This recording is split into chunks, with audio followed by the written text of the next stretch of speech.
Chapter 1. My name is Sun Yu, a Scion. The deafening roar of engines reverberated in his ears, and a powerful gust of wind assaulted his face, causing Sun Yu's battered body to instinctively stir with a Herculean effort. He pried open his heavy eyelids, and his disoriented thoughts abruptly returned to his corporeal form. Where am I? Sun Yu realized he was lying horizontally on the ground. Gazing up at a bleak, overcast sky, a solitary figure appeared to be soaring above him.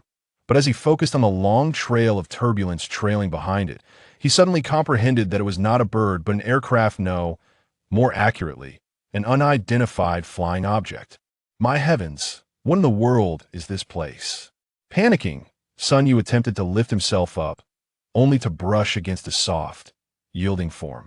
Upon closer inspection, he found a charming young girl lying atop him.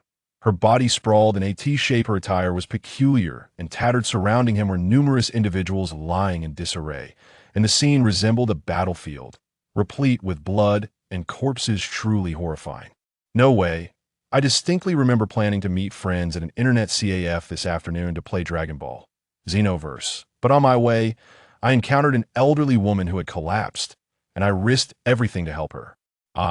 After all, in a society like this, there are not many youths as compassionate as I am. However, I also recall a speeding vehicle heading straight for me. At that moment, I thought I was done for. Yet here I am. As this realization dawned upon him, Sun Yu's eyes lit up. He had not perished, nor was he in a hospital. The only remaining explanation was that he had traversed dimensions. Suddenly, Sun Yu turned to look behind him, and there it was, a fluffy tail, swaying in the breeze. The sight of this tail sent tremors through his heart. While others might be oblivious to its significance, Sun Yu, an ardent otaku and anime enthusiast, had grown up immersed in various Japanese animations, particularly the classics like Dragon Ball and Naruto, memorizing their character designs and lore. The tale was a hallmark of Science. Having perused numerous stories about dimensional travel, he never imagined he would join the ranks of those experiencing this universal phenomenon. A Scion. I become a Scion, Sun Yu exclaimed, leaping to his feet in excitement. But before he could bask in his elation, the pain coursing through his body crashed down upon him like a bucket of cold water. Ouch, that hurts! Sun Yu gingerly touched his right rib cage, realizing that 2 ribs were likely broken. However, such injuries were trivial for a formidable Scion. Regaining his composure, Sun Yu contemplated the circumstances of the Dragon Ball universe, a wry smile creeping across his face as he remarked, "This Scion I've inhabited is likely a mere cannon fodder, and I wonder how much time remains before Frieza obliterates planet Vegeta. Perhaps I should seize this opportunity to flee from Vegeta, yes, to Earth, where I can train and grow stronger." Clearly, he had been dispatched with several other young Scions to this planet on a mission. Although he had seen a few retreating, the spaceship he arrived in must still be somewhere nearby. Scion spaceships were single-pod spherical vessels, and perhaps he could utilize it to reach Earth. Just as Sun Yu prepared to leave in search of a spaceship, he spotted the girl who had been lying atop him. According to the memories of his new body, the Scion squad had endured a brutal battle, and the young girl had shielded him from harm with her own body, tragically failing to save the original owner of this body. Otherwise, he wouldn't have found himself in this predicament. He carefully rolled the girl over and felt for her breath, detecting a faint sign of life. It seems she is still alive, according to the memories of this body's original owner. Your name is Lana, my cousin, and a highly gifted intermediate warrior. Sun Yu furrowed his brow in the Dragon Ball lore.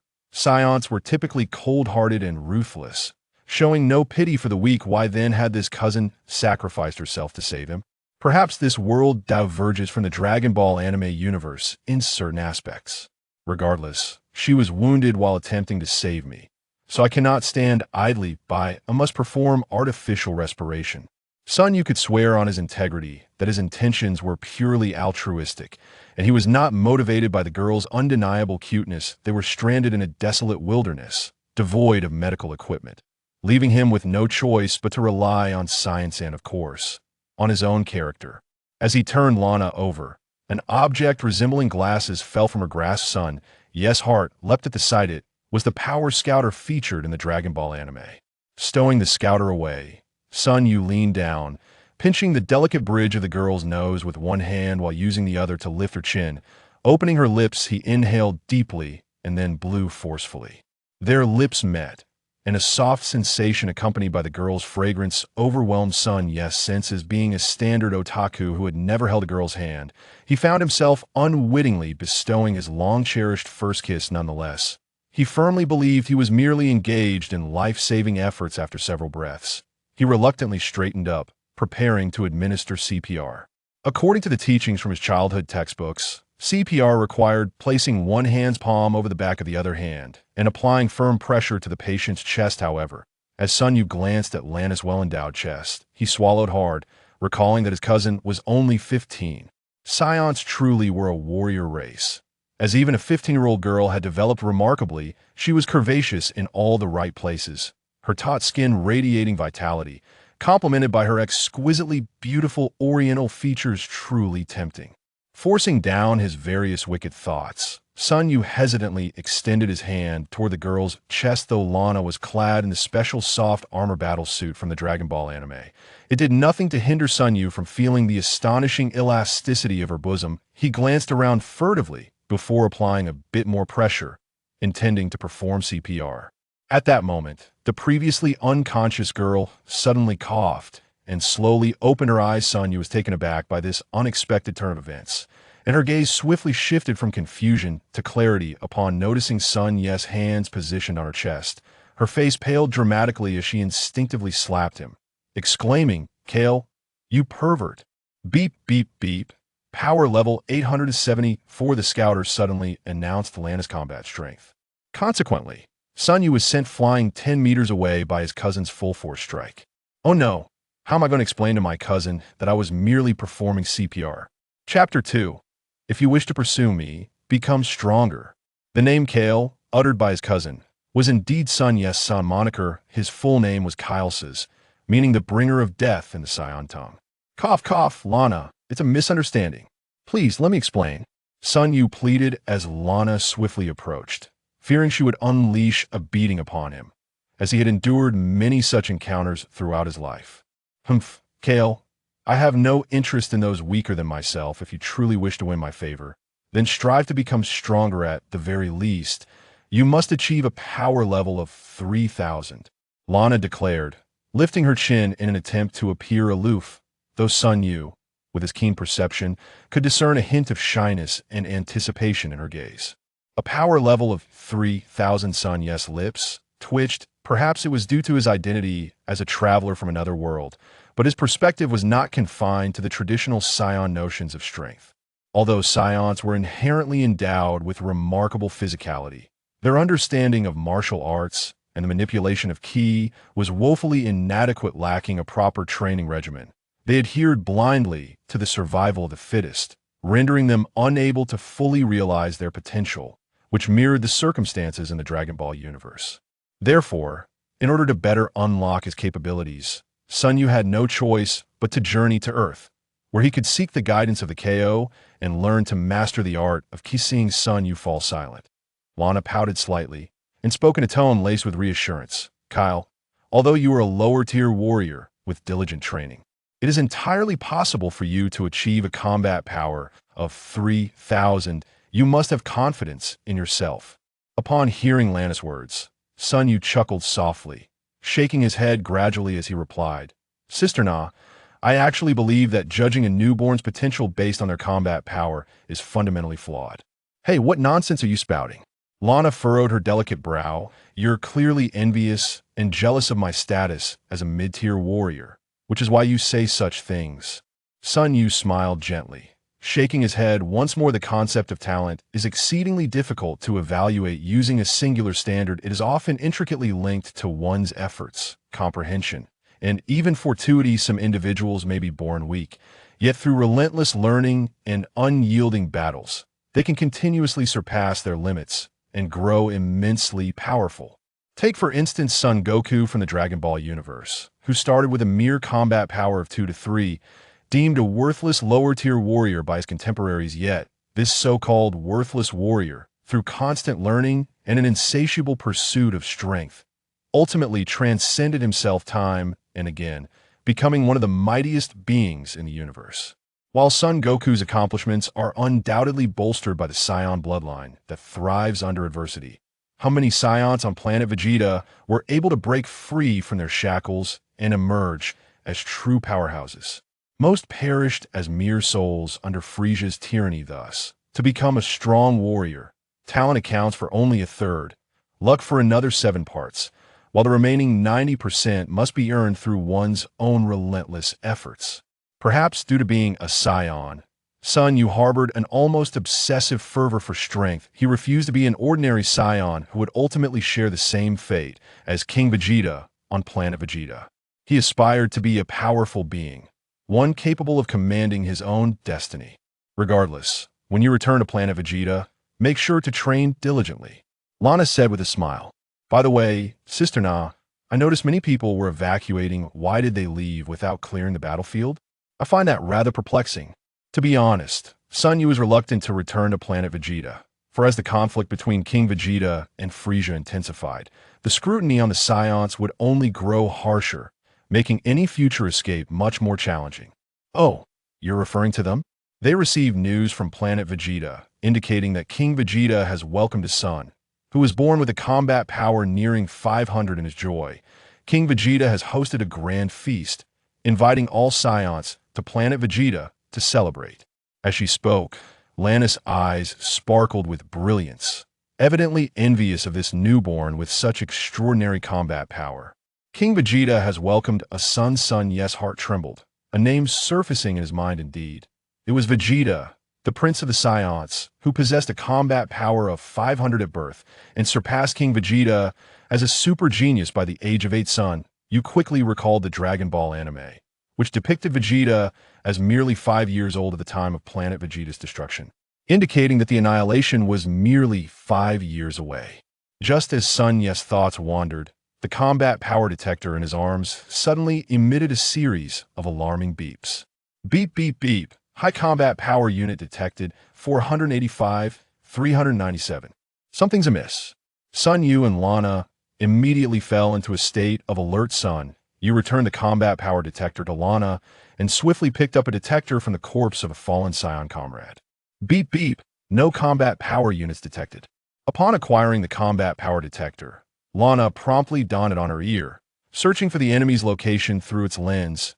Yet this time, the detector revealed no indications whatsoever. What's going on?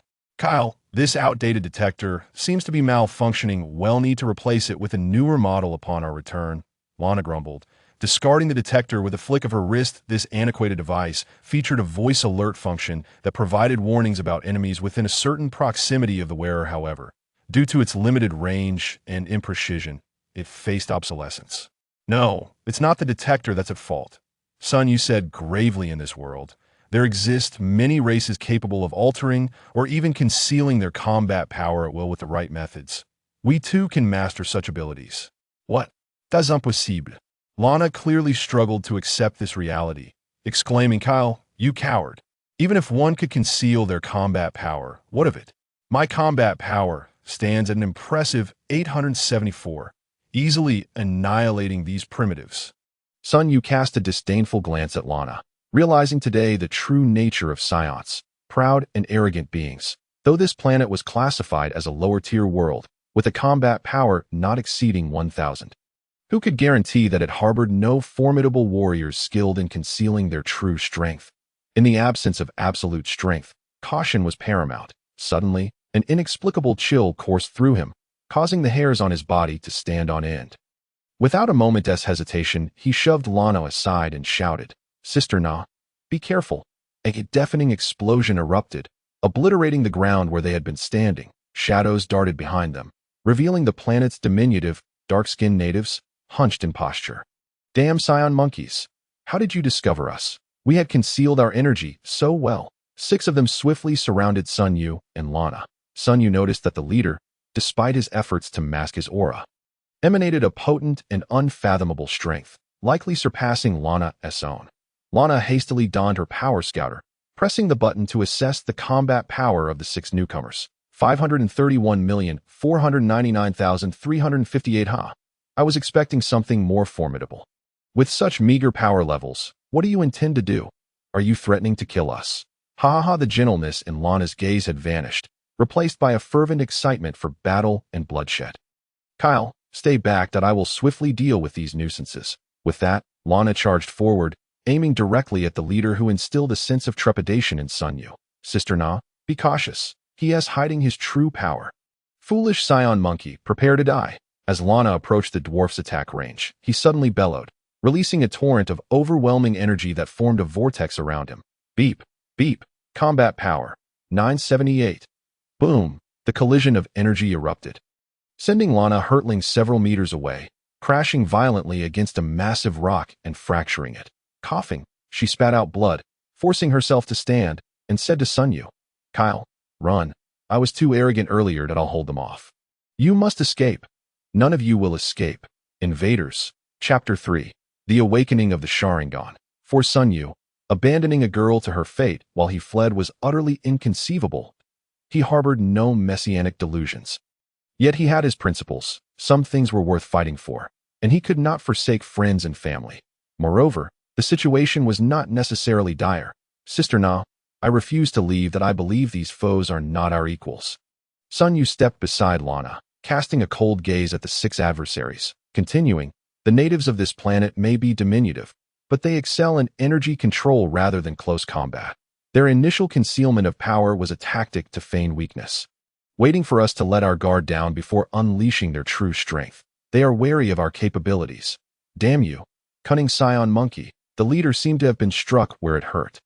Cursing vehemently, upon hearing Sun Yu's words, Lana quickly grasped the situation, regaining her composure. Oh, you mean to say that as long as we avoid exchanging energy blasts and instead engage in close combat, we still stand a chance? I never expected our little Kyle to possess such maturity. Humph, not everyone thinks solely with their fists like you do. Sun Yu retorted, though he refrained from voicing the truth, that even if they opted for close combat, their odds were slim. They were outnumbered, and both he and Lana had sustained injuries, significantly diminishing their combat effectiveness. Yet, what did it matter? Saiyans were known for unleashing unprecedented potential in extreme adversity. Each time they faced death, they could transcend their limits and grow stronger. Enough talk. Let us attack together and annihilate these Saiyan monkeys. The dwarf bellowed, conjuring a brilliant energy sphere in his hand. The other 5 dwarfs took their positions, preparing to assault Sun Yu and Lana. Beep, beep, combat power readings. 760,820,643 at that moment. The 6 adversaries unleashed their full strength. Lana intended to charge at the strongest of the dwarfs for a life-or-death struggle. But Sun Yu suddenly grasped her arm and said, Sister Na, let me handle the 2 strongest. You take care of the weaker ones first, then come to support me. Sun Yu recalled that his combat power was only 569. Undoubtedly the lowest among them, that if Lana engaged the strongest dwarf, they would likely exhaust themselves and face inevitable doom. However, if Lana could defeat the weaker opponents first, their combined efforts might give them a chance against the 2 most powerful dwarfs. This strategy echoed the tale of Tianji's horse racing from Earth. Yet, Lana remained apprehensive about Sun Yu confronting the strongest foes. Nevertheless, he offered her no room for negotiation, sprinting ahead and declaring, There's no but, do as I say. As Sun Yu's words echoed in Lana's ears, his figure had already darted far ahead. Lana stared in a daze at his retreating form, realizing that the timid little Kyle from her memories had grown, daring to command her, his elder sister. Yet, this new Kyle seemed to radiate a newfound masculinity. Before Lana could ponder further, energy spheres from several dwarfs hurtled towards her. With a steely gaze, she swiftly evaded and charged into the fray. Though Sun Yu had previously been a sedentary individual devoid of athletic prowess, he was now a Saiyan, and the warrior's spirit embedded in his very genes had been ignited. He bounded forward with agility, launching himself at the 2 powerful dwarfs, his small fists imbued with terrifying might. The 2 dwarfs, sensing Sun Yu's fierce onslaught, leapt aside to evade his attack, unfazed by the miss. Sun Yu immediately redirected his assault towards another dwarf. Madmen, Saiyan monkeys are all mad. Bang, bang, bang. Sun Yu engaged in a fierce struggle against the 2 dwarfs, the pain from his previously fractured ribs flaring with each blow. Coupled with the relentless assaults from his opponents, the agony heightened his bloodlust and frenzy. The more severe the injuries, the stronger the Saiyan became. However, Such power was perilous, particularly against two adversaries vastly superior to him. Thus, in the wake of Sun Yu's brief surge of aggression, the two dwarfs quickly regained their composure. They began to coordinate their movements, creating distance while bombarding Sun Yu with energy blasts. After being struck by an energy blast, Sun Yu coughed up a mouthful of blood, his vision blurring and his legs feeling as heavy as lead. Kyle, I'm coming to help you. True to her genius status as a mid-level warrior, Lana had dispatched two of the weaker dwarfs in a remarkably short time. Yet, her condition was dire as well. Upon seeing Sun Yu, bloodied and battered, she swiftly positioned herself in front of him. Kyle, I'm sorry for not taking them down sooner. Leave the rest to me. You must go. Still clinging to the notion of escape, Sun Yu let out a bitter laugh. If there were to be any blame, it would rest solely on his own inadequacy, for the Saiyan body, after all, is not omnipotent. Enough of this idle chatter. Let us first eliminate this woman, and then we shall deal with the man. He commanded, kill her. The remaining four rushed towards Lana. Although she was a talented intermediate warrior, her youth rendered her unable to withstand the onslaught of four opponents. She struggled desperately, trading wounds for precious time. Sister Na, Sun Yu's heart ached as he watched Lana grow increasingly injured. You must flee. What will you do if I leave? Sun Yu roared in his heart, loathing his own impotence and the ruthless nature of this world where the strong preyed upon the weak. Because he bore no enmity towards the inhabitants of this planet, he had missed several opportunities to decisively eliminate his foes. Now, his foolish compassion threatened his cousin's life, deepening his self-loathing as he witnessed Lana's left shoulder pierced by a shockwave. Sun Yu finally erupted in fury. Beasts, I will fight you with everything I have. He struck the ground with great force, using the rebound to leap into the air, his hair disheveled, and his eyes glowing red. As if possessed, Lana's heart was pierced by the sight of Sun Yu's transformation. Ding! A crisp sound echoed in Sun Yu's mind, and he gradually noticed his pupils constricting rapidly, splitting to reveal a Tomo. In the next moment, the entire world shifted to shades of gray, and the movements of those around him slowed. He could even perceive the flow of energy within his opponents. It was as if he had gained an illusion of omniscience, believing the world was under his control. Could this be the Sharingan? Sun Yu's mood shifted from despair to elation. He had no time to ponder the prerequisites for awakening such a power, which should have required the bloodline of the Uchiha clan. Encountering such phenomena through traversal made those concerns seem trivial.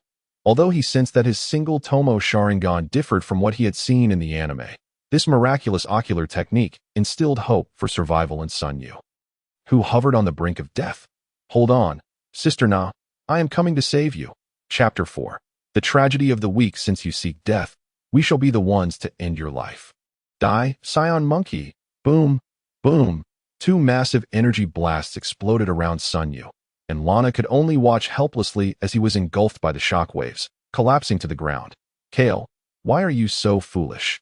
Just as the indigenous dwarves reveled in their apparent victory, one of them suddenly wore a face of terror, trembling as he pointed behind another dwarf. Beware, behind you. Crack. The startled dwarf was suddenly struck by a tremendous force from behind, producing the sound of shattering bones. When did you get behind me? The dwarf collapsed, filled with bitterness and regret, struggling to rise, but was heavily pinned down by Sun Yu's foot. Let us go, and I shall spare his life. Sun Yu's cold gaze swept over the group, and the dwarves shuddered at the sight of his blood-red Sharingan. Lana looked at Sun Yu, her heart filled with conflicting emotions. She wished for him to flee this perilous place, yet simultaneously longed to see him shoulder the burden alone. Nonsense. You Saiyan monkeys have killed so many of our kin. I yearn to see you torn to pieces. Want to leave? Not a chance. Indeed, even if we are to be shattered to pieces, we will avenge our fallen comrades. Yes, let us slay these detestable Saiyan monkeys. Faced with the dwarves' wrath, Sun Yu felt a tremor in his heart. He understood that these were the last remnants of the planet's fighting force, yet he felt powerless to change their fate. In his memories, King Bei had amassed a fortune to cleanse this planet. And even if Sun Yu now left, it would not alter the inevitable invasion by stronger warriors. This was the tragedy of the weak. I had no desire for this to be a fight to the death. But since you insist on seeking it, I shall oblige. Sun Yu gritted his teeth, raising his right hand slowly, a brilliant sphere of light forming in his palm. Impossible. How can you wield our energy blasts? Glancing at the luminous sphere in his hand, a wicked smile crept across Sun Yu's face. He had replicated the dwarf's technique through his Sharingan, compressing his internal energy to coalesce in his palm. This was akin to Master Roshi's Kamehameha, yet it was evident that these dwarves lacked the finesse of the turtle hermit, rendering their energy blasts significantly weaker. Beep, beep, beep. Combat power, 738. Combat power, 849. Lana watched in astonishment as the readings on the scouter skyrocketed. Combat power, 942. Combat power, 1011. It appears Kale was right. Combat power can truly be altered at will, Lana murmured, her eyes brimming with anticipation as she quietly stepped back, observing the boy shining like a new star. Meanwhile, Sun Yu gazed impassively at the indigenous dwarves desperately trying to condense their energy blasts. The moment his energy sphere reached completion, he hurled it towards the strongest among them. While you are ailing, I shall claim your life. Suddenly, Sun Yu's energy blast soared like a meteor, leaving a long trail as it sped toward the unfortunate dwarf, who was still straining to gather his energy. Elder, the dwarves, fearing for their leader's life, ceased their attempts to condense their energy spheres, instead hurling their half-formed blast at Sun Yu's. Boom! The collision of several energy spheres unleashed a terrifying shockwave, jolting the nerves of those present. Lana covered her mouth in astonishment. Although she had known from the scouter that Sun Yu's energy sphere was formidable, witnessing the explosion firsthand was still breathtaking, especially considering his initial combat power was a mere 569. Damn it! The dwarves frantically shielded themselves from the flying debris, their frustration palpable, as they found themselves in such disarray despite having the upper hand. Thanks to this boy. However, in the next moment, a voice as cold as ice echoed from behind the elder dwarf. I will ask you one last time. Let us leave, and I can spare your lives. Do not force my hand. Yet Sun Yu's heart was conflicted. The Saiyan bloodline made him combative, but perhaps due to his recent traversal, he found himself unable to commit to true ruthlessness. Moreover, the indigenous inhabitants of this planet are victims in their own right. Sun Yu finds no desire to entangle himself in disputes of right and wrong. He has no intention of becoming a pawn for others. His sole wish is to pursue his own aspirations, nothing more. Sensing the chilling aura of Sun Yu, several diminutive indigenous beings fixed their gaze upon him with trepidation, fearing that in a moment of agitation he might crush the neck of their esteemed elder. After a prolonged silence, the elder dwarf finally sighed deeply and uttered, "You may leave. Elder, we cannot allow them to depart. They will undoubtedly return with reinforcements," protested one. "Indeed, Elder, we must avenge our fallen kin," another echoed. "Enough," the elder interjected. "Do you wish for him to take my old life? That is not our intent, Elder," the dwarves responded, clenching their fists and bowing their heads. They were unwilling to see the invaders roam free, yet even less willing to witness harm befall their beloved elder. The elder dwarf regarded Sun Yu with a calm expression and hesitated before asking, "I wish to know if more invaders will come to our planet." Upon hearing the elder's words, Sun Yu released his grip and his eyes returned to their normal state from the Sharingan. He replied calmly, "Indeed, a substantial bounty has been placed to hire warriors from King Vegeta to clear your planet. Thus, rather than engage in feudal conflict here, it would be prudent to gather your belongings and flee." What? Upon hearing Sun Yu's proclamation, despair filled the eyes of the dwarves, for in these lower-tier galaxies, the name of King Vegeta was as terrifying as death itself. "Why do you share this with us?" the elder dwarf inquired again. Sun Yu turned to walk towards Lana, thoughtfully stating, "Because we are all but weaklings." Observing Sun Yu's retreating figure, one dwarf signaled to the others that now was an opportune moment to launch a surprise attack. However, the elder dwarf shook his head and sighed. "Let it be. Even if we were to slay them, it would change nothing that we should return and convene with the remaining clansfolk to deliberate our next course of action." It was only after several dwarves had departed that Sun Yu exhaled in relief, dissipating the energy sphere that could coalesce at any moment. He approached Lana and said, "Sister Na, let us hasten our departure from this place." Chapter 5. Return to Earth. Yo. Our Kyle has become quite formidable. Lana's beautiful eyes sparkled with delight, her gaze appraising Sun Yu from head to toe, causing him to blush. "Kyle, I have a question," Lana said, fixing her gaze on Sun Yu with a serious expression. Ask away." Sun Yu's demeanor was somewhat awkward. He suspected that his cousin would inquire about the Sharingan. It was not that he wished to conceal anything from Lana. But this matter pertained to his identity as a traveler, and he felt it warranted caution at Could you teach me how to control my fighting power? Lana smiled as she spoke. Huh? Sun Yu was momentarily taken aback. Surprised by her question, he wondered if Lana had noticed the peculiarity of his eyes. If she hadn't, that would be for the best, sparing him further explanations. So that's what you wanted to know. To control your fighting power, you must first learn to manage the energy within you that I cannot teach you at this moment. But you could accompany me to a place where we can learn advanced concepts about energy. Sun Yu was not lying. He had previously utilized the energy sphere skill solely through the replication ability of the Sharingan. To truly master the manipulation of energy, he needed to seek a mentor on Earth. Although humans possessed low fighting power, their inherent limitations had led them to study energy in great detail, allowing them to maximize the potential of every ounce of energy within them, thus far surpassing Saiyans in this regard. What place? Do tell, Lana exclaimed, her excitement palpable as she clutched Sun Yu's arm and shook it vigorously. While being jostled, Sun Yu's arm occasionally brushed against her softer areas, yet Lana remained blissfully unaware, which left Sun Yu struggling to maintain composure. That he cleared his throat, striving for calmness as he replied, that place is called Earth, located in a small star system within the Milky Way. Earth? Milky Way?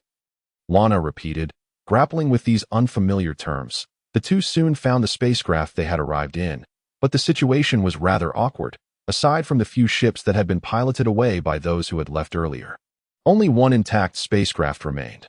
Kyle, there is only one spacecraft left. What shall we do? Lana said, hands on her hips, frowning at the solitary vessel. Sister Na, why don't we squeeze in together? Sun Yu said with a mischievous smile. Hey, Kyle, are you thinking of something inappropriate again? Lana's face turned as red as a ripe apple, seemingly recalling some previously unmentionable events. And no, Sister Na, my thoughts are quite pure, Sun Yu said, placing a hand over his heart. Feigning sincerity, humph, if I discover any misconduct on your part, beware that I shall deal with you, Lana warned, shaking her fist at him. Thus, Sun Yu and Lana squeezed into the spacecraft, originally designed for one occupant. Once aboard, Sun Yu immediately searched the ship's database for Earth's location. Before long, all information about Earth appeared before them. Earth. Maximum detected fighting power below 300. Biosphere exceedingly fragile. Temperature fluctuations unpredictable. Gravitational pull relatively low. Overall assessment. Low-class planet. Not worth waging an invasion war. For special requirements, it is recommended to send newborns, with invasion expected to be completed within 3 years. Kyle, are you certain this is the place you mentioned for learning energy control? After reviewing the data, Lana cast a skeptical glance at Sun Yu. How dare they deem my Earth unworthy of invasion? I wonder how the Earthlings would react upon seeing this report. Would they laugh or weep? Nonetheless, Sister Na, it truly is the place. I assure you will love it once you arrive, Sun Yu replied. Following this, he set the autopilot and prepared to enter sleep mode.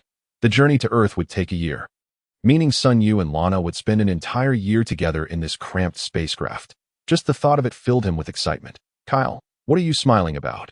Oh, it's nothing, Sister Na. Let us quickly enter sleep mode.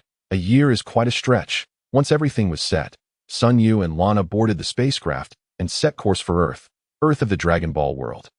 Here I come, Sun Yu silently declared. Earth, year 738 of the Age of the Dragon. As time flew by, the spacecraft carrying Sun Yu and Lana had entered the Milky Way, mere days away from Earth. By this point, Sun Yu had completely lost interest in sleep. Gazing out the window at the familiar yet foreign galaxy, his mind was filled with myriad thoughts, observing Lana still sound asleep beside him. Sun Yu recalled how he had woken several times during their journey. He was no paragon of restraint. With a beauty at his side, not to take action would be a disservice to his principles. However, this little lady was quite alert. Even the slightest overly enthusiastic gesture from him would rouse her, resulting in a flurry of punches aimed at him. That it was precisely this dynamic that made their long and monotonous journey colorful and filled with both pain and joy. Aside from constantly pondering ways to take advantage of Lana, Sun Yu did not neglect his training. During his waking moments, he reopened his Sharingan and meticulously studied the flow of meridians within his body. Thanks to the extraordinary ability of the Sharingan to perceive energy, he gained a preliminary understanding of many characteristics of Qi. Through numerous experimental practices, his aura became increasingly reclusive and powerful. If Lana were to assess my combat power with a detector right now, she would undoubtedly be taken aback. Sun Yu mused quietly to himself. Before long, the spaceship began to decelerate upon entering the solar system, resulting in a violent shaking due to the prior inertia. At that moment, Lana awakened, rubbing her drowsy eyes and stretching luxuriously, her entire being radiating a healthy, wild beauty. Wow, that planet out there must be the Earth you mentioned, Lana exclaimed, leaning against the window to gaze at the vast azure sphere. As a prodigy among mid-level warriors, she had battled on countless planets, yet she had never before encountered such a stunning world. Hee, I told you that you would like it. Let me give you a little insider tip. The cuisine of Earth ranks among the finest in the entire universe. Sun Yu feigned mystery as he spoke. Come on, being a bargaining chip in negotiations with the renowned god of Destruction Beerus, Earth's culinary delights could easily claim the title of the best in the cosmos without anyone contesting it. After hearing that, I'm absolutely famished. Kair, I don't care. I want to eat. Chapter 6. Let us go rob a bank. Planet Vegeta report. King Vegeta, we have an abnormal flight record from one of our spaceships. A guard approached King Vegeta amidst the festivities. Abnormal flight record?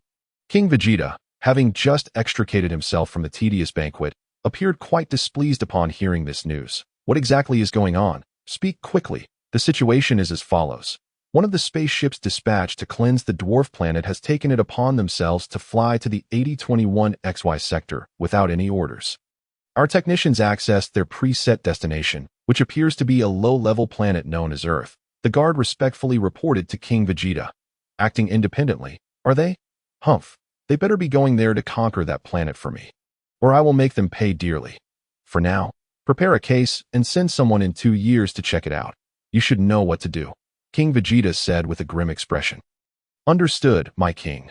Earth, a secluded suburban area in the southeastern part of a certain nation, a brilliant light streaked across the sky like a meteor, followed by a deafening roar as the spaceship Sun Yu and Lana occupied made contact with the Earth. Haha, we finally arrived, Sun Yu exclaimed, pulling Lana out of the spaceship. He stretched lazily, feeling utterly elated. Kair, I feel like the gravity on this planet is so weak. Can one really learn the methods of cultivating chi in a place like this? Lana surveyed her surroundings, pouting. Let me put it this way. The combat power of Earthlings at birth is a mere 0 by the time they reach adulthood. Some exceptional individuals can achieve combat powers exceeding 10. Yet, despite such a flawed foundation, there are those among them who can elevate their combat power to over 260 through dedicated martial arts training. Sun Yu paused before continuing. If we were to master such a cultivation method, just imagine the heights your combat power could reach. If what you say is true, then it's entirely possible for my combat power to surpass 10,000 upon reaching adulthood. Am I right?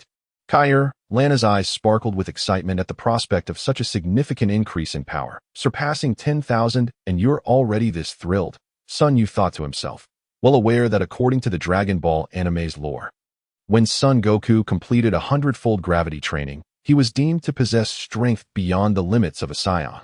This implied that a Saiyan only truly began to tap into their combat potential upon reaching a power level of 90,000. However, Sun Yu couldn't share this with Lana, so he merely smiled and replied, of course, an increase to 10,000 isn't a big deal. Wow, Kair, don't deceive me. A combat power of 10,000 would surely surpass King Vegeta. And then I'll return to become the new queen of planet Vegeta, Lana exclaimed, dancing with joy. Sun Yu, on the other hand, felt a cold sweat trickling down his forehead as he wondered whether bringing her to Earth was a wise decision. Fervently hoping that this lady wouldn't suddenly get the urge to conquer Earth, seeking to become a queen first. Kair, take me to train with the strong beings on Earth, Lana urged excitedly. Sun Yu casually acknowledged, then donned the combat power detector on his ear. He chuckled. Let us see where these strong ones are hiding. Beep, beep, beep. Detecting low combat power units. Combat power 3. Combat power 5. Combat power 7. After scanning the area, none exceeded a combat power of 50, leaving Sun Yu feeling rather embarrassed. How could this be? It must be because they are concealing their energy. Thinking back, it made sense. According to the Dragon Ball anime's plot, Son Goku had yet to arrive on Earth during this time, and the planet was enjoying a period of peace. The strongest being at present was none other than the Supreme Kai. Yet he was not a combat-type Namekian. so his energy was entirely reclusive, making it impossible to locate him with the detector AS from Master Roshi. There was no need to mention him. He was simply an old pervert, always preoccupied with reading adult magazines and thinking about how to touch girls. What a troublesome start, Sun Yu lamented helplessly. Hey, Kair, I'm hungry. Let us go eat something first, Lana suggested upon noticing Sun Yu's troubled expression. Sun Yu flew into the air and spotted a city nearby, thus agreeing to Lana's suggestion. All right, let us go grab a bite, my little foodie. Tisich, you're the real foodie, and I'm older than you. Lana shot him a sidelong glance. Wait, Sun Yu called out to Lana. Their essay saying, when in Rome, do as the Romans do. You promised me you wouldn't cause a scene on Earth. Buying food here requires payment. Do you have money? Lana tilted her head and asked Sun Yu. Clearly, Sun Yu had anticipated Lana's question. He flashed a devilish grin and replied, let us go rob a bank. Sun Yu had no intention of emulating some protagonists from crossover novels who hunted beasts to trade their pelts for money. Was that something a noble Saiyan would do? Absolutely not. In the present day, Sun Yu stands as an invincible entity upon the earth. Driven by a sudden whimsical curiosity, he contemplates the experience of robbing a bank, envisioning himself delivering a mighty blow to an ATM, subsequently extracting wads of cash from within. Such imagery undoubtedly evokes a thrill. However, for Sun Yu, this notion merely constitutes a trivial prank, as he is about to confront Frieza, a tyrant intent on conquering the universe. Frieza is not one to patiently await Goku's growth, hoping that Goku will ultimately vanquish him. Rather, Sun Yu would prefer to engage Frieza in battle himself, eager to crush him beneath his feet. Although Lana does not fully comprehend the implications of bank robbery, she finds Sun Yu's account so entertaining that her interest is piqued. The duo swiftly traverses to the heart of the city, where the architecture bears a striking resemblance to that of the Dragon Ball world. The level of civilization here surpasses that of Earth prior to Sun Yu's arrival, evident from the solar-powered hover vehicles that zip by. Upon spotting an imposing edifice emblazoned with the grand inscription Eastern Bank, Sun Yu promptly decides that this shall be their target. Lana, let's rob this place. Remember, no harm to anyone. He instructs. Lana nods in agreement, and the two descend rapidly to the ground, only to find chaos at the bank's entrance, with pedestrians scattering in all directions, seemingly in response to some alarming event. Intrigued, Sun Yu halts an elderly man, inquiring, excuse me, sir, do you know what has happened up ahead? Ah, young man, you are unaware. There are armed robbers inside the bank, and they have taken many hostages. I suggest you do not proceed further to avoid entanglement. The elderly gentleman advises earnestly. What? Sun Yu exclaims, taken aback. Is there a queue for robbing banks these days? How can I possibly endure this? Just then, the blaring of police sirens pierces the air as squad cars race past. The officers disembark, brandishing loudspeakers, commanding, those inside, listen. You are surrounded. Release the hostages and surrender immediately. Lana, let's go see what's happening, Sun Yu declares, genuinely incensed that it seems the wretched robbers have chosen this moment to create a ruckus just as he intends to commit his own heist.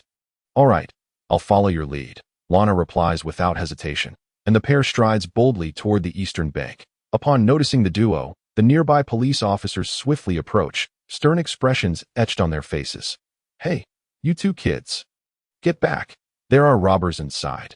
Don't interfere with our duties, one officer barks. Just as Sun Yu prepares to respond, Lana's demeanor shifts dramatically. Her aura erupts with an overwhelming force, akin to the arrival of death itself. As she channels her nearly 912 battle power into a colossal grip, seizing the officer by the throat, the unfortunate officer quakes as if struck by a jolt of electricity, teetering on the brink of collapse. Lana, he's about to lose consciousness. You promised me you wouldn't harm Earthlings indiscriminately, Sun Yu scolds. This year, although Lana has spent much time in slumber, her battle prowess has blossomed from a mere 874 to 912. Fortunately, she refrains from unleashing her full might. Otherwise, the sheer weight of her presence could easily terrify the hapless officer into submission. Releasing her formidable aura, Lana playfully sticks out her tongue at Sun Yu. Her previous ferocity replaced by an innocent charm. Oh dear, I can't believe I let myself get carried away, she quips, compelling Sun Yu to exhale in relief, disregarding the officer now crumpled on the ground. Utterly defeated, they tread forward. A palpable fear envelopes the crowd, none daring to obstruct their path, especially the previously arrogant officers. Entering the bank's grand hall, Sun Yu's enthusiasm for the opulent architecture dissipates as he observes the 7 or 8 robbers within. To him and Lana, these individuals are mere weaklings, their battle power barely surpassing 5. That the robbers are divided into 2 groups, 3 vigilantly monitoring the hostages, while the remaining 5 haul out several large bags of cash from the vault. The sheer scale of their haul suggests that, had they succeeded, they could have indulged for lifetimes. Alas, they have crossed paths with Sun Yu. The appearance of Sun Yu and Lana immediately captures the attention of one robber, who signals to his comrades before advancing with a semi-automatic rifle raised. "Hey, kid, you'd best behave and squat over there. I wouldn't want to blow your head off," he threatens. However, Sun Yu and Lana remain unfazed by the robbers' intimidation, continuing their approach toward the cash-laden thieves. "Hey," I said. The ignored robber raises his weapon, aiming directly at Sun Yu. But before he can pull the trigger, Lana swiftly flicks her wrist, sending the weapon flying and the robber crashing to the ground. Unconscious, "Don't know. I just saw you being threatened, so in my haste, I may have misjudged the situation. You won't hold it against me, will you, Kyle?" Lana feigns innocence, her expression reminiscent of a remorseful child, nearly persuading Sun Yu to relent. "What a joke. Do you truly believe a Saiyan could be threatened by a mere machine gun? Find a more plausible excuse.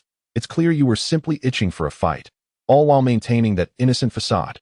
Sun Yu laments, feeling utterly helpless against his mischievous cousin. Educating her, it seems, is a daunting task ahead. Curse it. What have you done to Paul? Lana's actions have now captured the attention of everyone in the bank. As all robbers ready their weapons, advancing menacingly towards Sun Yu and Lana, "Drop the money, and I will let you leave," Sun Yu states grimly. The robbers erupt in laughter, as if they have heard the most absurd joke. "Hey, kid, you really don't get it, do you? There are 7 of us, all armed. Even if you manage to take down Paul, what then?" One burly, bald-headed robber steps forward, cracking his knuckles. "Boss, let me teach these 2 little brats a lesson." As the burly robber advances, the others step aside, allowing him to loom over Sun Yu. "Kid, if you can withstand a punch from me, all this money will be yours," he declares. The laughter from the other robbers crescendos. While the hostages look on with sympathy, Sun Yu merely nods calmly, and the bald robber, fueled by ambition, throws a punch at him. The sound of impact reverberates, contrary to everyone's expectations of seeing the youth sent flying. The bald robber's fist collides with Sun Yu as though striking an impenetrable wall, leaving him with a numbing sensation in his wrist. "This is impossible. My word, he didn't even flinch. Is this boy made of iron?" Sun Yu pays no heed to the murmurs around him. He had no intention of instigating conflict with these pathetic robbers. What amusement is there in bullying those with battle power below 5? Had they cooperated, he would have gladly taken the money and departed. However, since they have chosen to create chaos, a minor reprimand seems in order. Yes, that shall suffice, under the watchful gaze of the crowd. Sun Yu gently raised his right hand, extending his index finger slowly towards the imposing figure of the bald man. The movement was excruciatingly slow, yet all eyes were fixed intently on Sun Yu's outstretched finger. As it made contact with the bald man's body, the next moment saw the man careening backwards several meters, perhaps due to Sun Yu's deliberate control over his strength. Unlike the previous incident involving a certain Paul, the bald man was still able to tremble against the wall, spitting blood. At least he was alive, wasn't he?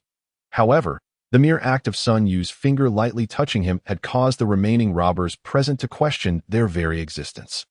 This defied the laws of physics, did it not? Bah!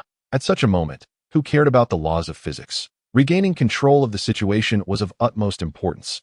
Thus, the remaining robbers brandished their most formidable weapons, semi-automatic rifles, notorious for their lethal efficacy against both man and deity alike. Earlier, it had been noted that Lana tended to lose her composure when a certain Mr. Sun was threatened.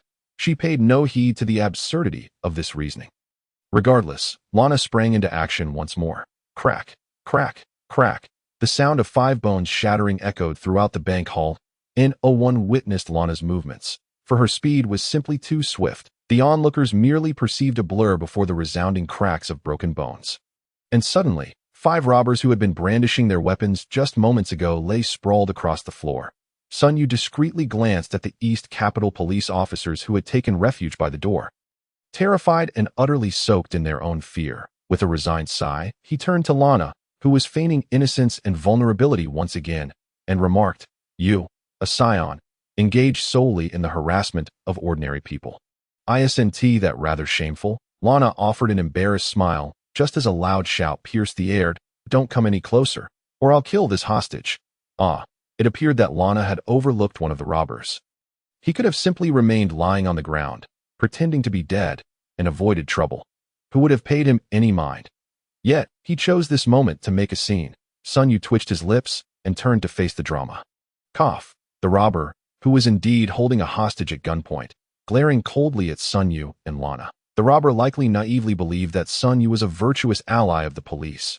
Yet, as Sun Yu looked at the hostage, he found the figure oddly familiar. The hostage was young, somewhat frail, with disheveled silver hair and thick glasses that framed a pair of slightly dazed, innocent eyes, adorned with a prominent mustache. Indeed, he was familiar. Sun Yu mused, struggling to recall where he had seen him. Perhaps he was a character from the Dragon Ball anime. P.S. The first Dragon Ball character is about to make an appearance. Dear readers, can you guess who he is? Chapter 8. The Wealthy Hostage. If this hostage were a character from the Dragon Ball series, he certainly couldn't be neglected. Thus, Sun Yu mustered a friendly smile, addressing the dramatic robber with a grin. "Hey, buddy. Don't come any closer." The robber, startled into a panic, accidentally discharged his weapon, the bullet barely missing the hostage's head. Even Lana's super speed could not intercept such a bullet in time. And it was uncertain whether she would even care about the hostage's fate. Alas, it seemed the world would rely on him once more, Sun Yu lamented inwardly. While he might not match Lana in speed, he possessed the Sharingan. During his year aboard the spaceship, Sun Yu had unearthed a new function of the Sharingan. It is well known that the Sharingan not only possesses the ability to copy techniques, but also boasts extraordinary insight, allowing one to perceive any movement and clearly discern fast-moving objects. Through a year of experimentation, in truth, it was during a serendipitous moment that Sun Yu had noticed the electronic clock on the ship slow down upon activating the Sharingan, leading him to ponder whether the Sharingan could influence the flow of time. Indeed, after multiple experiments, he concluded that activating the Sharingan could indeed affect the passage of time, enabling him to halt time for a 2-second interval within a surrounding area while expending all his physical energy. This was effectively an upgraded version of the Sharingan. While 2 seconds might seem fleeting to an ordinary person, it represented an entirely different realm for Sun Yu. As the robber fired his shot, Sun Yu activated the Sharingan, creating a temporal stasis field within a radius of several dozen meters, freezing everyone in place as if under a binding spell. The 2-second pause commenced. First, Sun Yu utilized 0.01 seconds to flash before the robber, whose expression was frozen in sheer terror, amusingly comical. Sun Yu had no desire to linger on the absurdity of this robber. He gently plucked the suspended bullet from the air, adjusting its trajectory to aim directly at the robber's knee. Now that was a genuine case of a bullet to the knee, though the trope of being shot in the knee was rather cliche. Sun Yu couldn't help but envision the poor robber reflecting on his tragic life, likely exclaiming, "I was once an exceptional robber, having robbed the largest bank in the world, until I was shot in the knee." Stifling his laughter, Sun Yu covered his mouth and even indulged in a brief beatbox performance. With the hostage saved, he pondered what to do with the remaining 1.5 seconds. Bored, he glanced at Lana. The moment he did, he nearly suffered a nosebleed. It must be said, the insight granted by the Sharingan was nothing short of miraculous. At that moment, it appeared as if Lana's combat suit was transparent, allowing Sun Yu to gaze unabashedly at her exquisite figure. While the view was rendered in the characteristic black and white with a hint of red of the Sharingan, he reminded himself not to be overly greedy. Sister Lana's figure was becoming increasingly alluring. Perhaps it was best to avert his gaze in the future to avoid becoming overwhelmed. Sun Yu jested internally while his eyes remained glued to Lana. "Hey Kyle, your gaze is rather lecherous. What are you thinking?" Lana's sudden reprimand startled Sun Yu, causing the Sharingan to deactivate instantly. Sun Yu looked at Lana in astonishment, his heart racing. Wasn't there still a second of stasis time left? How had Lana regained her freedom so quickly? A piercing scream echoed through the hall, emanating from the robber, but Sun Yu had lost all interest in the robber's plight. for he tragically realized that the stasis effect of the Sharingan diminished against individuals stronger than himself. Kyle, why were your eyes red just now? It was quite frightening. Lana approached Sun Yu, inquiring. Huh? Sometimes it just happens. I'm not quite sure why. Sun Yu chuckled nervously, before Lana could pursue her questions further. Sun Yu seized a bag of cash from the floor, preparing to make his escape. At that moment, the East Capitol Police cautiously entered, trembling as they addressed Sun Yu. Sir? Oh no, young hero, please leave the cash behind. We get lost, Sun Yu snapped, his gaze icy. Please understand, I am here to rob the bank as well. We are the police of East Capitol. Several officers swallowed hard before summoning their courage to declare. If you insist on taking this bag of cash, we'll have no choice but to. Their hands trembled so violently that they could barely grip their weapons. Humph. Sun Yu let out a cold snort and strode up to the police officers, causing several of them to immediately collapse in fear. Rendered utterly speechless, is it really necessary to be so terrified of me? Sun Yu thought to himself, feeling 3 lines of frustration form on his forehead. Had I not stepped in ahead of Lana just now, you would all be lying in the morgue of the hospital by now. A weak voice came from behind Sun Yu, prompting him to turn around and see the recently rescued hostage. Yes, what is it? The hostage, clearly mustering immense courage, addressed Sun Yu and Lana. If you two are in need of money, I happen to have some savings that I could lend to you. Oh, someone is offering us money. Sun Yu could hardly refuse such a generous proposition. So, sir, are you quite wealthy? Upon hearing Sun Yu's query, the hostage offered an embarrassed smile. I run a company and have made a modest profit over the past 2 years. If you two do not mind, may I ask for a favor in return? It seems today's bank heist is off the table that I get to experience the thrill of smashing an ATM. Sun Yu lamented, feeling that this turn of events was quite the loss. Very well, we are hungry. Please take us to get something to eat first, and then we will need a change of clothes. Is that acceptable? He casually tossed the cash he had snatched from the robbers to the police officers in Dongdu and continued. Absolutely, absolutely. The hostage eagerly patted his bag, indicating it was filled with money. My name is Beerus. May I ask how to address you both? You can call me Sun Yu. This is my cousin, Lana. You can call her Sunshine. Sun Yu casually revealed his real name. Wishing to avoid being called Kelses while on Earth, and even bestowed Lana with an Earth-appropriate name. Lana blushed at the name Sun Yu had given her and pouted. Hey, Kels, please refrain from randomly renaming people. My name is Lana. Feigning ignorance to Lana's protest, Sun Yu exited the bank amidst the profuse gratitude of the Dongdu police, followed closely by Lana and the now fortunate Beerus. Let us head to the food street ahead. Chapter 9. The Saiyan Stomach. The Saiyan stomach can hold food weighing 36 times their own body weight, and those Saiyan adolescents undergoing development can further surpass this limit. Naively, Beerus led Sun Yu and Lana to the most luxurious hotel in Dongdu, where, to showcase his hospitality, he ordered an extravagant feast. As soon as he said, "Please, enjoy," Sun Yu and Lana began to devour the meal like famished souls reborn. What does it mean to sweep away like the wind? In Beerus's mind, a table laden with enough food to barely satisfy more than 10 adults was consumed by these 2 youths in just 3 minutes. Each plate was left impeccably clean, such that if they were to be served to other guests, no one would suspect they had not been washed. Waiter, bring 20 more of each dish, Sun Yu commanded loudly at the now petrified waiter. Kels, don't just think of yourself. I still want my share. Lana elegantly wiped the grease from her lips and shyly addressed Sun Yu. Oh, right. Waiter, make it 40 of each, as the words left his mouth.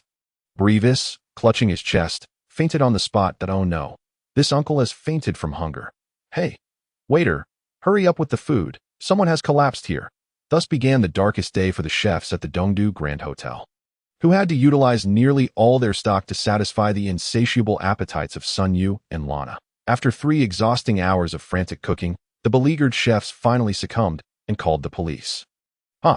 They actually called the police. One could hardly believe the audacity. As it turned out, the same police officers returned, and upon spotting Sun Yu and Lana, they slapped the chef who had called for help, stating, "If you cannot serve these 2 properly, prepare for imprisonment." 10 hours later, Sun Yu and Lana both let out satisfied burps, signaling the conclusion of their extravagant meal. Hey, Uncle Beerus, didn't we agree to go shopping afterward? Why are you taking us to your house first? Sun Yu queried, puzzled by Beerus's invitation to his home. Beerus stealthily patted his now empty wallet, having withdrawn 1.2 million in cash from the bank. He had spent it all. With a forced smile, he replied, "Well, my wife has prepared dessert at home. Would you two like to taste it?" "Really? That sounds wonderful. Kels, let us hurry. Dessert sounds delicious." Lana, thoroughly charmed by Earth's culinary delights, had succumbed to the notion that winning a woman's heart begins with winning her stomach. In any case, Beerus successfully navigated his immediate financial crisis, comfortably reclining in Beerus's spacious luxury car. Lana leaned against Sun Yu's shoulder, quietly admiring the scenery outside. This is what life is about.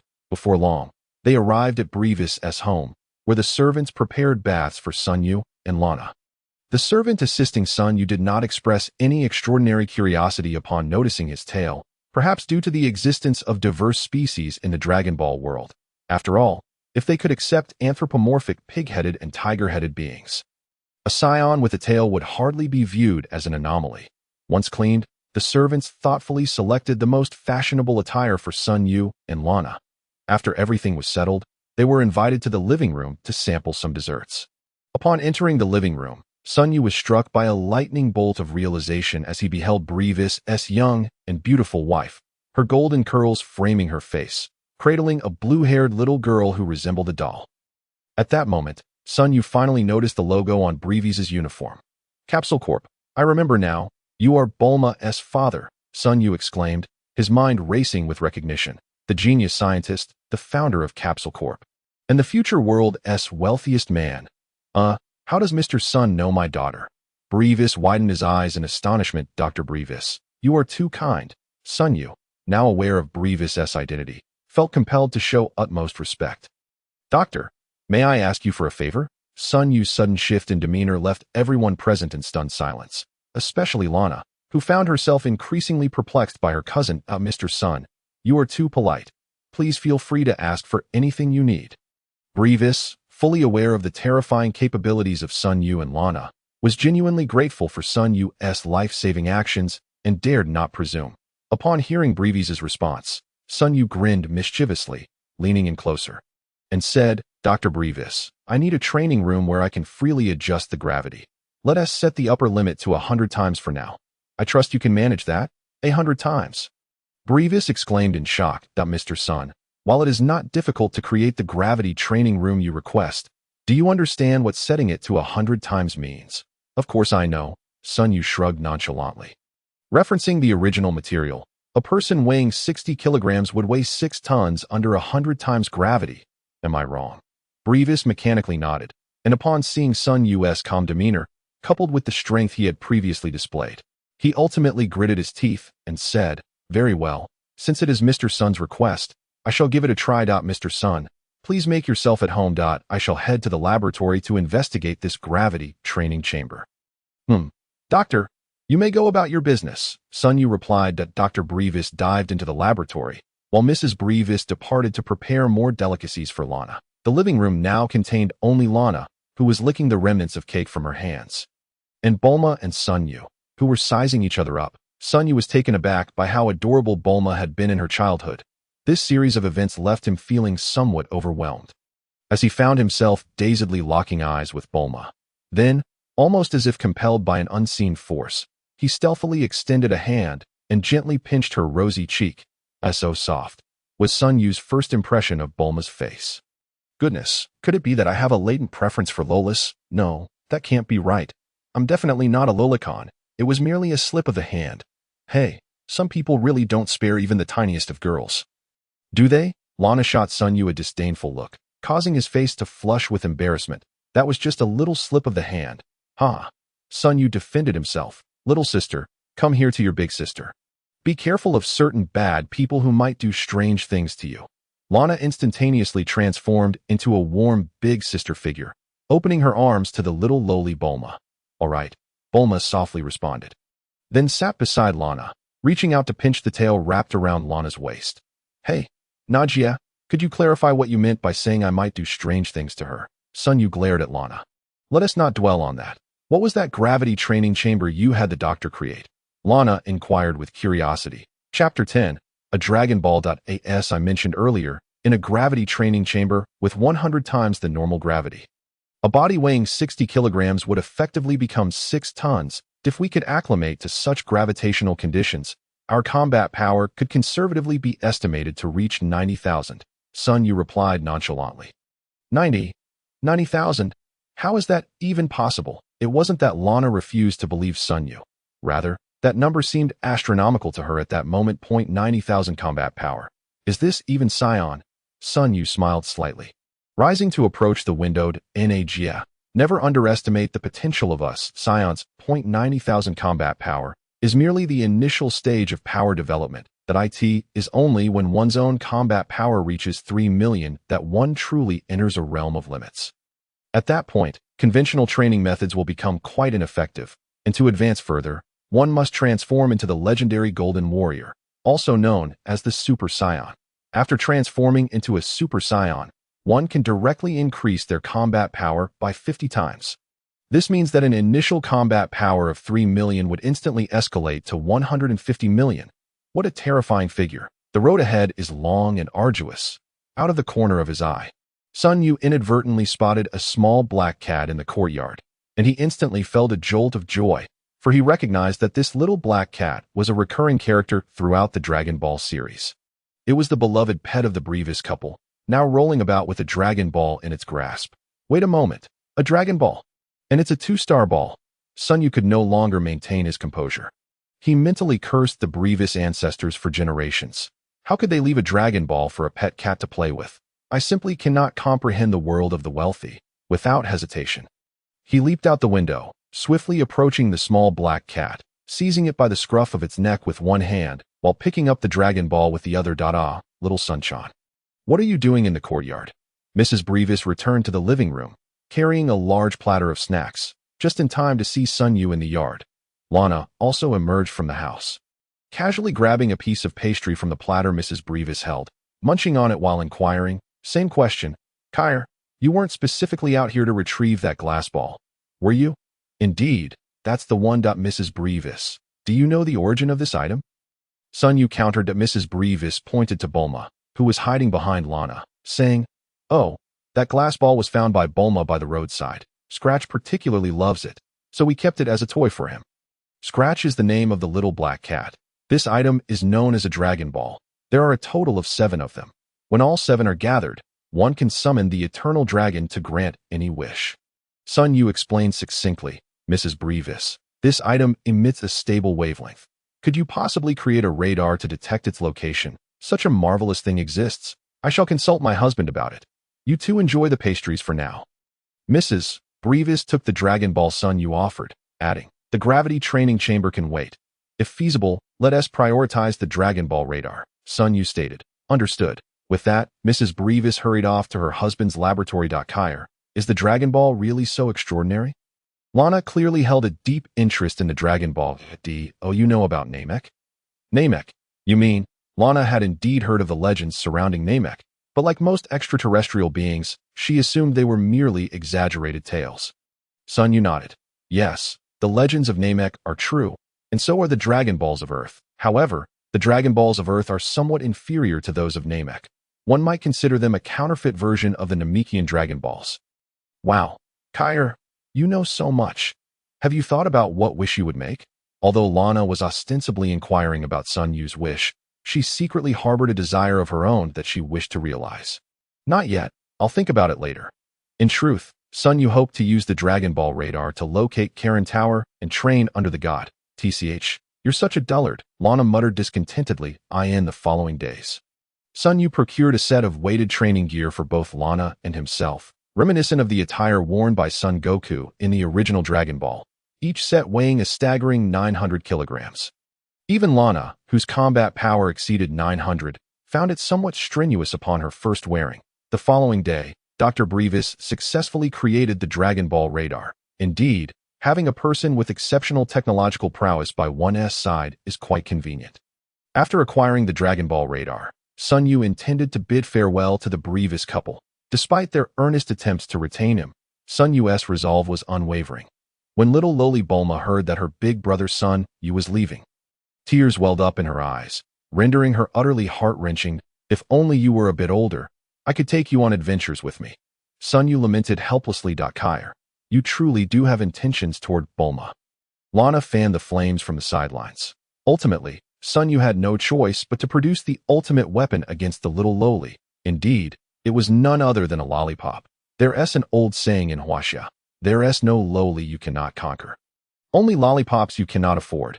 After successfully appeasing Bulma, Sun Yu finally set off with Lana on their quest to find the Dragon Balls. The journey to locate the Dragon Balls initially held some intrigue, as Sun Yu realized with exasperation that for individuals of their strength, there was virtually no one on Earth capable of hindering their progress, leading to an unexpectedly smooth quest for the Dragon Balls.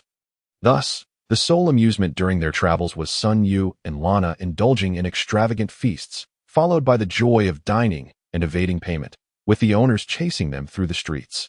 Eventually, they transformed the once noble quest for the Dragon Balls into a culinary adventure, where the location of the Dragon Balls became inconsequential. What mattered was where they could find delicious food. On a certain plateau, at Baozi Mountain, Grandpa Wufan, your roasted earth dragon is simply delectable. Lana savored the roasted lizard in her hands, genuinely praising the culinary skills of Grandpa Sun Wufan. Indeed, Sun Yu and Lana had arrived at the Baozi Mountain, where Sun Wufan resided, for he possessed a 4-star Dragon Ball. Upon learning of Sun Yu and Lana's intentions, Sun Wufan not only readily produced the Dragon Ball, but also warmly treated the two to a sumptuous meal. Haha, as long as you enjoy the food, there's plenty more to come, Sun Wufan chuckled. After indulging in the feast, Sun Yu, feeling quite content, stretched lazily and suddenly remembered something. He turned to Grandpa Sun Wufan and said, "If I am not mistaken, you are a disciple of Master Roshi, right?" Sun Yu's words surprised Sun Wufan, yet he readily admitted, "How does Sun Xiaoyu know my master? Anyone who has seen Dragon Ball is surely aware of that old lecher." Sun Yu exclaimed, "I have long wished to pay my respects, but have never had the chance to meet him."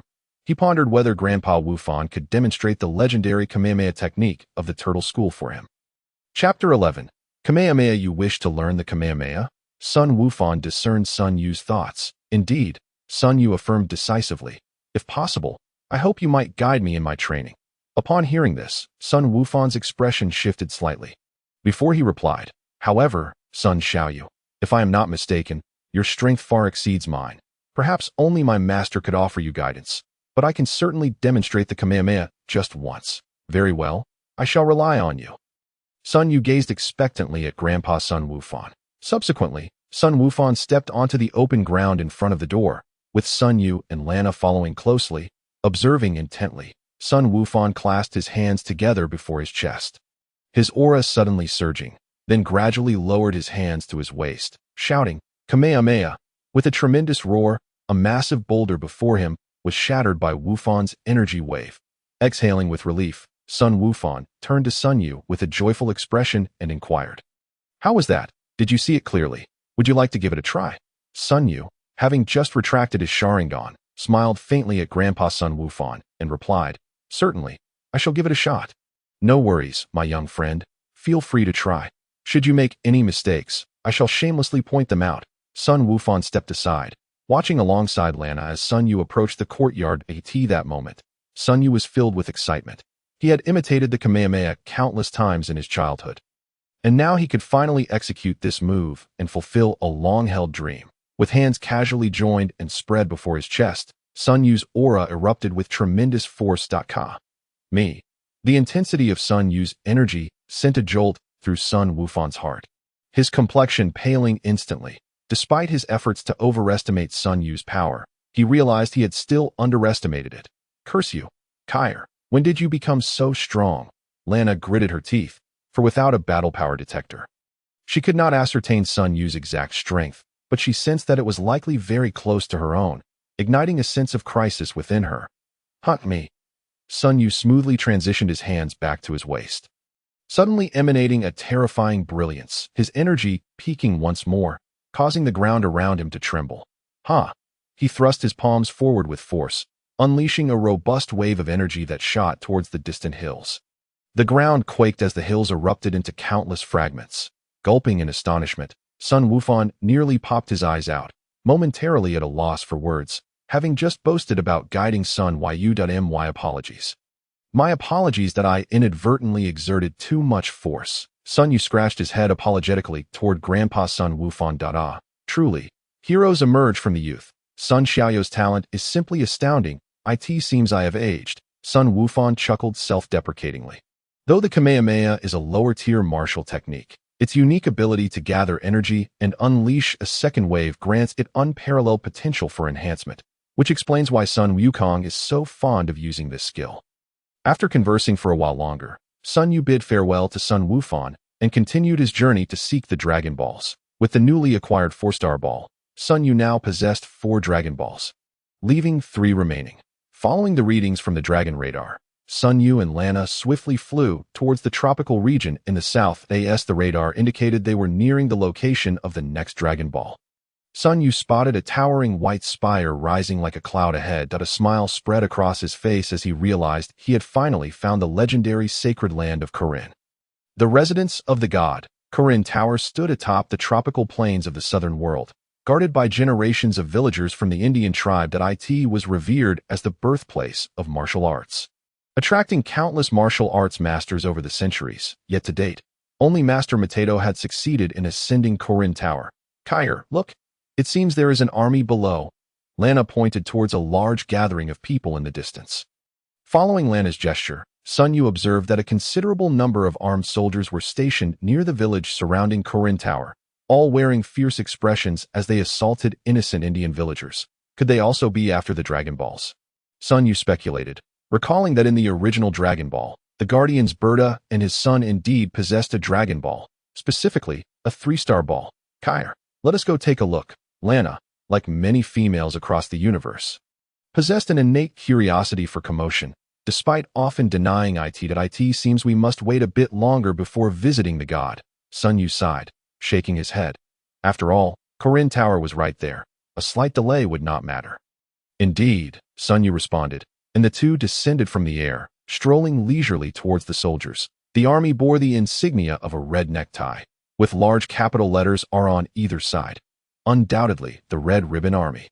However, in Sun Yu's memory, the Red Ribbon Army did not begin their quest for the Dragon Balls until after Wukong participated in the 21st World Martial Arts Tournament. Why had they arrived at Karin Tower so soon? Could it be a butterfly effect caused by his own presence? You two little brats, stop right there. An officer, appearing foreign, blocked Sun Yu and Lana's path, placing his hands on his hips as he bellowed. Get lost if you know what's good for you. Disobedient children might end up facing gunfire. Before Sun Yu could decide how to deal with this insufferable officer, another figure emerged. This individual wore a neatly fitted military uniform, and his sapphire blue eyes accentuated his handsome features. He strode confidently towards Sun Yu, sneering a few times as he said, I never expected you two would also be here for the Dragon Balls. General Blue, you must be mistaken. They are aware of the Dragon Balls too. The earlier foreign officer exclaimed in surprise. Sun Yu instantly recognized this man as General Blue, the commander of the Red Ribbon Army's elite blue team. Rumored to possess supernatural abilities, and who is also said to be homosexual. Oh dear, you've caught me. Sun Yu replied with a mischievous smile. Can you tell me how you came to know about it? I don't mind telling you. General Blue's expression was cold and disdainful as he cast a contemptuous glance at Sun Yu. After all, we possess the Dragon Ball radar, and the fact that you hold 4 Dragon Balls is completely exposed. Truly commendable for your efforts in gathering so many Dragon Balls for our army. The revelation that they too had a Dragon Ball radar left Sun Yu utterly astonished. However, upon reflection, it made perfect sense. The Red Ribbon Army was home to the brilliant genius Dr. Gero, who could effortlessly create such a device. How did you come to know about the Dragon Balls? Sun Yu pondered, unable to comprehend. Logically, not many people on Earth should be aware of the Dragon Balls at this time. Yet the enemy even possessed a Dragon Ball radar. Little brat, you certainly have a plethora of questions. However, given your contribution of 4 Dragon Balls to this general, I suppose I can indulge you. General Blue maintained his upright posture and continued. Our leader, General Black, met the renowned Dr. Briefs at a recent charity gala, during which the topic of the Dragon Balls was inadvertently mentioned in a drunken stupor. He even spoke of 2 remarkable young individuals, which must refer to you too. The realization that he was indeed the subject of discussion left Sun Yu feeling bemused. He mused that Dr. Briefs was indeed the type to let slip secrets after a few drinks. Nevertheless, it mattered little. Annihilating the Red Ribbon Army would be far simpler than squashing an ant. All right, little brat. Now that you've exhausted your inquiries, hand over the Dragon Balls. Chapter 12. Karinta. Before General Blue could finish his sentence, he used his supernatural abilities to immobilize Sun Yu and Lana, seemingly to prevent their escape. You can't move now. Can you, little brats? Sun Yu and Lana exchanged glances and said, "Shall I go? Or will you?" "Kair, didn't you say it was disgraceful to deal with ordinary people?" Lana remarked, having been bullied to this extent. "We naturally must retaliate. Besides, the Red Ribbon Army is no good." Sun Yu detested indiscriminate killing, but that did not mean he would spare the wicked. Feeling disregarded, General Blue was instantly enraged, his fury igniting as he charged towards Sun Yu and unleashed a powerful punch. Roaring, "Damn little brat! How dare you ignore me? You seek death. Ha! These two little brats are doomed, having provoked our General Blue." Indeed, the might of General Blue is not something ordinary individuals can compare to. The surrounding soldiers laughed uproariously, while the subdued local Indian villagers huddled together, sorrowfully watching Sun Yu and Lana, knowing that the fate of the rabbit is shared by the fox in times of peril. They would soon follow in the footsteps of the two. As General Blue charged at him, a cold smile crept upon Sun Yu's lips. Seizing the moment, he struck a precise knife-hand blow to Blue's neck. Crack! The sound of Sun Yu's palm landing on General Blue's neck echoed sharply, silencing the soldiers who had been laughing moments before. They stared in horror at their commander, whose head had bent at a right angle. "General," the soldiers struggled to accept that their mightiest commander had been dispatched in an instant. However, they soon witnessed General Blue stagger backward, ultimately collapsing to the ground, breathless. Curse it, perhaps out of fear from Sun Yu's swift defeat of General Blue. The soldiers raised their guns in preparation to fire. Although their firearms posed no real threat to Sun Yu's life, being hit would still be painful, as Saiyans are flesh and blood. Thus, the fate of these soldiers was sealed the moment they aimed their weapons. Sun Yu transformed into a streak of lightning, his movements lethal and precise, and the soldiers felt no pain as they fell lifelessly. Don't come any closer. Stay away," the foreign officer hiding in the back. Witnessing the scene, was utterly terrified. He scrambled into a vehicle, flooring the accelerator and speeding away. "Well, he certainly runs quite fast," Sun Yu scoffed, choosing not to pursue him, for he was not a bloodthirsty individual. Such scum was hardly worth his effort. Seeing that Sun Yu had no intention of wiping them out completely, the remaining soldiers scattered like frightened birds. The local Indian villagers, relieved to see the villains vanquished and their accomplices fleeing, exhaled a sigh of relief. Yet, when they looked at Sun Yu, they were filled with trepidation, knowing his formidable power inspired fear. Sun Yu and Lana approached the Indian villagers, who immediately knelt in gratitude, saying, "Thank you for saving us. Please, rise. There's no need for such formalities," Sun Yu urged, forcing a warm smile as he addressed a venerable elder. "Grandfather, we have come in search of a transparent glass sphere known as the Dragon Ball. The one with a few stars inside. Surely you have seen it." Upon hearing Sun Yu's quest for the Dragon Balls, the elder's expression darkened, as if fearing Sun Yu's intentions mirrored those of the previous villains. What do you want with those Dragon Balls? You aren't like that group, are you?" "Rest assured, grandfather, we are not villains, nor will we misuse the Dragon Balls," Sun Yu reassured the elder with a smile. "Ah, old man, I too believe they are not evil. Brah, go fetch the Dragon Balls." The elder turned to a robust young man. Upon being called, Brah stood up, his tall frame bare-chested, adorned with a necklace of bones and teeth. Seeing him, Sun Yu's eyes lit up. This Brah was the father of UPA, the boy Goku encountered at the sacred Karinta in the original Dragon Ball. However, it appeared that Brah had not yet married, and thus UPA did not exist at this time. Brah soon emerged from the dwelling, reluctantly handing over the 3-star Dragon Ball to Sun Yu. Having acquired the 5th Dragon Ball, Sun Yu bid farewell to the villagers and turned to leave with Lana. "Won't you stay for a cup of tea?" the elder implored, wishing to express gratitude for Sun Yu's heroic deeds. "No, grandfather, we must ascend Karinta." Sun Yu waved his hand without looking back. "They intend to climb Karinta." The villagers murmured that in their eyes, only true warriors could ascend Karinta, and Sun Yu exemplified the essence of a strong individual. Once they left the village, Sun Yu smiled at Lana, saying, "Sister Na, atop Karinta resides the deity of earth. Though his combat prowess may be lacking, he possesses profound insights into martial arts. When you meet him, be sure to show respect." I know, you're so verbose, Lana protested with palpable dissatisfaction. Approaching Karinta, Sun Yu and Lana soared into the sky. Ascending vertically into the towering clouds, the palace of the celestial deity was said to be guarded by mysterious powers, preventing any flying object from approaching. However, before the absolute strength of Sun Yu and Lana, any such mystical force proved to be utterly ineffective. They broke through the palace's defenses and stood before the celestial being that in truth. The celestial deity had already taken notice of these two enigmatic visitors the moment they arrived on Earth. Fortunately, Sun Yu and Lana had not committed any heinous acts since their arrival, which relieved the deity.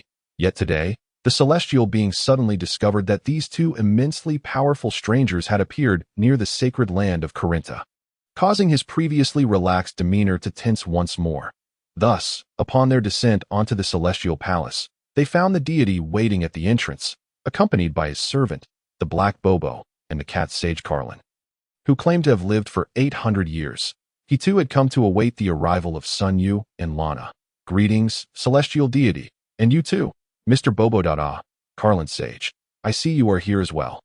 Sun Yu exclaimed, visibly excited as he warmly greeted each of them. In stark contrast to Sun Yu's relaxed demeanor, the celestial beings were nearly in tears from anxiety, for they were utterly bewildered by the sudden appearance of the two youths. Though they sensed the overwhelming power emanating from them, it was evident that the visitors were well aware of the situation on their side, creating an eerie atmosphere. The aged celestial deity cleared his throat. Taking heavy steps towards Sun Yu, with a grave expression, he inquired, "Might I ask the purpose of your visit to my humble abode?" "Your Excellency, you are too kind," Sun Yu replied, stepping forward to bow respectfully. "I am Sun Yu, and this is my cousin, Lana. We have heard that the sacred land of Karinta is the birthplace of martial arts in the world, and we wish to seek your guidance on the path of cultivation." After listening to Sun Yu's words, the elderly deity scrutinized both him and Lana, pondering deeply before shaking his head. "I fear your powers far exceed my own, and you both carry heavy burdens of sin. Thus, I cannot instruct you. Indeed, the Saiyans are notorious for their bloodthirsty nature, often engaging in the extermination of entire planets. Just as Sun Yu crossed over, they obliterated the dwarf planet, so their sins cannot be dismissed lightly." "Hey, you old fool, what are you saying?" Lana interjected, clearly displeased. While she was indifferent to others' opinions of her, she would not tolerate any slander against Sun Yu. "Who are you calling burdened with sin? Do you believe I won't annihilate you?" "Nana, please calm down," Sun Yu quickly reassured her, then politely apologized to the celestial deity. "I beg your pardon, Your Excellency. Please do not take offense.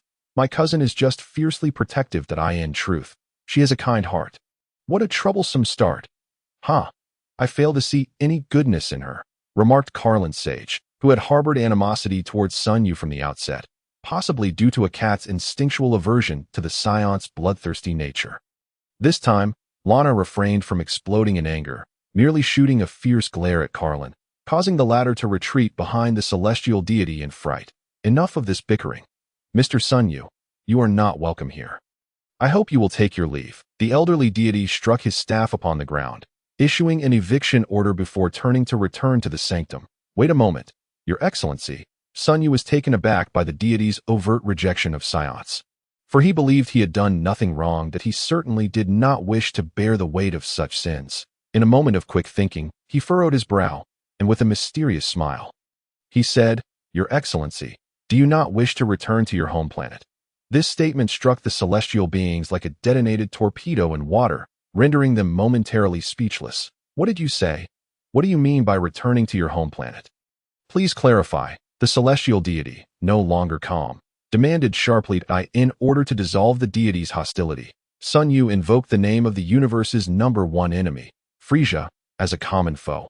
Although Frisia had yet to acknowledge the existence of the Namekians, it mattered little. As the main antagonist, he was expected to act the part, particularly when it came to shifting blame.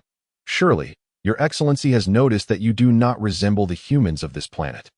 Like us, you hail from the cosmos. Within the coordinates 9035YX lies a planet named Namek, which, due to environmental degradation, has seen a drastic decline in its population. The Elder at that time dispatched an exceptional dragon to seek out other planets.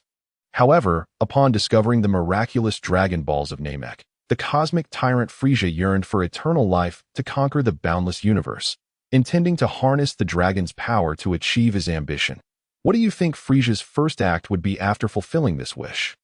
Sun Yu asked in a low tone, causing the faces of those present to darken. The celestial deity swallowed hard, attempting to moisten his parched throat, murmuring, he would completely destroy Namek to eliminate any future threat. With Frisia as a shared enemy, the celestial deity's attitude began to shift as Sun Yu had anticipated. Your Excellency, Mr. Bobo glanced nervously at the deity at this moment. The aged celestial being appeared even more frail. One would think that discovering his own heritage would be a joyous occasion, yet the revelation of such a terrifying truth weighed heavily upon him.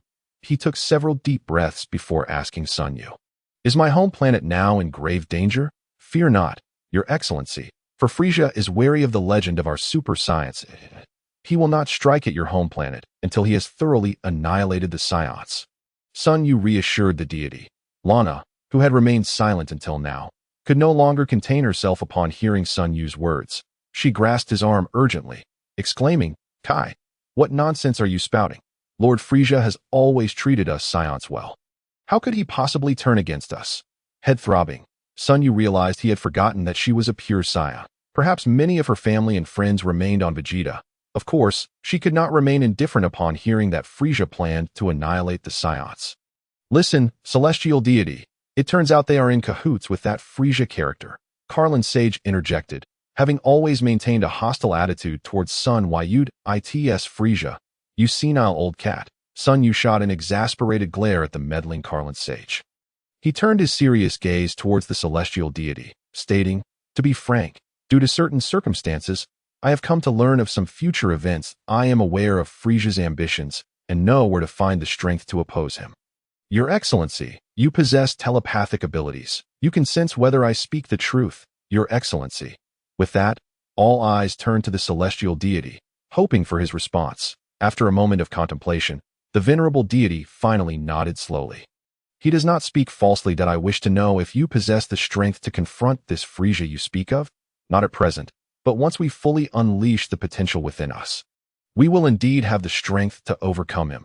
Could one simply say they were powerless? Otherwise, the celestial deity would surely not waste time mentoring them.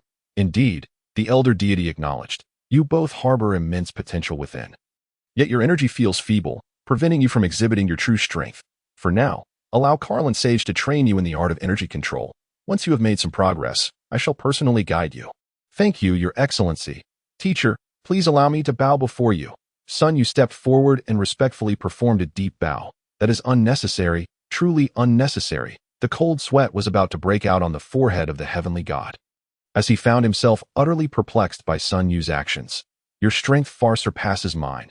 I am truly unworthy of being called your teacher, he exclaimed. Indeed, indeed, Sun Yu replied shamelessly with a grin, as the saying goes.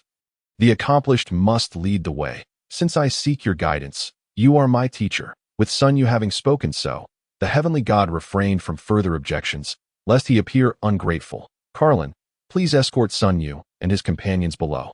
I appreciate your efforts in training them. Of course, my lord, Carlin the Immortal responded, though he still harbored reservations in his heart. Yet, since it was the heavenly god's command, he reluctantly led Sun Yu down for training. Upon Carlin the Immortal's return to the dwelling beneath the heavenly palace with Sun Yu and Lana, Bobo, visibly concerned, addressed the heavenly god. Is it truly wise to teach them cultivation? The heavenly god sighed in resignation. I am the heavenly god, and I can perceive the burdens they carry. However, to be fair, I do not sense any malevolent energy emanating from either of them. Perhaps we can guide them towards righteousness and cleanse them of their burdens. That could be considered a virtuous deed. With that, the heavenly god and Bobo returned to the divine hall. Back in his quarters, Carlin the Immortal scrutinized Sun Yu and Lana with suspicion, stating, though I am reluctant, as it is the heavenly god's command, I must comply. I trust you won't attempt to conquer the world after completing your training here. Do we really need to cultivate to conquer the world? Sun Yu jested candidly. Exactly.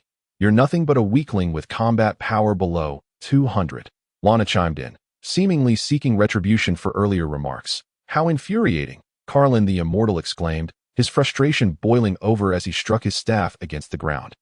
producing a series of sharp sounds. Then, with a sudden smirk, he declared, "So you look down on me. Now I challenge you to seize the bell from my hand without using your energy, Sun Yu," with a mischievous glint. Interrupted Carlin the Immortal, who was about to produce a bell. "What? How did you know?" Carlin gasped, his eyes widening in disbelief. Yet, no matter how hard he tried, it was futile, for his eyes were as comically flawed as a certain someone's height. They were a source of endless amusement. "I merely guessed. Ha! If the task were simply to snatch the bell from your hand, it would be easier than devouring 10 giant hamburgers in a second. Therefore, I surmise your true intention is to have us wear bells as well, requiring us to snatch your bell without making a sound," Sun Yu said, fixing his gaze on the sweating Carlin the Immortal. You.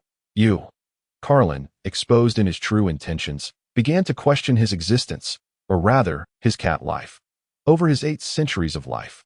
"Well, since you've already figured it out, let us begin," with no choice but to surrender to his own thoughts being laid bare. Carlin the Immortal hoped to regain his dignity in the ensuing training. "Who will go first?" "I will." Lana stepped forward eagerly, while Sun Yu nonchalantly stepped aside, watching as Lana took the bell and tied it around her waist. Carlin the Immortal also secured the bell to his staff and took a deep breath, saying, "Begin."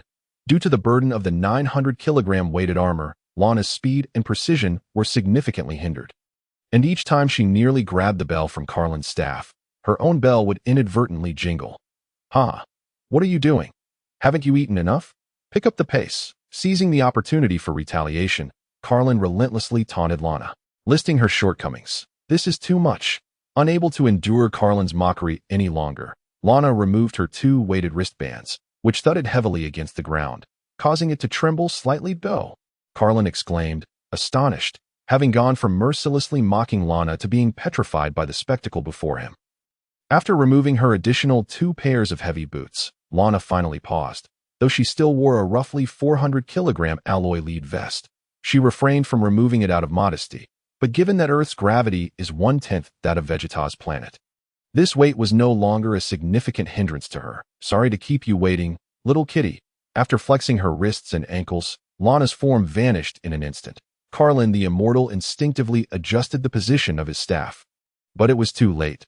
As Lana snatched the bell from Carlin's staff, the bell tied to her waist rang out, clearly indicating that her movements had exceeded the speed of sound. "You cheated. You cheated. You're all monsters. You're bullying me," Carlin the Immortal exclaimed, frantically jumping in place, seemingly attempting to leap up and strike Lana's knee. Upon hearing Carlin's outburst, Sun Yu scoffed. "What does it have to do with me? I haven't bullied you at all. Lana, don't tease him anymore. Just put your weighted armor back on, or this training will be meaningless." Generally speaking, Lana was receptive to advice, and she quickly donned her weighted armor once more. This time, Carlin the Immortal fell silent and refrained from making further taunts, allowing Lana to concentrate on balancing her body and synchronizing her breathing and rhythm perfectly. Within a day, Lana successfully snatched the bell from Carlin the Immortal while wearing the weighted armor and without disturbing her own bell.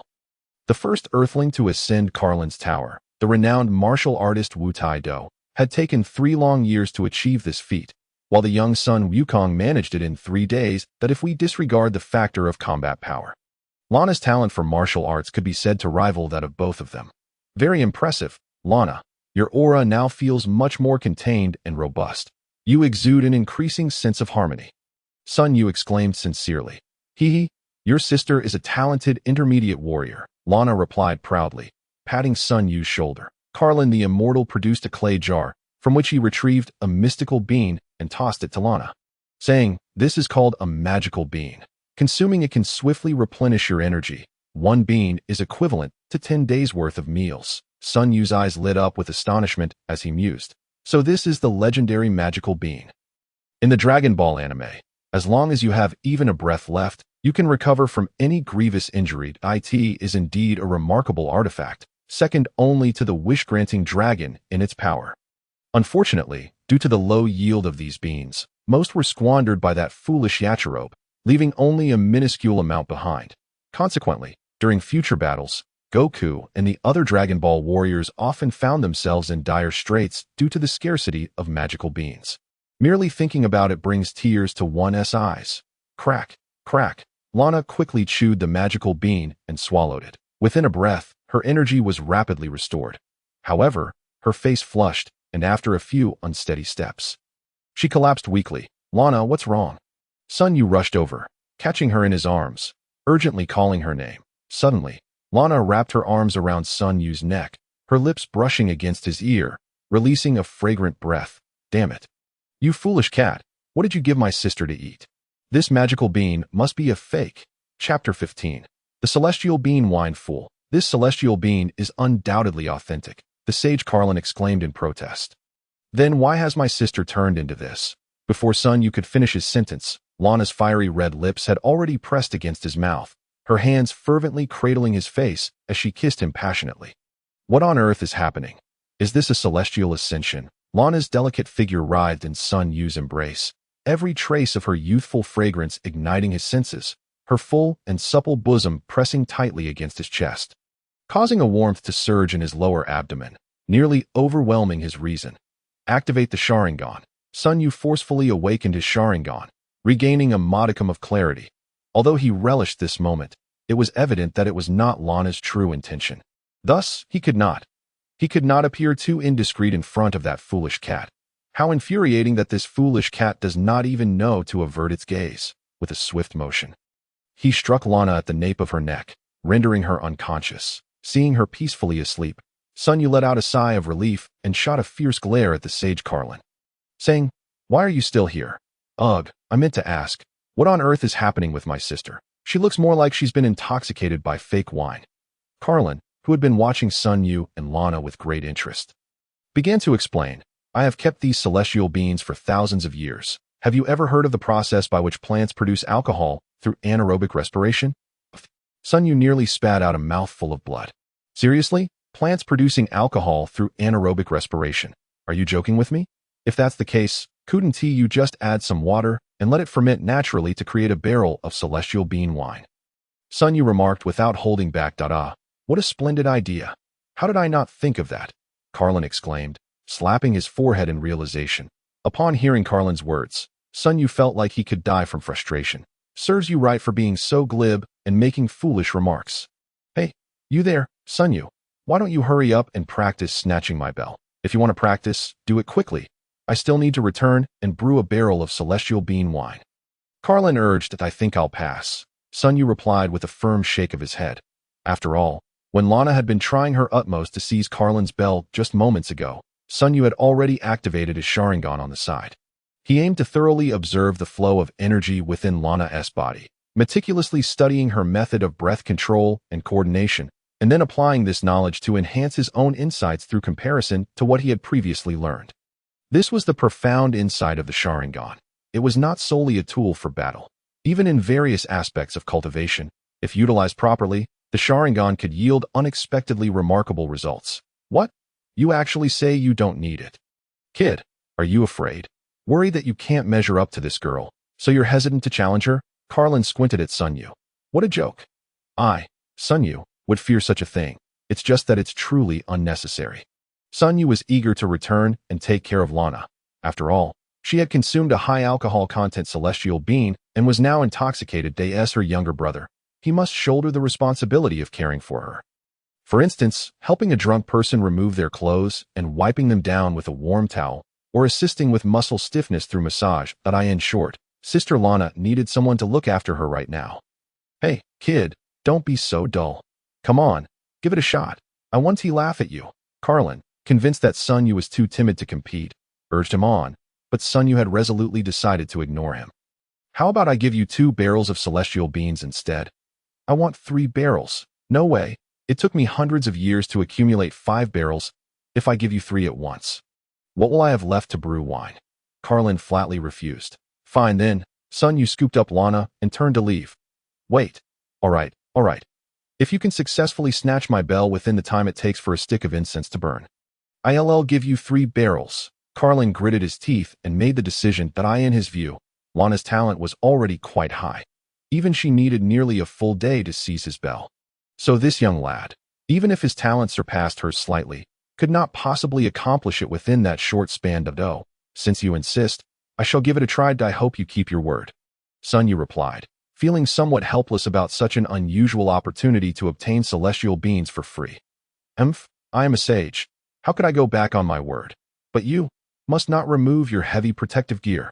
Carlin emphasized, rest assured, it's entirely unnecessary. Sun Yu gently laid the slumbering Lana down and approached Carlin. May we begin? Let us commence. With Carlin's approval, Sun Yu took a moment to adjust his breathing. Based on his current understanding of Qi, he knew that it begins in stillness, progresses through momentum, and culminates in movement.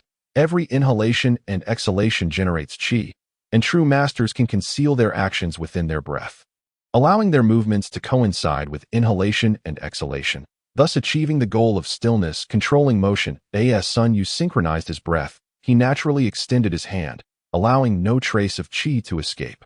As though he had melded with the surrounding environment, Carlin seemed to sense the harmonious energy emanating from Sun Yu, and for a fleeting moment, his nerves relaxed slightly due to the absence of any perceivable Qi.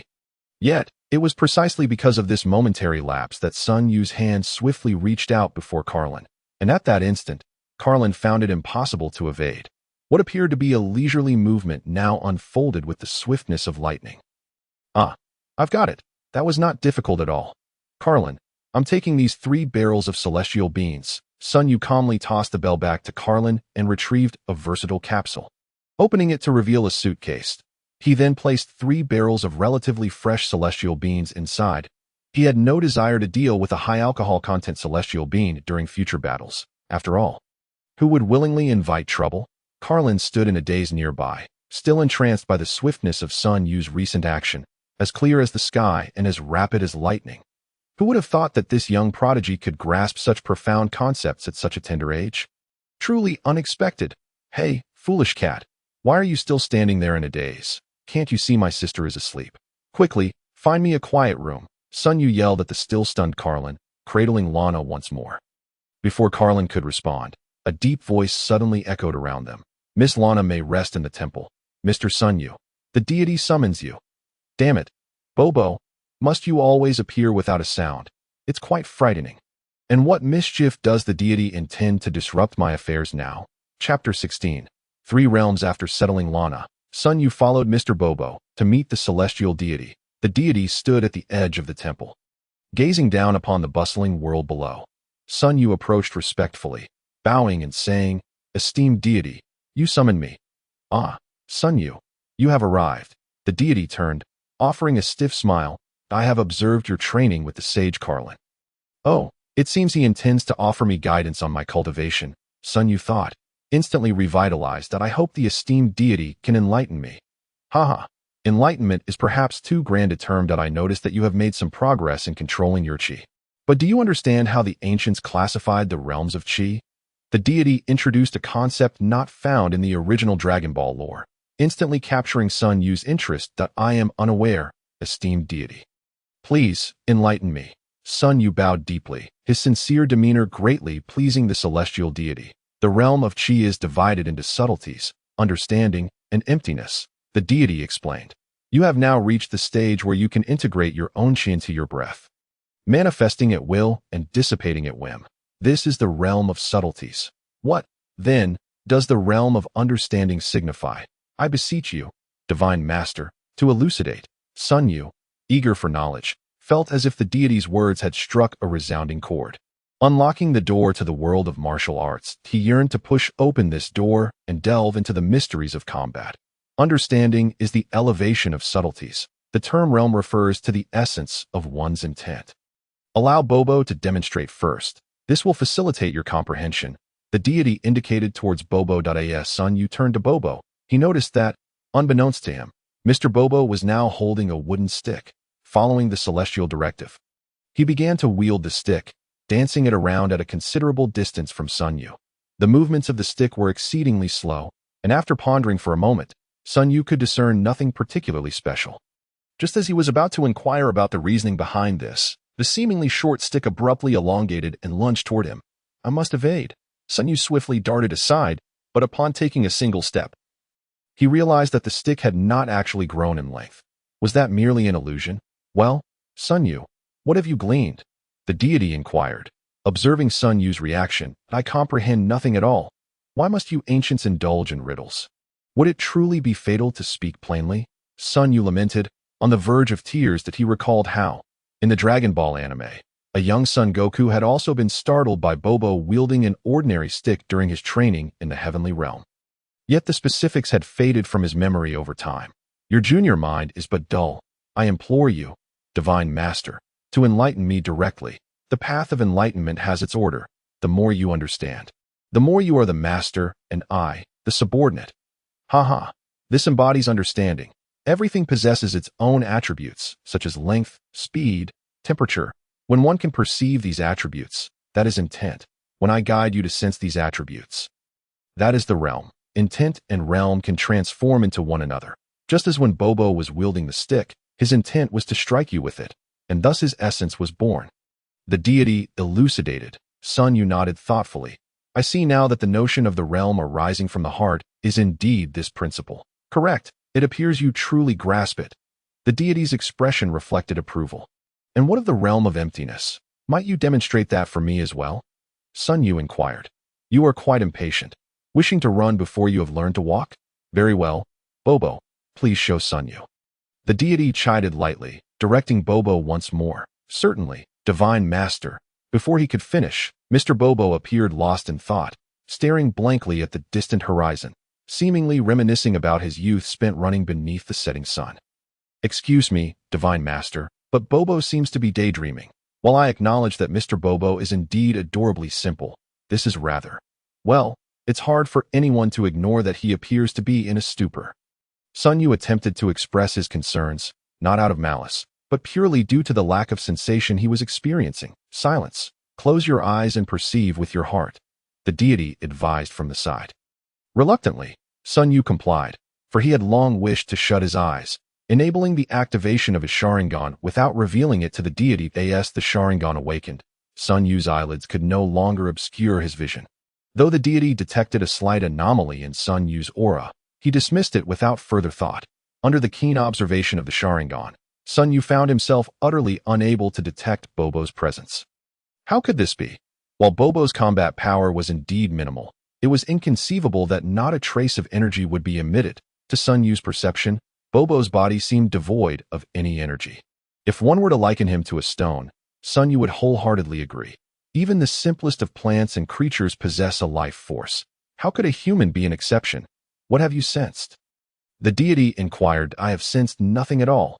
If I were not mindful of Mr. Bobo's position, I would not perceive his existence in the slightest. Sun Yu replied candidly. The deity chuckled softly. This is the realm of emptiness. All things are but illusions, originally devoid of substance. So how could there be sensations? Ah, I see. Sun Yu seemed to grasp the concept, realizing that the cultivation of Qi in this world closely mirrored the principles of inner cultivation and mindfulness he had encountered on Earth. Both paths sought to enhance control over Qi through direct engagement with one's true self. In Sun Yu's recollection, after completing his training under 100 times the normal gravity, Son Goku had arrived on Namek, where the members of the Ginyu Force, despite using their scouters, could only detect a combat power of 5,000 from him. In reality, he possessed a staggering combat power of 90,000. It dawned on Sun Yu that Son Goku had already reached the realm of emptiness at that time. No longer needing to conceal his true strength, the realm of emptiness allowed him to exist in a state of complete tranquility, with all his energy seamlessly blending into the cosmos. Some might wonder if he could not conceal the 5,000 combat power. But it was not that he was incapable. Rather, he simply had no need to hide it. Bobo's combat power barely surpassed 100, allowing him to remain entirely undetected in the realm of emptiness. In contrast, Son Goku's immense strength could not be entirely masked, and unless he actively suppressed it, a trace of his essence would invariably leak out. It is good that you understand. The path of cultivation requires patience and gradual progression. There is no need to rush. I have some faith in you. But that Miss Lana has an excessively competitive spirit. If she does not correct this, she may easily stray from the path of martial arts. The deity sighed. Rest assured, Divine Master, I will keep a close watch on Sister Lana. Sun Yu replied earnestly. Very well. I have imparted all that I can. The remainder depends on your efforts. Bobo has prepared 2 rooms for you in the palace. You may stay as long as you wish. Then we shall impose upon you. Chapter 17. Bulma has been kidnapped in the subsequent 3 months. Sun Yu and Lana remained within the Celestial Palace, diligently training. Under Sun Yu's guidance, Lana successfully entered the realm of subtleties in her mastery of Qi, and her combat power surged dramatically, nearing the threshold of 10,000. Meanwhile, Sun Yu, engrossed in comprehending the essence of intent, found his own combat power temporarily lingering around the 7,000 to 8,000 mark. However, can one truly measure strength solely by combat power? Among all the inhabitants of the Celestial Palace, only Lana remained oblivious to the fact that Sun Yu's strength had already surpassed hers. And this was without considering the advantage of his Sharingan in battle. In the Dragon Ball universe, combat power can directly overshadow martial arts realms, but when two individuals possess similar combat power, the realm of martial arts will play a decisive role in combat. Later, believing herself to be in the lead, Lana, eager to breach the 10,000 combat power barrier and gain a significant advantage over Sun Yu, did not hesitate to expend one opportunity to enter the hyperbolic time chamber. Is it truly necessary to squander this chance so early? You are not yet of age, and your combat power remains undeveloped. Even if granted a year, your growth would be negligible. One must always proceed with caution, Sun Yu advised Lana. But alas, the young girl was resolute. Over the span of 3 months, her explosive growth in combat power had inflated her ego considerably, particularly in regard to her. Well, suffice it to say that Lana was wholly preoccupied with the notion of becoming a new queen on Vegeta after surpassing the 10,000 combat power threshold. She even jested about rewarding Sun Yu with the title of a small prince, which left him feeling rather awkward. Soon as Lana entered the hyperbolic time chamber, the deity revealed to Sun Yu a rather peculiar occurrence. Sun Yu, in the past 2 days, numerous patrol aircraft have appeared near the temple. They seem to be searching for something. However, due to the presence of a gravitational shield near the temple, they were utterly unable to locate us. When it came to the notion of searching for something, Sun Yu immediately thought of the Dragon Balls he possessed. Could it be the Red Ribbon Army? This seemed highly plausible, as he had previously slain General Blue of the Red Ribbon Army, thus establishing a grudge between them. Moreover, with the existence of the Dragon Balls on him, it was entirely reasonable for the Red Ribbon Army to mobilize troops in search of him. No. Wait. The celestial being directly dismissed Sun Yu's speculation, stating, "Those aircraft bear no insignia of the Red Ribbon Army. Their emblem is Capsule Corp, the Capsule Corporation." Oh, upon hearing the name Capsule Corp, Sun Yu appeared quite astonished. How could Dr. Briefs possibly send aircraft to find him here? Even if he wished to inform Sun Yu that the gravity training chamber was ready, there was no need to create such a commotion. Something unusual was certainly afoot. So it was Capsule Corp. He thought, "Celestial being, I believe they must be looking for me. I shall go and investigate. Please exercise caution." After bidding farewell to the celestial being, Sun Yu swiftly flew out of the gravitational field surrounding the temple, heading towards the nearest aircraft. At that moment, the pilots of the patrol planes hovering near the sacred land of Karin suddenly noticed that the radar coordinates shared by their employer were moving rapidly. Consequently, they began to report frantically to their boss, reporting, "Boss, the target's position has changed. Repeat, the target's position has changed. Current coordinates: east longitude 2 degrees 17.47, north latitude 48 degrees 51.30. Reporting, boss. The target's position has changed again." Repeat, the target's position has changed again. Current coordinates are, reporting, boss. Upon receiving this series of reports, Dr. Briefs, the president of Capsule Corp, abruptly shut off all communication devices with a decisive snap, and then quietly watched as a figure approached from the distance. As Sun Yu neared the aircraft, he caught a glimpse of Dr. Brief seated inside through the cockpit's glass window, and he greeted, "Hi, Doctor, it's truly you. What brings you to the Karin's sacred land all of a sudden?" The side door of the aircraft opened, and Dr. Briefs waved to Sun Yu. "Say, Mr. Sun, please come inside to talk." "All right." Sun Yu entered Dr. Brief's aircraft, and upon doing so, he noticed that Dr. Briefs appeared significantly more haggard, his already slender frame seeming even more frail. "Sun, Mr. Sun, I find myself in a dire situation. It is entirely my fault. I. Witnessing the near collapse of Dr. Briefs, Sun Yu's heart tightened, and he stepped forward to grasp Dr. Brief's shoulder, offering reassurance. "Doctor, feel free to speak your mind. I am here to assist in any way I can." Upon hearing Sun Yu's words, Dr. Briefs divulged the circumstances to it. Turned out that after the Black Marshal of the Red Ribbon Army learned of the Dragon Ball's existence, he devoted all resources to searching for them. With Dr. Gero's assistance in inventing the Dragon Ball radar, they had indeed located 2 Dragon Balls during this time. Subsequently, the Black Marshal discovered, to his dismay, that the remaining 5 Dragon Balls had congregated together, quickly recalling the 2 young men Dr. Briefs had mentioned inebriatedly. According to reports from remnants of the defeated Blue Team, Sun Yu possessed formidable combat power, leading the Black Marshal to conceive a nefarious plan. Having heard that Sun Yu had close ties with Capsule Corp, he directly kidnapped Bulma, intending to coerce Sun Yu into surrendering the remaining 5 Dragon Balls. "Mr. Sun, it is all my fault for speaking out of turn while drunk." Dr. Brief's voice trembled. "They have threatened that if the Dragon Balls are not surrendered within 3 days, they will execute Bulma." Poor Bulma. Though Dr. Briefs was the wealthiest man in the future world, he was still in the early stages of his career, unable to withstand the might of the already formidable Red Ribbon Army. After much deliberation, he ultimately resolved to seek help from the exceptionally powerful youth. "Sun Yu, scoundrels, those wretches, how dare they lay a hand on Bulma?" In Sun Yu's heart, the injustice ignited a fierce wrath. Bulma represented his most vulnerable point. Her well-being was sacred. It is believed that many share Sun Yu's sentiment, as Bulma undoubtedly stands as the most beloved female character in the Dragon Ball series. The vivacious and charming girl who has captured the hearts of countless admirers. Upon his arrival in this world, Sun Yu was overjoyed at the sight of Bulma and eagerly anticipated her growth. Yet, the audacity of the Red Ribbon Army to kidnap Bulma incited a death sentence upon them in Sun Yu's mind.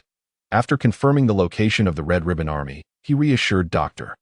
Briefs, "Do not worry, I will return with Bulma safe and sound," before he burst through the wall with a resounding crash. Soaring through the air, Sun Yu smirked, vowing that should the Red Ribbon Army dare to harm a single hair on Bulma, he would annihilate them entirely to sate his fury. Perhaps even if Bulma were to perish, the Dragon Balls could resurrect her. However, Sun Yu wished to spare her from the trials of life and death too early.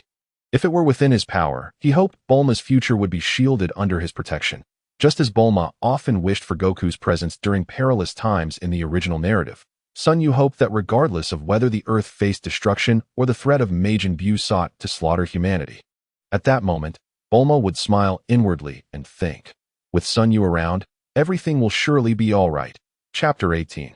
The Black Marshal's dream with his combat power of 8,000 elevated to its zenith. Sun Yu swiftly traversed the distance of over 1,000 miles indicated by the Dragon Ball radar, ultimately locating the headquarters of the Red Ribbon Army on a solitary island off the west coast. Following the Dragon Ball radar's guidance, Sun Yu soared above a magnificent palace adorned with fluttering flags. Utilizing the insight of his Sharingan, he quickly pinpointed the hidden chamber where Bulma was imprisoned. Thankfully, she seemed to have suffered no harm, crouching in a corner of the chamber with her head bowed, appearing woefully pitiful. "As long as you are unharmed, I shall repay the grievances you endured tenfold." Sun Yu silently vowed, then positioned himself and leaped from thousands of meters in the sky, descending like a celestial being. In an instant, the reinforced concrete floor of the magnificent palace crumbled beneath him as though it were made of mere paper, and his figure materialized at the entrance of Bulma's confinement chamber. Boom! The drowsy guards were suddenly jolted awake by the thunderous noise, and upon seeing a figure appear before the hostage's cell, they instinctively aimed their guns, shouting, What are you? Don't move. If you do, I'll shoot." Sun Yu turned to glare coldly at the guards, causing them to tremble violently. Their eyes inadvertently caught sight of the gaping hole in the ceiling, and they turned pale with fear. "Get lost?" "Why, yes, sir." With a single word from Sun Yu, the guards felt as if they had been granted a reprieve from death, bowing their heads in gratitude for his mercy before they hastily fled. Hearing the commotion, Bulma raised her little head, her red eyes evoking an overwhelming sense of compassion, prompting a desire to hold her close and shower her with affection. In truth, Sun Yu did just that. With a creak, he effortlessly pried apart the thick iron bars at the entrance of the cell. Bulma's small eyes widened in astonishment, and she gasped, "Brother Sun Yu, are you here to rescue Bulma?" As he tore the iron bars apart, Sun Yu stepped into the room and gently lifted the little girl Bulma into his arms, softly assuring her, "Yes, brother is not only here to save you, but also to help you punish the bad people." Before Sun Yu could finish his words, Tears welled up in Bulma's eyes. She fought to hold back her tears, sobbing, "Thank you, Brother Sun Yu. Bulma has been very obedient." The bad people want Bulma to reveal where Brother Sun Yu is. Bulma didn't he say anything. They frightened Bulma. Bulma didn't he cry.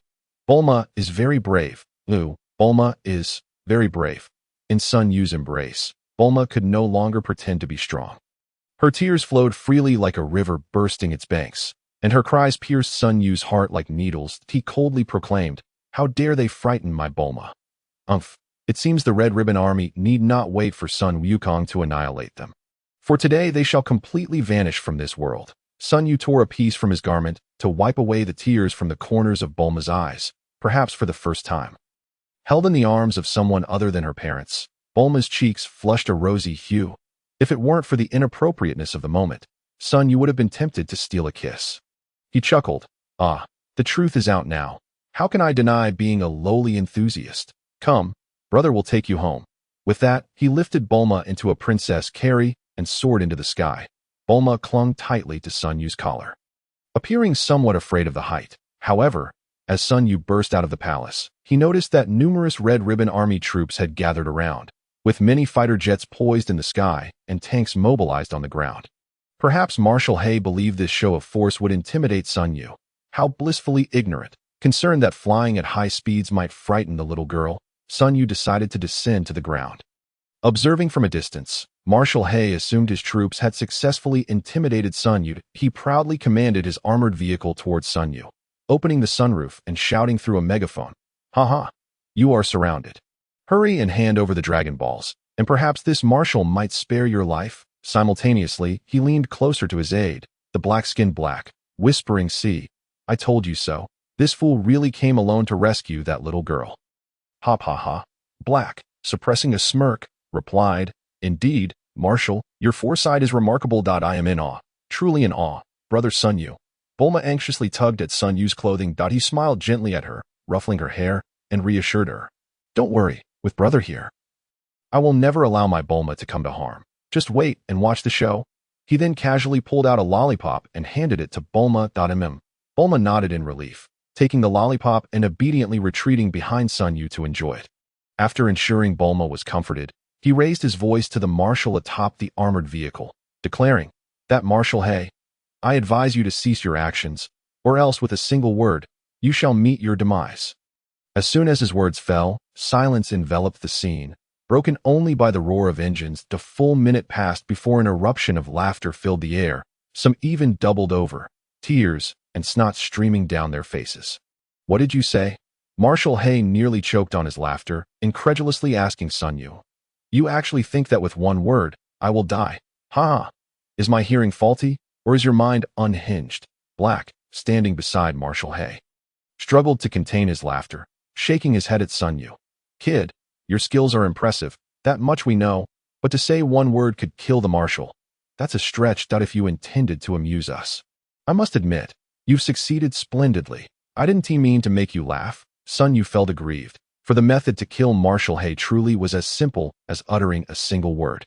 In the original tale, Marshal He met his end unjustly. Under the pretext of world conquest, he had rallied a host of ambitious warmongers, exerting every effort to compel his subordinates to search for the Dragon Balls. To obtain them, he instituted draconian military regulations. Failure to complete a task meant execution. This included the remnants of the Blue Team, who, upon returning to the Red Ribbon Army's headquarters after being defeated by Sun Yu, were all executed that very day. Such brutal regulations bred discontent among the troops. Ultimately, Black discovered the true intent behind Marshal He's quest for the Dragon Balls. It turned out that he sought them not for world domination, but merely to address his insecurities about his height, desiring to grow a few inches. Nothing more. Upon realizing that countless soldiers sacrificed themselves for such a trivial wish, Black believed Marshal He unworthy of his command and ended his life. Thus, all Sun Yu needed to do was reveal this little secret to Black, and there would have been no need for him to take action. After all, Sun Yu had previously claimed that dealing with mere pawns was beneath him. Ahem, Black, let him speak. I want to see how he proposes to kill me with a single word. Marshal He sneered disdainfully at Sun Yu. If I must say something. Sun Yu felt a bit bashful, as it seemed unkind to point out someone's shortcomings. He feared that if Marshal Hay lost his temper, he might retaliate. Indeed, Marshal, I implore you to speak. Go ahead, say it. Whoever doesn't speak is a little dog. Hearing Marshal Hay's challenge, Sun Yu felt he had no choice but to comply, lest he be labeled a little dog. He had never encountered someone so intent on self-sabotage. If there were ever a competition for foolishness, this marshal would undoubtedly take the crown. Chapter 19. Brother takes you to see fireworks. Happy New Year. Setting aside the wicked Red Ribbon Army, Marshal Hay could be considered a decent person. Firstly, as a prominent figure in the early Dragon Ball universe, he had never harbored intentions of exterminating the government forces to unify the world. He possessed sufficient military strength to do so. Secondly, while his subordinates were indeed nefarious, the majority had perished at his command, which could be seen as ridding the world of evil. Thus, from another perspective, Marshal Hay was a decidedly good person. He merely harbored a trivial dream of growing to a height of 1.60 meters. Nothing more, he tirelessly pursued this dream, during which he eliminated numerous threats to the populace. His tale is one of bittersweet struggle, truly unworthy of public knowledge. If this subject were to be woven into an inspiring novel, it would surely become a bestseller. Reflecting on this, Sun Yu felt a pang of reluctance to personally end his life. He revealed to the assembled soldiers that their marshal's quest for the Dragon Balls was solely to achieve a few extra inches in height. As for world domination, that could wait. Silence fell once more, the atmosphere thick with tension, all eyes fixed on Marshal Hay, the only sound being Bulma's lollipop licking. Marshal, tell me this isn't true. Black's veins bulged as he glared at Marshal Hay, desperately seeking a truthful response. Of course not. I have never cared about my height. Marshal Hay's bravado had evaporated, his demeanor shrinking as he stammered in defense. At some point, Sun Yu had also procured a lollipop, licking it with a mischievous grin, adding, "Hey, you little black shorty, your explanation only serves to highlight your insecurity." Upon hearing Sun Yu's words, Marshal Hay immediately shrieked in retaliation, "You are the little shorty. Your whole family is made up of little shorties." Though feeling discontent at being berated by the Black Marshal, Sun Yu expressed a desire not to stoop to the level of someone on the brink of death. As events escalated to this point, Vice Officer Brack wore a grim expression, drawing his sidearm and aiming it at the Black Marshal's head, proclaiming loudly to the assembly, "According to the military regulations of the Red Silk Army, it is the duty of all to endeavor for world domination. Those who violate these regulations shall face death without mercy. Death without mercy. Death without mercy." The soldiers, having long harbored a pent-up fury, erupted into a thunderous roar at Brack's incitement. "Please, I beg you, do not kill me." The Black Marshal, stripped of any semblance of dignity, looked on in terror at Vice Officer Brack, humbly pleading for his life. However, Brack remained unmoved, swiftly pulling the trigger. With a resounding bang, the Black Marshal slumped helplessly from the armored vehicle. Brack coldly regarded the lifeless body of the Black Marshal, a hidden smirk curling at the corners of his mouth, before he turned to the excited troops and declared solemnly, "An army cannot be without a commander for even a day. Though I may be unworthy, I hereby nominate myself as Frere. What say you?" As his words fell, the troops erupted in a fervent chant of Brack's name. Brack, Brack, Brack. Now firmly positioned as Frere, Brack smiled down at Sun Yu and remarked, "Mr. Sun, you are indeed a hero among the youth. I wonder if you would consider joining our Red Silk Army. Should you wish, I can appoint you as Vice Marshal, and together we shall divide the world. You have long desired to eliminate the Black Marshal to take his place." "Haven to you," Sun Yu casually remarked, licking the lollipop in his hand. A flicker of coldness crossed Brack's eyes at Sun Yu's revelation, but he quickly masked it with a grin, saying, "Haha, Mr. Sun, you are quite the jester. As long as you hand over the Dragon Balls, I shall grant you half of the world." Sun Yu raised his gaze to Brack and replied nonchalantly, "I appreciate the offer, but I do not desire half the world. I wish for all of you to perish." The audacity of the Red Silk Army to kidnap Bulma would demand a bloody price, for Sun Yu was fiercely protective of those he cared for. "You dare to provoke me? Kill him!" Brack shouted in a fit of rage. At that moment, a figure emerged from a long Lincoln limousine, his gaze cold as steel, sporting a thin mustache, and clad in a fuchsia cheapao adorned with the character "for kill" written in brush strokes. He was none other than the world's foremost assassin, Tao Bai. With Tao Bai's arrival, Brack regained his composure, perhaps believing that with him in the fray, Sun Yu would surely be subdued. His eyes now gleamed with sympathy as he regarded Sun Yu. Young man, your presence is calm and reserved, indeed quite extraordinary. Alas, you have encountered me. Tao Bai feigned praise, subtly highlighting his own prowess. Sensing Sun Yu's exceptional nature, he was determined to eliminate him swiftly to avert any future rivalry, though this was merely his own delusion. 3 moves. Tao Bai extended 4 fingers, prompting a trembling attendant to press down the extra finger. Clearing his throat awkwardly, he declared, with just 3 moves, I shall assuredly kill you. Sun Yu smiled shyly and replied, I can't shake the feeling that it will take only 1 move. At least you possess self-awareness. I strike. Tao Bai sneered, launching a kick towards Sun Yu. Just as Tao Bai was about to make contact, Sun Yu leisurely released the half-eaten lollipop from his mouth, casually poking it toward Tao Bai's forehead. What appeared to be a slow-motion sequence transpired in an instant. Tao Bai had no time to react as the inconspicuous lollipop lodged itself into his forehead. The world's greatest assassin fell, defeated by a mere half-eaten candy. Brack and the others froze in disbelief, unable to fathom such an absurdity. How could a plastic lollipop bring down the foremost killer in the world? Yet, it was an undeniable reality that unfolded before their eyes. Sun Yu sighed, gazing at the lifeless Tao Bai. What a pity, there was still half of it left. Bulma looked up at him with wide, innocent eyes, raising her own lollipop. Here, Bulma wants you to have this. Brack and his companions listened in despair, internally lamenting the trivial cost of a lollipop compared to the exorbitant sum they had paid to secure Tao Bai's services. Brack, do you have any secret weapons left? Use them. Sun Yu yawned lazily, inquiring that in truth, Sun Yu was not idly passing the time. He yearned to witness the artificial beings created by Dr. Gero, as the original tale had subtly alluded to their existence without detailed account. Given Sun Yu's Saiyan nature, he held high expectations for the current iterations of artificial beings, yet it seemed a mere fantasy and no more. Lord Sun, Brack quavered, his legs giving way as he knelt, realizing that if even someone like Tao Bai could be dispatched in an instant, he was surely no match for Sun Yu. Standing so close, he ingratiatingly smiled. Lord Sun, I am willing to follow you, to serve you in whatever capacity you desire, whatever you wish for this world.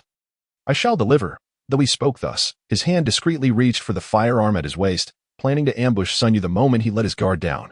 However, Sun Yu did not spare him a glance, instead squatting down to gently pinch Bulma's cheek, asking, Bulma, would you like to see some fireworks? Yes, brother Sun Yu. Bulma wants to see fireworks, Bulma exclaimed eagerly. Chapter 20.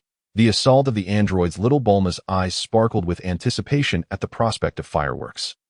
Sun Yu effortlessly hoisted her onto his back, softly advising, hold on tightly, for I am going to fly high into the sky. Okay. Afterward, Sun Yu soared upwards, positioning himself above the red silk army, witnessing Sun Yu's disregard for him. Brack smirked coldly, picking up the Black Marshal's communicator to issue commands to all aircraft and tanks. All units, heed my orders. Once they are out of range, shoot them down, reduce them to ashes. Yes? Understood. Upon receiving the command, all fighter jets and tanks converged towards the base, aligning their sights on Sun Yu soaring above. Bulma clung nervously to Sun Yu's neck, yet her trust in him quelled any fear she might have harbored. Sun Yu stood serenely in midair, casting his gaze upon the vast assembly of the Red Silk Army below, silently mourning their impending fate for 3 seconds. All right, time's up. It was time to send them on their final journey. Ha! An explosive aura emanated from Sun Yu, his battle power unlocking to unprecedented levels. He clasped his hands together before his chest, murmuring, Ka, me, ha. As Sun Yu articulated the incantation, he withdrew his hands from his waist, unleashing a brilliant blue energy that radiated outward, the sheer pressure causing even the waters of the Western Ocean to tremble. A powerful Kamehameha was unleashed, resembling a brilliant blue meteor streaking across the sky. Below, the Red Ribbon Army troops stood in stunned silence until the blue energy sphere, imbued with cataclysmic force, was about to strike the ground, prompting them to remember the necessity of flight in an instant. The soldiers scattered like startled birds, chaos erupting around them. Help! Run! Divine beings, please come to our rescue. Yet, the deities would not heed the pleas of those steeped in wrongdoing, and even if they wished to intervene, they lacked the power to do so. At present, with Sun Yu's combat power at an explosive 8,000, The Kamehameha he had compressed boasted a staggering combat power of at least 16000. Do not underestimate the fully charged Kamehameha. The twofold increase in combat power was far from its limit. As Sun Yu grew stronger, he could potentially unleash Kamehameha waves with 5, 10, or even 100 times the power.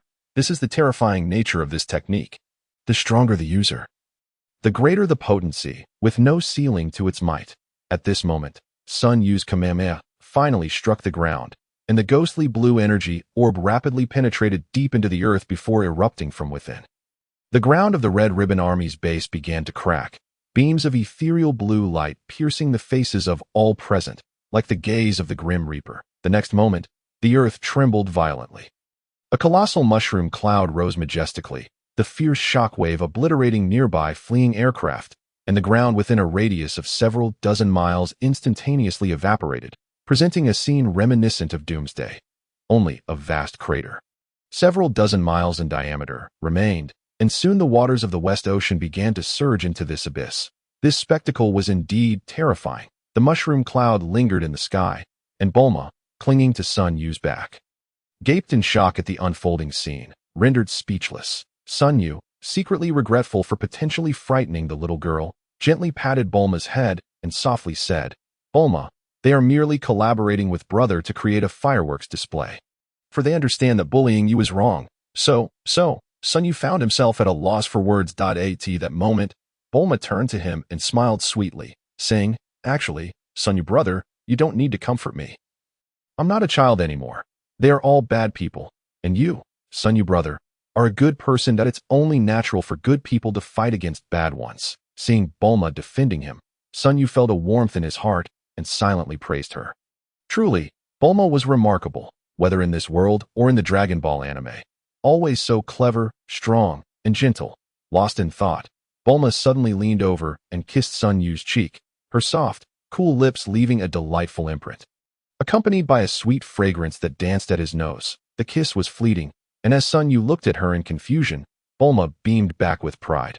Amused, Sun Yu gently tapped her forehead, exclaiming, "What a clever little one." With that, he soared towards Karin Tower, carrying Bulma on his back. Once Sun Yu stopped gazing at her, Bulma exhaled deeply, her face turning as red as a ripe apple. Her heart raced, almost leaping into her throat, and she buried her head fiercely into Sun Yu's back. After they had flown for quite some time, the previously calm sea suddenly erupted with a figure, hovering in midair, searching for something. Who is it? Who just unleashed such formidable energy? After absorbing it, I feel utterly reborn. The foolish Dr. Gero thought severing my reactor's energy source would render me powerless. How naive. No, I need more energy. I must absorb more energy. This individual was massive, standing around 2 meters tall, bare-chested, with muscles rippling across his physique. He wore only black athletic shorts, his hair wild, and his gaze greedy as he searched until he finally locked onto the direction Sun Yu had departed. He burst into laughter. I found it. I found the source of the energy I crave, my sustenance. He then turned and dashed towards Sun Yu, revealing 2 large characters on his back. 9. That was the Roman numeral for 9. Android 9. At this moment, Sun Yu was flying at full speed toward Karin Tower when he soon encountered a plane from the Capsule Corporation racing toward him. "Hey, Dr. Briefs," Sun Yu called out from a distance, while the excited Bulma, still perched on his back, gazed eagerly at her family's aircraft. "Mr. Sun." "Bulma, Dr. Briefs opened the cabin door, tears of joy streaming down his face as he beheld Sun Yu and Bulma approaching. "Daddy." Bulma leaped into Dr. Brief's arms, affectionately snuggling against him. Witnessing their heartfelt reunion, Sun Yu felt a warm swell within him. "Mr. Sun, thank you for bringing my daughter back. I truly do not know how to express my gratitude. Please, should you ever need anything, do not hesitate to call upon me. I will comply without question," Dr. Briefs declared, patting his chest. However, he quickly grew concerned, asking, "Mr. Sun, what of the Red Ribbon Army? They did not trouble you, did they?" "The Red Ribbon Army?" Sun Yu chuckled, waving dismissively. "There is no longer a Red Ribbon Army in this world." "No Red Ribbon Army?" Dr. Briefs, clearly perplexed, echoed Sun Yu's words, casting him a bewildered glance. "Literally," Sun Yu clarified, extending his hand to mimic a throat-slicing gesture. Hiss. Upon witnessing this, Dr. Briefs gasped in astonishment, and admiration flickered in his eyes as he regarded Sun Yu. Chapter 21. Confrontation. Fortuitously encountering Dr. Briefs, Sun Yu decided to inquire about the progress of the gravity training chamber. Dr. Briefs, may I ask if the gravity training room I requested is complete? Dr. Briefs shook his head solemnly. No. There remains one critical technical issue unresolved. Taken aback by Dr. Briefs' words, Sun Yu's expression twitched slightly as he weakly asked, Doctor, please do not tell me that the technical issue pertains to the positioning of the sound system. My goodness, Mr. Sun, you truly possess remarkable foresight. Dr. Briefs gazed at Sun Yu with fervent admiration, earnestly stating, Indeed, you are Mr. Sun, who has an unparalleled yearning for life and music. Yearning for what? Sun Yu's face darkened that he was not exhibiting foresight. Rather, he recalled how, in the Dragon Ball anime, Dr. Briefs spent a significant portion of the time he was creating a gravity training room fretting over the sound system. Was this issue truly so vital? Who would train under 100 times gravity while playing Little Apple by Chopstick Brothers for background music? This was clearly a trivial concern. Yet, upon further reflection, it did seem somewhat appealing. Imagine Sun Yu in a gravity training room set to 100 times gravity, drenched in sweat, performing push-ups and sit-ups, while a surround sound system blared catchy tunes, the so-called essential hit for square dance. You are my little apple. No matter how much I love you, it will never be enough. The most terrifying part would be if the rhythms on both sides were perfectly synchronized. Wow, this imagery was too beautiful for me to behold. Just as Sun Yu's imagination ran wild, the pilot suddenly reported, Boss, we have detected an unidentified object rapidly approaching from behind. Please advise, an unidentified object approaching rapidly? Sun Yu silently assessed the situation, detecting no trace of energy. It was evidently not Lana, whose energy signature was too recognizable. He then inquired of the pilot, Is it an aircraft? Not an aircraft. Mr. Sunday, the object is quite small and does not resemble a plane. The pilot respectfully replied, Dr. Briefs, Bulma, I will go take a look. You two should keep your distance. Sun Yu spoke. Mr. Sun, brother Sun Yu. Please be cautious. As he opened the hatch, Sun Yu soared into the air. Standing silently as he gazed at the rapidly moving shadow in the distance, it's coming. Despite sensing no trace of combat prowess from the approaching figure, Sun Yu could not shake off a sense of foreboding. The training of a martial artist emphasizes the refinement of one's senses, granting them an acute intuition for danger. It was evident that this newcomer harbored ill intentions. Whoosh! In an instant, the figure was before Sun Yu. Their greedy eyes fixated on him for an extended period. With excitement, they exclaimed, It is you indeed. Ha! You are the one who set me free. In gratitude for your act of liberation, allow me to take your life. Excuse me. Who are you? Sun Yu asked, momentarily bewildered.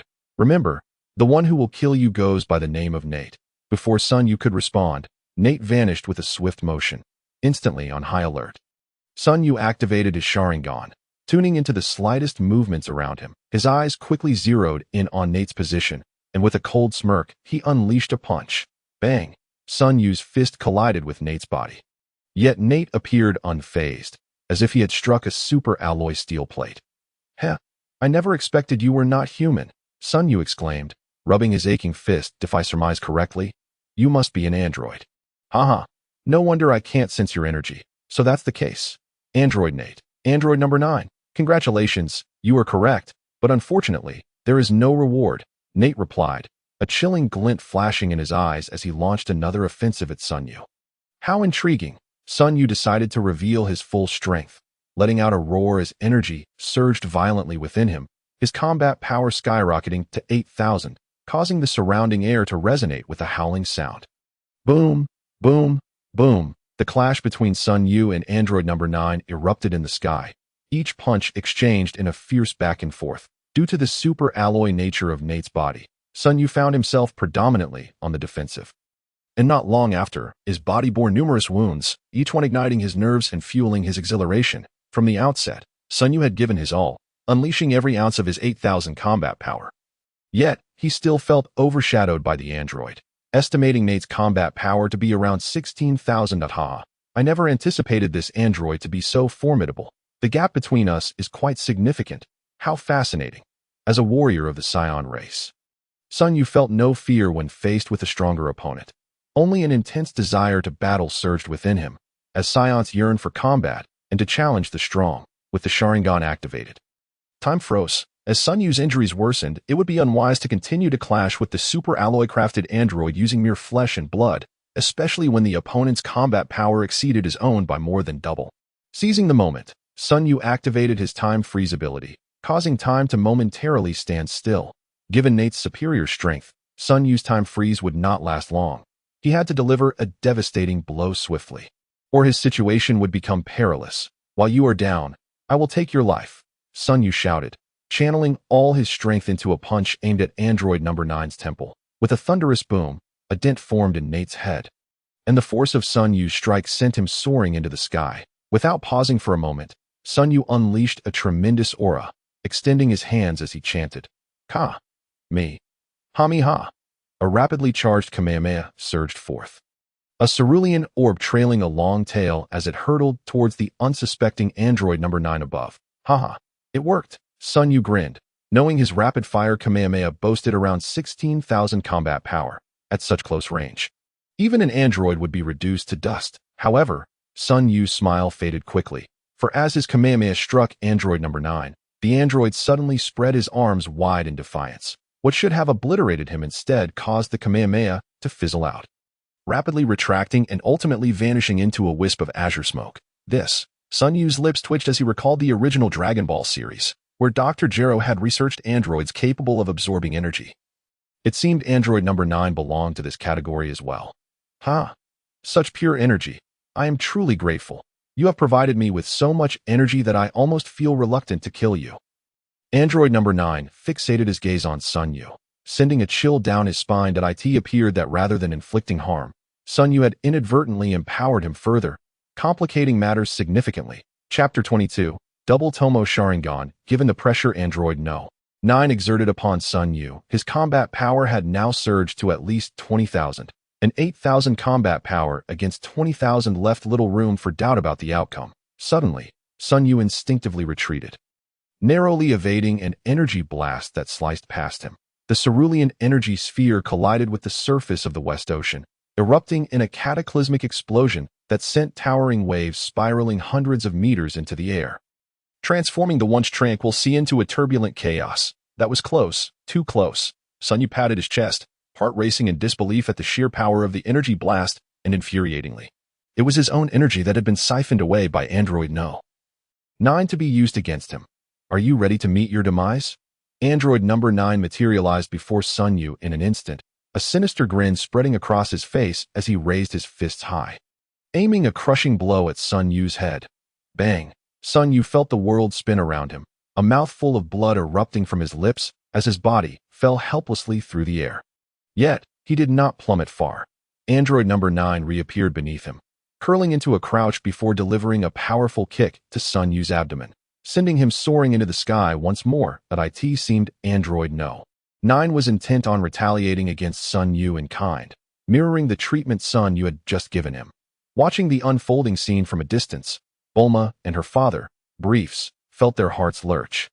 They knew well of Sun Yu's immense strength, yet now, this seemingly divine youth was being utterly dominated by a mysterious assailant.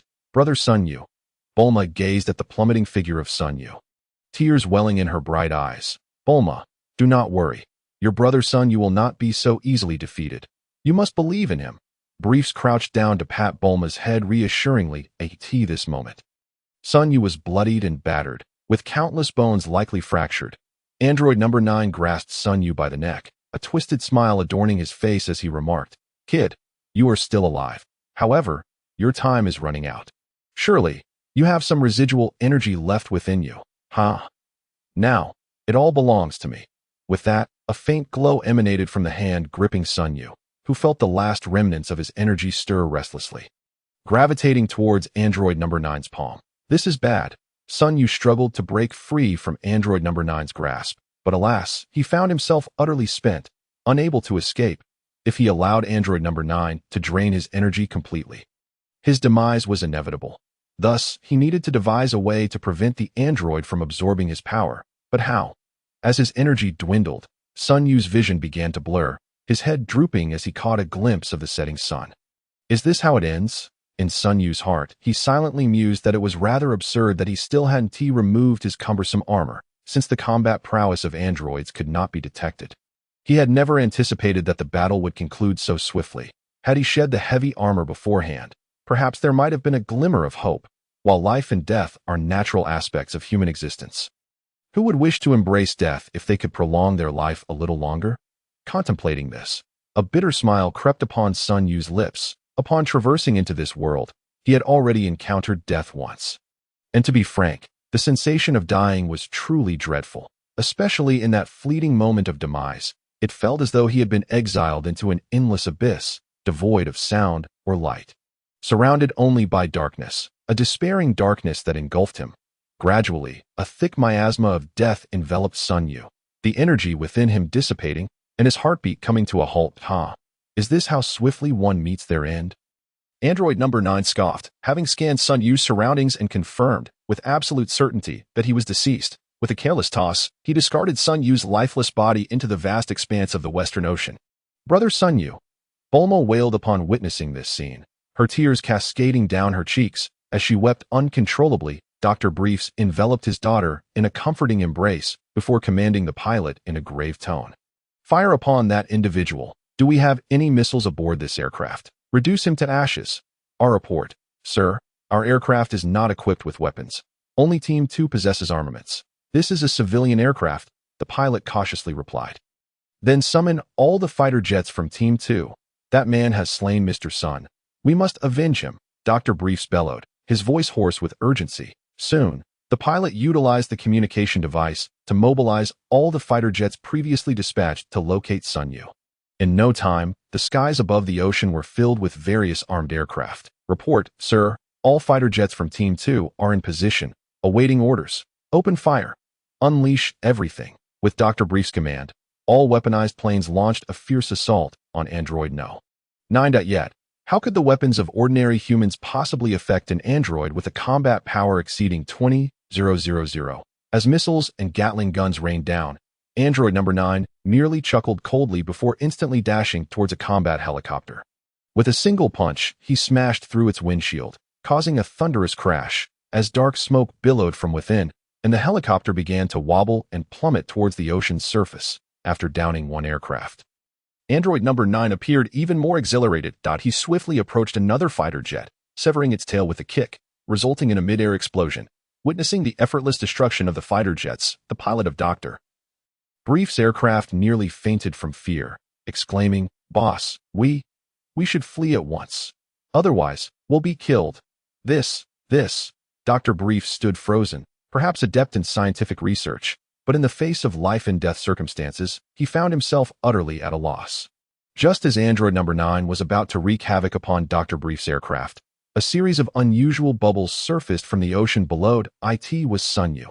In that critical moment between life and death, he had touched upon the barrier of existence and oblivion. Having experienced death, he found it much easier to perceive the essence of mortality upon re-encountering it. Thus, a thought of life and death emerged, and with it, a realm born of his mind that I end this dire situation. Sun Yu broke through to a state of pseudo-death, successfully deceiving Android number 9's detection. At this moment, the essence of life within Sun Yu began to revive.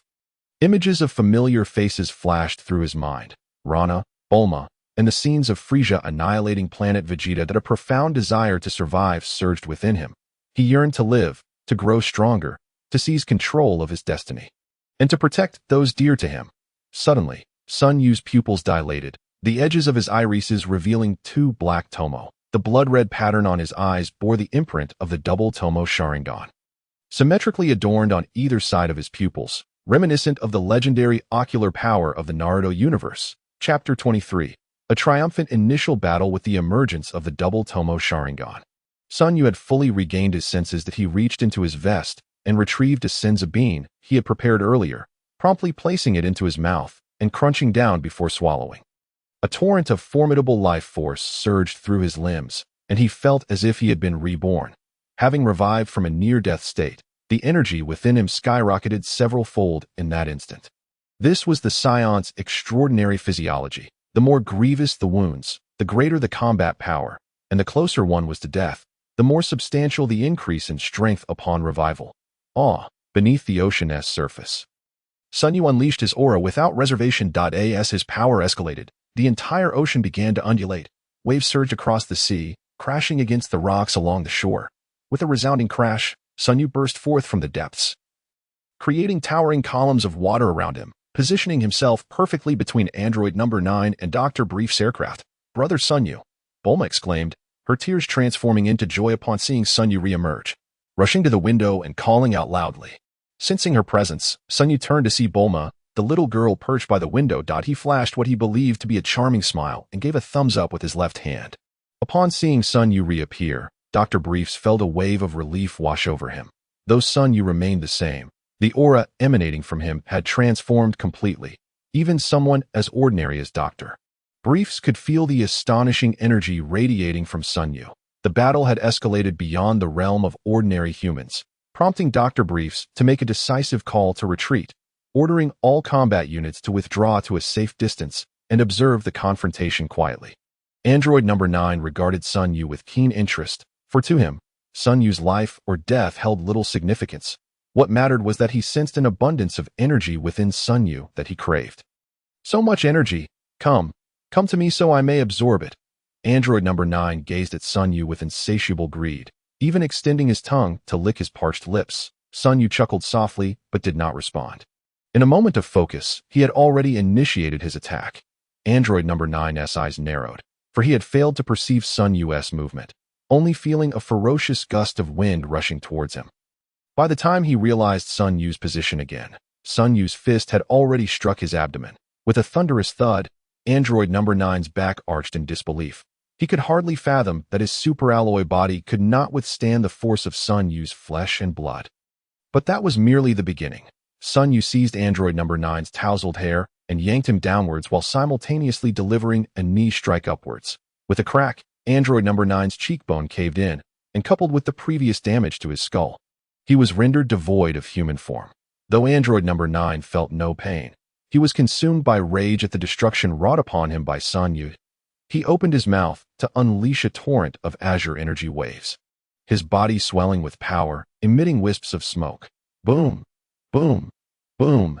Android Number 9 unleashed a barrage of energy blasts from his mouth, each explosion resounding through the air. Sun Yu activated his double Tomo Sharingan, and everything around him fell within his gaze. Having evolved from the single Tomo to the double, his ocular techniques had become increasingly refined and intuitive. The frenzied energy bombardment from Android 9 was, in Sun Yu's perception, as sluggish as the pace of a snail, rendering evasion utterly effortless. In the blink of an eye, Sun Yu deftly maneuvered to dodge all energy projectiles, standing with his hands on his hips, gazing silently at the surroundings below as he searched for the elusive Android 9. The onlookers from a distance erupted in excited cheers, fully aware that at this moment, Sun Yu had gained the upper hand. Defeating that detestable android was merely a matter of time. "Hey, what are you looking for?" Sun Yu called out, prompting Android 9 to finally notice his position. Cursing under his breath, Android 9 surged forward, extending his palm in an attempt to absorb Sun Yu's energy. However, Sun Yu had no intention of acquiescing. Under the keen insight of his Sharingan, Android 9's attacks were riddled with flaws, allowing Sun Yu to evade them with ease. "Although absorbing my energy might grant you a battle power of 20,000, it is not cultivated through your own efforts. Thus you cannot unleash its full potential. All you can manage is a haphazard flurry of strikes. Truly disappointing." Sun Yu regarded the android before him with a sense of resignation. Having lost the desire to engage in battle, in response to Sun Yu's words, Android 9 offered a peculiar smile and coldly replied, "What? Are you feeling proud? I may be a failure, but the terror of androids is something you will experience one day." "Is the terror of androids so formidable?" Sun Yu smirked, retorting, "I cannot speak to the fearsome nature of androids, but you can certainly feel the dread of us Saions right now." With that, Sun Yu simultaneously seized Android 9's wrists, leaping into the air to press both feet against the android's chest, exerting tremendous force with the intent to sever his arms. "How dare you? Stop it. Please, stop." Though devoid of the capacity to feel pain, Android 9 was programmed to simulate human emotions. He watched Sun Yu prepare to tear off his arms. An emotion known as fear began to blossom within him. With two sharp cracks, Sun Yu forcibly ripped Android 9's arms from his body, oil gushing from the severed joints as the android staggered backward. his eyes filled with despair. Without your energy absorption devices, let's see how you can absorb my Kamehameha. Silently, Sun Yu channeled his energy, his hands moving to his chest. Me. The energy sphere charged with immense power erupted with a blinding radiance. As Sun Yu's battle power surged dramatically 28,000, 35,000, 39,000, 40,000, 48,000, with Sun Yu's battle power hovering around 24,000. His fully charged Kamehameha boasted a remarkable battle power of 48,000, the Azure energy sphere trailing a long tail as it pursued the now armless Android 9, who swayed precariously in the air. It didn't take long before it was caught. Boom! The Kamehameha erupted high in the sky, and with the loss of his energy absorption devices, Android 9 let out a chilling scream before disintegrating into ash amidst the terrifying energy explosion. The blinding light pierced the eyes of all onlookers, only fading away after quite some time. In that moment, Sun Yu stood silhouetted against the setting sun, appearing extraordinarily majestic and formidable. Chapter 24. Where are your Dragon Balls? After vanquishing Android 9, Sun Yu returned to the aircraft of briefs. Upon seeing him, Bulma disregarded his blood-soaked appearance and leapt into his arms, refusing to let go. Mr. Sun, I'm so relieved that you're safe. Briefs emerged from the aircraft with a fresh uniform, approaching Sun Yu and offering it to him. Please change into this attire. I will arrange the evening banquet. I hope Mr. Sun can grace us with your presence. Understanding Sun Yu and Lana's weakness for culinary delights, Briefs made this suggestion, which Sun Yu could not decline. All right, Dr. Briefs, but my sister Lana is still in the temple training. I'd like to wait for her to finish before we go together. Perhaps you all should head back first, and I will join you in East City once she has done. Sun Yu dared not indulge alone. If Lana emerged and found him missing, she would undoubtedly be furious. Briefs complied with Sun Yu's arrangement. Yet little Bulma stubbornly clung to Sun Yu's clothing, refusing to leave his side, no matter the persuasion. How about I take her to the temple, once Lana is out? We can return to East City together, Sun Yu proposed. Fine. Briefs shrugged in resignation, knowing Bulma's safety was assured while in Sun Yu's company, and readily agreed that Dr. Briefs, remember to prepare the gravity training room upon your return. Sun Yu reminded Briefs, then took to the skies with Bulma on his back, heading toward the temple. Due to carrying Bulma, Sun Yu did not fly at great speed, but fortunately, the distance to Karin's sacred land was not far. And soon they arrived at the temple. Upon returning, Sun Yu noticed the Supreme Kai's grave demeanor and felt perplexed. He inquired, Supreme Kai, what troubles you? You seem preoccupied. Is it because I eliminated those Red Ribbon Army members? Shaking his head, the Supreme Kai replied, the Red Ribbon Army was a scourge. Your actions in ridding the world of them are commendable. He paused, moving to the edge of the temple and gazing downward. Continuing, I witnessed your battle with Android 9. I truly did not anticipate the existence of such malevolence in this world. The Supreme Kai was well aware of Android 9's earlier words, particularly the ominous declaration about the terror of androids, and that they would soon experience it.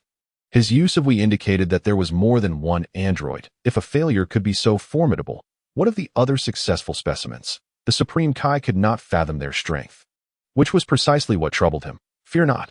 Fear not. Sun Yu cheerfully approached and patted the Supreme Kai's shoulder, declaring, regardless of whether they are androids or any other menace, I will vanquish them. You can rest easy. Indeed. Brother Sun Yu is the strongest, Bulma chimed in, peering at the Supreme Kai with her adorable face. The Supreme Kai glanced at Bulma's cherubic visage and then at the confidently beaming Sun Yu, ultimately letting out a resigned sigh. Let us hope so. It appears the safety of Earth will rely on you from here on out. To safeguard Earth was once the responsibility of the Supreme Kai. Yet now he uttered such words, revealing the inner turmoil he felt. However, there was no alternative, for as articulated in the original Dragon Ball, the world no longer required a Supreme Kai.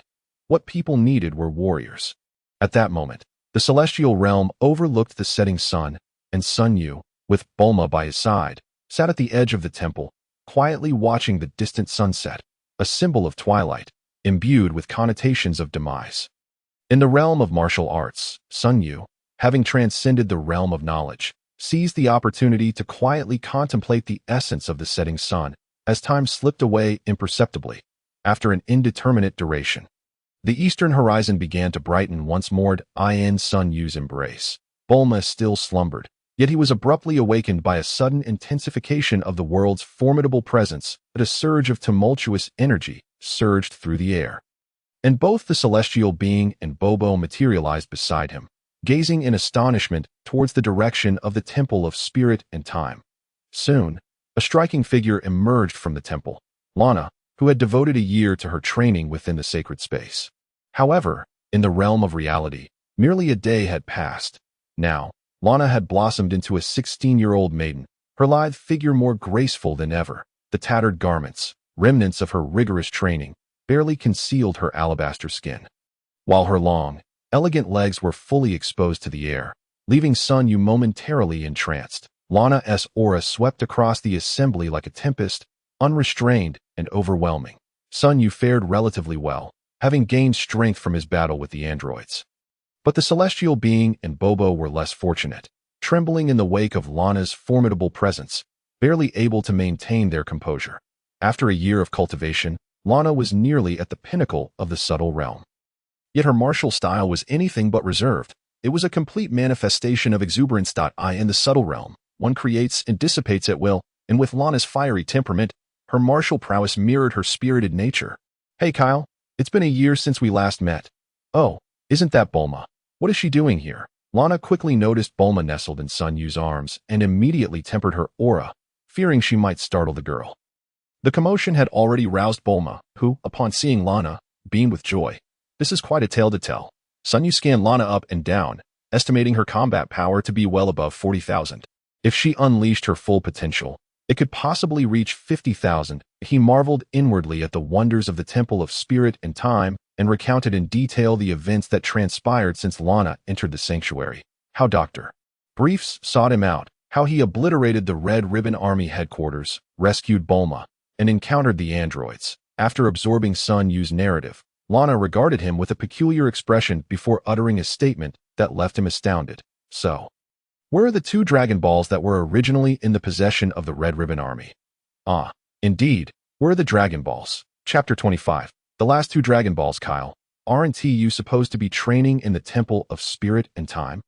Lana queried, somewhat perplexed, as she assumed that upon learning of her formidable combat prowess, Sun Yu would be eagerly compelled to hone his skills. However, Sun Yu had not elaborated on the combat abilities of the androids, leaving Lana unaware of the true circumstances at that time.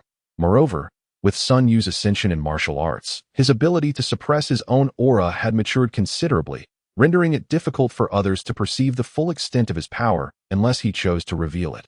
Thus, Lana assumed that Sun Yu's combat strength still hovered around 8,000, leading her to believe he would be eager to train, lest he fall perpetually behind her. Furthermore, she had previously informed Sun Yu of her disdain for those weaker than herself. If he truly held affection for her, he should strive to surpass her. Yet, why was he so indifferent? Did it imply he harbored no feelings for her? If he didn't, then why had he acted as he did in the past? Contemplating this, Lana felt a mix of anger and embarrassment, glaring at Sun Yu with a desire to confront him. That needn't be the case, Sun Yu said, oblivious to Lana's inner turmoil. The air in the Temple of Spirit and Time is quite thin and the temperature high. Simply standing still can be exhausting, that if one were to train there, it could easily lead to feelings of irritability. Currently, Sun Yu's focus was primarily on cultivating his mental state, emphasizing the importance of maintaining inner tranquility. In truth, had he pursued combat power alone, he could have made rapid gains, but that would hold little significance. Cultivating the mind is akin to laying a foundation. The sturdier the foundation, the greater the potential for future growth. This principle was well illustrated in the cases of Sun Wukong and Vegeta in the Dragon Ball series. Aside from their initial encounter, Sun Wukong consistently outpaced Vegeta in combat power, attributed to his higher martial realm. Having attained the state of clarity upon reaching Namek, even during his battle with Cell, both he and his son Gohan brushed against the essence of Tao, embodying the natural way of things. They seamlessly integrated the Super Saiyan state into their daily lives, treating mundane activities such as eating, sleeping, and fishing as forms of training. In contrast, Vegeta, who pursued relentless training without this understanding, appeared somewhat lacking. However, this does not imply that Vegeta's approach was flawed. After all, each martial artist's path is unique, and what suits one may not suit another. Moreover, to enhance combat strength, the most effective method remains engaging in battle. Sun Yu's confrontation with Android 9 exemplifies this perfectly. Under the pressure of a formidable foe, he was driven to the brink of death, resulting in an unprecedented surge of power, even unlocking the second stage of the Sharingan. Double Tomo Sharingan. As a race of warriors, the Saiyans thrive in the crucible of battle. It is only through life and death struggles and the pressure of formidable adversaries that one can achieve rapid growth. Humph, I see you're merely being lazy, unwilling to enhance your strength, Lana huffed, turning her head away, her heart heavy with disappointment, uncertain whether it stemmed from Sun Yu's lack of ambition or her concern that he might not care for her sufficiently. Sun Yu, seemingly oblivious to Lana's sudden irritation, shrugged helplessly and remarked, "Not at all. My combat power has reached 24,000. I believe it won't be long before." "What?"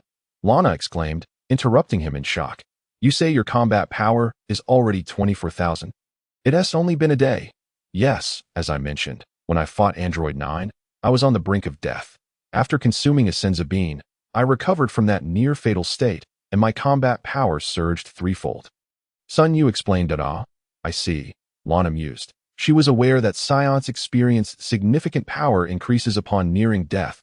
It was also fortunate for Sun Yu that he had access to the miraculous senzu beans. Without them, survival from such injuries would have been impossible, let alone achieving such a drastic power boost. The inability to recover swiftly from injuries is one reason why Saiyans often engage in life-threatening battles, yet have so few super-powerful warriors. There's a saying in advertisements, Saiyans on the brink of death and senzu beans go hand in hand. Yet, Lana was undeniably vexed, having labored diligently for an entire year in the Temple of Spirit and Time. She had anticipated emerging to mock Sun Yu, only to discover he had achieved in a day what had taken her half a year. She felt as though her year of training had been squandered. "Ugh, your progress has dampened my spirits," Lana sulked, plopping down onto the ground, pouting in frustration. Sun Yu immediately attempted to placate her, saying, "At least you're still stronger than me.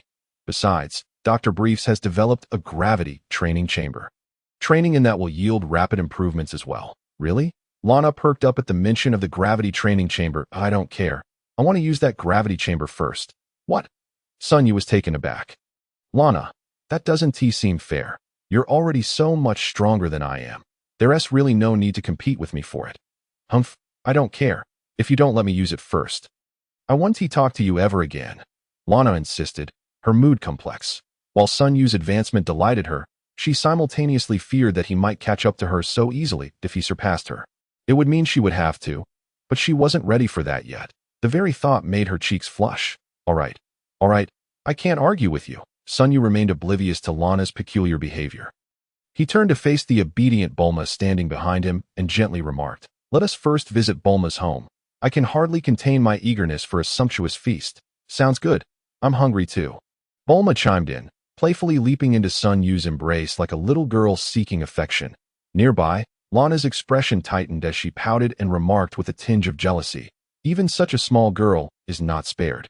You are quite the questionable adult, with a penchant for lolis." Thus, Sun Yu, cradling Bulma, bid farewell to the god and Bobo, and they soared towards the Briefs' residence in East City to Sun Yu's surprise.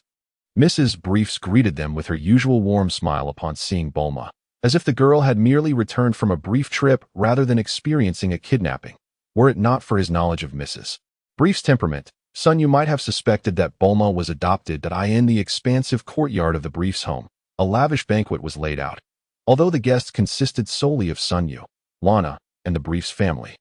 They had summoned over 25-star chefs and had trucks overflowing with ingredients delivered if that were insufficient. The Briefs had even acquired several luxurious restaurants in East City, ready to serve the finest delicacies at a moment's notice for Sun Yu and Lana. "Kyle, after the meal, go fetch the last 2 Dragon Balls for me," Lana suddenly declared while Sun Yu was vigorously devouring a roasted whole cow. "Is there really such a rush? I was hoping for a good nap." Sun Yu replied with a reluctant glance at Lana. You should consider yourself fortunate that I haven't ordered you to come back without finding them." "Enough chatter. Finish your meal and go," Lana commanded sternly.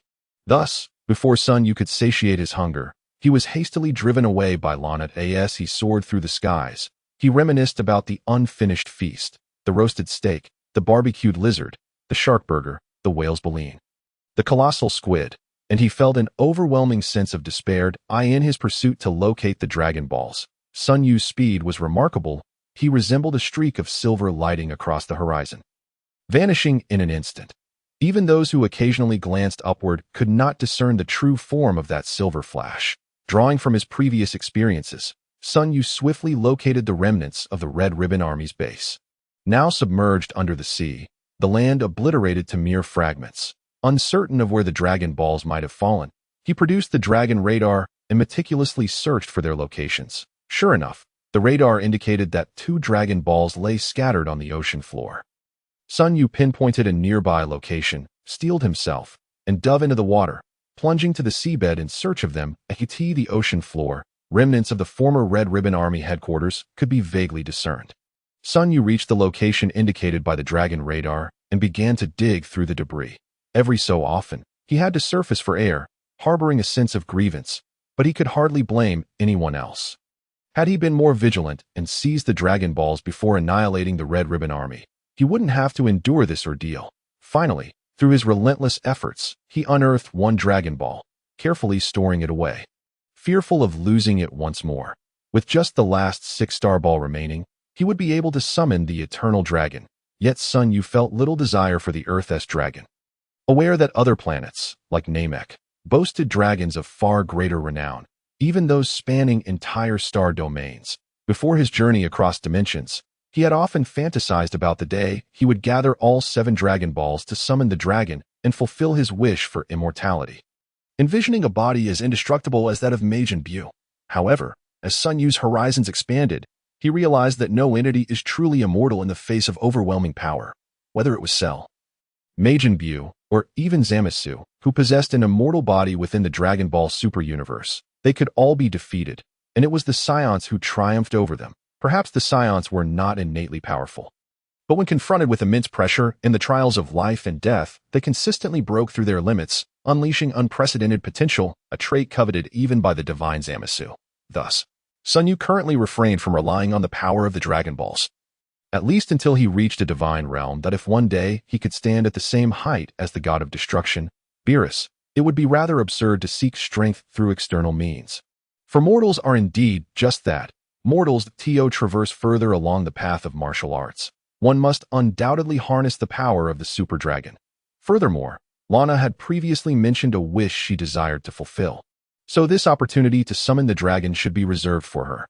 Following the guidance of the Dragon Radar, Sun Yu arrived at a massive rock formation on the ocean floor. It appeared that the final 6-star ball was buried beneath the boulder, which posed a dilemma. Should he obliterate it with the Kamehameha, or should he obliterate it with the Kamehameha? Well, the decision was made. He would indeed use the Kamehameha to shatter the rock. Sun Yu retreated a few meters, gathering his energy. Since he merely needed to break apart a rock, he didn't require an overwhelming amount of power. A mere 10 to 20,000 should suffice. Perhaps even 7 to 8,000 would be adequate. Never mind. He would control his strength to around 1,000, lest he inadvertently flatten the area and be left wondering where to locate the Dragon Balls afterward. Once he had calibrated his power, Sun Yu unleashed the Kamehameha, its azure light illuminating the entire seabed. Upon striking the rock, the Kamehameha penetrated it and exploded at the center, creating a formidable shockwave. In that instant, a vacuum formed where the boulder had once rested, causing an eruption of seawater in all directions. At the base of the boulder, Sun Yu spotted a yellow glass sphere. Indeed, it was the 6-star ball he sought. With the 6-star ball located, Sun Yu swiftly flew towards it, hoping to retrieve it before the water surged in. He cleared away the mud surrounding the 6-star ball and grasped it firmly in his hand. At last, he had gathered all 7 Dragon Balls. While these were merely the Earth's Dragon Balls, he was nonetheless curious about the wish Lana would make. He hoped it wouldn't involve her becoming the queen of planet Vegeta. As the seawater began to recede, Sun Yu prepared to depart, but his eyes inadvertently caught sight of a previously hidden iron door beneath the massive rock. To his annoyance, the heavy door bore a sign that read "No trespassing." Ironically, Sun Yu was precisely the type to feel an irresistible urge to explore further upon encountering such a warning. This was, after all, the remnants of the Red Ribbon Army. Surely, there were secrets hidden within. Perhaps even a clandestine laboratory, given the recent appearance of the artificial human number 9. Sun Yu's determination to investigate grew ever stronger. Might there be an incomplete artificial human number 18? That would be quite the beauty. He mused, and with that thought, he delivered a powerful punch to the heavy iron door, bursting through with a commanding stride. Once inside, Sun Yu closed the iron door behind him. The surface of the sea had returned to its original state. He ventured deeper into the dimly lit corridor, where eerie lights flickered ominously. The rust-covered walls appeared to be the perfect setting for a horror film, requiring no artificial enhancements. Just a camera would suffice to capture the scene.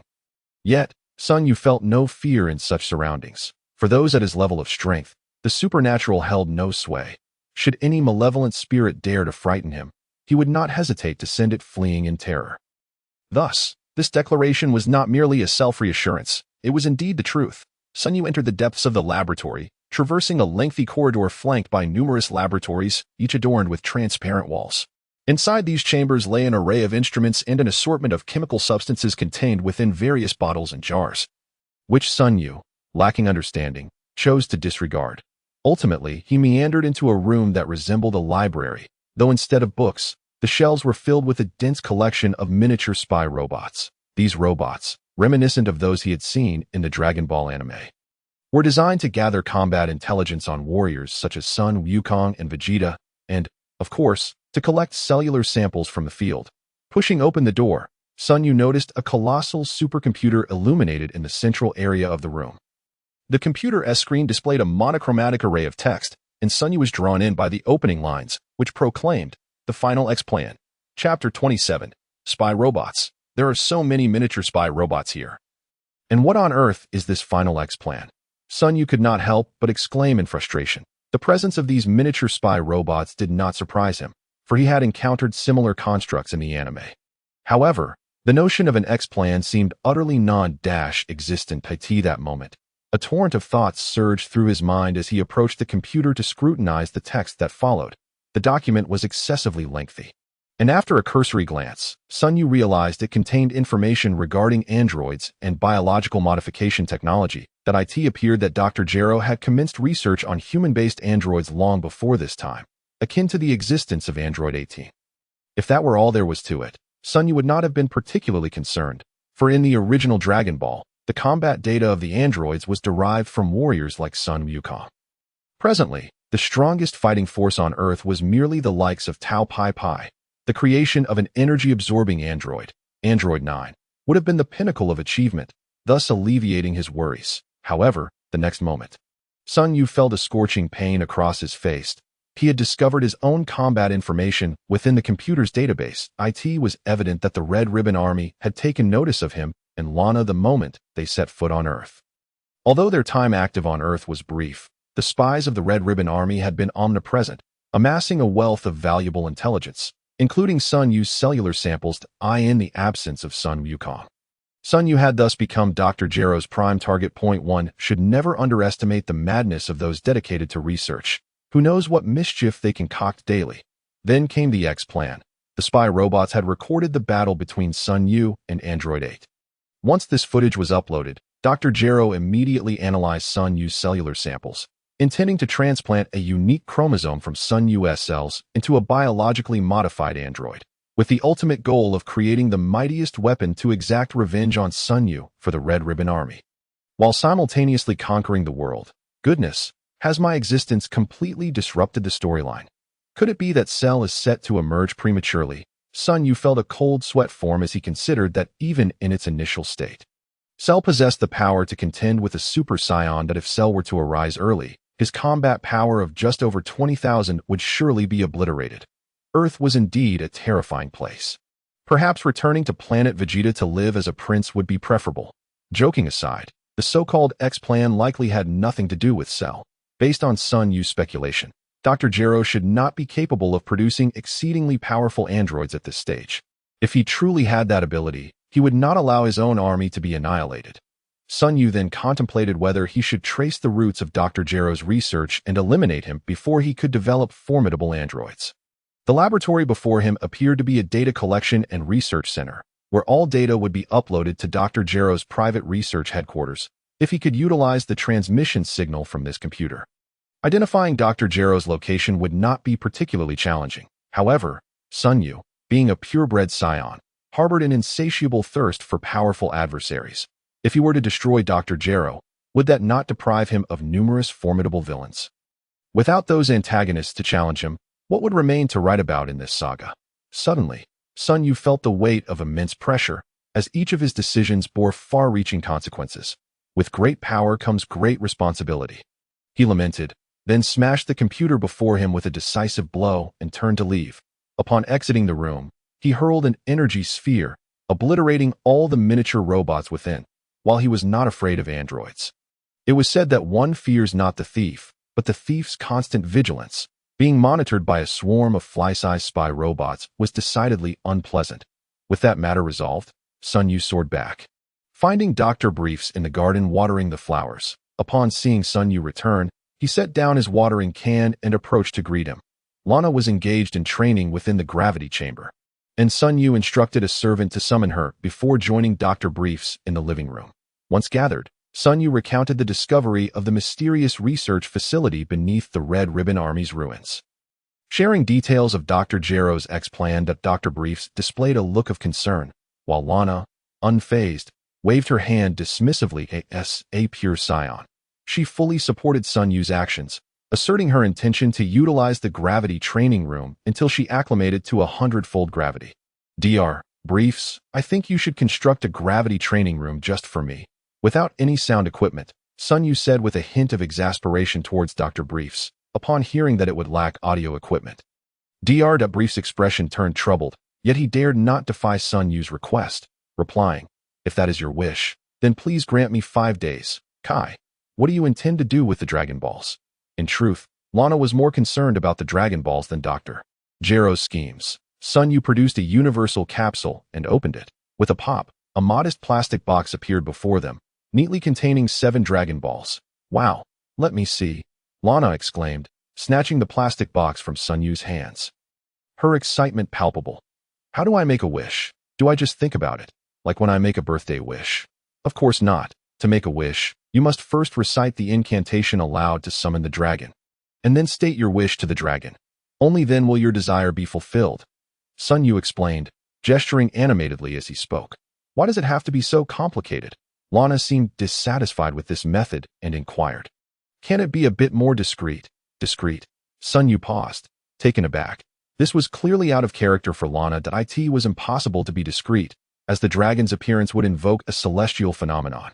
With the sky darkening and thunder rumbling, to be honest, he too was eager to witness such a spectacle. Dr. Briefs adjusted his glasses and cleared his throat, subtly asserting his presence, expressing his own interest in the matter. "By the way, Lana, what wish do you intend to make? There's no time like the present. Let us summon the dragon together," Sun Yu suggested. "You all go ahead." Lana's face flushed crimson at the thought of declaring her wish in front of everyone. Indeed, Sun Yu and Dr. Briefs nodded vigorously in agreement. You're all too much. I won't make a wish anymore. The Dragon Balls are yours," Lana huffed, throwing the plastic box at Sun Yu before storming out. Sun Yu, bewildered, stared at the scattered Dragon Balls and turned to Dr. Briefs, asking, "What just happened? Why did she get so angry?" "Women are a mystery," Dr. Briefs shrugged, gazing at Sun Yu with an adorably perplexed expression. Chapter 28. The Gravity Training Room. The situation with the Red Ribbon Army had reached a temporary resolution, though Sun Yu remained vigilant against Dr. Gero's X-plan. Meanwhile, Lana seemed utterly enchanted, spending all her time within the Gravity Training Room, showing no inclination to vacate it for Sun Yu's training. Fortunately, Dr. Briefs assured that the new Gravity Training Chamber would be completed within 5 days, so Sun Yu remained unperturbed in the following 2 days. Sun Yu took the opportunity to venture into the sea and located the Kame House. After all, with a super-wealthy benefactor on his side, utilizing satellites to search for the island chains was hardly a daunting task. And he effortlessly found the residence of Master Roshi. Upon Sun Yu's arrival, Master Roshi exhibited no surprise, as he had previously sensed the formidable aura emanating from Sun Yu during battle, a chilling sensation that lingered in his memory despite the vast distance between them. Sun Yu sought out Master Roshi to discuss martial arts. However, the latter feigned ignorance and was reticent to divulge any information. Luckily, Sun Yu had come prepared. He tossed out a universal capsule, which produced 2 towering stacks of the latest swimwear fashion magazines. The mere sight of those alluring covers made Master Roshi's nose bleed with excitement, as he eagerly snatched one and began to scrutinize it intently, with the presence of these swimwear fashion magazines acting as a bridge. The bond between Master Roshi and Sun Yu swiftly deepened. In Master Roshi's own words, it was a case of meeting too late. While Master Roshi immersed himself in the magazines, Sun Yu took the opportunity to ask him some questions regarding cultivation, to which Master Roshi responded with utmost candor, showcasing the wisdom of someone who had lived for over 300 years. His insights into martial arts proved invaluable, leaving Sun Yu feeling profoundly enriched. Sun Yu stayed at Kame House for several days until he received word from Dr. Breeze that the gravity training chamber specifically constructed for him had been completed.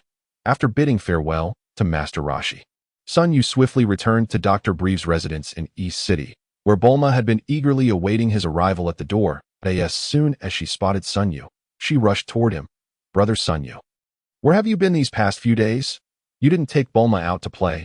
Bulma pouted, appearing as though she had suffered a great injustice. Sun Yu picked up the adorable little Bulma and gently replied, "I went out to meet a friend.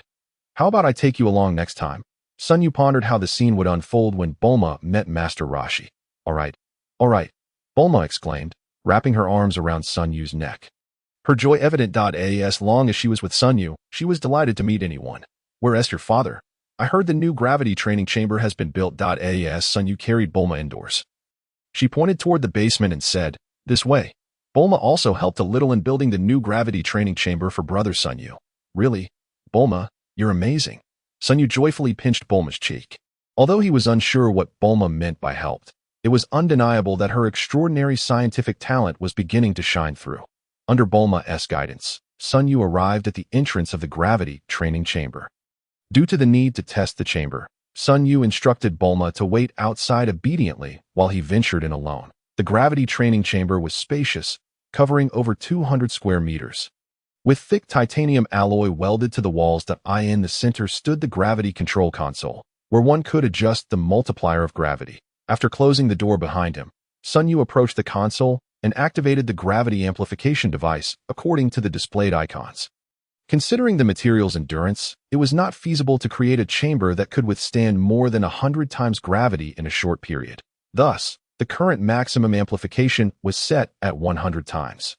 Sun Yu first selected a multiplier of 20 times, and soon the device emitted a low hum, followed by an immense downward force that bore down on him, making him feel as if his body were filled with lead. Given that he was still clad in heavy protective gear, the gravity exerted on him equated to an astonishing 45 times that of Earth, which proved to be quite taxing even for someone with a combat power of 24,000 like Sun Yu. Yet, the thought of Lana tirelessly training spurred him on. How could he afford to be lazy? Cultivation was not an overnight endeavor. It required a gradual approach, learning to set small goals for oneself, such as first enduring 100 times gravity. Although his entire body felt as if it were encased in lead, making even a single step a monumental effort, Sun Yu was not one to easily succumb to discouragement. He began with simple walking, gradually transitioning to a light jog. Once his leg muscles adapted to the weight, he shifted his focus to training his arm muscles, engaging in push-ups and stances. Once he could move freely under 20 times gravity, Sun Yu gradually increased the amplification factor, continuing this rigorous training. Uncertain of when Dr. Gero's scheme might unfold, both Sun Yu and Lana devoted themselves wholeheartedly to their training, spending the majority of their time in their respective gravity training chambers, often even eating and sleeping within them. However, unlike Lana, Sun Yu still set aside time each day for meditation to refine his mental state. Time slipped by quietly, and 4 months had passed in the blink of an eye. Dr. Gero seemed to have completely vanished without a trace, leaving no word behind. Bulma was increasingly dissatisfied with Sun Yu's constant seclusion in the gravity training chamber. Each day, she would perch at the window, gazing at him with an expression of profound melancholy. "Brother Sun Yu, you promised to take me shopping." One day, upon seeing Sun Yu emerge from the training chamber, Bulma disregarded his sweat-drenched appearance and leaped into his arms. "Didn't we agree to go in 2 weeks?" Sun Yu chuckled awkwardly, lifting the little girl and playfully pinching her cheek. Bulma pouted, displeased. "It's already been a month, and you still haven't taken me out to play." Sun Yu felt a bit embarrassed, realizing how much time had elapsed. Since entering the gravity training chamber, his combat power had soared, and he had adapted to 80 times gravity in the absence of the heavy protective gear. Sun Yu's maximum combat power could reach 95,000. Meanwhile, due to her experience in the room of spirit and time and her lesser need for meditation compared to Sun Yu, Lana had fully adapted to 100 times gravity. Without her heavy gear, her maximum combat power soared to an astonishing 120,000, a level she had never dared to dream of achieving. After months of intense training, it was time to relax a bit. So Sun Yu acquiesced to Bulma's request. "All right, how about we go out today?" Sun Yu smiled. "Today? That sounds great. You're the best, brother Sun Yu." With that, Bulma tilted her head and planted a kiss on his cheek. Just then, Lana happened to walk by and observed Bulma's exuberance. "What's got you so cheerful, Bulma?" she inquired. Bulma looked at Lana, her demeanor sweet, and replied, "Brother Sun Yu promised to take me shopping. You should come with us." "Sister Lana, shopping?" Lana murmured thoughtfully, then glanced disapprovingly at Sun Yu. "I say, Kyle, you still haven't adapted to 100 times gravity, and you're already thinking of slacking off?" Lana had been eagerly anticipating Sun Yu's adaptation to 100 times gravity, so they could return home in glory as powerful warriors. She had been fixated on the throne of planet Vegeta all along. However, Sun Yu was not worried that Lana would genuinely be upset. For there were two things in this world she could never refuse. The first was delicious food, and the second was shopping. This was easy to understand. Shopping could be considered a universal trait among women across the cosmos. There was no female species that did not adore it.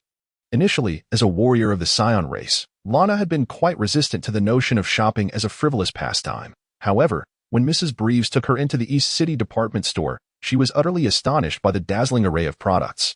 Especially when she witnessed Mrs. Breves' extraordinary bargaining skills, she was left in awe. It turned out that shopping could be filled with the thrill of victory akin to that of battle. Thus, one can observe a wealthy matron, whose fortune rivals that of nations, alongside a Saiyan whose prowess would render him virtually invincible even when attempting to rob the largest bank in the universe.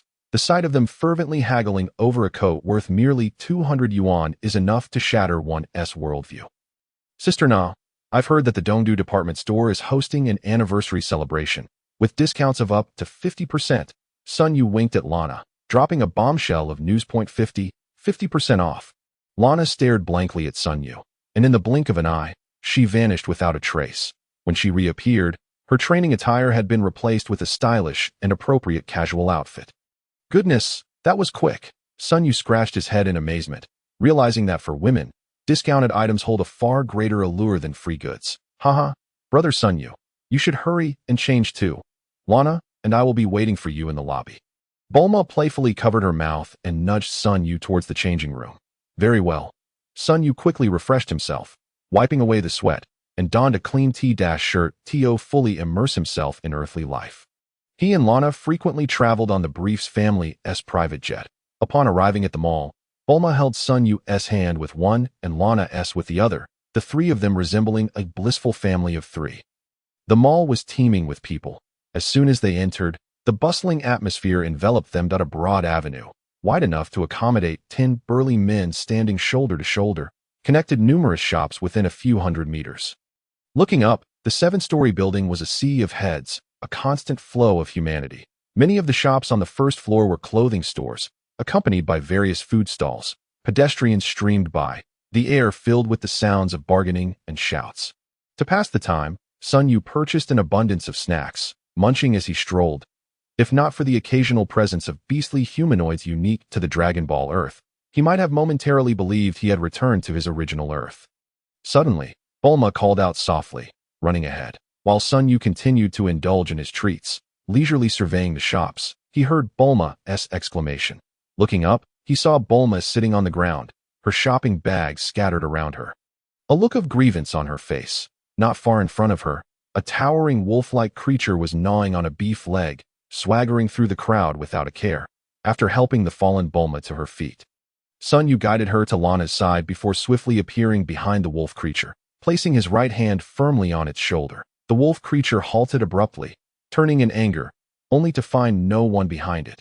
Clearing his throat, Sun Yu felt a flush of embarrassment as the wolf creature finally noticed him, who stood a whole head shorter. The wolf creature peered down at Sun Yu, tearing off a chunk of meat from the beef leg and chewing as it asked. "Little one, looking for trouble?" Sun Yu pointed at the tearful Bulma and coldly replied, "You bumped into my sister and walked away without a word. Surely you don't expect me to apologize?" The wolf creature regarded Sun Yu with a peculiar expression, as if he had just heard the funniest joke. Bulma, concerned for Sun Yu, wished for him to let it go, as she had merely stumbled. However, Lana interjected, "Don't be fooled by the wolf creature's size. This world is not defined by stature alone. It's best to apologize.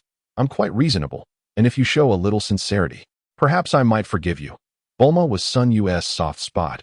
Anyone who dared to wrong her would find themselves on the receiving end of Sun Yu's wrath. The wolf creature's eyes widened.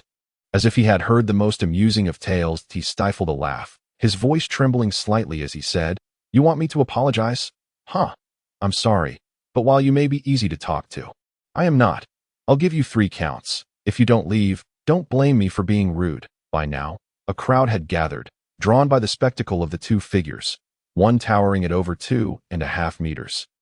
The other barely reaching 1.7. It was clear to all that this confrontation would have no suspense. The onlookers cast sympathetic glances at Sun Yu. Sun Yu felt a twinge of embarrassment at the thought of a Saiyan bullying an ordinary earthling. Yet the wolf creature's unwarranted aggression towards Bulma left him with little choice. Whispers filled the air as the wolf creature, noticing Sun Yu's refusal to retreat, sneered, "Ignorance is bliss, it seems today. You'll learn the hard way." With that, the wolf creature tossed the remaining beef leg into the air and, with fists clenched like a baseball bat, swung ferociously at Sun Yu's abdomen. The crowd gasped at the display of raw power. Sun Yu had been waiting for the wolf creature to strike, but when those massive fists collided with his abdomen, his expression shifted dramatically. With a resounding thud, Sun Yu was sent flying several meters, landing heavily on the ground. Lana, taken aback by the sight of Sun Yu being struck down, rushed over with Bulma to help him up, asking, "Kai, what was that all about?" After all, Sun Yu possessed a combat power exceeding 95,000 without his weighted training gear. How could he be sent flying by an ordinary earthling? Though Lana pondered this, Sun Yu chose not to respond. He knew his own capabilities. Despite the appearance of being knocked down, he was unscathed. Yet, it was undeniable that anyone capable of sending him flying with sheer physical strength could not be an earthling. Chapter 30. A painful battle. Well, little one, I'm surprised you can still stand, and I must have underestimated you. The wolf creature looked down at Sun Yu, a smug expression on its face, as it caught the half-eaten beef leg tossed into the air with a flick of its wrist. Exuding arrogance, you're quite pleased with yourself, aren't you? Sun Yu brushed off the dust from his clothes, grumbling in dissatisfaction. What a ridiculous situation. Who is the protagonist here, you or me? According to the script, it should have been me delivering a decisive blow to this villainous wolf creature. So why is the narrative going awry? Kai, step back and let your sister take revenge. Lana ruffled Sun Yu's hair and stood protectively in front of him. Hey, Sister Na, what was that look you just gave me? I was merely caught off guard. You aren't thinking I was being bullied, are you? Sun Yu protested loudly, seeking help from those around him. The crowd unanimously nodded, and Bulma comforted Sun Yu with a sweet voice. It's all right, brother Sun Yu. You'll always be a hero in my heart. Sun Yu nearly sputtered a mouthful of blood in response. Little girl, are you trying to provoke me? You know my capabilities. Have you forgotten who defeated the Red Ribbon Army and Android 9? Sister Na, don't get involved. Step aside and let me deal with this scoundrel. Sun Yu rolled up his sleeves, ready to engage in a fight to the bitter end. Lana playfully stuck out her tongue, granting Sun Yu a path. Hey, you beast, come here and face your doom. Sun Yu stood before the wolf creature, pointing an accusatory finger at its nose. Upon hearing Sun Yu insult him, the wolf creature's demeanor shifted, its eyes narrowing with an unmistakable glint of menace. Someone dared to call me a beast before. Guess what happened? The grass on his grave is already 2 meters tall. Oh, what a coincidence. Sun Yu, sensing the wolf creature's hostility, felt an inexplicable thrill. Previously, others dared to disrespect my Bulma. Guess what happened? They have no graves because they vanished without a trace. Upon overhearing the conversation between the two, the onlookers surrounding them mistakenly believed they were engaged in jest, erupting into a cacophony of laughter. However, Lana felt a sudden jolt in her heart, instinctively tightening her embrace around Bulma, as she sensed that the wolf-like figure was no benign creature. Remember, the one who seeks to end your life is named Yax," declared the wolf-like man, after which he abruptly lunged forward, delivering a powerful punch aimed at Sun Yu. The force of the blow was akin to thunder, prompting Sun Yu to raise his hand in defense. The collision of their energies resonating through the air, the crowd stood frozen in astonishment, unable to fathom that this slight youth possessed such formidable strength. Both Sun Yu and the wolf-like Yax caught a fleeting glimpse of shock in each other's eyes, prompting Sun Yu to abandon any notion of underestimating his opponent. Although he couldn't gauge Yak's combat prowess, Sun Yu was acutely aware that the other's strength was at least on par with his own. "I concede that I underestimated you before. Now, let us showcase our true abilities," Sun Yu mused, filled with curiosity about Yak's identity. Yet, as a warrior of the Saiyan race, he believed that any issue resolvable by fists required no further discourse. "Just as I prefer." Yax and Sun Yu leaped in unison, amidst the gasps of the onlookers, landing atop the East Capital Grand Department Store. Lana, holding Bulma, followed closely, quietly observing the two standing face to face. Sun Yu vanished in a flash, aiming a palm strike at Yak's chest. That Yak's expression remained cold and inscrutable as he crossed his massive wolf claws over his chest. Sun Yu's strike, seemingly casual, concealed a hidden force that struck Yax like a mountain, forcing him to exert all his strength in defense. With a resounding thud, both warriors staggered backward a few steps. This fellow's combat power is not to be underestimated, Sun Yu thought, astonished at the emergence of such a formidable opponent on Earth.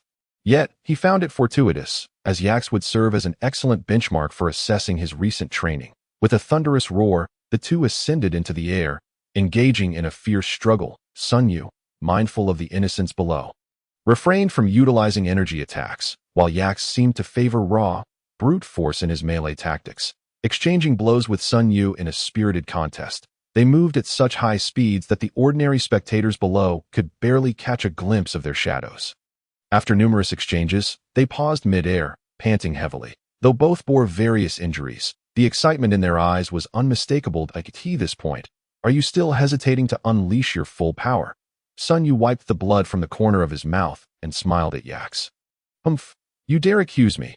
Don't think I can't see through you. You haven't been fighting seriously at all."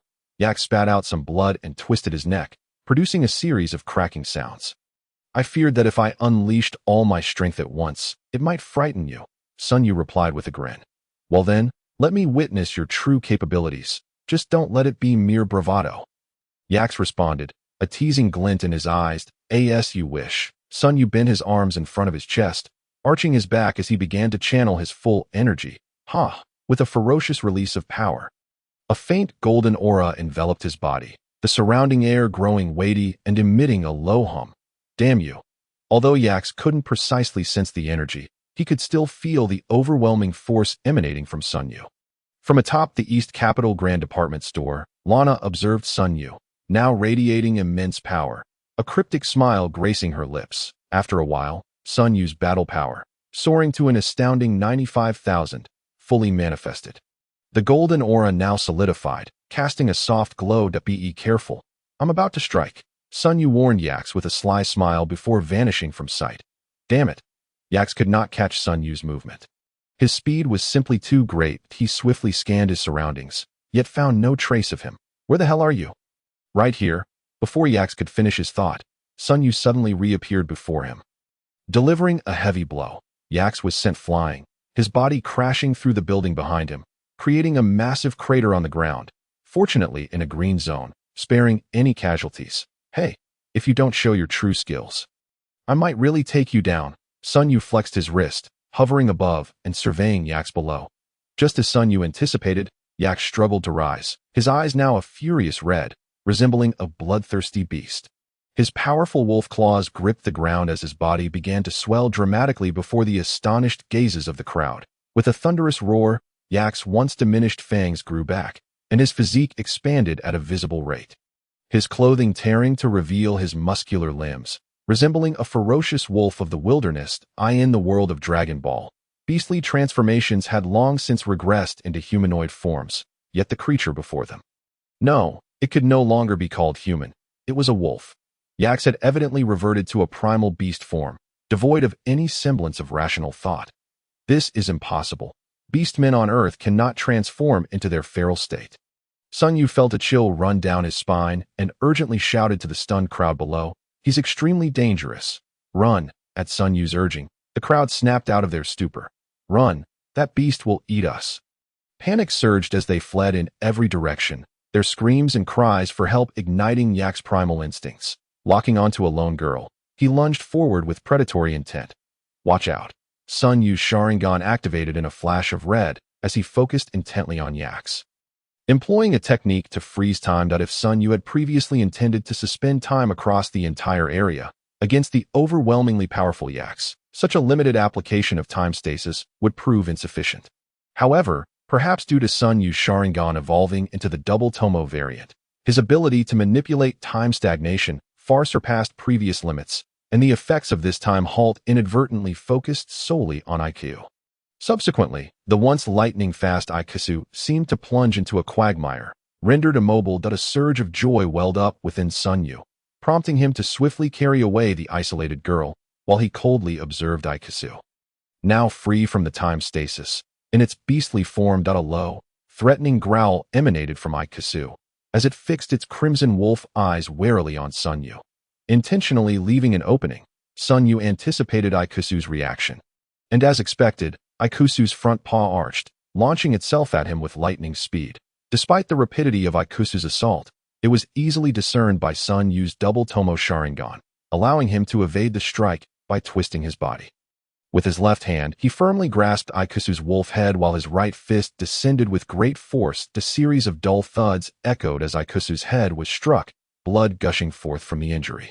In agony, Ikusu twisted its body, its iron tail, as thick as a bowl, lashed out towards Sun Yu's eye. In the midst of evading, Ikusu broke free from Sun Yu's grasp and swiftly raised its massive paw to strike him. Although the Sharingan had captured Ikusu's attack, Sun Yu had just evaded the iron tail, and his speed had reached its limit, leaving him helpless to watch as the enormous paw collided with his chest. Thud! Sun Yu was slammed into the cracked earth by Ikusu's blow. Just as he broke free from the ground, he was intercepted by the sudden appearance of Lana. Red card. "Kyle, let me take over." "You take a break." Lana's abrupt arrival startled Sun Yu, while the beastly Ikusu assumed a defensive posture, keeping a vigilant eye on the two. With his eyes returning to normal, Sun Yu reluctantly protested. "Hey, Sister Na, I haven't lost yet. Why are you taking over?" Lana flexed her wrist and pointed to the rooftop of the East Capital Grand Department Store, saying, "Bulma is on the roof. Watching you fight for so long has made me restless. If you don't want to be beaten, you better leave now." All right, you're my sister and you're formidable." Sun Yu sighed in resignation, reminding her to be careful, before soaring to the rooftop to find Bulma. Upon seeing Sun Yu fly away, Lana smiled slightly at the alert Ikusu, saying, "Little wolf, you better be cautious. I won't be as lenient as that foolish, lifeless, lowly lover." The sight of Lana's smile struck terror into Sun Yu. Akin to a demon from hell, foolish, lifeless, lowly lover. What could have sparked such animosity? Sensing the immense pressure emanating from Lana, Ikusu decided to strike first, leaping towards her with a claw raised. Lana regarded the charging Ikusu with a cold, mocking smile, then delivered a powerful punch to its head. The impact reverberated like thunder. Ikusu's massive form was sent crashing to the ground, rebounding upon impact. Hardly had Ikusu landed when it disregarded the pain in its head and, employing the same tactic, twisted its body to sweep its iron tail towards Lana. Yet, it seemed as though Lana remained oblivious to Ikusu's attack, standing still without moving. "Sister Na, get out of the way."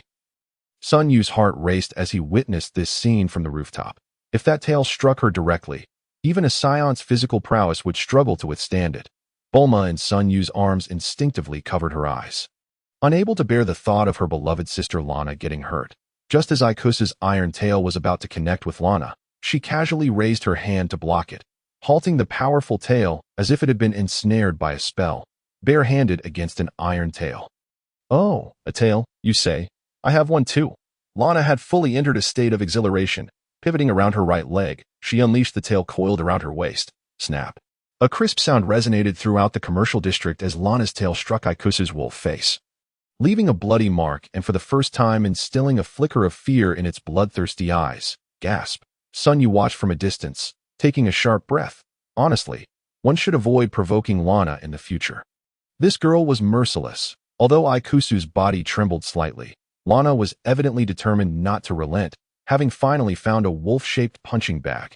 It would be a shame not to enjoy herself. Ha ha ha. Lana suddenly unleashed her formidable aura, a terrifying might akin to mountains collapsing and rivers reversing, engulfing the empty commercial street. Flame Fist. A piercing cry rang out as energy coalesced around Lana, radiating intense heat, creating the illusion of being surrounded by a sea of fire. Is this Flame Fist a technique she developed herself? Sun Yu murmured in astonishment. Chapter 32. I gazed longingly at the moon above. Flame Fist. At this moment, Lana seemed enveloped in flames, the scorching energy waves making everyone present feel the heat. This technique bore some resemblance to the Kamehameha's compressed energy. However, Lana focused all her energy through her limbs, making it easier to concentrate her combat power, multiplying its strength by 3 times. Little Wolf, if you have any last words, speak quickly. Otherwise, you won't get another chance. Lana's voice was sweet, yet it sent chills down the spines of both Sun Yu and Ikusu. She raised her fist, radiating searing heat, and with a slight push of her foot, launched herself forward. Poor Ikusu had no chance to react before being struck by her punch. His massive wolf body flipped through the air, struggling to stabilize itself, only to feel a wave of heat from behind. Don't know. It fearfully twisted its wolf head, only to find Lana had already positioned herself behind it. With a swift motion, Lana delivered a flame kick to Ikusu's abdomen, the intense burning sensation nearly bringing tears to its eyes as it plummeted downward. Tragically, it soon realized that Lana had already taken her stance on the ground, ready to attack. As it fell, howls of despair echoed as Ikusu was mercilessly battered by Lana, leaving Sun Yu to cover Bulma's eyes, declaring the gruesome scene far too inappropriate for young audiences. Sun Yu began to question whether bringing Lana to Earth for training had been a wise decision. At that moment, he even felt sympathy for the wolf-shaped being named Ike. If by some divine intervention Ikusu were to survive this ordeal, it would undoubtedly carry a lifelong psychological scar. Speaking of which, many middle school math teachers would probably inquire about the current psychological trauma area of this wolf-shaped being. Hey, Sister Na, that's enough. If you keep this up, it'll die, Sun Yu shouted at Lana, not out of mercy, but because he hoped to spare a life to interrogate why this wolf-shaped creature was so formidable. After all, anyone who could withstand Lana's relentless barrage was certainly not a typical organism, let alone one of Earth's. Kyle, how about we have roasted wolf today? Just as she began to speak, Lana suddenly froze, her expression blank, as the surrounding flames abruptly dissipated, and her raised arms fell limply. Sister Na? Sun Yu was taken aback by the scene before him, but then he seemed to realize something. Turning to Bulma in his arms and asking, Bulma, can you check the sky? Is there a full moon? Upon hearing Sun Yu's words, Bulma obediently nodded her head, then tilted her head back and pointed her finger towards Sun Yu's back, exclaiming, Indeed, behind you, brother Sun Yu, there is a full moon. Why do you suddenly ask about this? Oh no. Sun Yu felt a chill run down his spine, for in the midst of today's merriment, he had completely lost track of time. And it just so happened that today was a full moon night. The full moon is the time when Saiyans unleash their true nature. Upon seeing the moon, a Saiyan's tail absorbs 17 million Blutz waves emitted by the full moon, transforming them into a great ape. Once transformed, their power surges to 10 times their normal state, yet they lose their rationality. In the Dragon Ball anime, only Vegeta retains his sanity in his great ape form, meaning that unless something unexpected occurs, both Lana and Sun Yu belong to the category of Saiyans who cannot maintain control over their minds once transformed. This is terrible. I cannot allow Sister Na to transform here. Without time to spare, Sun Yu leaped from the building, aiming to sever her tail before Lana fully transformed into a great ape. However, he was still a moment too late. As he flew away from Lana, her body began to grow, even shredding her clothing before his very eyes. Pink. Pink. Sun Yu inadvertently caught a glimpse of something he shouldn't have, and he was genuinely surprised that a fierce Saiyan girl like Lana would choose such a girlish color. But now was clearly not the time to dwell on that. Shaking his head, Sun Yu, adhering to the principle of do not gaze upon that which is inappropriate, turned and flew towards Lana's back. Perhaps feeling exposed by Sun Yu's unabashed gaze, Lana, in the midst of her transformation, displayed a hint of annoyance and angrily struck out at him.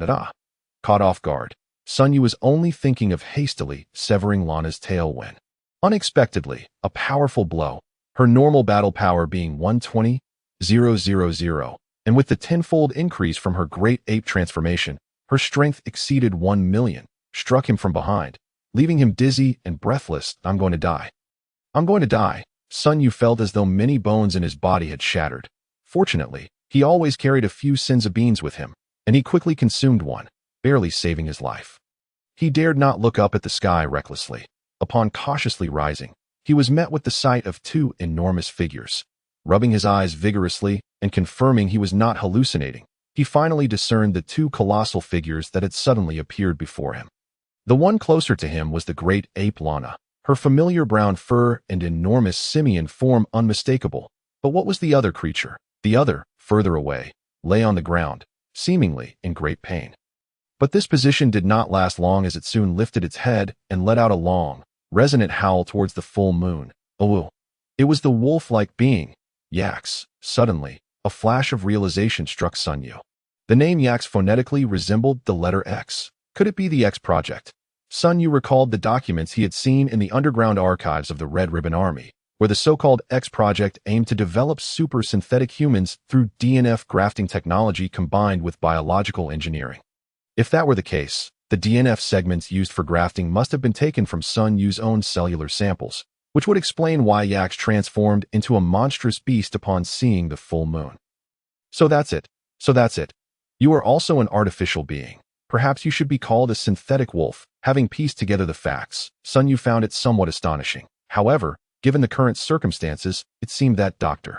Gero had not yet developed an eternal energy device, akin to the one used within the synthetic beings 17 and 18 in the original Dragon Ball series, if Yax possessed such a device.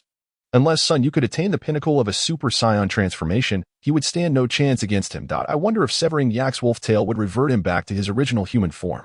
Chapter 33. Arise, Shenron.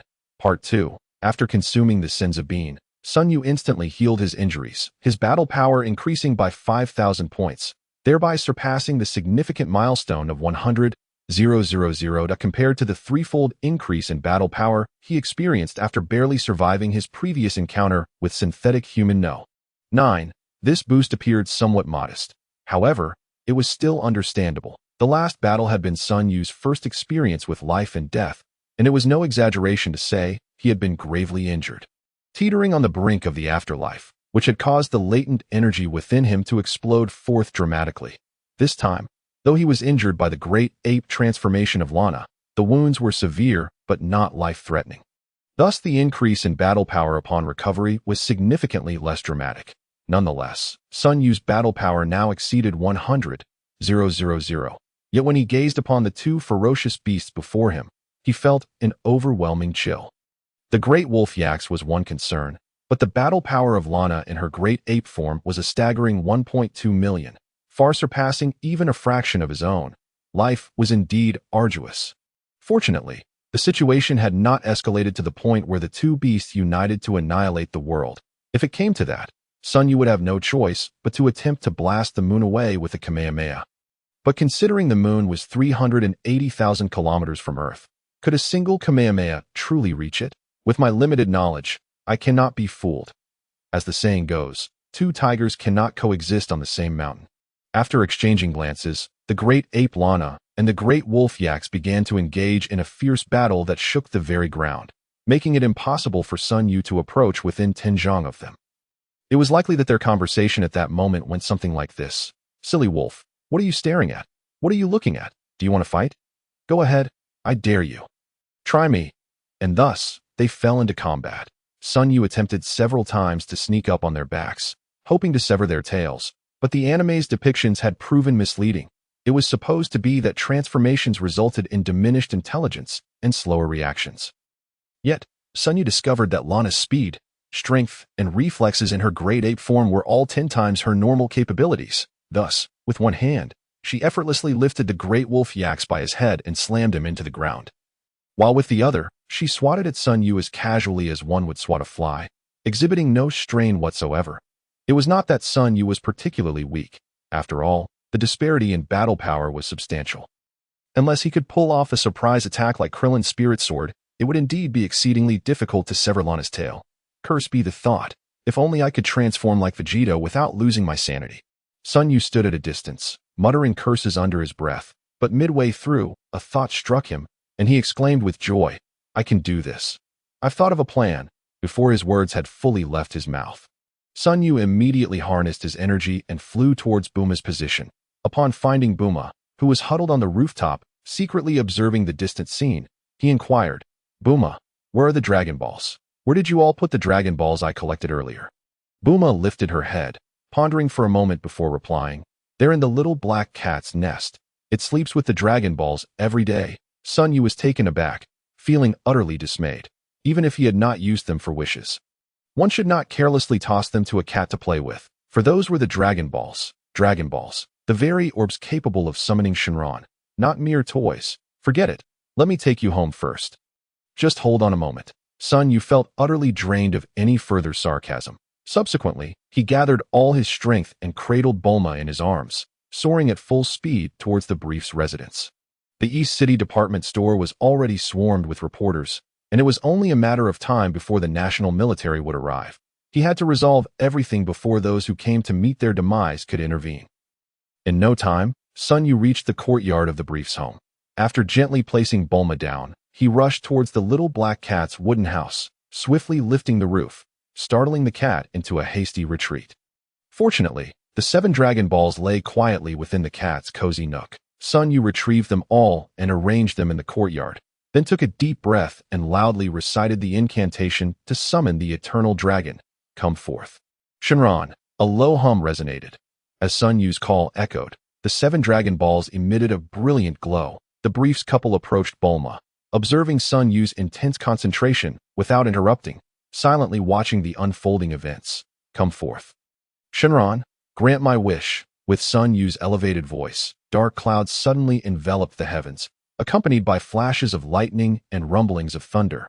Fortunately, it was night, and this celestial phenomenon went unnoticed by others. With a whoosh, the 7 Dragon Balls burst forth in a blinding light, and a golden bolt of lightning shot from them, twisting and spiraling before gradually transforming into a colossal figure. Sun Yu stood silently, witnessing this spectacle. The reality of Shenron's appearance was far more awe-inspiring than depicted in the anime, the sheer grandeur of its form instilling within him a sense of insignificance. Speak your wish.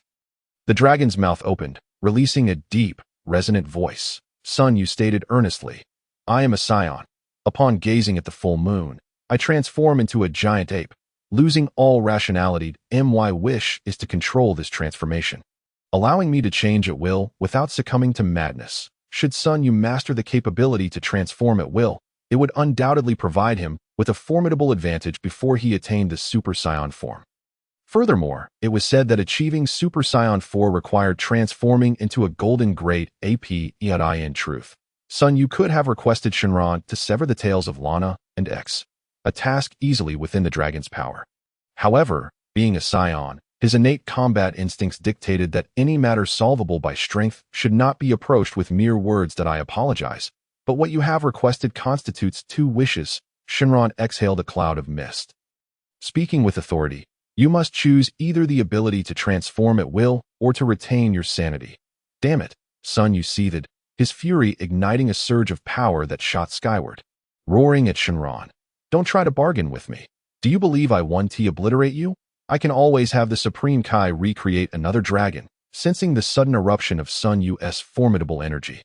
Shenron instinctively recoiled slightly, a bead of cold sweat forming on its brow. That I did not expect you to know the name of the Supreme Kai. Speak plainly. Spare me your archaic tongue. I cannot comprehend it. Sun Yu snapped at Shenron. Yes, understood. Shenron's massive head lowered slightly, abandoning its previous haughty demeanor. There was no option.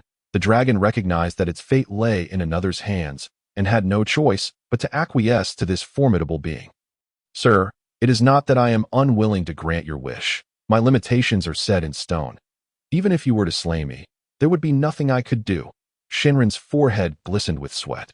Sun Yu's gaze turned icy as he conjured a small energy sphere in his hand, declaring, Then you shall perish. Wait. Shenron, now cowering, had shrunk into a ball. That it had lived long enough to know that encountering such a monstrous figure, one who immediately threatened violence, was a humiliation that stripped it of all dignity as a dragon. "Do you have any last words?" Sun Yu inquired. "No, no, no. Sir, your eyes are exceptionally gifted. With a slight modification, they could potentially fulfill your wish." Chapter 34. Sun Yu's Transformation, Part 3. Oh, are you serious? Sun Yu understood well that Shenron referred to his Sharingan, the most powerful eye technique in the Naruto universe, which possessed a myriad of extraordinary abilities. Perhaps there truly was a method to control his transformation. Of course, it is true. Shenron exhaled deeply, relief washing over its countenance. The Saiyan transformation into a great ape occurs due to the moon reflecting sunlight, emitting a frequency of 17 million Brutz waves. As long as your eyes can perceive this wavelength, you can transform. I believe your eyes have the capability to isolate Brutz waves from sunlight, thus enabling you to control your transformation. Having listened to Shenron's words, Sun Yu nodded in agreement, though a question lingered. I may gain the ability to control my transformation. But what of retaining my sanity? If I cannot maintain my rationality post-transformation, what use is it? Shenron's mouth twitched slightly, responding weakly. If my perception is correct, your eyes can help you regain your sanity. You should be more aware of this than I. Very well. Then, quickly grant my wish, Sun Yu urged impatiently. Understood. With that, Shenron's enormous eye radiated a crimson glow, and Sun Yu's Sharingan suddenly activated. An ancient incantation echoed in his mind as the tomo in his eyes spun once before returning to normal. Is that it? Sun Yu inquired. Yes, sir. I have fulfilled your wish. Now, farewell. Before Sun Yu could respond, Shenron immediately ascended, transforming into a sphere of golden light that hovered in the sky, silently vowing never to encounter such a terrifying creature again. As the golden light faded from the sky, 7 white orbs materialized. Once a wish was fulfilled, the Dragon Balls would petrify, requiring a year to regain their original luster, just as the Dragon Balls began to scatter in all directions. Sun Yu abruptly leaped into the air, extending his hands to grasp the floating orbs, then forcefully crashed them into the ground, creating a series of small craters. Oh, you still wish to flee? Not a chance. After collecting all 7 petrified Dragon Balls, Sun Yu descended triumphantly, briefly explaining the situation to the Briefs couple, instructing them to safeguard the Dragon Balls. He then set off towards the East City department store. On his way, Sun Yu activated his Sharingan and gazed at the full moon above. A sudden surge of restlessness coursed through him, yet he forcibly suppressed this agitation using the special abilities granted to him by Shenron. Haha, it seems that slippery eel did not deceive me. I truly can master the ability to transform at will. Thrilled, Sun Yu increased his speed to the utmost, quickly returning to the East City department store. At that moment, the East City department store lay in ruins. The Great Ape transformation of Lana and the Wolf transformation of X were still engaged in battle, although Lana held a decisive advantage. The tenacious X managed to endure through sheer willpower. The battle had affected an area spanning dozens of miles, and residents had long since evacuated. Reports indicated that military units were already en route, expected to arrive shortly. Sun Yu spotted several police cars racing below and lowered his altitude to match their speed. Hey, you lot, if you value your lives, do not proceed any further. You are ill-equipped to handle what lies ahead. Sun Yu kindly reminded. As the windows of several police cars rolled down, it just so happened that the very officers he encountered at the Dongdu Bank were present. What are you doing here? Exclaimed the officers upon recognizing Sun Yu. After stopping their vehicles, they began to speak in unison. Ah, it is the great hero. What brings you here? Could it be? You guessed correctly. Leave the situation over there to me. You should maintain your distance to avoid any accidental injuries. It would be prudent to establish a cordon, as I see many reporters recklessly rushing in. Upon hearing Sun Yu's words, the Dongdu police officers stood at attention as if they had received a royal decree. Saluting with fervor and pledging to fulfill their mission, Sun Yu chuckled helplessly, bid farewell to the endearing Dongdu officers, and soared towards Lana. As he neared the epicenter of the battlefield, Sun Yu descended from the skies. Activating his Sharingan, under the moonlight, the rays of Bruz converged into his gaze, and he bellowed, transformation into the great ape. With an overwhelming surge of power coursing through him, he felt as though he could reshape the very fabric of existence with a mere gesture. His form rapidly expanded, tearing through his garments. Just as he was about to touch the ground, his transformation was complete, and his colossal frame crushed an abandoned building, causing the earth to tremble. The gigantic ape-like Lana tossed aside the now insignificant yaks, her eyes glinting with murderous intent as she turned her gaze upon Sun Yu. The discarded yaks, now in his wolf form, seemed apprehensive, fearing that Sun Yu might join forces with Lana to attack him. Thus, he decided to strike first at the towering figure of Sun Yu. Thus, Lana and yaks flanked Sun Yu from either side as he slowly raised his enormous ape head, his eyes glowing crimson with the Sharingan. The Tomo within swirling point two of you together. A smirk played upon Sun Yu's lips as he roared, Flame Fist. Indeed, this was a technique he had replicated from Lana using his Sharingan. As his voice echoed. Waves of scorching heat radiated from him, his hands enveloped in blazing red flames. Let us battle with fervor. Sun Yu swung a fist at Lana, but she leapt into the air, evading his attack. Just as he prepared to pursue her, yaks lunged at him, claws poised to strike his chest. How peculiar. You two were just engaged in a fierce battle, and now you coordinate so seamlessly, Sun Yu quipped. Though he quickly ducked under Yak's assault, extending his ape-like arm to seize Yaks and execute a powerful throw as Sun Yu hefted Yaks, preparing to toss him, Lana's assault was already upon him, with no other option. He twisted his body, using Yaks as a living shield. Yaks howled in agony as he took the brunt of the blow, and Sun Yu leaped behind him, swinging Yak's tail to strike at Lana. Facing the oncoming massive wolf body, Lana mustered her strength and delivered a punch, the sound of cracking bones echoing in the air. Likely several of Yak's bones had shattered. Poor Yaks. Sun Yu internally mourned for 3 seconds, but decided against further lamentation as the battle demanded immediate attention. He swung Yak's tail once more at Lana. The outcome was predictable. Yaks, now reduced to a weapon for Sun Yu, was mercilessly battered by Lana, his body barely intact. This spectacle was ostensibly the battle of the great ape Sun Yu against Lana, yet it appeared more like a relentless assault on Yaks by both Sun Yu and Lana. Oh, the unfortunate Yaks. Chapter 35. Resolution. Fortunately, Yak's suffering was short-lived, for his wolf tail could not withstand the torment any longer, ultimately snapping with a resounding crack. Just as Sun Yu had surmised, the moment Yak's tail was severed, his massive form rapidly shrank back into that of a wolf man, albeit in a severely battered state, with likely not a single bone unbroken. Sun Yu glanced down at him, unable to bear the thought of such a splendid wolf being lost. He reached for his pocket to retrieve a magical bean. Oh wait, he was in his great ape form. Where was his pocket? Well, do your best to survive. Sun Yu silently wished him well, choosing not to dwell further. As for the enormous Lana, Sun Yu felt no inclination to engage in combat. His singular aim was to sever Lana's tail to regain control of the unfolding situation, a task not overly challenging for a similarly transformed Sun Yu. He roared and charged at Lana, attempting to grasp her tail. However, the colossal Lana quickly recognized his intent, gripping his wrists tightly and leaping, using her weight to pin him down, rather than merely pressing down. She effectively seated herself upon him, due to the unique structure of their ape-like forms. Consequently, as she settled on Sun Yu's abdomen, certain, indescribable interactions were unavoidable. Sun Yu felt a warmth below his waist. Despite Lana being in her great ape state, she was still undeniably Lana. Moreover, now he too was a large gorilla. Thus, Sun Yu's mind was a whirlwind of conflicting thoughts. Yet, as this narrative is an artistic, wholesome, and refreshing tale, Sun Yu resolved to embody restraint in this moment, truly embodying the spirit of a gentleman. Sun Yu extended his enormous arms to secure Lana's thighs, attempting to reach for her tail from behind. However, Lana was far from docile, relentlessly striking at his chest with her raised fists. The muscles of a great ape were notably robust, rendering her efforts largely ineffective.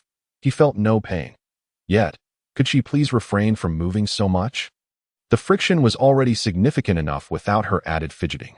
Sun Yu felt himself nearing a breaking point, but just before the sensation peaked, he grasped Lana's tail. With a swift pull, Lana's tail snapped. Her strikes ceased, and a look of bewilderment filled her eyes. Gradually, her form began to shrink, the fur receding to reveal her porcelain skin and delicate figure. With the crisis averted, Sun Yu closed his eyes momentarily.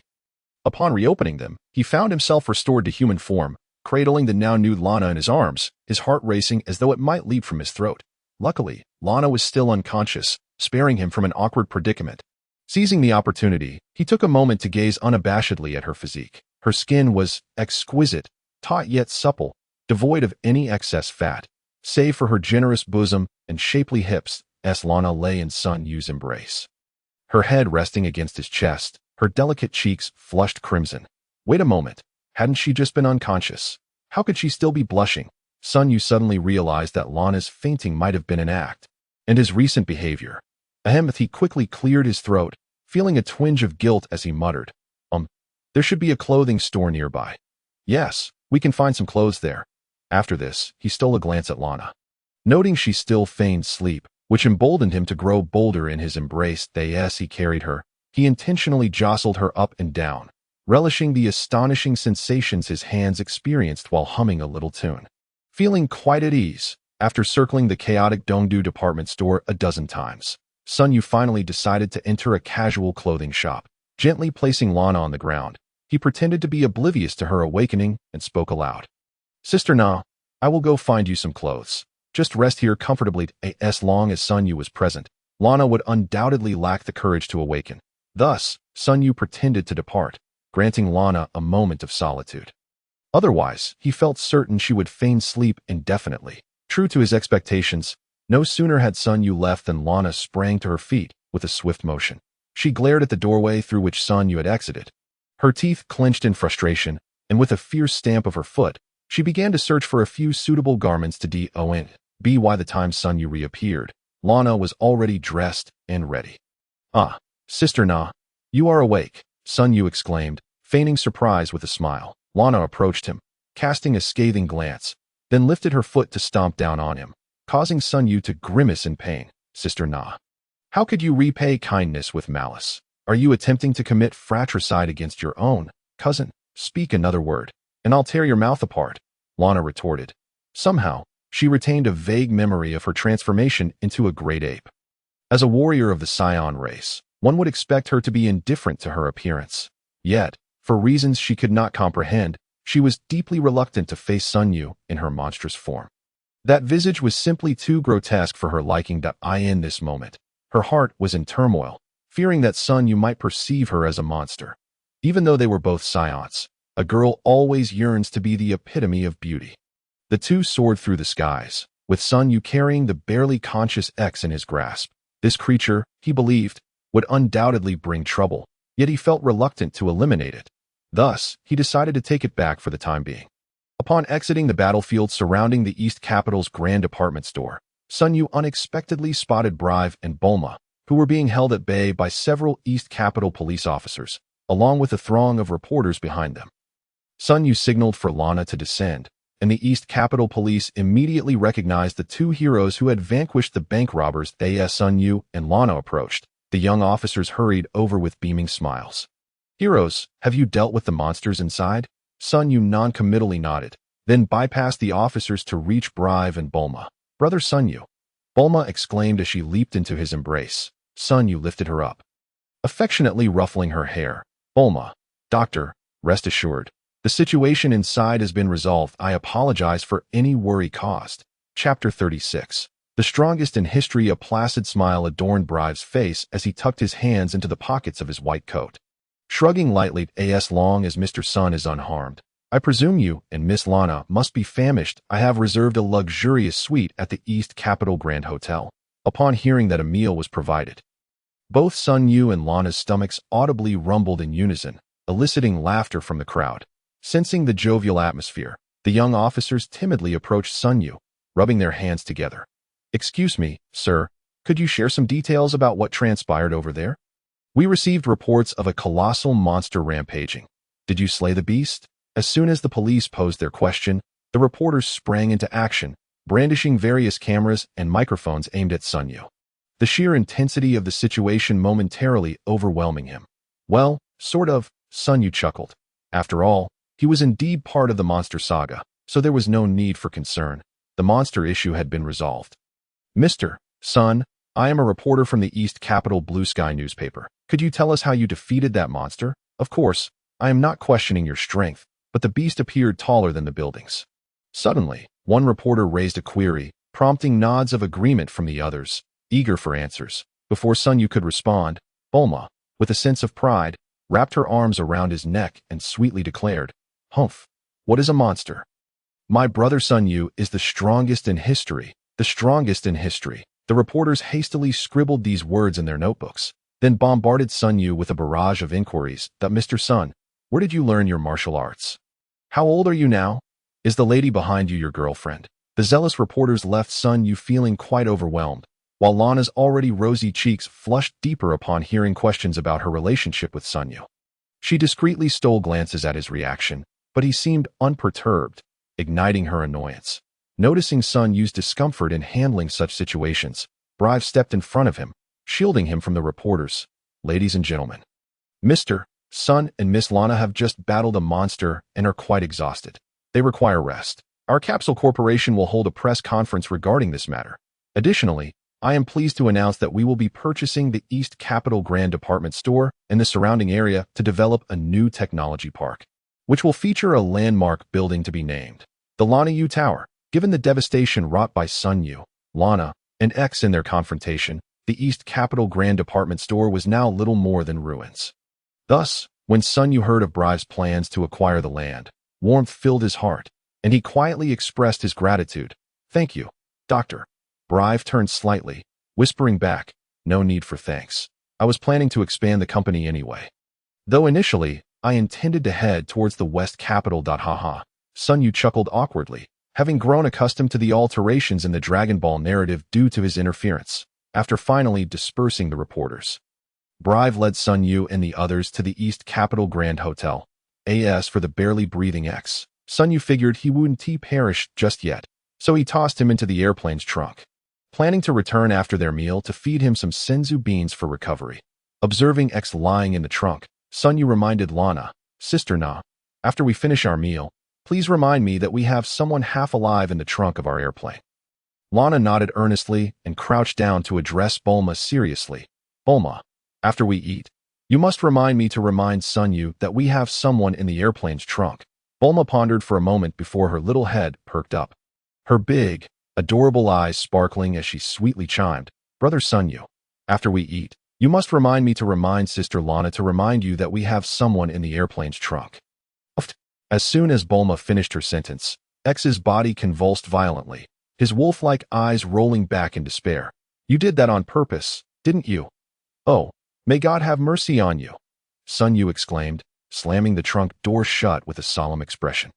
In the following hours, it became a nightmare for the chefs at the East Capital Grand Hotel. After a hearty meal, Sun Yu explained to Lana that he could transform at will. He regarded this transformation as nearly as significant as becoming a Super Saiyan. Wishing for Lana to share this ability, however, he was met with a vehement refusal. Lana expressed a desire to use the Dragon Balls to permanently rid herself of her tail, although Sun Yu didn't grasp her reasoning. He informed her that the Supreme Kai had a method to seal a Scion's tail. Subsequently, Lana set off for the Karin Tower to seek the Supreme Kai, leaving with a parting insult. You stubborn fool. Feeling somewhat disheartened by Lana's abrupt rebuke, Sun Yu returned home and released X from the trunk, reviving him with a senzu bean, perhaps due to the replication of Sun Yu's genetic material. X experienced a slight increase in power upon revival and immediately sought vengeance upon seeing Sun Yu. However, Sun Yu, in a foul mood, retaliated with a fiery punch, leaving X to wallow in agony. What a competent wolf meat punching bag! After being revived with a magical bean, Yax expressed his dissatisfaction and sought to challenge Sun Yu to a duel. The outcome was that he was brought to his knees, repeatedly begging, Daddy, I was wrong, until Sun Yu finally relented. Sun Yu was quite pleased with Yak's attitude of repentance and declared that he specialized in dealing with various forms of defiance, thus delivering another beating to Yax. Yax was on the verge of tears, exclaiming, I've already submitted. Why do you continue to strike me? Sun Yu shrugged helplessly and replied, You've called me Daddy. Does a father need a reason to discipline his son? It seems you have yet to embrace your role as my child. And yet another round of relentless beating ensued. During a conversation with Yax, Sun Yu learned something that left him both amused and bewildered. It seemed that classmate Klin was likely to remain single in the future, for Yax had previously mentioned that he had killed someone who insulted him as a beast, and that individual was none other than Dr. Gero. The untimely demise of Dr. Gero directly resulted in the absence of androids 17 and 18, including Cell. Whether or not classmate Klin would successfully escape this predicament remained uncertain for Sun Yu. For a considerable period thereafter, the lives of Sun Yu, Lana, and the others returned to tranquility. Dr. Briefs had developed a gravity training chamber with 300 times Earth's gravity, and Sun Yu and Lana immersed themselves in yet another round of rigorous training. Until, 1 year later, a spaceship descended upon Baozi Mountain. Chapter 37. Who approaches? 1 year later, in the year 740 of the Age of Yaks, at the Brief's residence. Mr. Sun, I have just received images transmitted by our satellite. An unidentified spaceship is approaching Earth and is expected to land in 2 hours. Dr. Briefs handed a tablet-like device to Sun Yu. Lana and Bulma leaned in to observe the screen, while Yaks, now reduced to being Dr. Brief's bodyguard, stealthily approached out of curiosity. The screen displayed a single-pod spaceship traversing the cosmos, identical to the craft Sun Yu and Lana had used upon their arrival on Earth. Science! Both Sun Yu and Lana exclaimed in unison, then fell silent, exchanging glances as they sought to gauge the visitors' battle power through their senses. However, despite their earnest efforts, their attempts yielded no results. Observing their silence, Bulma inquired curiously, "Is this person a member of your race, Sun Yu and Lana? Are they here to take you away?" Sun Yu affectionately patted Bulma's head and replied gently, "They should be our kin. But for now, it remains unclear what their intentions are. Who could this visitor be?" Sun Yu pondered deeply, recalling that in the original narrative, Sun Wukong arrived on Earth in the year 743 of the Age of Yaks, thus deeming it unlikely that this individual was Sun Wukong. Could it possibly be Vegeta? Yet, if it were Vegeta, the 2-year-old would likely possess a battle power of around 2,000, making it improbable for Sun Yu and Lana not to sense his energy. After much contemplation, Sun Yu decided to venture out to investigate, saying to Lana, "Sister Na, let us go take a look." At that moment, he brimmed with confidence. With their current battle powers, aside from Frieza, there were scarcely any others in the universe who could pose a threat to them. Indeed, over the course of the year, Sun Yu's battle power had reached parity with Lana's, both achieving a power level of 300,000. Although Lana had trained frantically to keep pace, Sun Yu's foundational mastery in martial arts had begun to bear fruit. Throughout the year, Sun Yu had attained great heights in martial understanding, his battle power soaring dramatically. He spent only half the time training compared to Lana, yet his strength was beginning to subtly surpass hers, nearly prompting Lana to rush back into the time chamber once more. With a battle power of 300,000, transforming into a great ape would yield a staggering 3 million, unless Frieza transformed into his final form. He would hardly be a match for Sun Yu. "Humph, if you want to go, then go by yourself. I still have to train this afternoon." Lana resolutely refused, unable to accept the reality of Sun Yu's superior strength. "Sister Na, training requires a balance of work and rest. If you keep pushing yourself, your body will suffer," Sun Yu remarked with a gentle smile. "Mind your own business." Lana's cheeks flushed as she turned and dashed toward the gravity training chamber. Sun Yu watched her retreating figure, shaking his head lightly, then turned to Bulma, who was leaning beside him, and asked, "Bulma, are you coming along?" Upon hearing that Sun Yu was taking her out, Bulma gleefully planted a kiss on his cheek, exclaiming, "Yes, yes, Bulma wants to go out and play." Sun Yu chuckled, while Dr. Brief shot Bulma a disapproving glare. "All you think about is playing. Mr. Sun, I entrust Bulma to your care," Dr. Briefs said with a hint of exasperation. No worries. With me around, you can rest assured." Sun Yu waved dismissively at Dr. Briefs. "Honestly, Dad, you're so tedious," Bulma pouted, making a face at Dr. Briefs. Having decided to investigate, Sun Yu scooped up Bulma and soared into the sky. Patiently awaiting the spaceship's arrival, 2 hours swiftly passed, and as they gazed skyward, a fiery sphere appeared in their view. "Brother Sun Yu, look, the spaceship is over there," Bulma exclaimed excitedly, pointing toward the fiery object. "Let us go see." Sun Yu secured Bulma in his arms and followed the trajectory of the celestial fireball. The spaceship streaked across the sky like a meteor, ultimately heading towards a mountain range that Sun Yu recognized well, Baozi Mountain. Could it truly be Sun Wukong? Sun Yu's mind raced. If it was indeed Sun Wukong, it would explain why he couldn't sense his power level. The infant Sun Wukong had a battle power of merely 2, making it quite challenging to perceive from a distance. The spaceship descended into a canyon on Baozi Mountain, and Sun Yu landed gently with Bulma. "Bulma, stay here and don't wander off. I'll go retrieve the spaceship," he instructed. Due to the massive crater created by the landing, Sun Yu aimed to bring the vessel to solid ground first. Upon descending, he peered through the transparent window, and saw a uniquely coiffed infant crying inside. This hairstyle was singular in the world. It belonged to a low-class warrior, Saiyan Kakarot, also known as Sun Wukong. "It's really you," Sun Yu sighed, realizing the Dragon Clan's storyline had been thrown into disarray. "What brings you to Earth so early?" he lamented, acknowledging that the butterfly effect he had set in motion was now inescapable, leaving him uncertain of what future anomalies might arise. Sun Yu hoisted the spaceship from the crater and placed it on level ground beside Bulma. As the hatch opened, Bulma's eyes widened in astonishment at the sight of the infant, and she couldn't help but exclaim, "Wow, what a cute baby." This marked the first encounter between Bulma and Sun Wukong in this world. "Sweetheart, he is not nearly as adorable as you," Sun Yu mused silently. Suddenly, the spaceship emitted a strange buzzing sound, projecting a holographic image of a middle-aged man with a flamboyant red hairstyle, clad in a cape. "Is this King Vegeta?" Sun Yu gazed in bewilderment at the holographic projection of King Vegeta, while Bulma seemed frightened by the king's gaze, retreating behind Sun Yu for safety. Soon enough, the holographic King Vegeta spoke in Saiyan.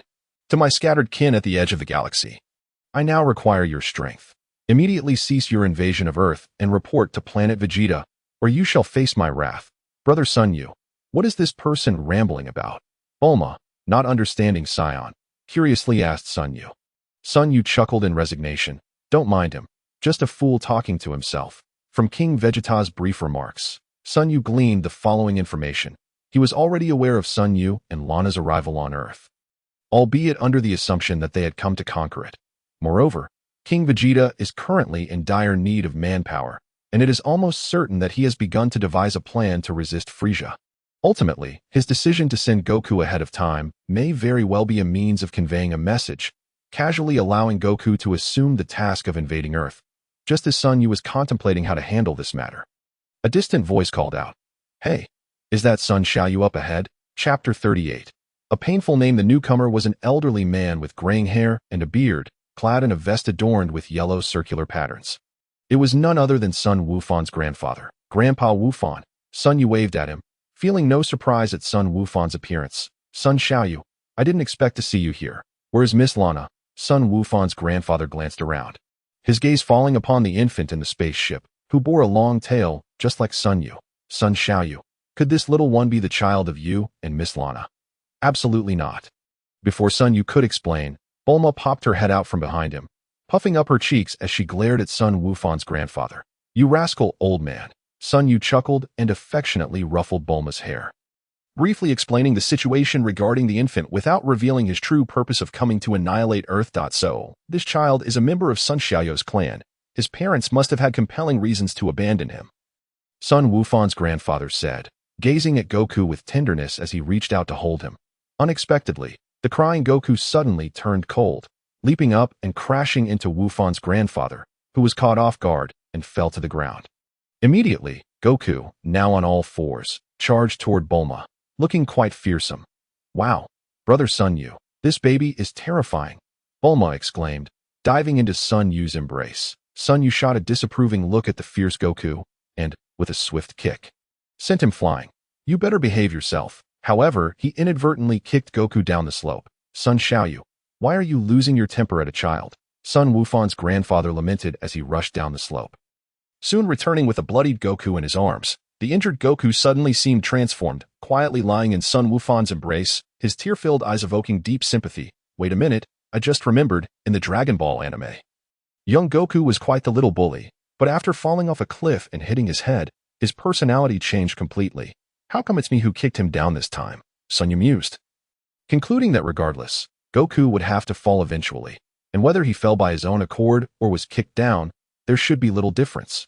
With this thought, Sun Yu's guilt diminished significantly. Poor child. With such a severe head injury, what if something happens? Sun Wufan's grandfather's face was filled with concern. "Grandpa Wufan, please don't worry. Saiyans are not so easily killed," Sun Yu said, and before Wufan could react, he snatched Goku from his arms, crushed a senzu bean, and stuffed it into Goku's mouth. "There, just swallow it down." Gulp. Goku obediently swallowed the senzu bean handed to him by Sun Yu, and his head wound healed instantly. He became lively, wide-eyed as he surveyed Sun Yu and Grandpa Wufan. "Sun Xiaoyu, is that the senzu bean that my master spoke of?" Sun Wufan asked in astonishment as he watched the miraculous recovery. Indeed, would you like one too? Sun Yu casually produced another Sinza bean and offered it to Grandpa Wufan. No. Sun Wufan hastily declined. Such precious elixirs should not be wasted. Not to worry, I have a few left. Just about several tens of thousands, Sun Yu replied nonchalantly. Tens of thousands. Sun Wufan's eyes widened in disbelief. Subsequently, Sun Wufan invited Sun Yu and Bulma to his humble abode for a visit. Observing Grandpa Wufan bustling about in care of Goku, Sun Yu felt a pang of sympathy. Wufan's solitary existence in this place made Goku's arrival provide a semblance of familial warmth. Wufan adeptly crafted a makeshift crib, diapers, and even a baby bottle, as if he were performing magic. Hey, just how much do you enjoy children? You seem quite skilled at this, Sun Yu thought to himself. Sun Xiaoyu, may I inquire if this child has a name? Grandpa Wufan asked, cradling Goku. Sun Yu gently shook his head. Not yet. How about you give him a name, Grandpa? If Grandpa Wufan were to name him, it would undoubtedly be Goku, as per the original narrative, and Sun Yu had no doubts about that. Very well. I sense a connection between this child and us both, as we share the surname Sun. Therefore, let us name him. Sun Yu nodded, cradling Bulma as he awaited the familiar name to emerge. Let us call him Sun Dadu. That's quite nice. Wait, Sun Yu suddenly froze, mechanically turning to ask, what did you say? Brother Sun Yu, Grandpa Wufan said to name the baby Sun Dadu. Bulma's voice chimed in cheerfully. No. Wait a moment. What did you say? Sun Yu looked at Grandpa Wufan in bewilderment, his expression seemingly asking, are you kidding me? Sun Dadu, Grandpa Wufan stated earnestly, holding Goku up to compare his head size to his own face. Look how big this little one's head is. He will surely be intelligent. Sun Yu slapped his forehead, drenched in sweat. Are you kidding me? You must be joking. The original story was misleading. Grandpa Wufan, could you consider giving him a more serious name? Sun Dadu seems a bit too rustic. Sun Yu desperately tried to persuade Grandpa Wufan to reconsider. No. Grandpa Wufan immediately waved his hand, stating seriously, a humble name for a child ensures they thrive. It's settled. Goku, Kakarot. My dear brother, I tried my best, but who knew you'd end up with such an unreliable grandfather? Sun Yu mused, imagining the scenario where Goku would introduce himself as Sun Dadu in various formal occasions. The thought was too beautiful to behold. Haha, Dadu, give your grandpa a kiss. Grandpa Wufan gleefully lifted Goku. No, he should be called Sun Dadu, spinning around the room in delight. Grandpa Wufan, how about you let me take Sunday? Cough. I mean Sun Dadu back to raise. Sister Na would surely be thrilled to see a new clan member. Sun Yu, on one hand, worried that Goku might transform into a giant ape during the full moon and inadvertently harm Grandpa Wufan. While on the other hand, he wished to provide Goku with the best environment for training, considering they were all Saiyans. Upon hearing Sun Yu's words, Grandpa Wufan's expression dimmed slightly. After a moment of contemplation, he resolutely replied, Sun Xiaoyu, though you and he are kin, I must dare to refuse your request. After all, you and Miss Lana are still too young to care for a child. Brother Sun Yu, I don't want this fierce little baby at my house. I don't like him. Bulma surprisingly opposed Sun Yu's suggestion. Chapter 39, Planet Vegeta. Rest assured, Sun Xiaoyu, while my martial prowess may not match yours, I shall impart all my knowledge to our little dad. I have even thought of his martial name. Let it be Wukong, Grandpa Wufan proclaimed, his spirits soaring as if he had regained his youth. As a side note, Grandpa Wufan, like Master Roshi, is an old sage, having lived for over 2 centuries. Sun Dadu, with the courtesy name Wukong. Well, at least we are still somewhat aligned with the original plot. Sun Yu smiled helplessly and acquiesced to Sun Wufan's request, although a mere hint of his own imposing aura could reveal the disparity between them, compelling Wufan's grandfather to relinquish his attachment for the sake of Sun Wukong's future. Sun Yu understood that many matters cannot be judged solely by combat prowess. He held a deep-seated respect for the martial artist before him. Moreover, the martial philosophy of the Turtle School had laid a solid foundation for Sun Wukong's future endeavors, a gift that Sun Yu felt he could not provide. Very well, Wufan's grandfather, I shall entrust Big Head to your care, that I will frequently bring Naji to visit him. Sun Yu winked at Bulma. And just as he was about to leave, a thought struck him, prompting him to add, I must mention, Wufan's grandfather, that I need to sever Wukong's tail, for we Saiyans transform into frenzied apes upon beholding a full moon. However, once the tail is removed, there will be no further issues. With that, Sun Yu swiftly detached Sun Wukong's tail, reminding Wufan's grandfather to exercise caution. For the sake of your safety, Wufan's grandfather, it is prudent to heed my warning. The revelation was indeed astonishing, yet Wufan's grandfather merely expressed mild surprise before quickly accepting the situation, demonstrating the magnanimity of a true martial artist. After bidding farewell to Wufan's grandfather, Sun Yu returned to the location where the spaceship had landed. Accompanied by Bulma, he intended to take the vessel back to the Brief's family, for the entire Saiyan clan faced a crisis, and he felt compelled to take action. Subsequently, Sun Yu ventured to the uninhabited outskirts of East Capital, where he located the spacecraft he had shared with Lana 2 years prior. Thus, he returned to the Brief's home, carrying a single-pod spaceship in hand. Lana was still in the gravity training room, and upon explaining the situation to her, he noticed a rare look of concern cross her face upon learning of King Vegeta's scheme. Kale, I wish to return and see how my parents are faring. Lana appeared pensive, her thoughts unspoken. I share your sentiments, Sun Yu replied with a smile. The two informed Mr. and Mrs. Briefs of their intended interstellar journey, and upon learning of their long voyage, the couple enthusiastically prepared a plethora of Earth delicacies for Sun Yu and Lana, packing them into a universal capsule for their convenience. As the departure date approached, the atmosphere grew somber. Little Bulma wept inconsolably, forcing Sun Yu to swear various oaths to ensure his return. Otherwise, I shall construct a spaceship myself and venture into space to find you. Sun Yu found her resolve utterly believable, considering her prowess as a technological queen capable of creating even time-traveling devices in the future. Thus, Sun Yu and Lana reclined in the spacecraft, ascending slowly into the sky under the watchful gaze of the Brief's family. Upon pressing the flight button and locking in their course towards planet Vegeta, Sun Yu gazed down as the land below gradually shrank into a cerulean orb, reminiscent of his arrival on Earth, an experience he fondly recalled. Particularly the moments spent with Lana in the cramped confines of the spacecraft. Back then, he was weak and lacked the ability to protect himself. However, the present was markedly different. Both Sun Yu and Lana now possessed combat powers that placed them among the upper echelons of the cosmic hierarchy. While formidable foes like Frieza were plentiful, considering the overall landscape of the universe, Sun Yu's current strength had few rivals, bolstered by his Sharingan and Grade 8 transformations, enabling him to contend even against the most powerful adversaries. After a year of traversing the cosmos, they finally beheld the dark crimson hue of planet Vegeta, originally known as Planet Plant, which had once been inhabited by a diminutive yet intellectually advanced race. However, as time marched on, the Saiyans annihilated the Plantians and appropriated their technology. Subsequently, the Saiyan ruler, King Vegeta, renamed the planet in honor of his lineage, establishing it as the Saiyan stronghold. During their descent, Sun Yu and Lana occasionally spotted other spacecraft returning to planet Vegeta, suggesting that many were returning while few departed, indicating that King Vegeta had indeed implemented stringent policies in secret, mustering forces for a rebellion against Frieza's tyranny. Sun Yu could only think, if you seek your own demise, at least spare the rest of the Saiyans. Upon landing at the spaceport, Lana eagerly emerged, inhaling the air of her homeworld deeply, her energy momentarily surging uncontrollably. Hey, Naji, be sure to rein in your combat power, Sun Yu quickly cautioned, for both wielded a combat strength of 300,000. To appear brazenly on planet Vegeta would be akin to directly confronting Frieza and taunting him. Hey, let's engage in mutual destruction. Given that the entire planet was under Frieza's surveillance, it was prudent for Sun Yu and Lana to exercise caution until they possessed the means to confront him directly.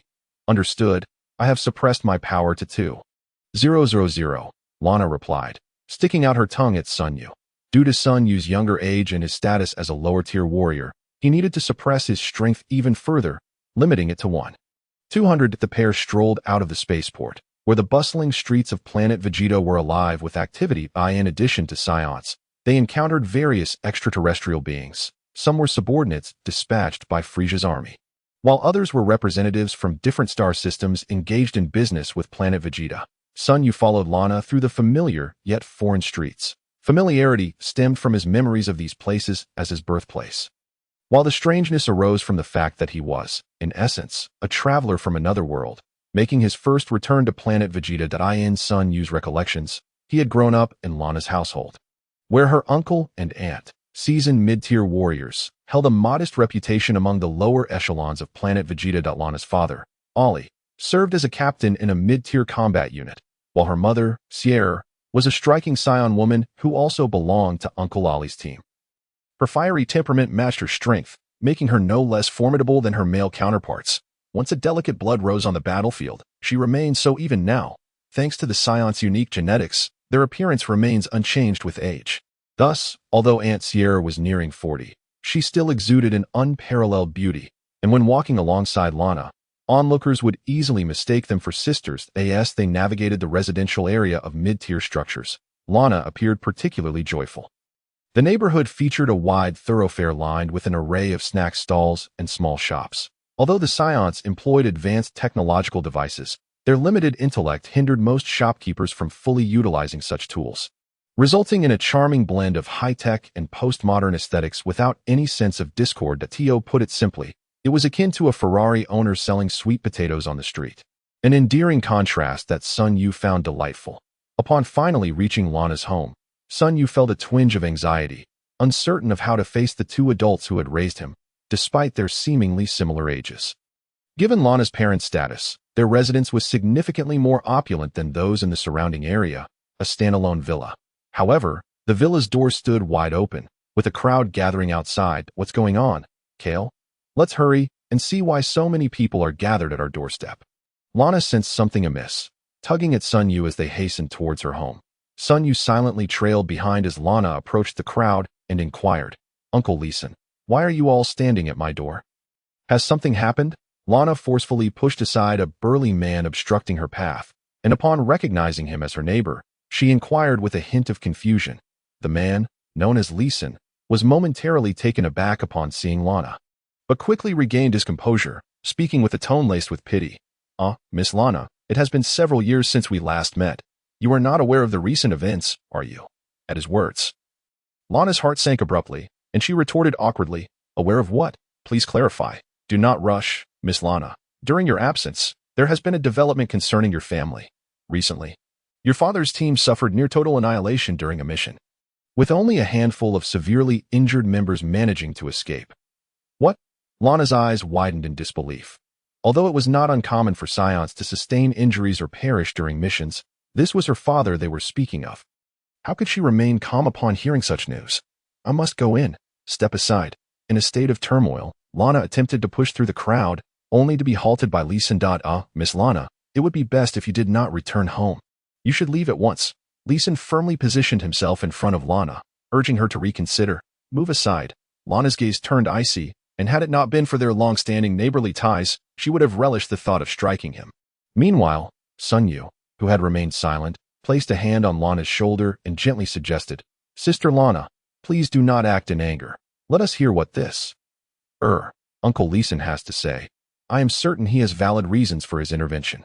Indeed, you are Kyle, are you not? It seems you have grown considerably over the past few years, Leeson chuckled, but upon meeting Lana's fierce glare, his smile faded, and he spoke earnestly. Miss Lana, you need not worry about your parents' safety. Your mother did not participate in that mission and is safe. Although your father sustained grave injuries, you are aware of our advanced medical technology. He has nearly recovered. What then is the situation? Upon hearing that her parents were unharmed, Lana finally breathed a sigh of relief and scanned her surroundings.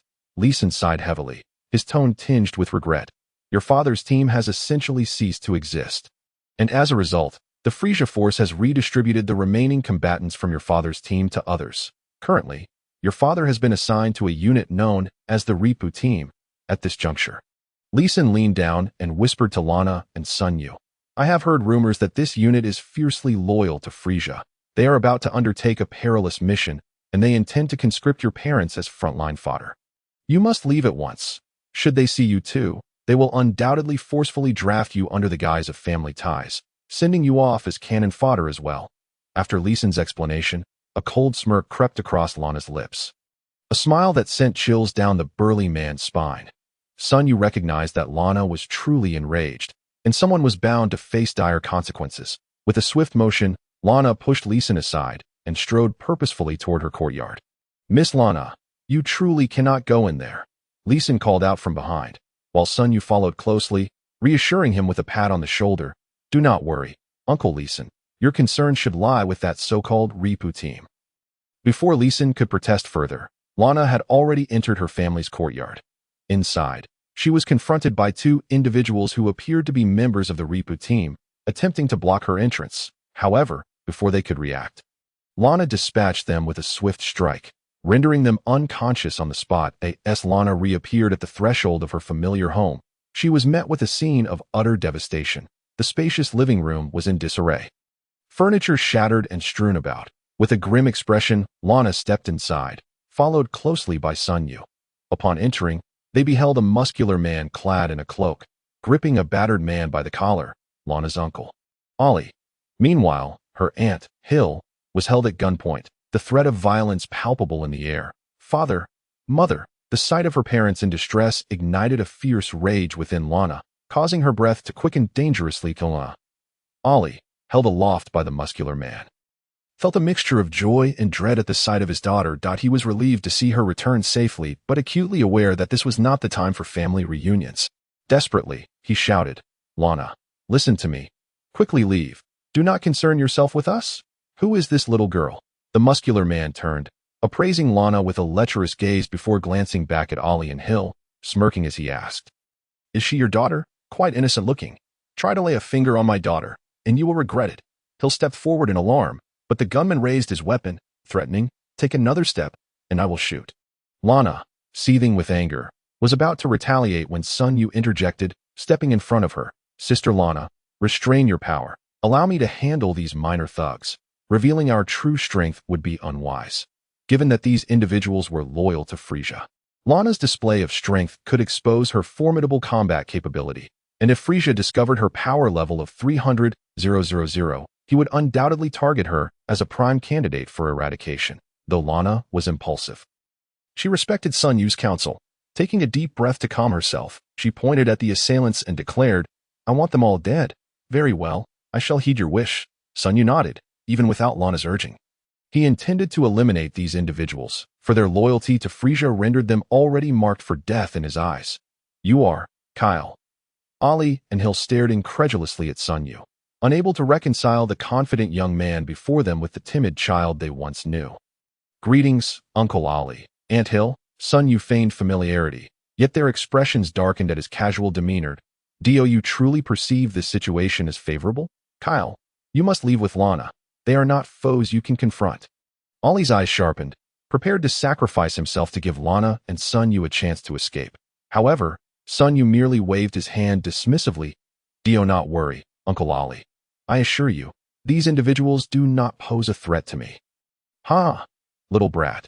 Do you even understand what you are saying? The others regarded Sun Yu with incredulity, while the muscular man adjusted his combat power scouter, intrigued. Moments later, the device emitted a series of beeps, revealing a number, combat power 1200. Haha, and here I thought he might be formidable, yet he possesses only 1200 power. How disappointing. The muscular man pointed and laughed at Sun Yu. However, to be fair, a mere child boasting a power level of 1200 is commendable. How about we offer this little one a chance to join our Ripu team?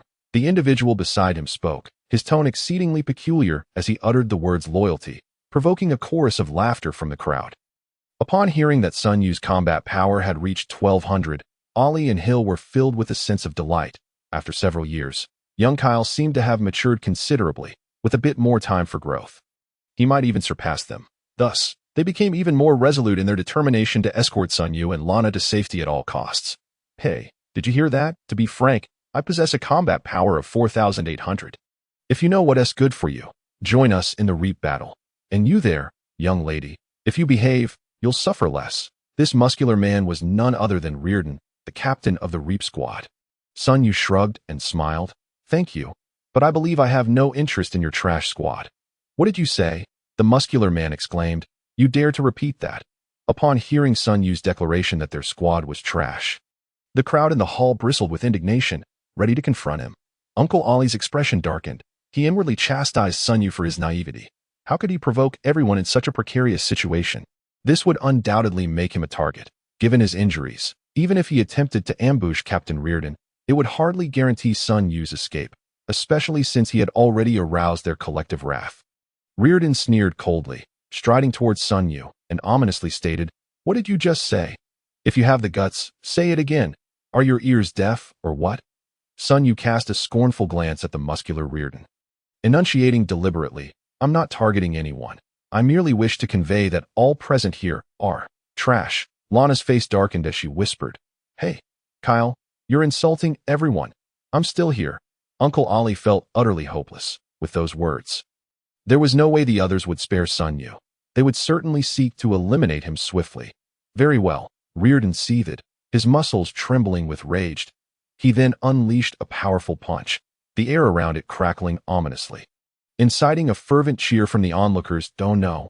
Uncle Ollie felt his heart sink. It was too late for him to intervene at such a close distance. Rearden's thunderous strike left Sun Yu with no hope of survival. Sun Yu found Rearden's forceful punch both amusing and absurd. Through his keen perception, he had already confirmed the man's combat power was indeed, as he claimed, 4,800. But so what? Even if it were 48,000, Sun Yu would not regard it with any concern. Yet, since the attack was upon him, he could not simply allow it to land.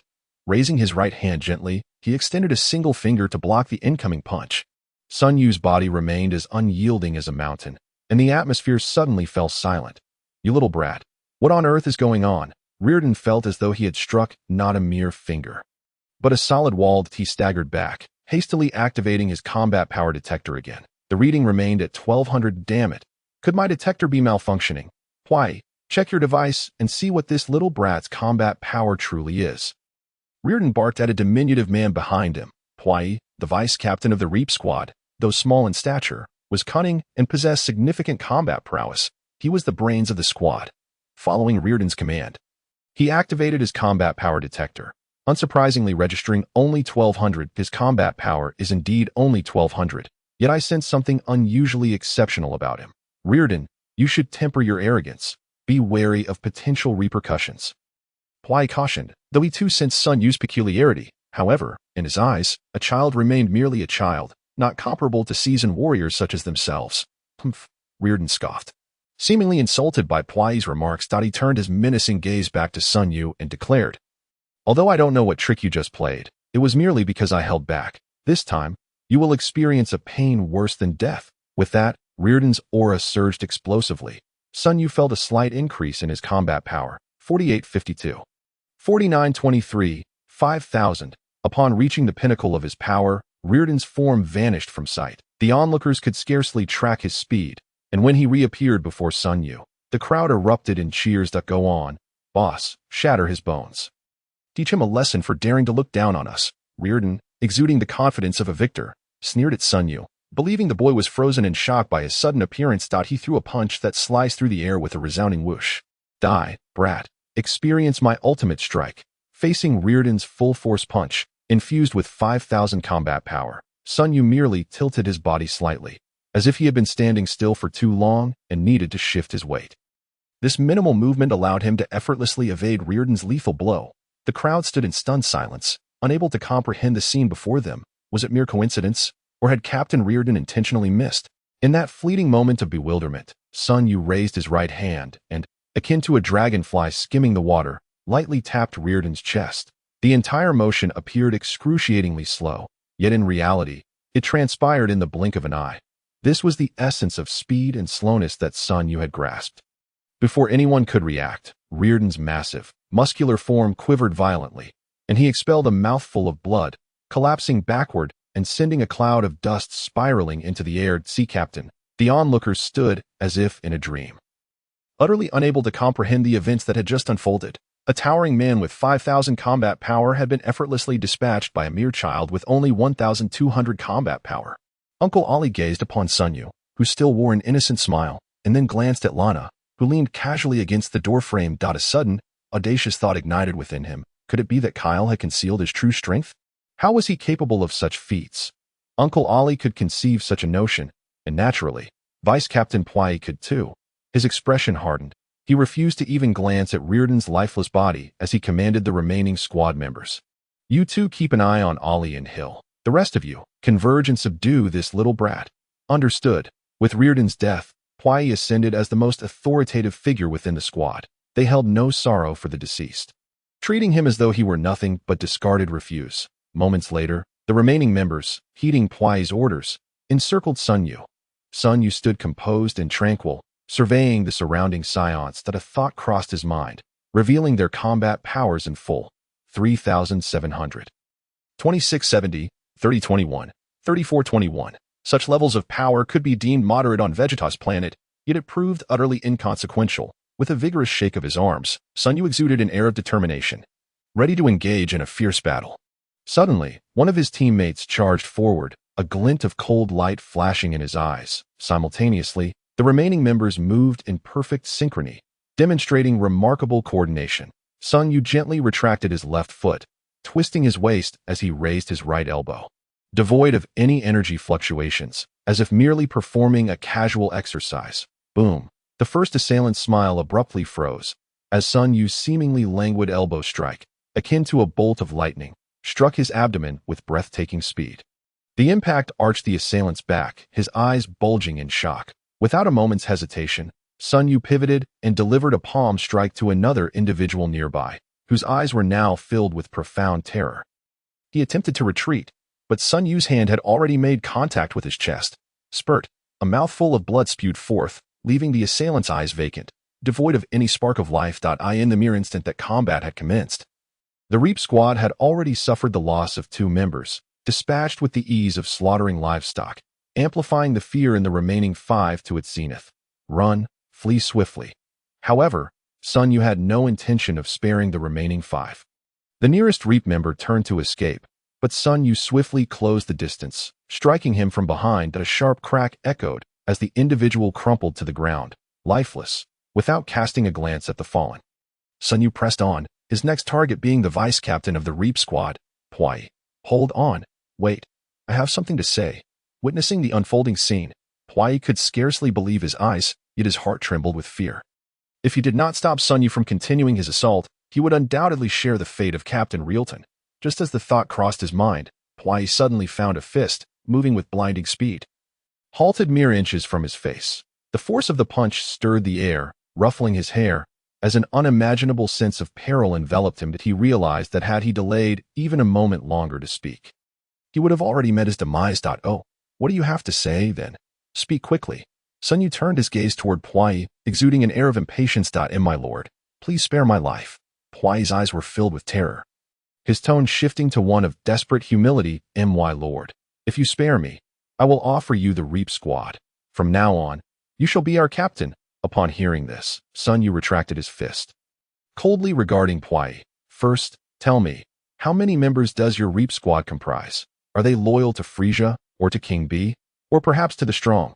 Be detailed. I might consider sparing your life. After all, Sun Yu had come to planet Vegeta with the intention of saving a portion of the Scions.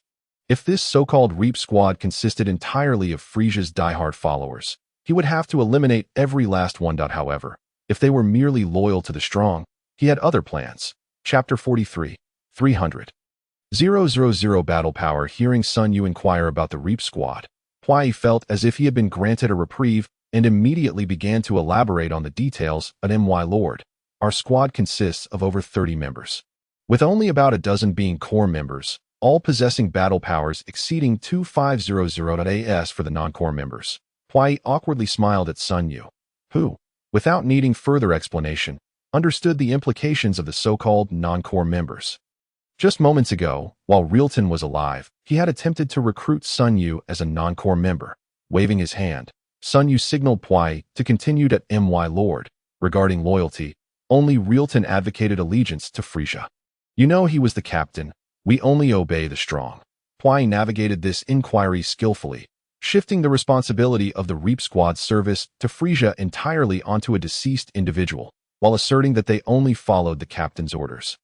And who is the current strong one? Naturally, it is Sun Yu. Sun Yu then inquired further about the details of the squad members, to which Pui responded with complete transparency. Kyle, you can't possibly be considering accepting this Reap squad. Can you? Uncle Ollie interjected, growing increasingly anxious as he observed Sun Yu's growing camaraderie with Pui, fearing that Sun Yu, being inexperienced, might be deceived by a villain. Why not accept them? Sun Yu replied with a smile. For Pui had already begun addressing him as my lord, and the other members of the Reap squad present dared not challenge Uncle Ollie or Hill. But Kyle, this person, Uncle Ollie was evidently uneasy about Sun Yu's interaction with someone like Pui. Wishing to dissuade him from this course of action, Pui, however, was not about to let Uncle Ollie continue his persuasion. He quickly approached Uncle Ollie with a sycophantic demeanor. "Brother Ollie, I apologize if I have offended you. We are all on the same side now." Before Pui could finish, Sun Yu clapped a hand on Pui's shoulder and spoke in a low tone. "While I may have agreed to accept the Reap Squad, I never said I would spare you." Crack. The sound of a bone snapping echoed, and Pui collapsed, utterly bewildered by what had just transpired. The remaining squad members, who had just thought they had escaped calamity, now looked at Sun Yu in sheer panic. It was not that they lacked the will to resist. Rather, Sun Yu's overwhelming strength had extinguished their fighting spirit. "Uncle Ollie, should we eliminate the rest?" Sun Yu inquired, flashing what he believed to be a radiant smile. Although Saiyans are naturally bloodthirsty, this tendency typically manifests during the exhilaration of battle, and not all Saiyans are ruthless, clearly. Uncle Ollie belonged to this latter category. "Let it go. Based on the information Pui provided, the mastermind has already been eliminated, and these individuals were merely following Realton's orders." Seeing that Uncle Ollie had no intention of pursuing the matter further, Sun Yu nodded. Retracting his murderous aura, he addressed the remaining members. "Have you heard? You need not fear for your lives, for I have accepted the Reap Squad.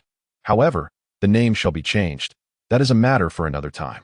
Now, I command you to restore Uncle Ollie's living room to its former state immediately, or else." Sun Yu's gaze turned icy, prompting the members to kneel and profess their loyalty. "What is your name?" Sun Yu pointed at a relatively young squad member, who, according to previous knowledge, was a non-core member merely present to assist. Upon hearing his name called, the young man hastily responded, "My lord, my name is Yalings." A non-core member. Before Yalings could finish, Sun Yu interrupted. "So, you are Yalings. That I am not concerned with your current battle power or your status as core or non-core. What I require is your loyalty to me. Now, you shall be responsible for keeping an eye on these individuals. Report any developments immediately. Once this area is tidied up, you will gather all members of the Reap Squad here for a meeting. Those who do not wish to attend need not be coerced. Simply remove them from the list. Do you understand?" "Yes, I understand, my lord." A glimmer of excitement sparked in Yalings' eyes, having faced exclusion due to his low battle power. He now felt a surge of loyalty akin to a soldier willing to die for his benefactor. "Uncle Ollie, Ant Hill, let us ascend and converse." After Sun Yu dealt with the matters concerning the Reap Squad, he invited Ollie and Hill to ascend the stairs, with Lana following closely behind. The four of them ascended the wide staircase together, and Lana stealthily approached Sun Yu from behind, delivering a sharp pinch to his back, causing him to wince in pain. "Sister Na, why did you pinch me?" Sun Yu lamented, rubbing his sore back with a woeful expression. "That my hand was itching." "Why shouldn't I?" Lana replied innocently, her large, adorable eyes blinking at him. Ollie and Hill, still absorbed in the previous events, felt a wave of relief wash over them upon witnessing the playful banter between the two. Upon entering the room of the Ollie couple, Ant Hill approached Sun Yu, scrutinizing him from head to toe. "Are you truly my son Kyle?" she inquired. "Without a doubt," Sun Yu quickly affirmed, thumping his chest to emphasize his sincerity. "Kyle?" Uncle Ollie hesitated momentarily before resolutely asking. "If I am not mistaken, your current battle power must exceed 1200, right? Would you be so kind as to disclose your and Lana's true battle powers?" Given the recent events, it was evident even to a fool that Sun Yu's power surpassed 1200. However, Uncle Ollie refrained from hastily retrieving the battle power detector, knowing that Rearton and the others had already tested it without success. Indeed, Sun Yu exchanged a glance with Lana, deciding not to conceal the truth from those who had nurtured them. "Both Lana and I currently possess a battle power of 300,000. Yes, you heard correctly. 300,000. 300,000. Upon hearing this astonishing figure, Uncle Ollie and Ant Hill's eyes widened in disbelief.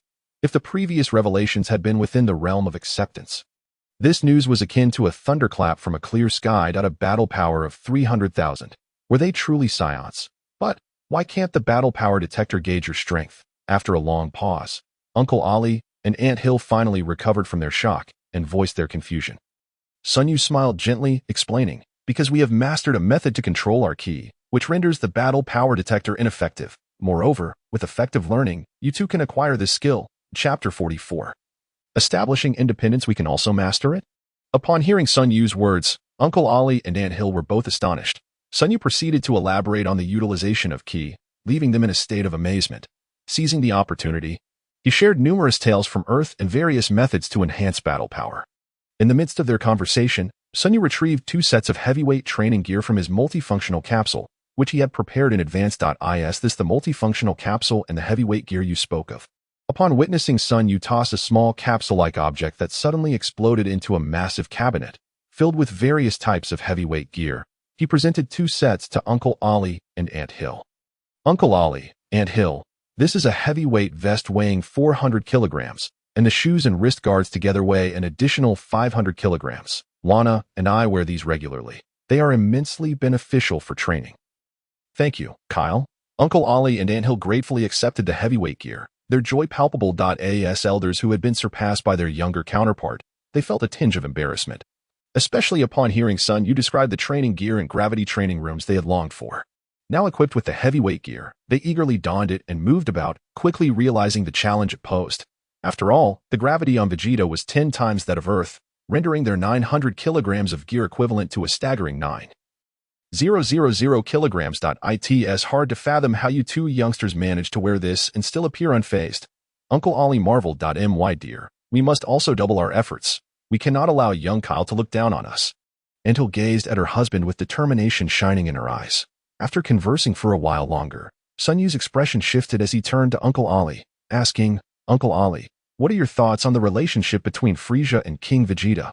Upon hearing this inquiry, Uncle Ollie's countenance darkened. After a moment's contemplation, he sighed. Frieza commands the most powerful army in the universe.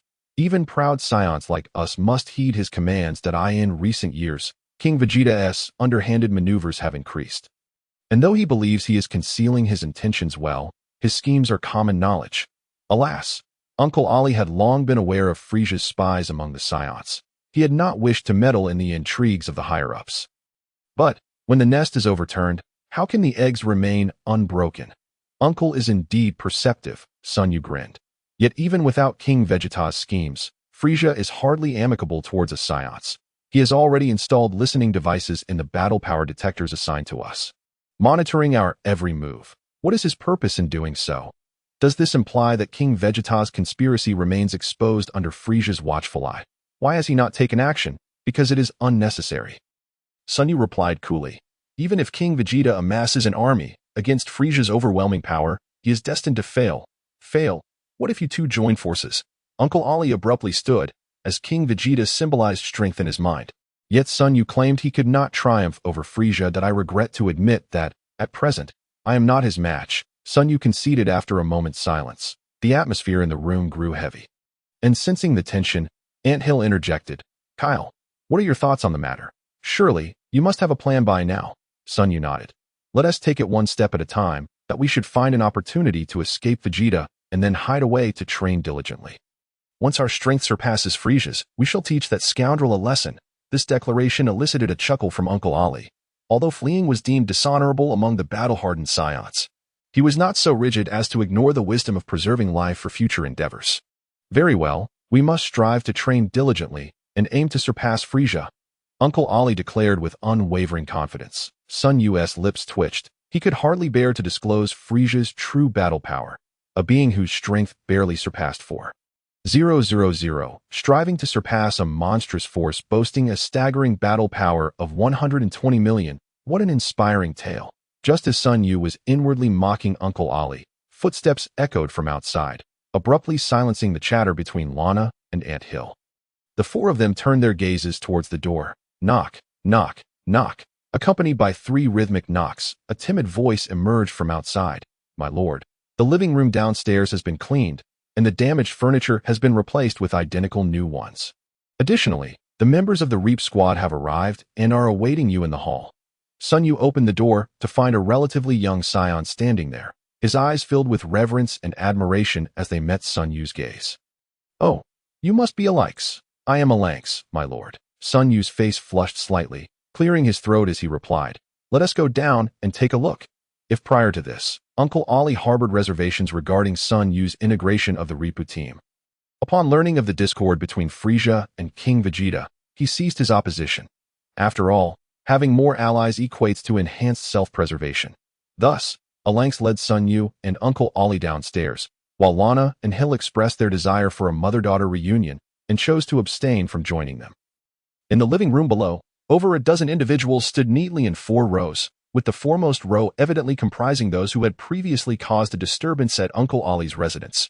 They were the strongest among the group, their eyes gleaming with barely concealed arrogance that in contrast, the individuals in the rear rows exhibited weaker auras, some casting fearful glances toward Sun Yu, as if he were a monstrous creature ready to devour them.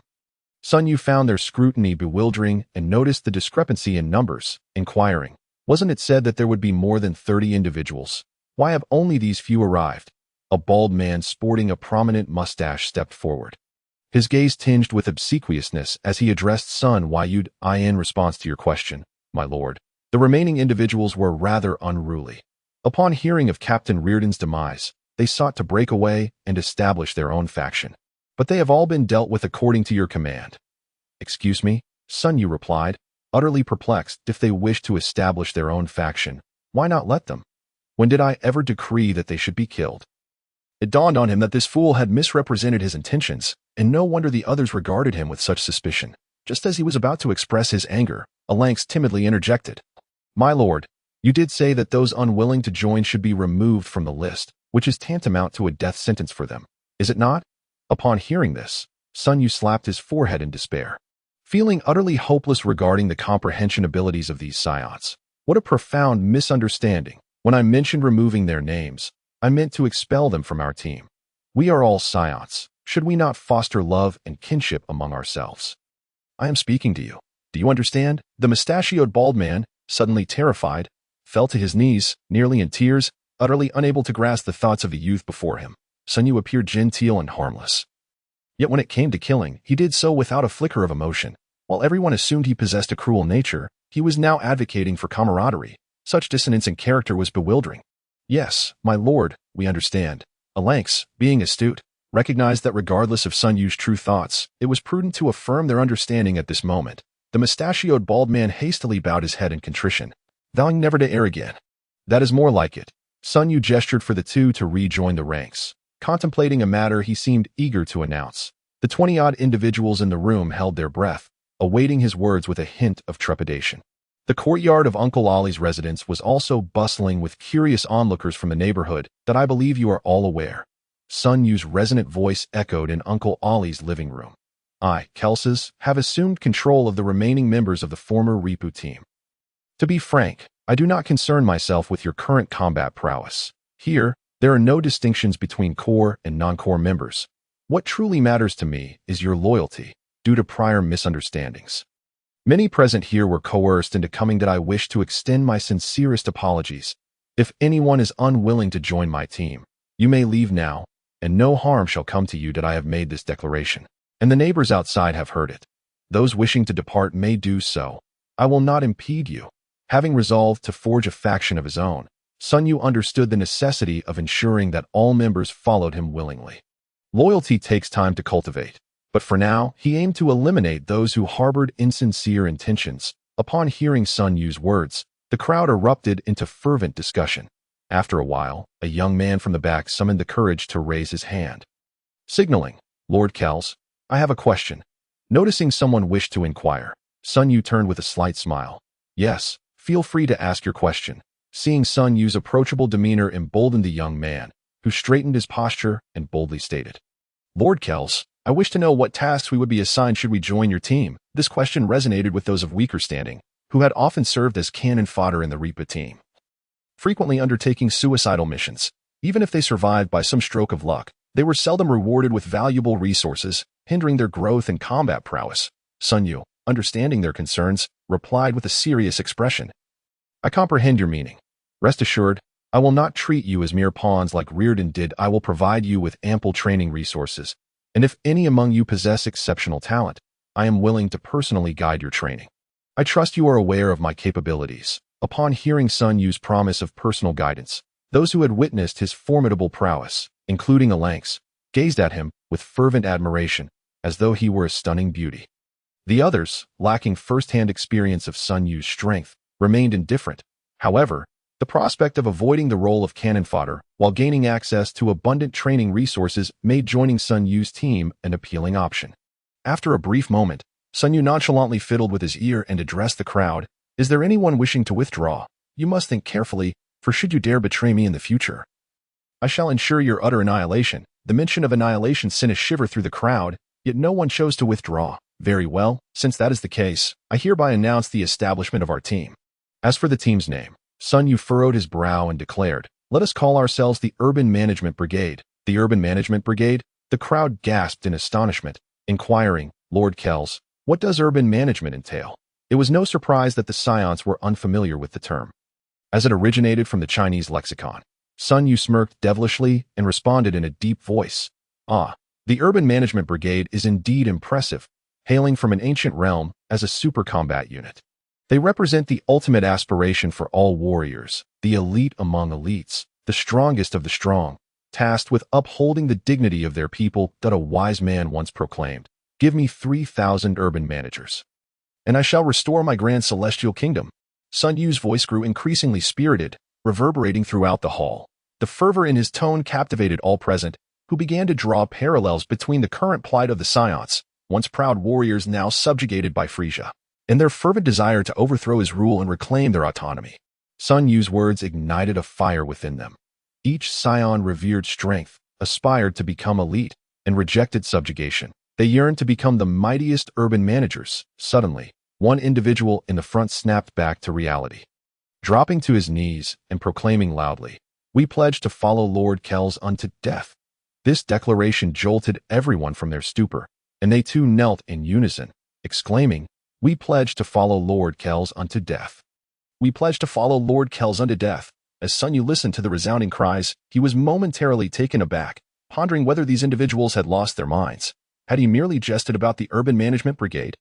Why were they reacting as though they had been invigorated with an elixir? Thus, the Urban Management Brigade was established on planet Vegeta, with Sun Yu appointing Uncle Ali as the brigade's captain to oversee operations, while Alanx was designated as the vice captain to assist in management. For the current members with relatively low combat power, Sun Yu instructed Alanx to mobilize all resources from the former Ripu battle team, dedicating them entirely for their training. This singular act left those lower-tier members overwhelmed with gratitude, eager to sacrifice their lives for Sun Yu to demonstrate their loyalty. Sun Yu merely smiled at this. The intentions of these individuals remained to be assessed. Only those truly devoted to his cause would be entrusted with the exceptional principles he had acquired on Earth. Chapter 46. Preparing for the expedition despite Uncle Ali's repeated refusals of the position of commander of the city management team. Citing the current low combat ability as a significant burden, Sun Yu clearly took a hands-off approach. While he excelled at instigating battles, managing a team was outside his capabilities, ultimately, with no other options. Uncle Ali reluctantly agreed to assume the role of captain of the city management team. In the following weeks, adhering to Sun Yu's instructions, Uncle Ali distributed the heavy-duty protective gear he had brought from Earth to those members who had performed admirably, providing them with guidance during their training. Consequently, many members of the city management team experienced a remarkable transformation in their combat prowess. However, such a transformation was only relative to these individuals.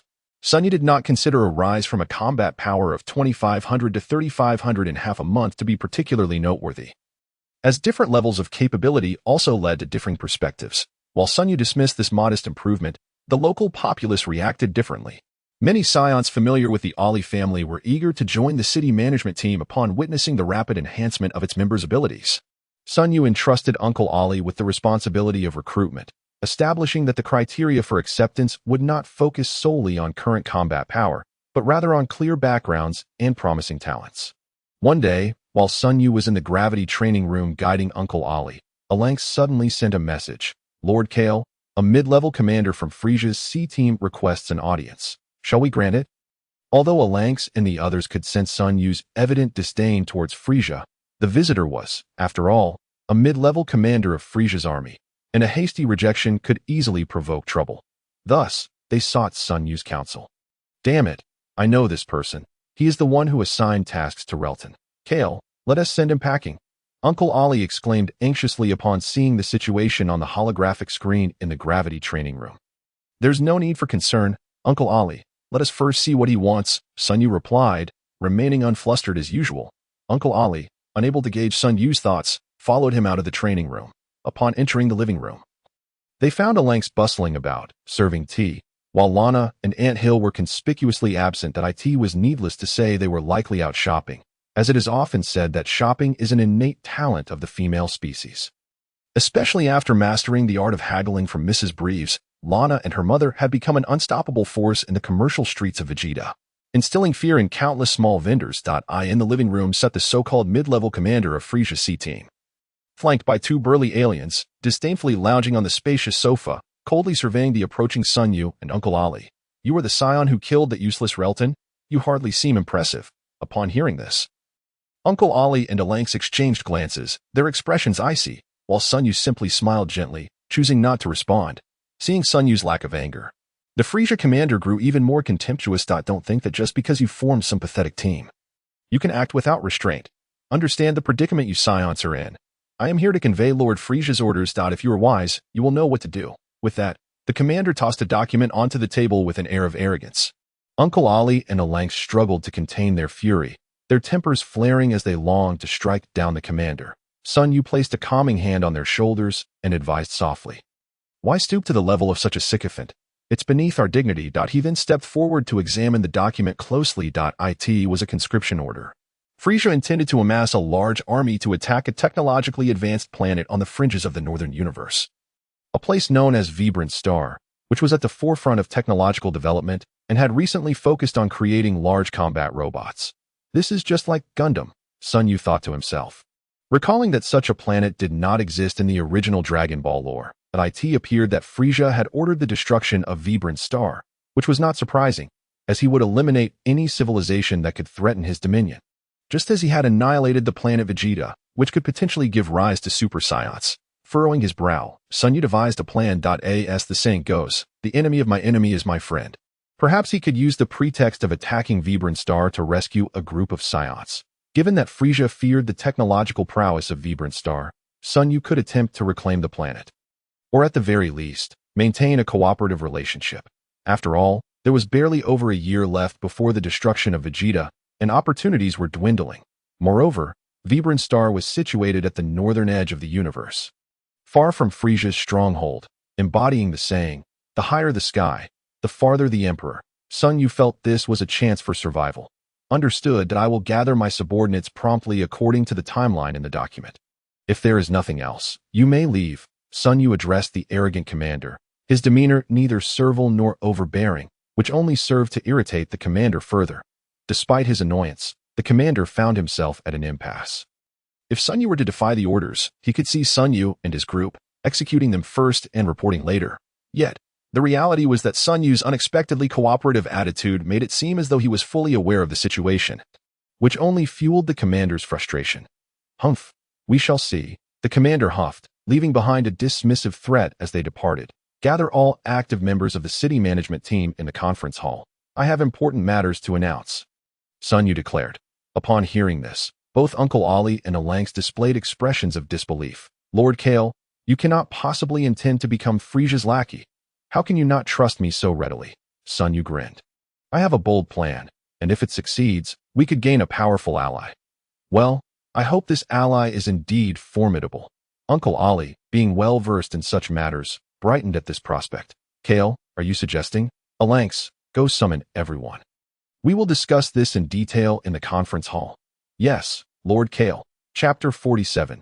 An unexpected encounter. Responding to Sun Yu's summons, all active members of the city management team gathered at Uncle Ali's residence. However, the team members tasked with locating Lana and Aunt Hill reported that they had searched high and low but failed to find either of them. Let us hope they have not encountered any trouble. Although Sun Yu was well aware that there was nothing on this planet that could pose a threat to Lana's safety, it was only natural for a brother to feel concern for his sister. Setting aside thoughts of Lana and Hill's well-being, Sun Yu observed the living room, filled to the brim with over 30 individuals, both men and women, the majority of whom were adults, with a small number of youths around his age.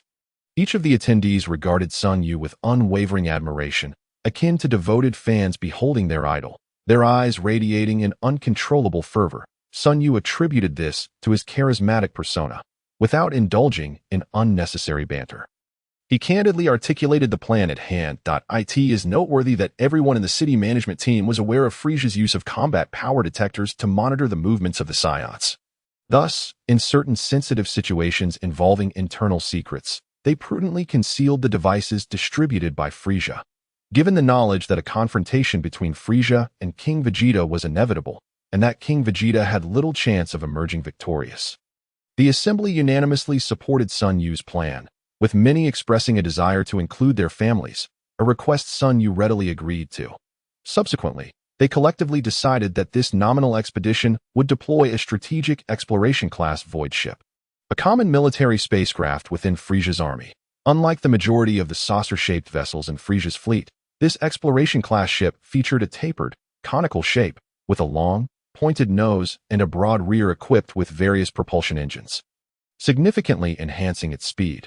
However, it was evident that such a vessel had limited internal space, accommodating fewer than 2,000 individuals, and excluding essential medical facilities. Most of the interior was designated for sleeping pods, leaving little room for free movement. In other words, the maximum number of people Sun Yu could take with him was 2,000, taking into account the 30-plus members of the city management team and their families. Sun Yu hoped that Ollie could select additional reliable candidates, as no one knew if there would be another opportunity to return. Thus, in the ensuing days, the city management team openly commenced a covert selection of trustworthy individuals under the guise of an expedition to Veblen Planet. Sun Yu and Ollie waited until nightfall for Lana and Ant Hill to return. Although the mother and daughter duo were not strangers to revelry, today held significant matters to discuss with them, prompting Sun Yu to embark on a search. While Lana's energy signature was relatively easy to recognize, navigating through the bustling streets rendered even Sun Yu unable to pinpoint her exact location. As he strolled through the lively commercial district, perhaps drawn by an ethereal aroma reminiscent of song, he inadvertently wandered into a food street, renowned across the universe for their prodigious appetites. Saiyans often found vendors showcasing delicacies from various planets. Walking along this food street, scarcely 1,000 meters long, Sun Yu encountered an array of gastronomic delights from the northern cosmos, including the scorpion-tailed dragon from Pandel Star, the colossal crocodile from Giant Star, and even humanoid exoskeletal insects from Jeddah Star. How could anyone possibly consume those exoskeletal humanoids with faces resembling J8? Sun Yu recoiled in disgust. He was indeed a glutton, yet he harbored no appetite for humanoid creatures, and even felt a tinge of aversion. Witnessing Saiyans voraciously devouring their meals, he suddenly lost his appetite, just as he intended to leave, when a commotion erupted ahead. The law and order on Vegeta's star was notoriously poor, adhering to the principle that matters resolvable by fist should remain undisturbed, resulting in frequent brawls. Sun Yu had no desire to partake in such chaos and promptly turned to leave. "Kyle, don't go. I've been bullied." A familiar voice called out from a distance, causing Sun Yu to abruptly halt, nearly convinced he had misheard. However, a moment later, he regained his composure, deducing that the troublemakers were likely Lana and Ant Hill. He was not worried about Lana encountering danger, given her formidable combat prowess. No entity on this planet could threaten her. Instead, Sun Yu was concerned that if she faced an unforeseen situation, she might lose control of her power, which would undoubtedly disrupt his impending plans. Lana was ill-suited to intervene in such circumstances, thus the responsibility of gallantly rescuing her fell squarely on Sun Yu's shoulders. He felt immensely relieved to have encountered Lana. Otherwise, the consequences could have been dire. "You audacious little thief. How dare you bully my sister? I'll make you regret it." Sun Yu strode confidently into the crowd, immediately spotting a displeased Lana, accompanied by the elegantly poised Ant Hill. Following Lana's gaze, Sun Yu turned to confront the two individuals she had clashed with, his heart suddenly racing. One of them lounged on a bench, casually kicking back with a nonchalant demeanor, sporting purple skin and a raccoon-like face. Dressed in an eccentric outfit reminiscent of a theatrical performer, behind him stood another, tall and slender, leaning on a slender cane, his hair styled into a striking white pompadour, his exquisite features and flawless skin evoking envy among many women. "Lord Beerus, the god of destruction." Sun Yu felt an overwhelming urge to cry, "Lana, you've truly put me in a dire predicament." He swallowed hard, silently praying. He didn't hear what I just said. He didn't see me. He hasn't discovered my presence. "Kid, what was that you said about wanting to hit my mother?" Beerus casually flicked a chunk of earwax from his finger, glancing at Sun Yu with indifference. Just that single glance sent a chill coursing through Sun Yu's soul, a shiver not of temperature, but of the deepest, most primal fear residing within every human heart. The atmosphere abruptly fell silent. As onlookers curiously scrutinized the initially assertive Sun Yu, who now stood speechless upon recognizing the seated figure, Lana, equally perplexed, had called upon Sun Yu precisely because she sensed his presence nearby, intending for him to exact some retribution. Yet Sun Yu seemed frozen in place, prompting Lana to sharply pinch his waist and demand, "You need to teach this person a lesson for me. Otherwise, you'll regret it." Chapter 48. Challenging Beerus, Part 3. Oh my dear aunt. Please stop talking. Sun Yu was on the verge of tears. Teaching Beerus a lesson? Let it be known that even if Sun Yu possessed a combat power of 300,000, not even Goku transformed into Super Saiyan 3 could withstand Beerus, who could easily toy with him using a single finger. As the strongest deity of the 7th universe, Beerus shared a symbiotic existence with the Kaioshin, who governed creation, while Beerus focused solely on destruction. As the god of destruction of the 7th universe, a mere thought from Lord Beerus could annihilate countless star systems. Pure innocence can be wicked, and eternal destruction can also be merciful at the divine level. They cannot be measured by earthly moral standards, and it is this very unmeasurability that evokes fear. I think I might have mistaken you for someone else. Why don't you two continue your conversation? I have some matters to attend to. Sun Yu chuckled nervously, attempting to mask his prior actions. Hey, Kyle, what is going on with you? You're not afraid of this foolish cat, are you? Lana whispered in Sun Yu's ear, prompting him to hurriedly cover her mouth. Aunt, let us not escalate this further, all right? I'll explain everything when we get back. Just apologize to Beerus. Ahem, this esteemed gentleman. Upon hearing Sun Yu suggest she apologize, Lana's anger flared. You dare ask me to apologize to this foolish cat? Very well. Kyle, have you grown wings or something? Do you have any idea how outrageous this foolish cat is? This stall only sells 100 specially made desserts per day. And my mother and I stood in line all day long. Originally, the final portion was meant to be sold to us, yet that shameless, foolish cat audaciously snatched it away. How despicable can one be? Lana cast a glance at Sun Yu, her expression conveying a warning that he would be met with dire consequences if he dared to defend the creature. Sun Yu, maintaining his composure, observed Beerus, who, under Lana's incessant barrage of insults, was increasingly engulfed by an aura of malevolence. The surrounding air thickened, as if the very fabric of reality was on the brink of collapse. Very well, I am a deity of benevolence. But your repeated provocations leave me no choice but to obliterate you all. That if you intend to attack, do so swiftly. Otherwise, when I take action, you shall have no opportunity left. Beerus rose slowly, lifting his left hand to reveal a dark red energy sphere in the void. While the others may have been indifferent to this egg-sized orb, both Sun Yu and Lana could palpably sense the terrifying energy it contained. In that instant, Lana comprehended the source of Sun Yu's trepidation regarding this being.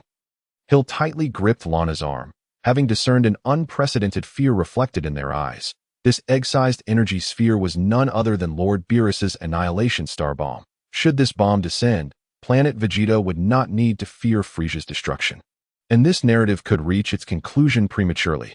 However, a cornered rabbit will bite. Sun Yu could not allow Beerus to obliterate planet Vegeta without resistance. The thought of perishing alongside Lana, while Bulma awaited his return on Earth, ignited an inferno of rage within him. In a fit of fury, he pointed an accusing finger at Beerus, exclaiming, Hey, esteemed one, I have tolerated you for far too long. Dare you accept my challenge? The crowd was left in a state of disbelief, while Beerus found amusement in Sun Yu's audacious proclamation. Whis, covering his mouth with a chuckle, remarked, This lad is truly amusing. Even while cursing, he employs honorifics. With a dismissive smirk, Beerus flicked his finger, causing the terrifying annihilation star bomb to dissipate into a wisp of smoke. Sun Yu and Lana felt an immense weight lift from their shoulders. Beerus, regarding Sun Yu with a cold gaze, queried, It has been many years since anyone dared to challenge me. Lad, I shall grant you this opportunity. If you can defeat me, all shall be forgiven. However, if you lose, you shall all perish. The crowd, upon hearing the exchange, realized it had escalated to a wager of life and death, and a commotion erupted. Yet, had they known that should Sun Yu lose, they, along with the entire planet Vegeta, would be obliterated, would they still have been so exhilarated to avoid accusations of bullying? I shall allow you 3 strikes. Beerus crossed his arms, patiently awaiting Sun Yu's assault. In broad daylight, amidst the vast expanse, Why must there be violence? Only a barbaric monkey would revel in such incessant brawling. Today, we shall not engage in combat. Sun Yu defiantly pointed at Beerus, his demeanor exuding arrogance.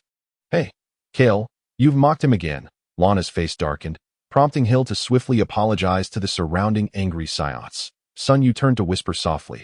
Why concern ourselves with such matters? I have my own methods.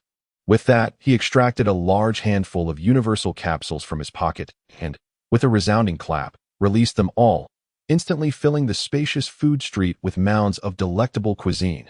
These delicacies, having been preserved in the universal capsules, appeared as fresh and enticing as if they had just emerged from the oven. Not only were the onlookers astonished, but even the timeless Beerus and his attendant Whis were left dumbfounded. They prided themselves on sampling the universe's myriad cuisines, yet the sight before them was something they had neither seen nor smelled before. The most crucial aspect was that merely gazing upon the feast ignited their appetites.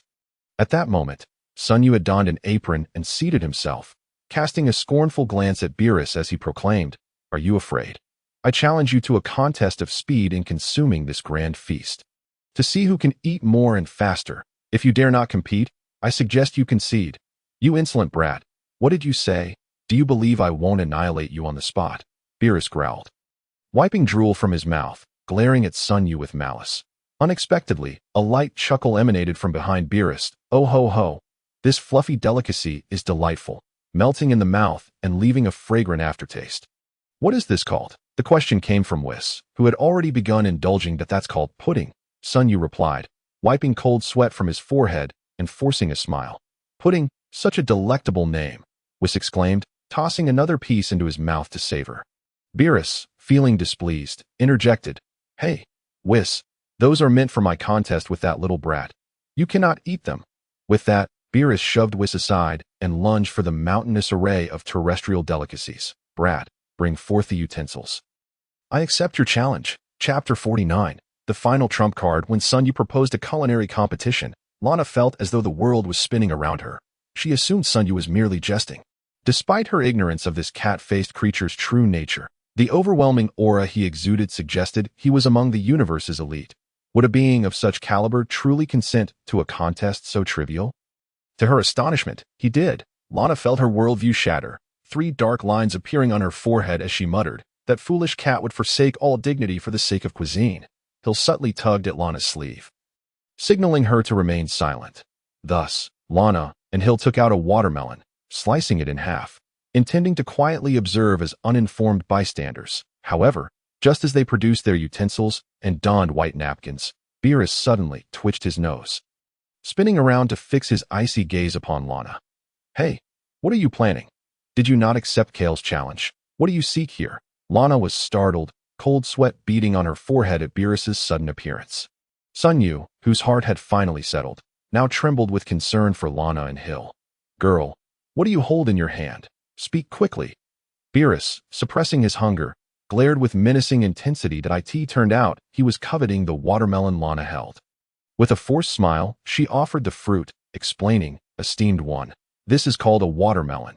It is a type of fruit. Upon hearing this, Beerus's fury intensified. He turned to Sun Yu, bellowing, Hey, brat, why is there no such fruit among our provisions? Are you hiding something from me? I do not wish to see our contest marred by unfairness. Destruction God, your dignity has fallen to the ground. Do you not intend to pick it up?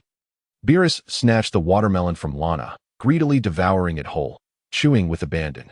Not bad, though the skin is a bit tough, and the seeds are rather obtrusive, detracting from its overall appeal. Was discreetly accepted the watermelon from Hill. And unlike Beerus, he produced a spoon from seemingly nowhere, delicately scooping out a piece of watermelon flesh and savoring it elegantly. Oh ho ho, this fruit is fragrant and sweet, quite refreshing, in such sweltering weather. It is the perfect treat. How bothersome, Beerus haughtily proclaimed, returning to his seat with disdain. That is utterly misguided. Sun Yu shot a frustrated glance at Beerus. Upon hearing Sun Yu's words, Beerus's temper flared. Brat, repeat that, and I shall obliterate you without hesitation. Sun Yu remained unfazed, retorting coolly, You understand nothing. As a true gourmand, one must appreciate their food, especially when indulging. One must approach with a heart full of reverence. Do not hastily judge the quality of gourmet cuisine by its unremarkable appearance. nor let the complexity of its preparation incite frustration within you. That a true Epicurean can always savor the essence of culinary delights with a tranquil heart. Upon uttering these words, the crowd stirred, and Beerus stood frozen in astonishment. Having lived for an eternity, he had never encountered such wisdom, or rather, no one had ever dared to impart such wisdom to him. Whis, standing discreetly to the side, secretly accepted a small box of versatile capsules handed to him by Lana, which brought a gleam of delight to his eyes, resembling the crescent moon. Sun Yu gazed skyward, his countenance reflecting a blend of brightness and melancholy, his hands clasped behind his back, speaking in a tone of profound solitude. This world is not devoid of exquisite food. It merely lacks the discerning eyes to discover it. My friend, do not allow impatience to obscure your vision. Lana, upon hearing this, disdainfully spat. Having never encountered a gourmand who articulated their thoughts so refreshingly, a gentle breeze caressed Sun Yu's attire, his hair flowing gracefully in the wind. Exuding an air of an otherworldly sage, this time, Beerus surprisingly refrained from countering Sun Yu's remarks. He merely huffed, turning his head away in irritation. Despite his inner discontent, his body, betraying him, eagerly seized a turkey leg from the table and stuffed it into his mouth. I can't believe it. We haven't even begun, and you're already eating. Judge, I protest, Sun Yu exclaimed loudly. Yet after a prolonged silence, he turned to find Whis and the mother-daughter duo of Lana and Hill seated together, laughing and enjoying watermelon. How infuriating, Sun Yu muttered to himself, unwilling to yield, launching his own assault on the food before him. Thus, time slowly slipped away, and many spectators gradually dispersed. During this interval, a few oblivious individuals attempted to disrupt the contest between Sun Yu and Beerus. But all were swiftly dispelled by Whis' caned as the sun dipped below the horizon. The numerous culinary delights before Sun Yu and Beerus gradually vanished. Of course, Sun Yu could not realistically expect to challenge a deity's appetite with that of a mortal. However, as the saying goes, you have your clever stratagems, and I have my means of overcoming obstacles. The sly grin crossed Sun Yu's face as he quietly picked up a small dish of peas. His movements caught Beerus's attention, who delicately pinched a pea and tossed it into his mouth. The crisp sound echoed, and Sun Yu's expression transformed into one of sheer ecstasy. Delicious, absolutely delightful. Beerus surveyed the chaos on his table and finally noticed a small dish of dark green, shriveled beans tucked away in the corner near Sun Yu's table. What is this peculiar item? How did I overlook it earlier? Beerus inquired curiously, mimicking Sun Yu's actions as he picked up a shriveled bean and brought it to his nose for a sniff. Sun Yu shot a knowing glance at Beerus, a hint of amusement flickering at the corners of his mouth, thinking to himself, of course, you haven't seen this before. I added it to your plate while you weren't paying attention. 300-year-old high-concentration alcohol beans. Guaranteed to not kill you. With this thought in mind, Sun Yu again picked up a bean from his own bowl and popped it into his mouth, though it was merely an ordinary bean. One of those magical beans could equate to the food intake of an average person for 10 days, and given this small dish, it represented Sun Yu's ultimate trump card, coupled with the previous dishes he had consumed. Even the god of destruction, Beerus, would eventually reach his limit to secure victory in this contest. Sun Yu was prepared to go to great lengths. Should he triumph over Beerus, not only would the crisis on Vegeta be averted, but he could also cultivate a rapport with Beerus, achieving multiple gains in one fell swoop. Chapter 50. Is this true? There was no need to fear that Beerus would turn on him in defeat. For as a connoisseur, a deity of integrity, he would surely honor his word. Beerus sensed that the shriveled bean before him was extraordinary, so he pinched one and tossed it into his mouth, crunching down with a surprised expression. Quite exquisite indeed, he declared, promptly emptying the small dish of magical beans into his mouth. Witnessing this, Sun Yu raised an eyebrow, feeling a surge of pride. Look at this. The god of destruction has fallen under my spell. The two continued to indulge in a feast, with Sun Yu nearing the brink of exhaustion. Meanwhile, Beerus's condition appeared even more dire. The effects of the magical beans were evidently taking hold, his belly swollen as he relied solely on sheer willpower to persevere and avoid defeat. Sun Yu glanced at Beerus, whose throat was nearly bursting with food, and raised an eyebrow. If it's too much for you, just stop eating and admit defeat. If looks could kill, Beerus would have slaughtered Sun Yu 1,000,000 times over in his mind. For he was but a feeble creature daring to challenge his authority. Yet, If given another chance, Beerus would still unhesitatingly accept Sun Yu's challenge, for the food was simply too delectable at this moment. Both of them faced a plate of takoyaki, each containing 12 pieces. Thus, the winner would be the one to consume all 12 first. You seem to be struggling. Should you lose, I shall ensure you meet a most untimely demise. Beerus growled ominously, trembling as he lifted a toothpick to skewer a piece of takoyaki. The golden, glistening morsels emanated a delightful aroma from afar, yet despite his longing to savor it, Beerus found himself lacking the strength to open his mouth. Fearing that doing so would cause him to expel everything he had previously consumed, that I cannot afford to lose such a delicious treat. A glimmer of determination sparked in Beerus's eyes as he abruptly shoved the takoyaki into his mouth, tilting his head back in an effort to swallow it. Sun Yu, unwilling to be outdone, simultaneously skewered 2 pieces of takoyaki and swallowed them whole. Both collapsed back into their chairs, breathing heavily. If you concede now, I promise not to obliterate you. What do you say? Beerus asked weakly, feeling the food within him nearly choking him. Humph, no victory means I would rather perish. This challenge is not about life or death, but the honor of a gourmet. Sun Yu proclaimed, abruptly straightening up and shoveling the remaining takoyaki into his mouth. You scoundrel! Beerus exclaimed upon witnessing Sun Yu devour the last of his takoyaki. That in his unwillingness to accept defeat, he suddenly unleashed a powerful aura that shook the very heavens and earth. A purplish-red energy enveloped Beerus, causing Sun Yu's heart to race. He could sense no tangible aura, yet the overwhelming dread rendered his breath nearly non-existent. The divine aura of a god is imperceptible to mortals, yet its overwhelming presence reverberated through the cosmos. What the hell? Is it really necessary to unleash all your power just for a few pieces of takoyaki? Sun Yu's mind was a whirlwind of thoughts.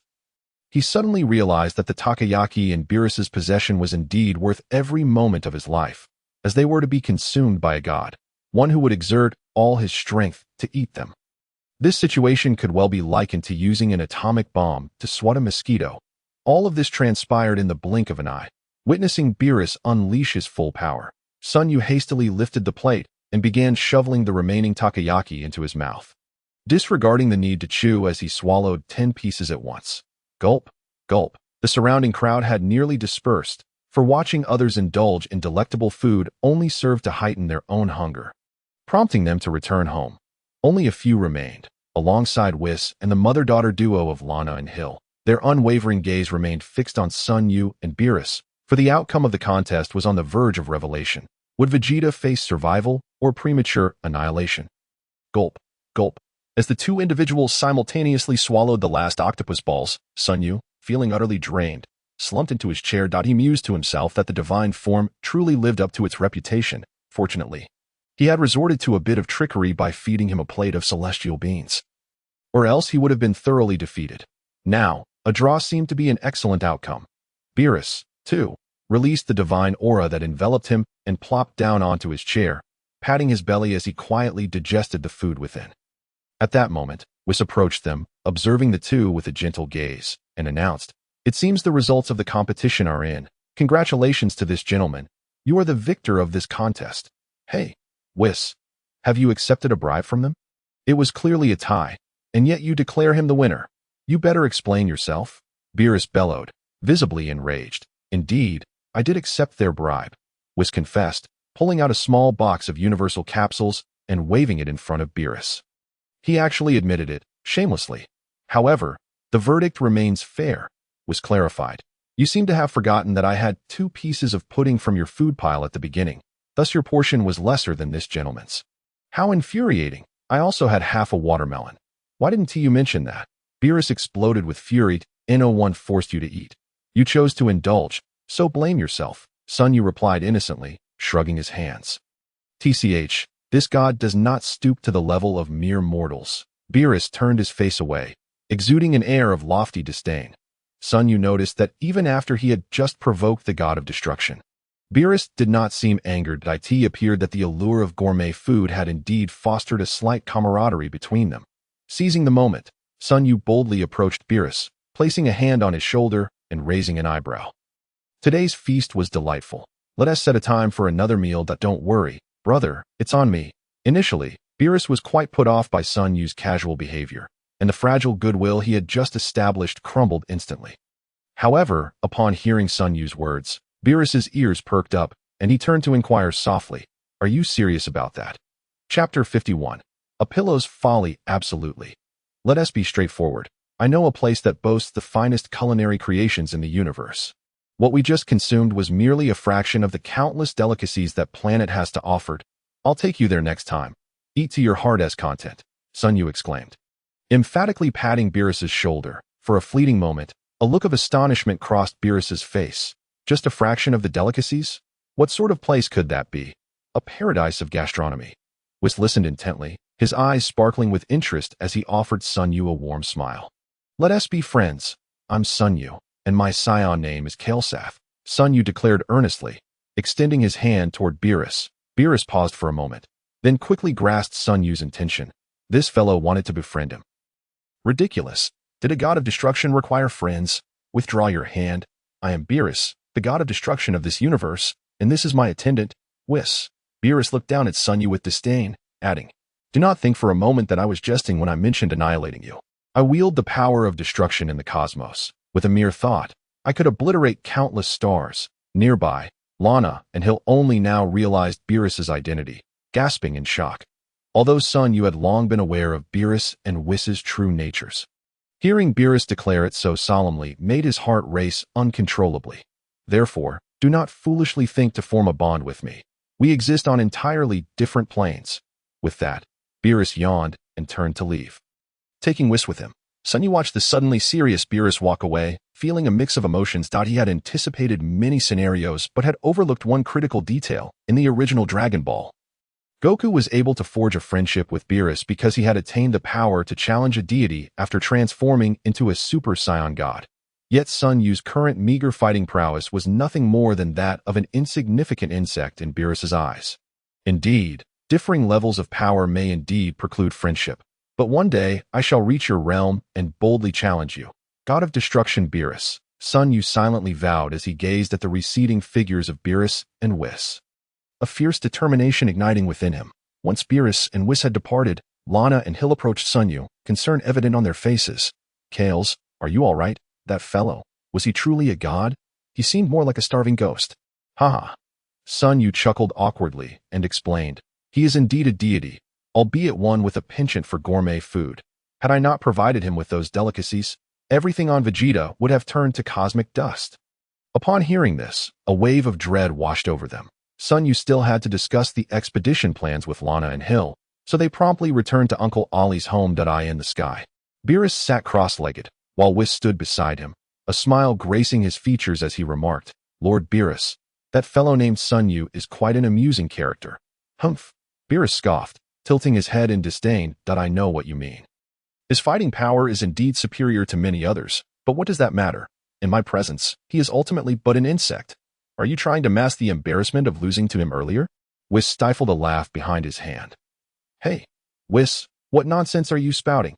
How could I possibly care about such matters? Not at all, Beerus bellowed, his voice echoing. The two of them soon found themselves at the royal palace of Vegeta. Strolling in unabashedly without arousing the guards' attention, upon reaching the level of divine beings, if they did not wish for mortals to discover their presence, even if the mortals searched the heavens with lanterns, they would find nothing.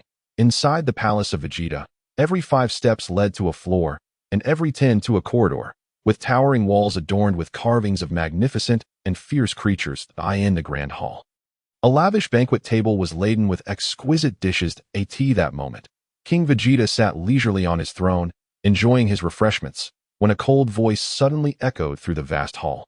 King Vegeta, long time no see. Who goes there? An assassin.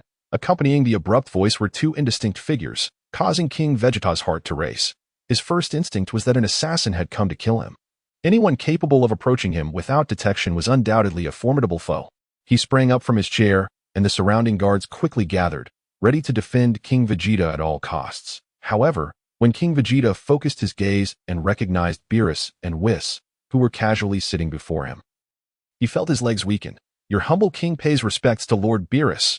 King Vegeta reluctantly approached, kneeling on one knee. The guards stood frozen in disbelief. They had never witnessed the proud King Vegeta kneel to anyone. Not even the powerful Frieza. Why are you still standing there? Retreat at once. King Vegeta signaled the guards with his eyes, and they quickly came to their senses and fled, once the guards had departed. The hall fell into an eerie silence. King Vegeta looked at the impassive Beerus, forcing a smile as he inquired, "Might I ask what brings you, Lord Beerus, to my humble abode? It happens to be dinner time. Would you do me the honor of allowing me to extend my hospitality?" Upon hearing King Vegeta's words, Beerus coldly scanned the lavish dishes on the table, then suddenly lifted his foot and stomped it onto King Vegeta's face. Roaring, "Are you trying to feed a beggar with this rubbish? Is this even fit for human consumption? I doubt even pigs would eat this," having recently indulged in the exquisite delicacies brought from Earth by Sun Yu. Beerus now regards the culinary offerings of other civilizations with disdain that to him. What King Vegeta perceives as the most opulent dishes are no more than mere swine fodder. King Vegeta, who finds himself beneath Beerus's foot, strains with all his might against the ground. Yet the weight of Beerus's foot bears down upon him like an imposing mountain, rendering him utterly powerless to escape. "Oh, you know why I have come to seek you today."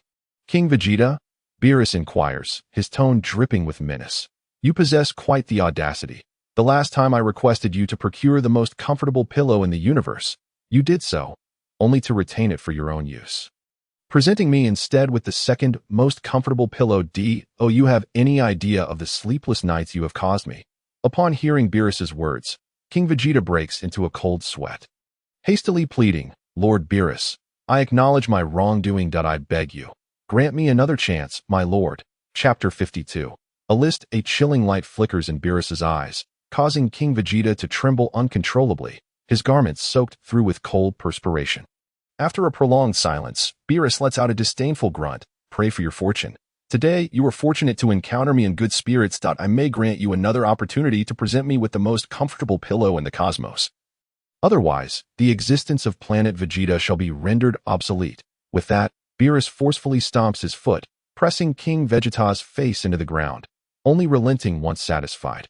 Rising, he dusts off non-existent debris from his attire, preparing to depart with Whis, only to discover a figure lurking behind a stone pillar in the corner of the hall. Before the intruder can react, Whis swiftly appears behind the pillar, bending down to reveal a child aged 4 or 5, whom he effortlessly lifts by the scruff of his neck. "Let go of me, you wretch! How dare you underestimate me?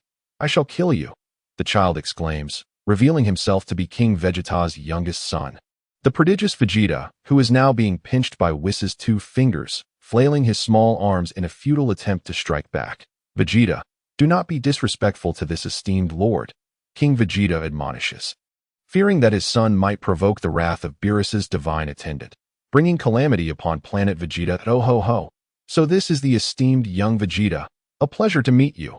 Whis gently sets Vegeta down and gracefully returns to Beerus's side.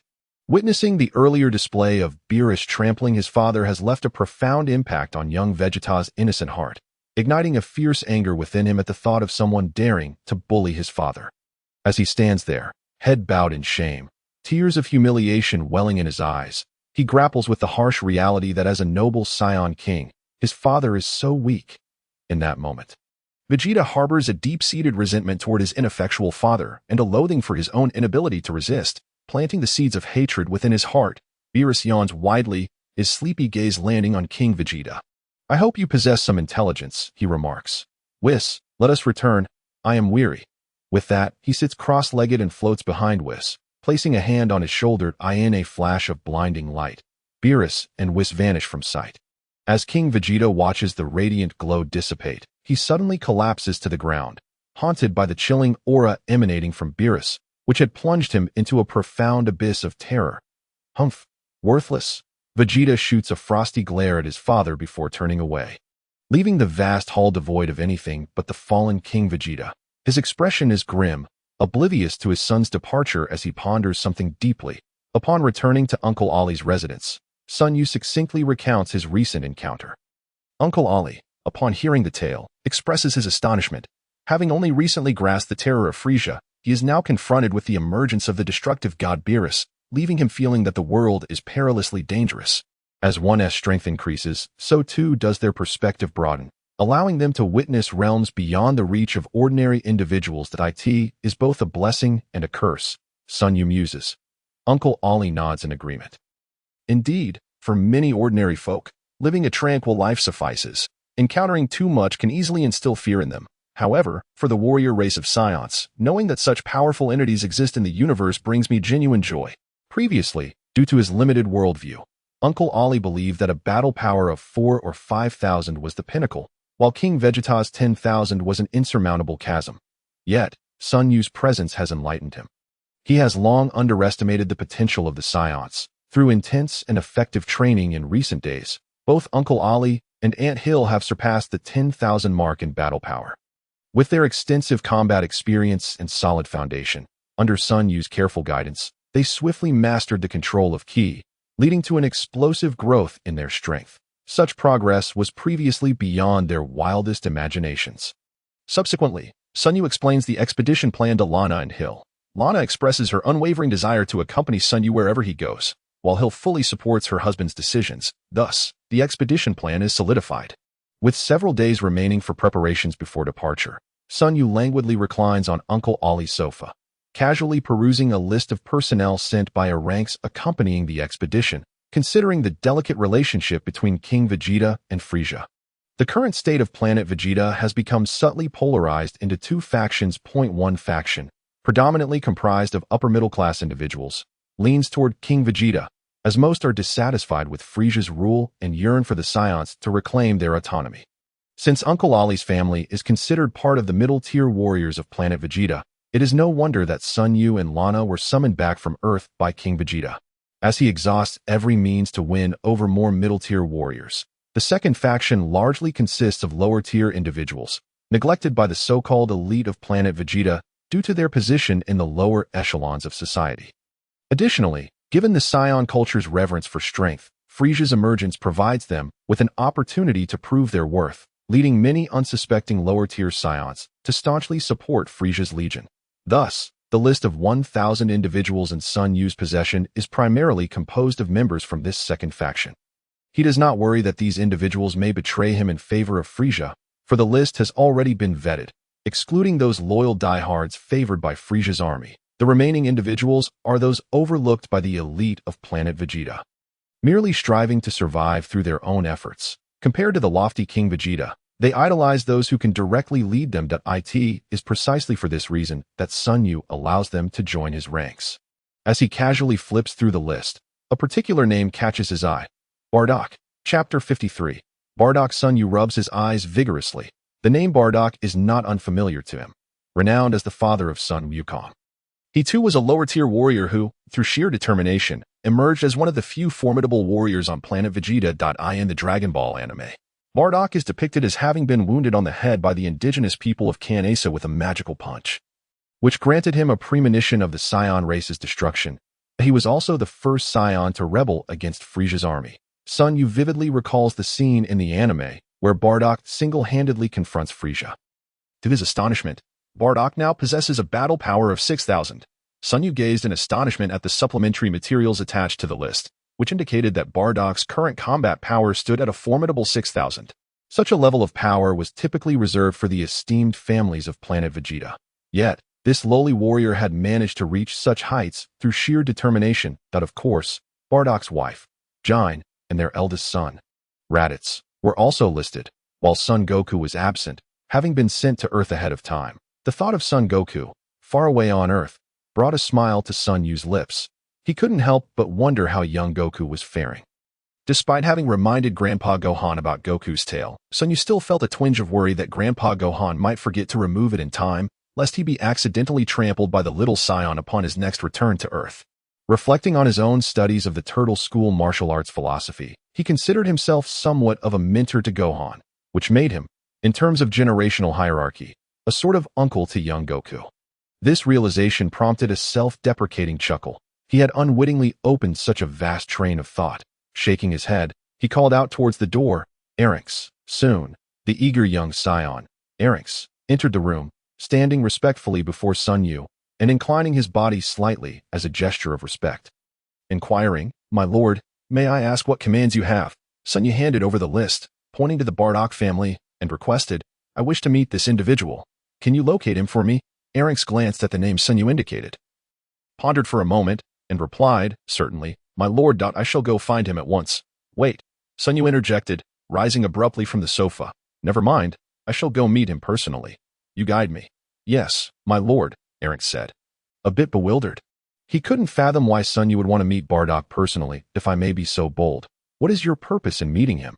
Has he offended you in some way? Not at all.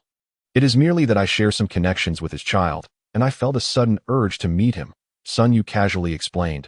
Having regarded Erinx as a trusted confidant, he felt no need to conceal many matters. Ah, I see. Then, my lord, let us depart.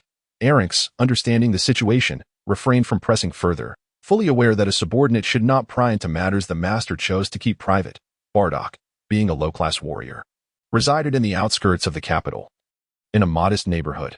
Erinx had originally lived there as well, but since following Sun Yu, he had moved into a rented room in a middle-class residential area under Uncle Ollie's guidance. Sun Yu and Erinx flew towards the lower-class district. And as they surveyed the crowded streets and the dismal environmental conditions below, Erinx couldn't help but feel a pang of nostalgia. He was reminded once again that his unwavering decision to follow Sun Yu had been the most prudent choice of his life. My lord, the small house ahead is Bardock's home. We should prepare to land. Following Erinx's direction, Sun Yu beheld an old, low building. Although somewhat dilapidated, it was meticulously cleaned both inside and out, a testament to the diligent efforts of Bardock's virtuous wife. Jine. According to the records, Jine was merely an ordinary Saiyan woman, unskilled in combat, who had found a job handling logistics in the city. Sun Yu and Erinx descended from the sky and approached the entrance of Bardock's home. Before Sun Yu could knock, Bardock had already sensed his approach through his power scouter. With a creak, the door swung open, and Bardock emerged, arms crossed, regarding Sun Yu coolly. You two have come uninvited. What brings you here? Sun Yu scrutinized the man before him, noting that Bardock's hairstyle was strikingly similar to that of young Goku. However, this Bardock appeared younger, as he had not yet undergone the trials of the Kamehameha battle. Allow me to introduce myself. I am Kylsis, but you may call me Sun Yu. This is my attendant, Erinx, Sun Yu said with a faint smile. Upon hearing Sun Yu's introduction, Bardock frowned as he recalled an invitation he had received a few days prior from a team known as the City Management Corps, which had asked him to participate in an expedition. Even his wife, Jine, had been recruited for logistical support due to the generous compensation offered, which he had accepted. I have heard of you. You are the one who eliminated the former leader of the Ripu team, Relton, and subsequently took over the Ripu team yourself, correct? So, it was you who extended the invitation to me. Bardock scrutinized the seemingly youthful individual before him, finding it hard to reconcile him with the rumored slayer of Relton. Habitually adjusting the power scouter affixed to his ear, Bardock noted that it still displayed a mere 1200. He removed the device, crushing it in his hand, and chuckled. Just as the rumors say, only 1200 combat power. Who would believe that? Hey, even if that thing was a gift from Frisia, you shouldn't dismiss it so lightly. Bardock stepped forward, his eyes brimming with the spirit of battle, since the scouter failed to gauge Sun Yu's true strength. He resolved to experience it himself. After all, it was said that Saiyans were fervent warriors. How dare you act disrespectfully towards Lord Kylsis? Erinx interjected, recognizing Bardock's intent to challenge Sun Yu that moment. Jine, alerted by the commotion outside, rushed out. Worry etched across her features. Following closely behind her was Bardock's eldest son, Raditz. Darling, what is happening? Jine peered out, her eyes softening with concern, her petite frame contrasting sharply with Bardock's robust physique. Bardock abruptly softened his previously haughty demeanor, turning his gaze tenderly towards his wife. It's nothing, just a familiar face. Uncertain of Sun Yu's true intentions, Bardock chose not to hastily reveal his identity, wishing to spare Jine unnecessary anxiety. Then why not invite them in for a moment? Jine suggested, offering a sweet smile to Sun Yu and Erinx. In truth, Sun Yu was quite inclined to accept the invitation for tea, yet he was acutely aware of Bardock's predatory gaze fixed upon him. As if agreeing to Jine's offer would lead to mutual destruction. And no, it's quite all right, Sun Yu replied awkwardly, as Bardock abruptly seized him and soared into the sky, waving back at Jine. I have some matters to attend to. Farewell. Before the words had fully escaped his lips, Bardock had whisked Sun Yu away towards the outskirts. Erinx, understanding Bardock's intention, bowed to Jine before following after them. Jine pouted in discontent, turning to young Raditz with a sigh. Your father is so unpredictable, always leaving us in suspense. Shortly thereafter, the trio arrived in a desolate field, where the distant lower-class district merged with the horizon. Surrounded by barren yellow earth, the gust of wind swept through the area, stirring up clouds of dust as Bardock and Sun Yu faced each other, while Erinx stood a short distance behind Sun Yu. Speak. What is your purpose in seeking me out today? Bardock clenched his fists, his battle fervor intensifying. Sun Yu smiled faintly. If I were to say I came to discuss life and ideals, would you believe me? Spare me the nonsense. Are you going to speak the truth or not? Bardock's agitation became evident, as he seemed ill-disposed to engage in any verbal sparring with Sun Yu. What a dull individual you are. Sun Yu casually cleared his ears and remarked, in truth, I have indeed come to discuss life with you. Albeit your life. Before you lies two paths. The first is to follow me. Before Sun Yu could articulate the second option, Bardock promptly interrupted, exclaiming, I choose the second path. Sun Yu chuckled, casting a knowing glance at Bardock, and inquired, aren't you even curious about what the second path entails? Rushing to decide so hastily. The second path is that I will strike you until you yield. Ha! Upon hearing Sun Yu's words, Bardock doubled over in laughter, clutching his stomach. I must admit, you possess a fine sense of humor. However, I advise you not to underestimate me like that fool Railton, or else you shall regret it. No sooner had he finished speaking than Bardock lunged forward, his figure flashing as he attacked Sun Yu. Sun Yu appeared unfazed, standing his ground without flinching. Behind him, Alanx felt a pang of anxiety. Lord Kale, danger. Ha! Got you now, you worthless fool. As Bardock closed the distance, his right hand coalesced into a fist, forming a fist-sized energy sphere aimed at Sun Yu. Whoosh! A sharp sound pierced the air as Bardock's palm penetrated Sun Yu's form, only for him to discover that there was no one before him. What? This is impossible. Bardock could scarcely believe his eyes. He had clearly seen his energy sphere strike Sun Yu, yet in that fleeting moment, Sun Yu's body had inexplicably vanished. Phantom Fist, Alanx exclaimed in excitement, recognizing the technique from Sun Yu's sparring sessions with Uncle Ali, which had left him in awe. Damn it! Where are you? Bardock searched frantically, but found no trace of Sun Yu, drawing upon years of combat experience. He abruptly looked up, only to see a leg soaring towards him. Bang! A muffled thud echoed as Bardock was sent flying several meters by Sun Yu's kick, stirring a cloud of dust from the ground. Sun Yu then landed lightly on one foot, hands on his hips, and called out, Hey, Bardock, you might want to take this a bit more seriously, or it won't be any fun. Struggling to his feet, Bardock dusted himself off and chuckled self-deprecatingly. Heh, to think I was underestimated by a mere child. How embarrassing. Oh, so you're finally going to take this seriously. Sun Yu observed Bardock with intrigue, genuinely curious about his true combat prowess, wondering if he might be in for a surprising revelation. Indeed, don't be startled and soil yourself. With that, Bardock clenched his fists, his muscles trembling as a terrifying aura began to coalesce around him. Although Sun Yu lacked a combat power detector, he had already mastered the martial arts realm, allowing him to sense the combat capabilities of others clearly. Before him, Bardock's power surged at an astonishing rate. Combat power 6,200. Combat power 6,680. Combat power 7,000. After breaking through 7,000, Bardock's combat power finally stabilized, resting at a formidable 7,650. I never would have guessed that you, born a lowly warrior, could attain such a level of combat power.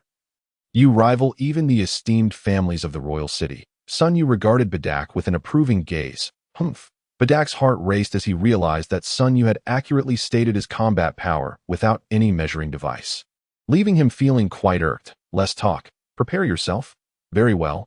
I shall indulge you, Sun Yu replied, instantly suppressing his own aura to a strength of 6,000, as he genuinely wished to engage this legendary figure in battle, to see who would prevail when their powers were closely matched. Moreover, to earn Bardock's allegiance, it was essential to defeat him on equal footing. Overwhelming him with superior force would only kindle rebellion in his heart. To gain Bardock's respect, Sun Yu understood that he must stand on the same level and conquer him, so he could truly submit. As Sun Yu released an aura of 6,000, Bardock's gaze sharpened. Years of combat experience warned him that this young man was far from ordinary. He resembled a sword sheath, waiting to unleash its lethal edge. Yet, so what? To spar with a strong opponent was the lifelong aspiration of the Saiyan warrior. Thus, Sun Yu and Bardock transformed into two fleeting shadows, while Alanx could only hear the cacophony of battle echoing from the sky and ground, their movements too swift for his eyes to comprehend. After a moment of stunned silence, a smile crept across Alanx's face, his eyes shimmering with longing. Is this the essence of combat among the powerful? Chapter 55. Have you ever experienced despair? The scorching sun blazed down upon the earth, and the boundless wilderness outside the city was swept by wild winds. The ground trembled intermittently as two phantoms intertwined, Sun Yu and Bardock, their battle raged from the ground to the heavens and back, transforming the once expansive terrain into a chaotic landscape of craters and ravines, as if it had just survived a meteor shower. Up to this point, Sun Yu had not managed to gain the upper hand. Primarily due to the limitations of his combat power at 6,000. This was insufficient to support his body clad in 900 kilograms of heavy armor while engaging in extreme combat, greatly constraining his speed to only slightly surpassing Bedak. Initially, Sun Yu could leverage this slight speed advantage to maintain an edge in battle, but Bedak, a legendary figure indeed, possessed combat talent rivaling that of future heroes like Sun Wukong. Upon realizing Sun Yu's speed advantage, Bedak swiftly adapted his combat style, employing his extensive battle experience to anticipate Sun Yu's moves, predicting just one or two isolated actions might be achievable for an ordinary person after specific training. But the true challenge lay in the fast-paced, high-stakes combat, a feat Bedak accomplished effortlessly. Another well-timed side kick landed squarely on Sun Yu, who had attempted a side attack. "Kid, you started off with such bravado. I thought you were formidable." In response to Bedak's taunt, Sun Yu took a few steps back, brushing the dust from his chest, and replied solemnly, "What is there to boast about? It's merely that my body is severely constrained, causing my movements to lag behind my thoughts." Severely constrained? Movements lagging behind thoughts? Bedak echoed Sun Yu's words, momentarily taken aback before mocking. I don't see anything restricting you. Please, if you're going to make excuses, at least make them credible." Sun Yu offered no reply, instead silently hovering in midair. He gently removed the heavy wristbands from his arms, allowing them to fall freely to the ground.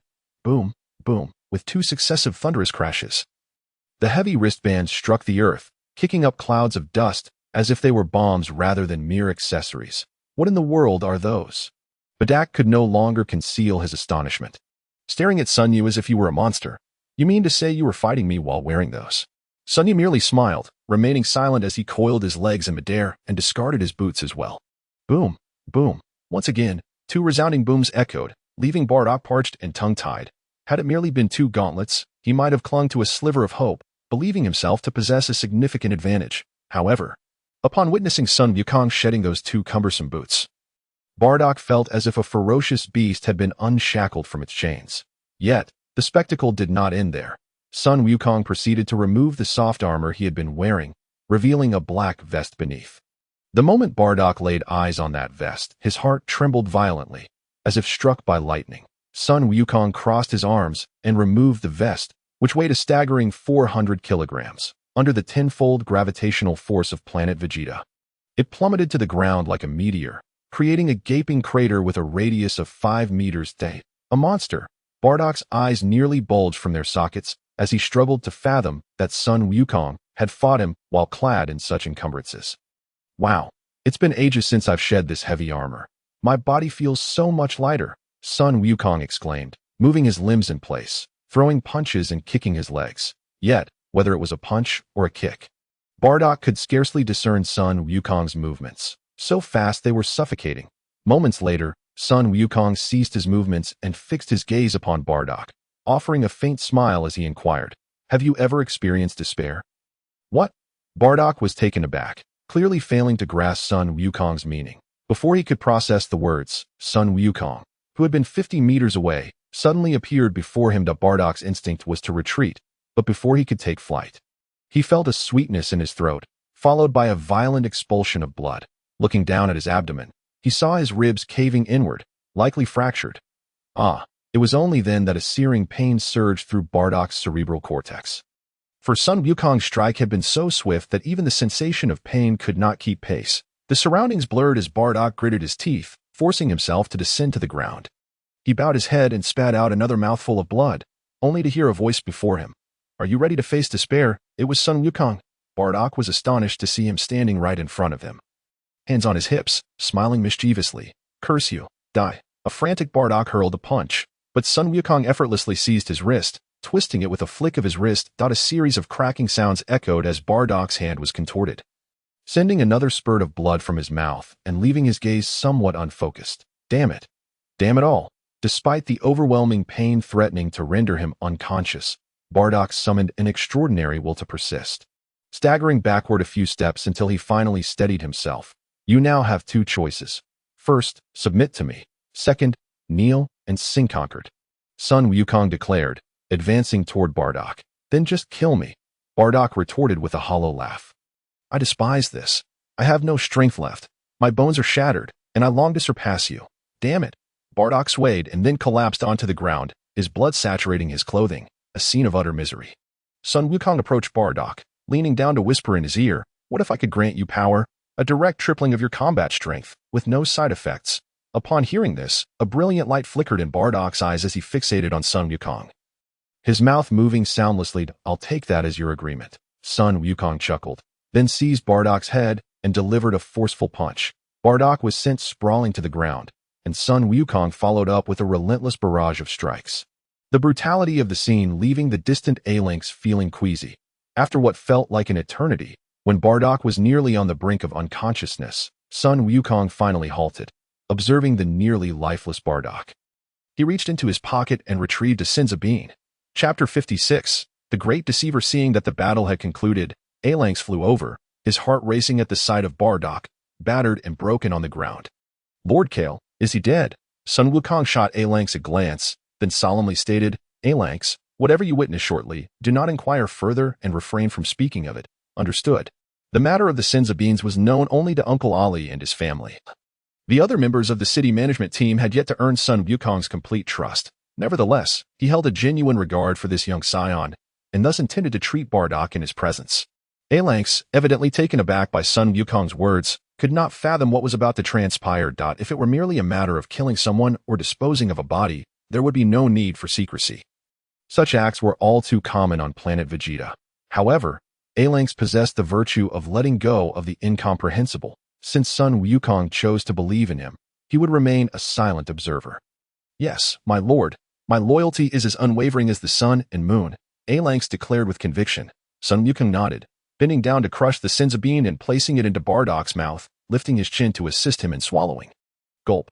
Bardock's Adam's apple bobbed as Sun Wukong laid him back down, standing by quietly to await the outcome. A-Lynx glanced at the nearly lifeless Bardock, then at the expectant Sun Wukong, suddenly realizing the implications. Could it be that his lord had provided this man with some miraculous elixir? If so, discretion was indeed warranted.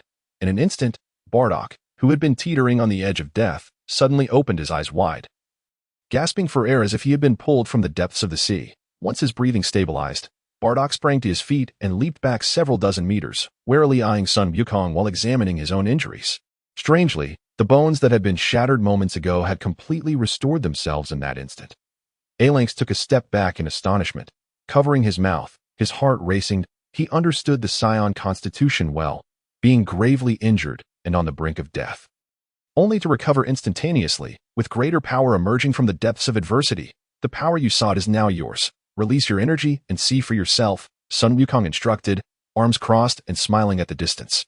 With a hint of skepticism, Bardock moved his body and, upon realizing his injuries had indeed healed, began to unleash his energy, though he lacked a combat power scouter, rendering him unable to ascertain his precise strength. The sensation of rebirth was undeniably palpable. He could distinctly feel his combat strength soaring beyond past limits, reaching an unparalleled height. "Only I possess the means to revive you in such a state. Since this is your first encounter with death, your combat strength has surged threefold upon immediate recovery, placing it around 22,900. Sun Wukong remarked, having discerned Bardock's thoughts. "Are you implying that if one can recover instantly from injuries, there exists a shortcut to enhancing combat strength?" Bardock queried, skepticism etched on his face. "Humph, there are no shortcuts in this world," Sun Wukong replied coldly. "The Saiyan physique is indeed extraordinary, but such explosive growth only occurs upon facing true death for the first time. Future recoveries will not yield such dramatic increases, though enhancements will still be significant. Indeed, it is no surprise that the Saiyans are a warrior race. For us, combat is the most expedient means of enhancing our strength." A chilling smirk graced Bardock's lips as he added, "I am truly grateful for your assistance in augmenting my power. In return, I can ensure that your demise will be excruciating." "How despicable, you ungrateful wretch!" Aranx exclaimed, positioning himself before Sun Yu without a moment's hesitation. Sun Yu reached out and lightly patted his shoulder, remarking, "His level of combat power is hardly worth my concern." "Hardly worth your concern?" Aranx felt a wave of confusion wash over him. He could scarcely believe that someone as formidable as Bardock, with a combat power of 22,900, could be so easily dismissed by Sun Yu. Yet, since it was Sun Yu who spoke, it must indeed be true. Ranks nodded fervently, retreating to the side. You may commence your attack, Bardock-san, Sun Yu said, his gaze as serene as still water. Bardock glared at Sun Yu with irritation. Spitting out, "Humph, you can talk tough all you want. Even without those heavy armors, the disparity in our combat powers is evident. You are truly courting death." With that, Bardock unleashed his full aura, transforming into a bolt of lightning as he hurled a punch towards Sun Yu, accompanied by a sound reminiscent of a tiger's roar amidst thunder. What's wrong? Are you too frightened to move? Sun Yu chuckled lightly, swiftly raising his palm. Boom! A palpable shockwave emanated from his hand, abruptly halting Bardock's advance as though he had collided with an unyielding wall. Sun Yu stood unperturbed, as if he had merely caught a child's plaything with effortless ease. This is impossible. How can this be? Bardock gazed at Sun Yu in terror, bewildered as to why, despite his formidable strength, he felt utterly powerless before this youth. There is nothing impossible. Are you truly that dim-witted? If I couldn't contain you, would I dare to stand here and let you strike me? Sun Yu regarded Bardock with a look of incredulity. Have you finally come to submit to me? My patience is limited. If you continue to resist, I may very well end your life. Humph. Bardock took a step back, his gaze fixed on Sun Yu, his eyes flickering with uncertainty. Sun Yu sensed an opportunity and added, by the way, you are aware that our organization is newly established, quite young, in fact, but youth brings opportunity if you follow my lead diligently. I assure you the organization will not neglect you, and both the party and the people will remember you, upholding the fine traditions of the revolution. My lord, Ranks interjected, drenched in sweat. If you continue speaking like this, you might scare away those who are genuinely interested in joining. Is that so? I believe what I said was quite compelling. Sun Yu glanced at Bardock, who was now sweating profusely, clearing his throat. He continued, in any case, should you choose to join us, I will guide your training, and you are welcome to challenge me whenever you wish, provided you possess the strength to do so. Chapter 57. Kneel and sing conquest. Sun Yu cleared his throat again. In any case, should you choose to join us, I will guide your training, and you are welcome to challenge me whenever you wish, provided you possess the strength to do so. The notion of freely enhancing another's strength while inviting them to potentially overpower him left both Ranks and Bardock feeling somewhat incredulous. Lord Kyle, is this truly acceptable? Ranks exclaimed, his anxiety evident in the beads of sweat trickling down his face. Bardock, who had been silent, suddenly appeared to grasp something, letting out a self-deprecating chuckle. I suppose you must possess absolute confidence in your own strength to utter such words. That is indeed a factor. Sun Yu nodded, adding, more importantly, I seek to cultivate a sense of urgency within myself. As you know, pressure fuels motivation. I see. However, before I consider joining you, may I boldly request a demonstration of your true strength? Bardock, having shed his previous arrogance, spoke earnestly. Ranks also looked at Sun Yu with eager anticipation. Despite having followed him for some time, he had never witnessed Sun Yu's full capabilities. Very well, as you wish. Sun Yu nodded, and with a mere thought, he levitated into the air. Prepare yourselves. I hope you do not soil yourselves in fear. With that, Sun Yu unleashed a mighty roar, and Bardock and Ranks felt as though the chains binding a great beast had been shattered. A force capable of collapsing the heavens and shattering the earth descended upon them. The two stood in awe, gazing at the figure against the sky, whose unassuming form appeared magnified infinitely. The air vibrated with a deafening roar. The earth trembled beneath them, and the flickering shadows in their vision were a testament to the quaking heavens. They felt as if an invisible hand had seized their throats, leaving them breathless. As Sun Yu unleashed his full combat power of 300,000, a layer of faint golden energy enveloped his body, appearing as if he were ablaze with golden flames, like a deity descended from the heavens. Peering down at the earth, Sun Yu uttered two words, kneel. This voice resonated as if it had descended from the heavens, sending a shiver through Bardock and Ranks. Without hesitation, Ranks fell to his knees. Bardock gritted his teeth, struggling against Sun Yu's overwhelming pressure. However, as Sun Yu's intent to dominate surged forth, Bardock felt as though he was plunging into the depths of the abyss, a chilling fear creeping from the depths of his heart. Kneel.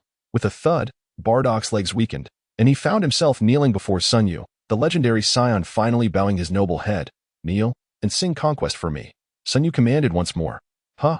Bardock and Ranks looked up in bewilderment, their faces a portrait of confusion at the mention of singing conquest. Sun Yu was about to elaborate that conquest was not some obscure term, but rather a song, when he suddenly narrowed his eyes. Glancing toward the rear, oh no, We've been detected. We must leave quickly. With that, he hastily retracted his aura, collecting his heavy armor and urging Bardock and Aranx to flee the area post-haste. The three held their breath, swiftly leaping across the terrain until they vanished from the wilderness. Shortly after Sunyu, Bardock, and Aranx departed, three figures appeared in the sky, each distinctly different in appearance and not of this planet's Psiots. They hovered in the air, quietly observing the uneven ground below 300,000 combat power. How could such an entity possibly exist on this planet? One of them scoffed disdainfully. I suspect your power detector is malfunctioning. Look at the battle scene below. If a being with 300,000 combat power were fighting, this land would have long been reduced to rubble. The final individual concurred. Indeed, based on the traces of battle here, it appears merely to be two individuals with combat power below 10,000. How fortunate we did not heed your advice to report to Lord Frisia first. Do you have any idea what the consequences of falsifying military intelligence are? After enduring the scorn of his companions, the figure at the forefront, blushing with embarrassment, crushed his power detector in frustration. Cursed device! How could it cause me such humiliation? Let us depart. This is truly dull. Upon finishing their conversation, the three individuals transformed into a streak of luminous light and soared towards the heavens, evading the watchful eyes set by Frisia on planet Vegeta. Sunyu and Alanx paid a visit to Bardock's residence for a brief respite. Bardock had now become a subordinate to Sunyu, and it was only natural for him to introduce Sunyu to his wife, Jine. Subsequently, Sunyu casually mentioned the Saiyan he had encountered on Earth, none other than Bardock and Jine's second son. Kakarot, also known as Sun Wukong, to his surprise, Bardock had already met his son. Bardock awkwardly addressed Sunyu as my lord. Jine, however, looked at Sunyu with a face full of concern, eager to learn about her child's well-being. Recognizing Jine's thoughts, Sunyu smiled and reassured her, your child is flourishing on Earth, being trained by an old friend of mine. If the opportunity arises, I shall take you to visit him. Upon mentioning Bardock's second son, Sun Wukong, Bardock's expression darkened. A newborn with a power level merely between 2 to 3 could be deemed the epitome of uselessness. Sunyu placed a comforting hand on Bardock's shoulder and spoke earnestly. That child is the most talented individual I have ever encountered. His future achievements are boundless. As a father, you must strive diligently. It would be quite embarrassing if he were to surpass you. Bardock was momentarily stunned, unable to comprehend Sunyu's high regard for his youngest son. However, since it was Sunyu speaking, he had no reason to doubt, for no true warrior would bestow praise lightly unless it were genuinely deserved. Yes, my lord, I will train earnestly. One day, I shall surpass you, Bardock declared with determination. Leitais, who had been hiding behind Jine, suddenly stepped forward, his thick black hair dancing in the breeze. I too shall train hard and strive to surpass father. Observing the 5 or 6-year-old Leitais, everyone burst into laughter. Having successfully secured Bardock's allegiance, Sunyu casually left his weighted training gear with him before returning to Uncle Ollie's home alongside Alanx. As the day for their expedition drew near, all members of the city management team were diligently confirming the final details with those on the list, bustling about with enthusiasm, while Sunyu appeared rather idle amidst the flurry of activity. With Uncle Ollie and Alanx overseeing all matters, Sunyu, the hands-off manager, found himself the most leisurely of all. Chapter 58. Closing the door and releasing the hounds. The day of the expedition finally arrived, and Sunyu led the entire city management team alongside nearly 2,000 hired mercenaries, making their way to the spaceport in grand procession. As the cosmic transit hub of planet Vegeta. The spaceport's foot traffic had long surpassed 1 million. It was said that the spaceport covered hundreds of thousands of square meters, with a vast transparent dome shaped like a bird's nest encircling the outermost perimeter. While various military spacecraft were docked in the central area, ranging from the single-pod spacecraft Sunyu had piloted to Frisia's favored command-class military fortress, an impressive array indeed. Sunyu's exploration-class strategic void ship measured over 800 meters in length and featured 3 boarding corridors. Thus, he divided the 2,000 individuals into 3 groups.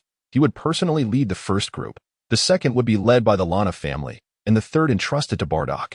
Given that both the Lana family and Bardock possessed combat prowess that far exceeded that of the Scions on planet Vegeta, Sunyu harbored no concerns about them encountering trouble. After imparting several important instructions, the 3 groups navigated through the throngs of people towards their respective boarding corridors.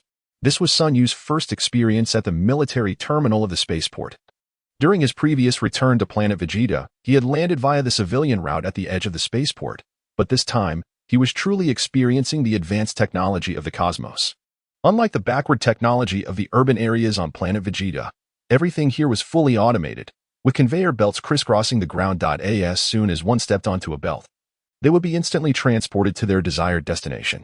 Sun Yu planned to lead his designated team towards the conveyor belts when he noticed a gathering of no fewer than 100 individuals approaching with ill intent. Lord Kyle Alanx also took note of the group's movements and cast a worried glance at Sun Yu. "Yes, I am aware," Sun Yu replied casually, immediately sensing the auras of the approaching crowd. To his astonishment, not a single one among them was weak. Their power levels were all above 4,000. Suddenly, a towering figure emerged from the throng. Sporting a fiery, spiky hairstyle and a beard around his mouth, clad in standard Saiyan battle armor yet draped in a cloak that lent him an air of nobility. Could this be the legendary King Vegeta? Sun Yu raised an eyebrow as he regarded the newcomer. King Vegeta, taken aback by Sun Yu's direct address, coldly replied, "You must be Kyles's, the adopted son of the Ali family. You, as part of the middle class of planet Vegeta, should have a bright future ahead of you. Why do you choose to serve as Frieza's lapdog?" It was evident that King Vegeta was deeply displeased with Sun Yu's compliance to Frieza's summons. Particularly as he was preparing to resist Frieza's tyranny, that he sought to eliminate any opposition, unaware that his power level was insignificant in Frieza's eyes. "That I believe you may be mistaken." Sun Yu stepped closer to King Vegeta. The proximity to the father of Vegeta stirred a sense of excitement within him. In a manner of speaking, those whose fates are controlled by others are akin to dogs, subject to the whims of those who wish to take their lives or spare them. "I advise you, do no harm, lest you perish." Although Frieza would inevitably destroy planet Vegeta, King Vegeta's folly merely hastened that process. Sun Yu was reluctant to witness the extermination of the Saiyan race, which was already a minority. Should planet Vegeta be obliterated, the future of the Saiyan people would be bleak. It was far too ambitious to expect to uphold the development of a nation with merely 2,000 individuals. "Humph. How dare you speak to me in such a manner?" King Vegeta's eyes narrowed, signaling those behind him to step forward. "You are a disgrace to my Saiyan clan. Today, I shall ensure you suffer." Receiving King Vegeta's silent command, the 100-strong entourage immediately advanced, each displaying a predatory glint in their eyes, their fingers cracking ominously. The palpable malevolence radiating from them sent shivers down the spines of Sun Yu's group. Who could tell how many lives had been extinguished to cultivate such a dense aura of bloodlust? "I won't hesitate to inform you that these individuals are the elite of my clan. The weakest among them possesses a power level of 4,000, while the strongest, you might find this alarming, has a power level of 9,000. The younger branch leader of the Nasi family, Nadal? So, what say you? Will you kneel and beg for mercy, or shall I ensure your demise?" King Vegeta proclaimed with an air of superiority, believing he had brought forth a cadre of elite warriors capable of intimidating anyone simply by name. Upon hearing King Vegeta's words, the hired personnel began to murmur among themselves, many of them having heard of the Nasi family's reputation. In the social hierarchy of planet Vegeta, numerous noble families existed. Born into superiority, their combat prowess far beyond that of the average individual. Were finished. This ignorant Kalsus dares to speak to King Vegeta in such a way. Does he not know the king's strength? What should we do? Let's take advantage of the chaos to escape. If a fight breaks out, we will surely perish. Yes, let us hurry and flee. Even if we combine our 2,000, we might not stand a chance against them. Sun Yu glanced over his shoulder at the crowd, raising a hand to gesture. "Hey, those who wish to leave may do so now. Otherwise, once the battle begins, there will be no escaping." Arinx and several members of the urban management team wished to express something. But upon meeting Sun Yu's gaze, they fell silent, quietly observing the crowd behind them. Soon, most of the people behind Sun Yu dispersed in a chaotic rush. The original group of over 600 had dwindled to fewer than 200. "Well, this is slightly more than I anticipated. What say you, Arinx?" Sun Yu inquired with a smile, patting Arinx beside him. Arinx awkwardly chuckled and replied, "My lord, I believe 200 remaining is quite a lot." In such a situation, anyone with even a hint of timidity would have fled. Sun Yu let out a dry laugh. King Vegeta, observing the significantly reduced ranks, confidently remarked, "I say, kid, it's time for you to surrender. Don't tell me you still wish to resist." Sun Yu waved his hand dismissively in King Vegeta's direction and corrected him. No, it is not resistance. It is a massacre, a one-sided slaughter." With that, a devilish grin crept onto Sun Yu's lips. "However, it is we who shall slaughter you. My friends behind me, I am delighted that you have chosen the right side. As a reward, allow me to showcase the terror of our urban management team. First squad of the urban management team, heed my command. Shut the gates, unleash the hounds, and strike. Chapter 59. So you are a sadist with Sun Yu's command to shut the gates and unleash the hounds. The eager members of the urban management team stumbled, bewildered. Unleash the hounds. Who are the hounds? Lord Kyle, please clarify, or else we might just weep for you. King Vegeta had previously assessed the combat power of Sun Yu's group. Sun Yu's power was universally acknowledged to be 1200, while Erinx possessed the highest power among them at 4000 AS for the group of hired hands behind Sun Yu. Many of the younger ones had not even reached 1000. A wave of laughter erupted from King Vegeta's side, as they regarded Sun Yu with a look of incredulity. Hey, have you lost your mind? Can't you grasp the situation, even if you don't have a power detector? You should at least inquire with those around you. A Saiyan, roughly the same age as Erinx, timidly tapped Sun Yu on the shoulder, saying, My lord, though my power is low, we are Saiyans, and we are willing to follow you to a glorious death. A glorious death, you say? Sun Yu retorted with a swift smack to the back of the head. He turned to the crowd behind him. Is this what you all think? Upon hearing Sun Yu's question, the other Saiyans nodded in unison, leaving Sun Yu at a loss for whether to laugh or cry. All right, you need not act. Urban management team, what are you waiting for? Get moving. Sun Yu was puzzled as to why the previously spirited team members now looked at him with expressions of grievance. Could it be that he had suddenly become more handsome? Ah, the burdens of beauty. Why yes, sir. The 10 members of the urban management team, under Erinx's lead, began to remove the heavy protective gear previously distributed by Sun Yu. A cacophony of thuds resounded as the gear struck the ground, leaving the crowd behind Sun Yu in stunned silence. King Vegeta's group was equally astonished, cold sweat trickling down their brows as they instinctively activated their power detectors. Beep, beep, beep.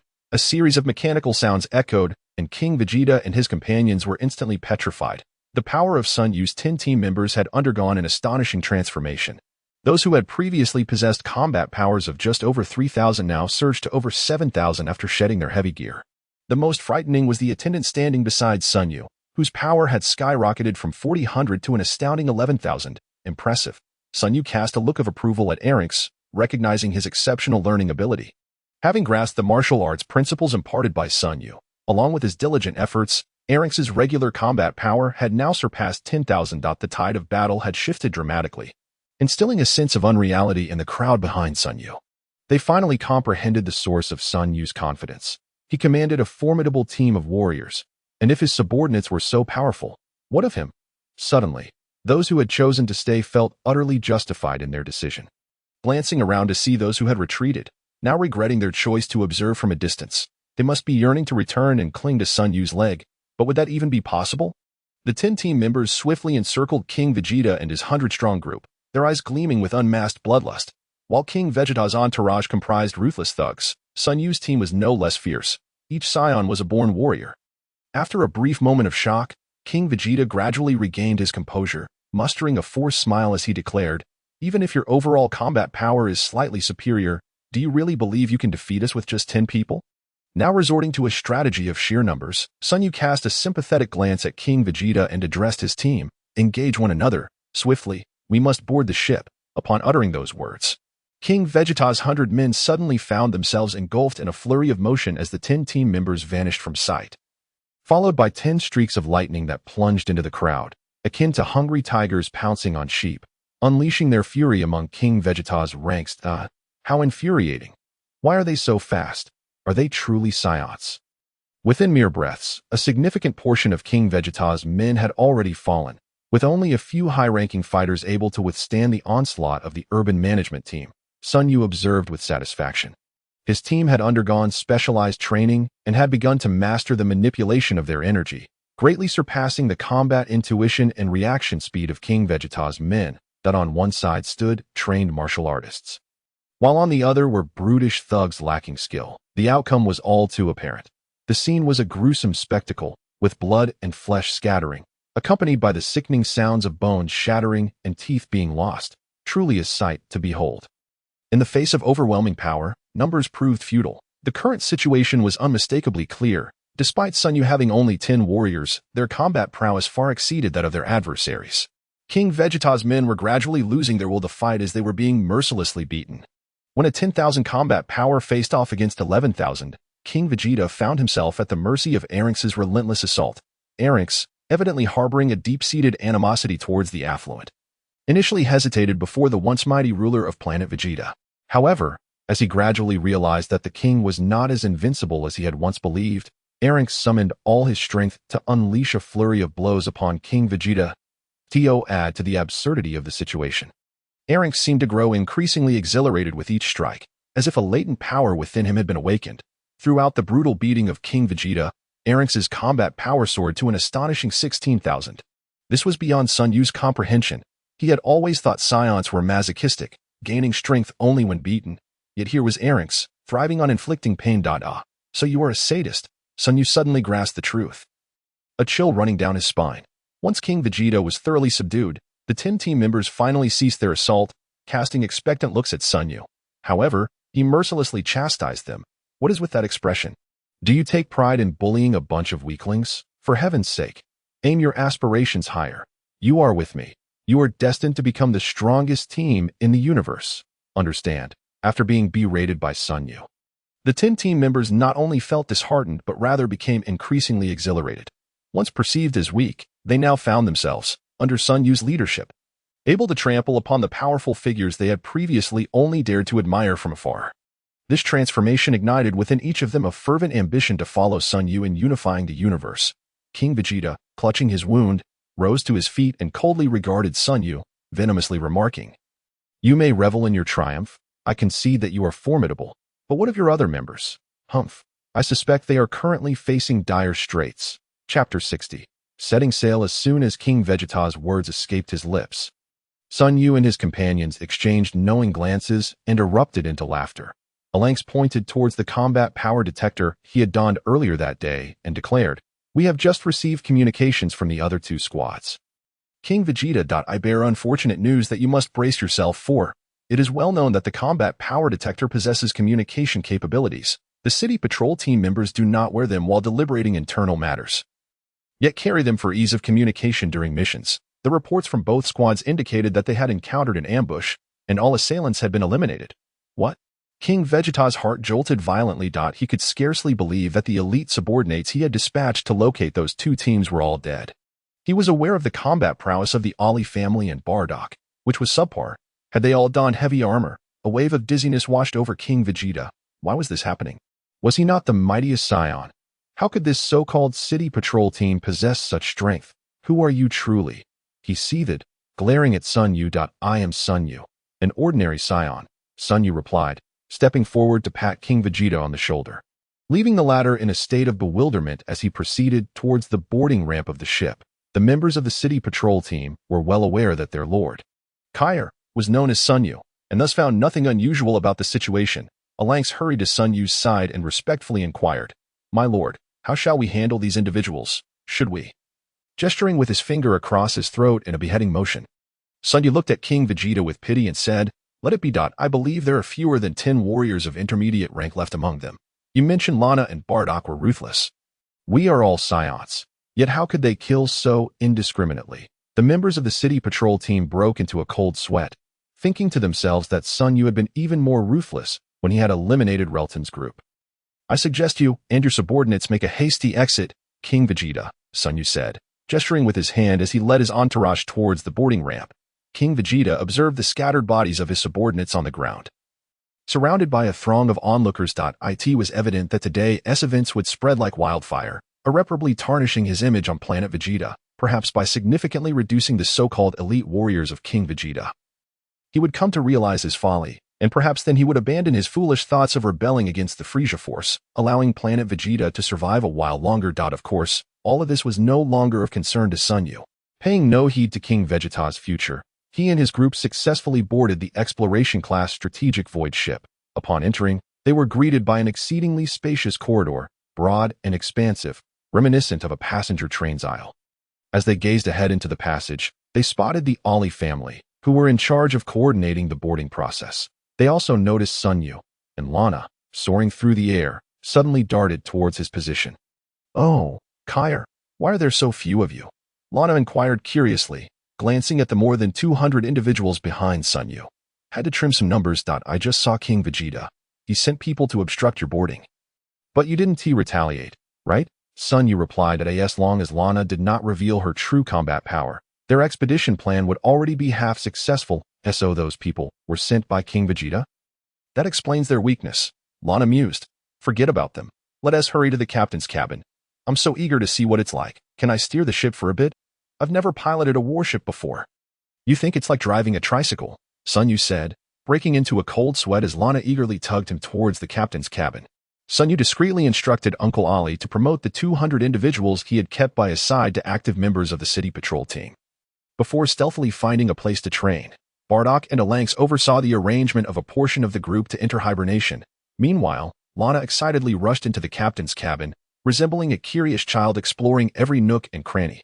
Fortunately, the more advanced the equipment, the more user-friendly its design. Most functions of the warship could be automated, with minimal complex buttons. The captain and pilots merely needed to monitor the vessel's operation. Thus, upon entering the captain's cabin, Lana spent an entire half-hour locking gazes with the ship's AI. Once all boarding personnel were in position, the AI timidly inquired, "Personnel ready. Shall we activate the pre-scheduled route?" "What is this? There are no buttons." Lana bellowed at the captain. "I want something like, countdown from 5, 4, 3, 2, 1, then I just press a button to launch." "My lady." The captain, a short green creature with 4 eyes, was drenched in sweat as he looked up, struggling to articulate. "The kind of thing you described, we haven't used that in 400 years. If you wish, you can simply press the AI." Then, to everyone's astonishment, Lana actually slapped the AI's projection device, causing a significant dent to form on the projection table, with wisps of smoke rising. Unfazed, Lana shouted with grand enthusiasm, "Set sail." The crowd around her fainted in disbelief. The exploration-class strategic void ship accelerated with remarkable speed, and its internal structural stability was exceptional. Lana felt no hint of acceleration as her vision shifted, and they found themselves beyond the atmosphere of planet Vegeta in an instant. There was no sensation of rapid movement as she had anticipated, nor the jarring vibrations of a warship piercing through the atmosphere, leaving Lana quite disappointed. The interstellar warship movies she had watched on Earth had misled her. This experience was far less thrilling than the single-pot spacecraft that Saiyans typically favored. As they embarked on the exploration-class strategic ship, renowned for its incredible speed, Sun Yu and his companions departed from planet Vegeta, heading towards planet Veblen at the northern edge of the universe, a journey that would take approximately 8 months, 5 months ahead of Frisia's summoned army.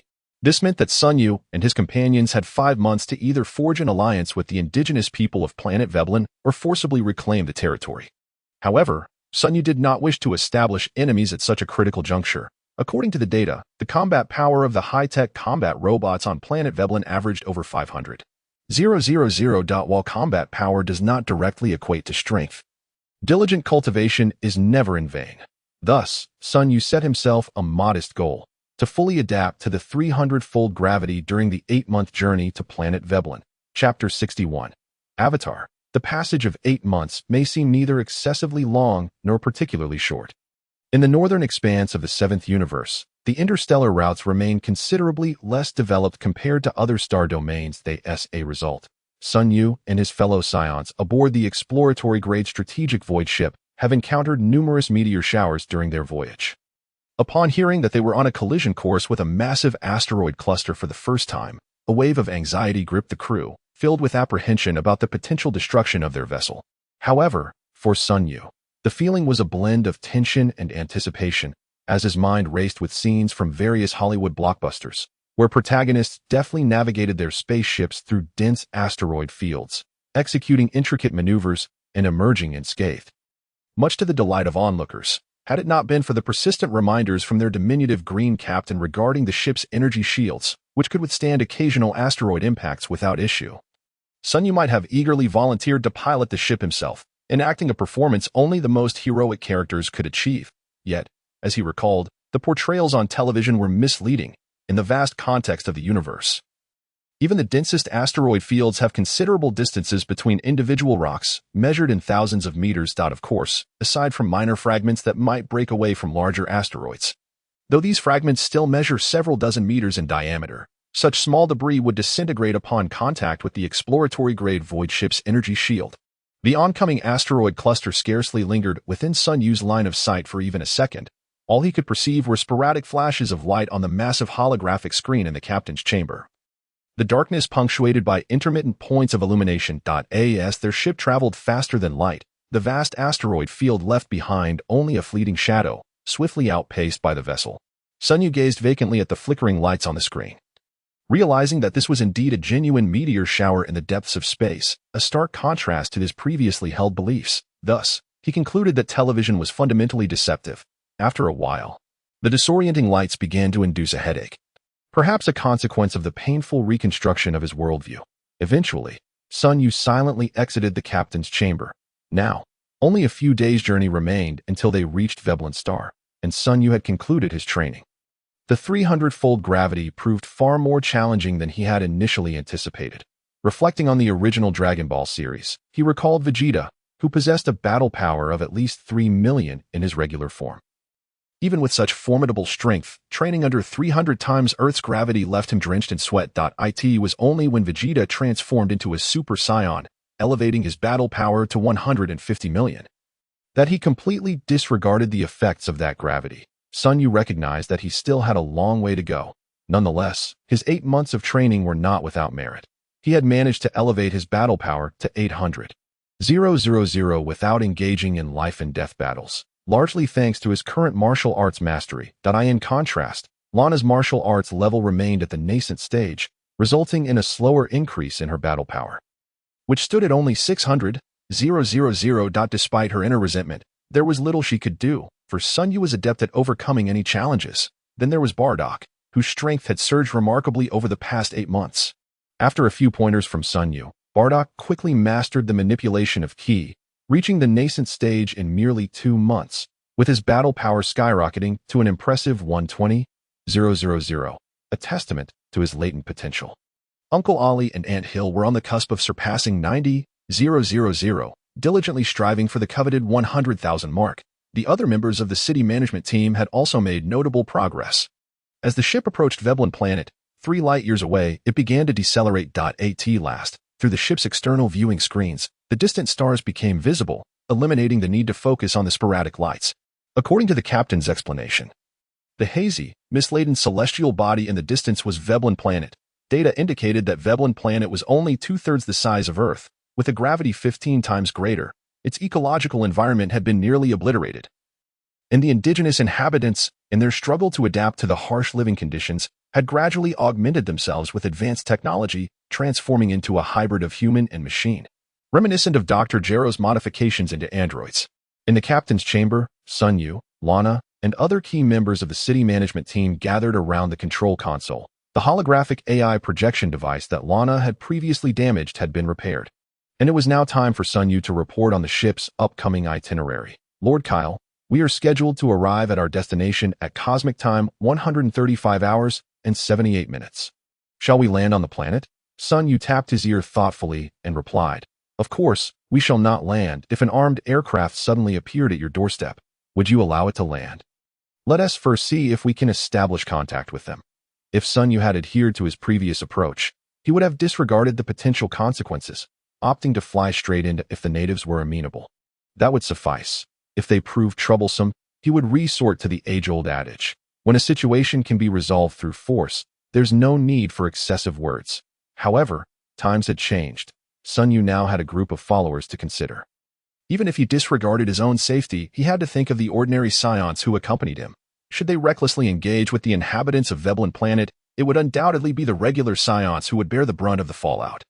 After the captain persistently sent communication requests to Veblen Planet, they soon received a response. Shortly thereafter, several blue-skinned figures appeared on the massive screen mounted on the front wall of the captain's chamber. Whoa, are those avatars? Sun Yu exclaimed, unable to contain his astonishment upon recognizing the figures on the screen. It was no wonder Sun Yu reacted this way. The silhouettes bore a striking resemblance to avatars. Yet upon closer inspection, significant differences were apparent. These blue figures appeared to stand at least 2 meters tall, yet they hunched over, resembling elderly individuals nearing the end of their lives. Their muscular frames exhibited clear signs of mechanization, with many metallic limbs exposed to the air, eliciting a shiver down one's spine. The leader among them bore 3 ghastly scars above his right eye, lending his gaze an exceptionally menacing quality that was unsettling. In a voice that resonated like metal scraping against metal, he inquired, "Who are you? Where do you come from? And where do you intend to go?" The universal language was spoken clearly, and Sun Yu and his companions understood every word.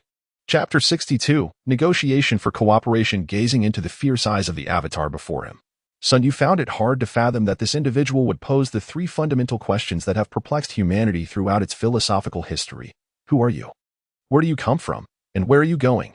Truly, the avatars had a way of posing profound inquiries that left him in a quandary. Sun Yu pretended to ponder deeply, scratching his chin thoughtfully. Those around him wore bewildered expressions, while the avatars seemed equally perplexed. Were it not for their confidence in their communication devices, they might have wondered if Sun Yu had received their questions at all. After a lengthy pause, beads of cold sweat, or perhaps oil, began to form on the foreheads of the avatars. They cleared their throats, interrupting Sun Yu's whimsical musings, and spoke in raspy, unpleasant voices. "Stranger, declare your intentions.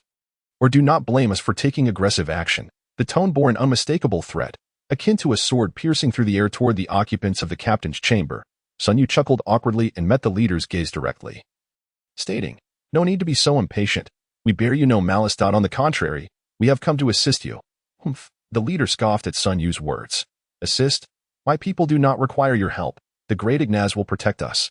Ignaz? Sun Yu caught on to this unfamiliar term, racking his brain for any reference in the Dragon Ball series, but found none. "I'm afraid I must apologize.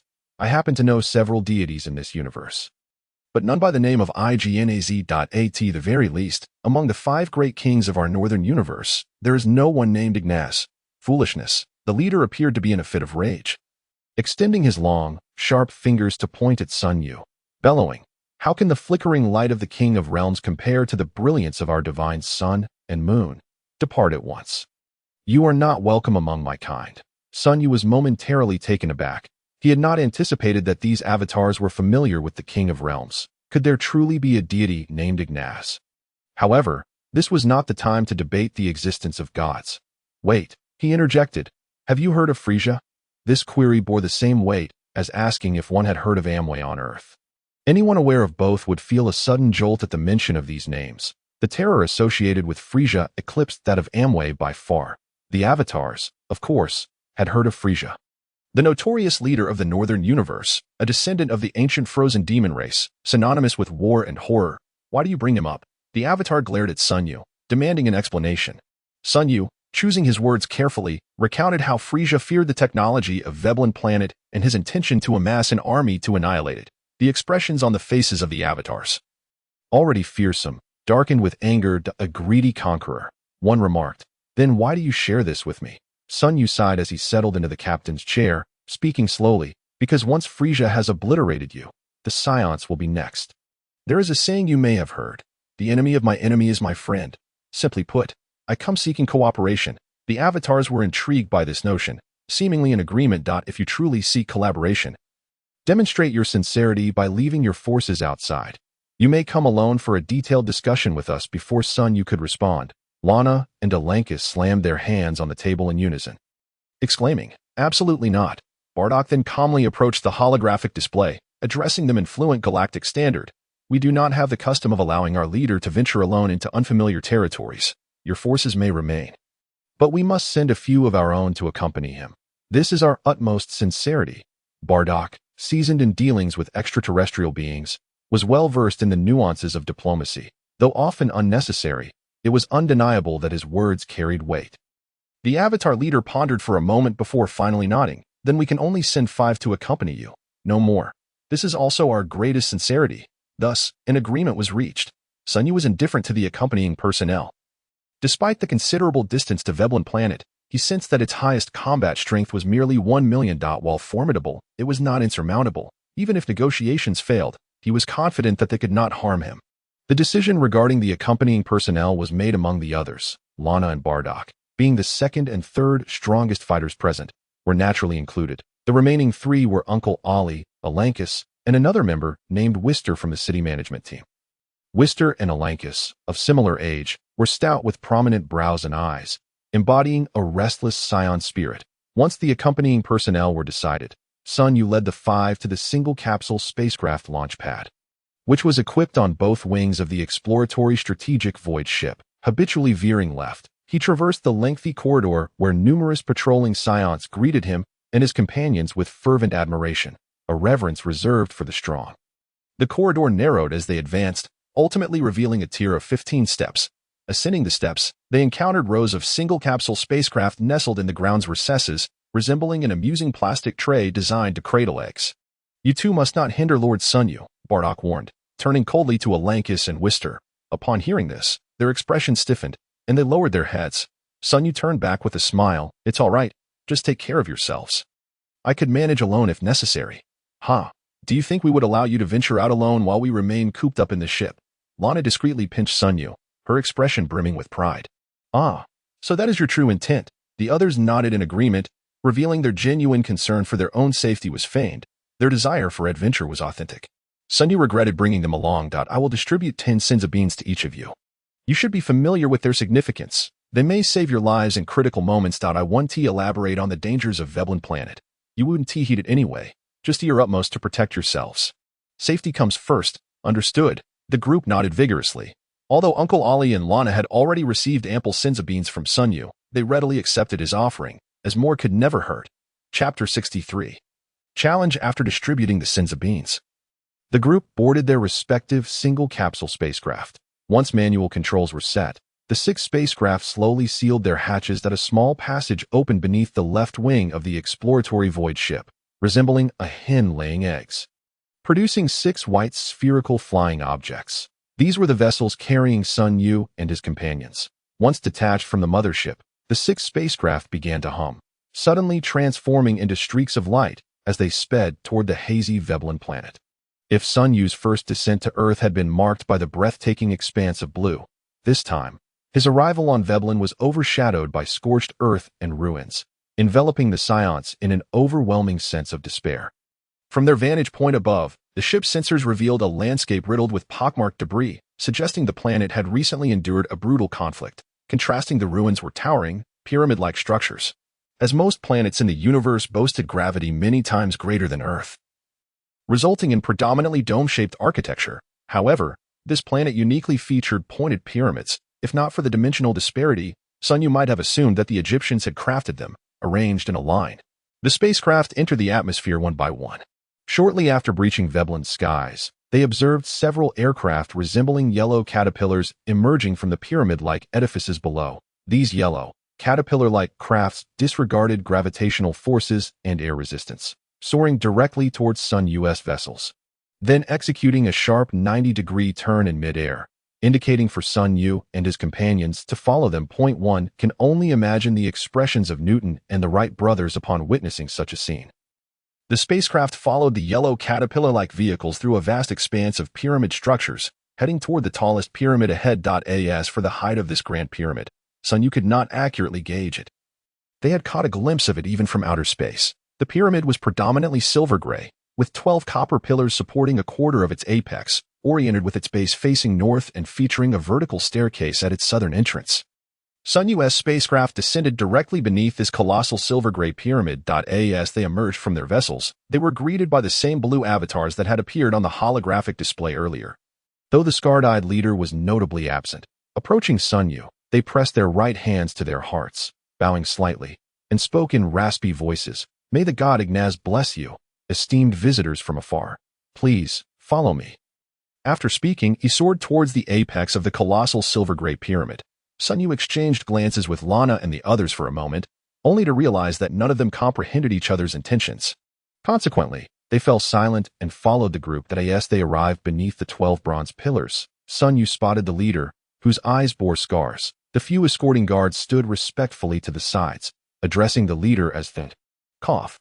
"I meant to say this esteemed individual." Suddenly, Sunyu found himself at a loss for how to address the figure before him. He had been silently mocking them as avatars in his mind and had almost let it slip. Turning to seek help from Lana and the others, he found them all averting their gazes. The leader seemed to perceive Sunyu's embarrassment. Rather than exploiting the moment, he sincerely placed his right hand over his heart, bowed slightly, and intoned, "Ignaz above, I am Tarsal, the chieftain of the Vebulon planet's descendants." Descendants? The group echoed Tarsal's words, seemingly attempting to infer the history of the Vebulon planet from the term descendants. "Greetings, chieftain. I am Sunyu, a Saiyan, Upon finishing his introduction, the two engaged in a historic handshake. Subsequently, Sun Yu detailed the intelligence regarding Frisia's expeditionary forces to Chieftain Tarsal, expressing a desire for collaboration, only to be met with Tarsal's refusal. I fail to understand, Chieftain Tarsal, why you would reject our cooperation. Is it perhaps due to a lack of trust? Sun Yu's patience began to wane. He had earnestly appealed to reason and emotion. Yet this half-human, half-machine chieftain appeared impervious to his words. In other words, you demand us to prove our sincerity. We have complied with your requests. Is that not sufficient? Lana, known for her fiery temper, would have already resorted to violence had Sun Yu not repeatedly cautioned her against acting impulsively. The expressions of the other companions grew grim, remaining on guard, ready for a confrontation should negotiations collapse. However, Tarsal maintained a calm demeanor as he explained, I believe you have misunderstood, Mr. Sun Yu. Our refusal to cooperate does not stem from a lack of trust. Rather, it is a tradition of my people that any alliance must be forged through the conquest of our finest warriors. Upon hearing this, Sun Yu and his companions were overjoyed as a warrior race. The Saiyans relished the opportunity to challenge formidable opponents from various realms. Lord Sun Yu, please permit me to challenge their warriors, Bardock exclaimed, mimicking Tarsal's tone. Lana stealthily positioned herself behind Sun Yu, twisting his waist sharply. Kai, don't you think I should go? Uncle Ollie cleared his throat. Ahem. While I too wish to participate, I believe the opportunity should be afforded to the younger generation. Alankus and Vest expressed their eagerness as well, but hesitated to voice it due to their comparatively inferior combat strength. Hey, settle down, will you?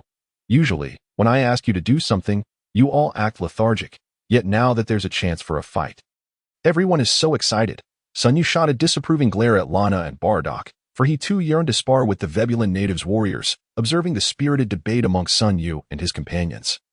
Tarsal interjected, in fact, it would be preferable for Mr. Sun Yu to take the field, for only he possesses the combat prowess capable of overcoming our warriors. Sun Yu and the others exchanged surprised glances. Not out of concern for the strength of their warriors, but astonishment at Tarsal's ability to gauge their combat power. You can assess our battle strength. Indeed, Tarsal nodded, his voice gravelly. We possess a powerful energy detection device within us, capable of measuring the energy intensity of all life forms, regardless of how well you conceal it. Oh, I never knew such a thing existed. Sun Yu regarded Tarsal with keen interest, given that Tarsal was a cyborg. Sun Yu could not discern his battle capability, yet it seemed he was being underestimated. But let me remind you, do not underestimate the Saiyans. Chapter 64. The Hall of Warriors, Part 1. Seeing Sun Yu's unwavering agreement, Tarsal signaled to one of his companions, who approached and knelt before him. This is our Hall of Warrior. If there are no objections from either side, we shall commence the contest now, Tarsal stated calmly. Sun Yu flexed his wrists, excitement bubbling within him. Hall of Warriors. The name resembles that of the Jedi from Star Wars. It sounds impressive, and I can hardly wait. The others focused their attention on Sun Yu, who typically concealed his aura so well that they had no idea of his true strength. Now, they would finally witness it. The Hall of Warrior turned to face Sun Yu, his expression steady and devoid of emotion. Offering a slight nod, please follow me. We cannot engage in battle here. It may damage the structure of this pyramid, Tarsal declared as they soared several kilometers away to an uninhabited region. This desolate area was barren, filled with rugged mountains and ruins, making it an ideal location for their bout without concern for collateral damage. Here shall suffice. Tarsal hovered in mid-air, flanked by several tribesmen. Rudd, keep it controlled. Do not take his life. As you command, Chieftain. The warrior named Rudd bowed deeply before Tarsal. Lana and Uncle Ollie ascended into the air, whispering amongst themselves. Sun Yu stood opposite Rudd, casting an exasperated glance at Tarsal, who bore the visage of a villainous character. Tarsal's incessant politeness was perplexing to Sun Yu. I must say, Chieftain Tarsal, your demeanor hardly matches your appearance. The Vebulan natives exchanged puzzled glances, failing to comprehend Sun Yu's meaning. Tarsal paused, touching his face, believing Sun Yu was inquiring about the origin of his scar. He solemnly proclaimed, this scar is a badge of honor. You see, why people esteem glory in the warrior spirit. I recall a time when hold on, let's finish the contest before discussing this. Sun Yu interrupted Tarsal, unable to accept that this formidable figure was waxing lyrical about honor and the warrior spirit. That it was as if he were a final antagonist plucked straight from a Hollywood film. After this brief interaction, Sun Yu began to understand the nature of these avatars. Though they were half-human, half-machine beings, they shared a chivalric code akin to that of Western knights. As you wish. Rudd did not dwell on Sun Yu's slight against their chieftain. as they had fundamentally misinterpreted his words. Very well. Sun Yu acquiesced, then widened his stance, positioning his hands in an initial posture. Instantly, he shed his playful demeanor, his gaze turning cold as his aura erupted violently, revealing an overwhelming battle power of 800,000. Bardock and the others felt a wave of astonishment wash over them. Sun Yu's presence loomed before them like an insurmountable peak, instilling a sense of helplessness. Tarsal and his companions remained unfazed. They had long been aware of Sun Yu's true power, as the energy detection devices implanted within them could accurately gauge an individual's energy intensity, no matter how well concealed. Rudd stood motionless, towering over Sun Yu, his expression unyielding as he peered down at him. How vexing it was to be underestimated. Sun Yu was quite displeased with Rude's reaction, so he resolved to take the initiative and personally experience the prowess of these half-human, half-machine beings. Take this, Flame Fist. Sun Yu bellowed, as a torrent of searing energy enveloped his hands and feet, making him appear like a god of war treading upon flames from a distance. Upon witnessing Sun Yu unleash the Flame Fist, Lana proudly patted her ample chest and exclaimed to those around her, "Did you see that? That move was invented by yours truly. Impressive. Isn't it?" Bardock barely spared Lana a glance, while only Uncle Ollie and Alanx West offered her a few perfunctory compliments, which left Lana feeling immensely gratified. Fortunately, she had eliminated her tail with the Divine Slash. Otherwise, it would have been standing straight up in the air by now. In the arena, after Sun Yu executed the Flame Fist, Rude and his companions were momentarily taken aback, but they quickly regained their composure. Sun Yu's figure flickered and suddenly appeared before Rude, launching a punch with tremendous force. Rude did not flinch or evade. Instead, he raised his right hand, and with a thunderous bang, their fists collided, producing a resounding sonic boom. Impressive. In that fleeting moment, Sun Yu sensed Rude's combat power to be approximately 900,000. However, they could compress their power to a pinpoint at the moment of attack, wasting not a shred of energy to withstand my assault. This is the advantage of their mechanical bodies. Countless thoughts flashed through Sun Yu's mind in that instant, and Rude seized the opportunity, delivering a whip kick aimed at Sun Yu's abdomen. Despite their massive physiques, their speed was anything but slow, especially in terms of reflexes.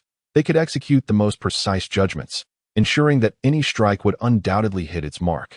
Faced with the lightning-fast whip kick, Sun Yu felt a sense of urgency that he knew that being struck by this kick would render him at a significant disadvantage in the ensuing battle. Cursing the calculating nature of these half-automated beings, a crimson glint flickered in his eyes, and his pupils suddenly transformed into a sea of red. Sharingan, time stagnation, as Sun Yu activated his Sharingan.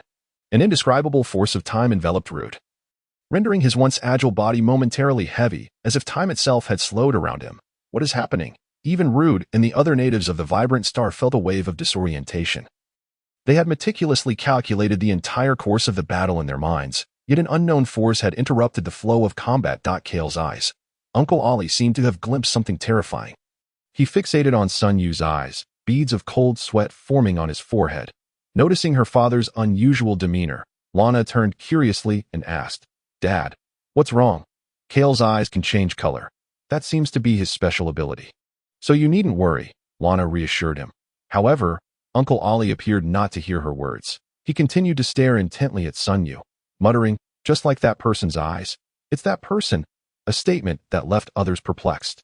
But Lana understood that the person her father referred to was his unique designation for Sun Yu's father. However, she was unaware of the specifics, as her father seldom spoke of Kale's father. In the arena, Sun Yu wielded the long-dormant Sharingan, applying time stagnation to Rude, causing his movements to momentarily stiffen. Seizing the opportunity, Sun Yu launched a punch, generating a visible shockwave in the air. Chapter 65, Quadruple Kamehameha, Second Update. Boom. Rude was struck down from the sky by Sun Yu's explosive punch, crashing heavily to the ground and creating a deep crater. Bardock and the others cheered for Sun Yu, while Tarsal maintained a calm demeanor.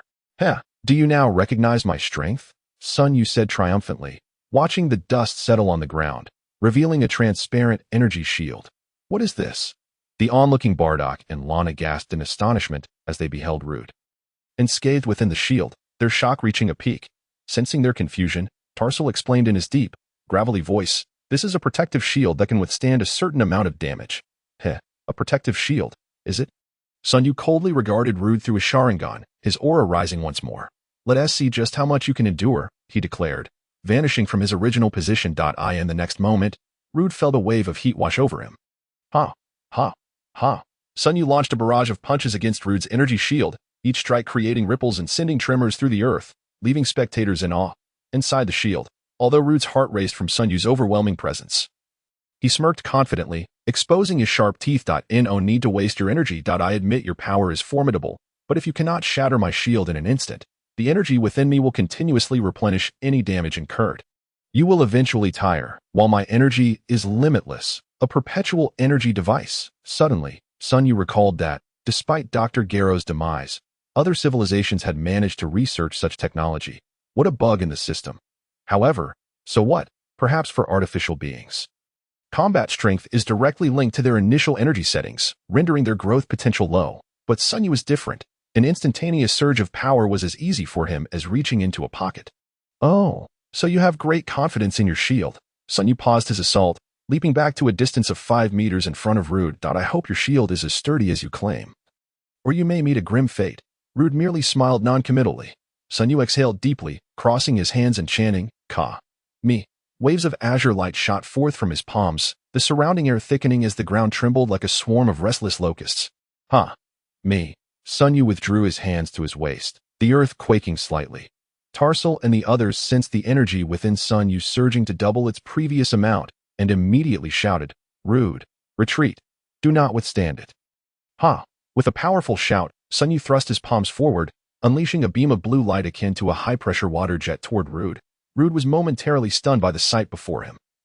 After a brief pause, he leapt into the air, attempting to evade Sun Yu's Kamehameha. However, if evading the Kamehameha were so simple, then Sun Wukong would not have focused so intently on that technique.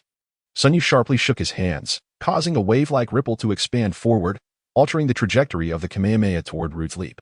What? This is possible. The crowd was in disbelief. They had just lamented that Sun Yu's prolonged charge could be easily evaded. Yet now they were astonished to discover that this attack had a built-in homing function, clearly not a conventional skill. Rude, feeling relieved at having narrowly escaped Sun Yu's terrifying strike, instinctively lowered his head, only to realize that the peculiar beam had made a sharp turn in mid-air, hurtling directly toward him, the protective shield. In a moment of crisis, Rude had no time to evade.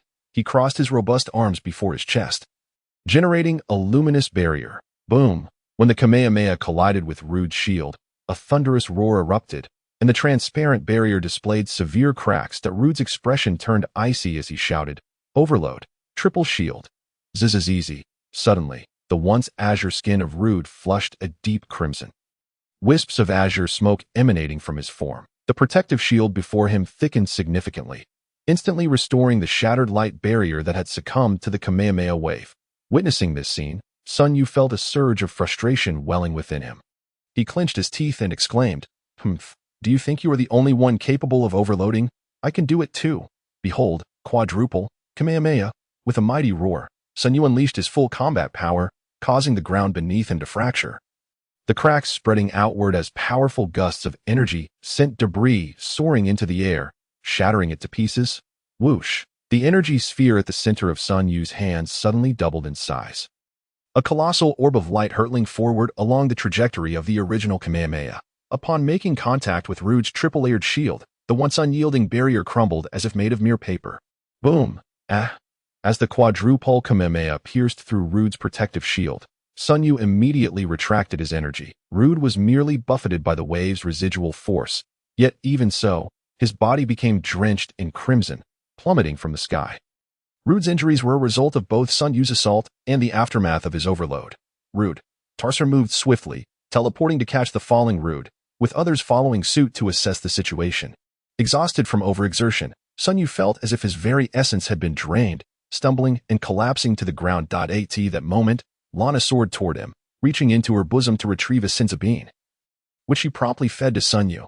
You really are reckless. With your current strength, using a Quadruple Kamehameha was still pushing it a bit.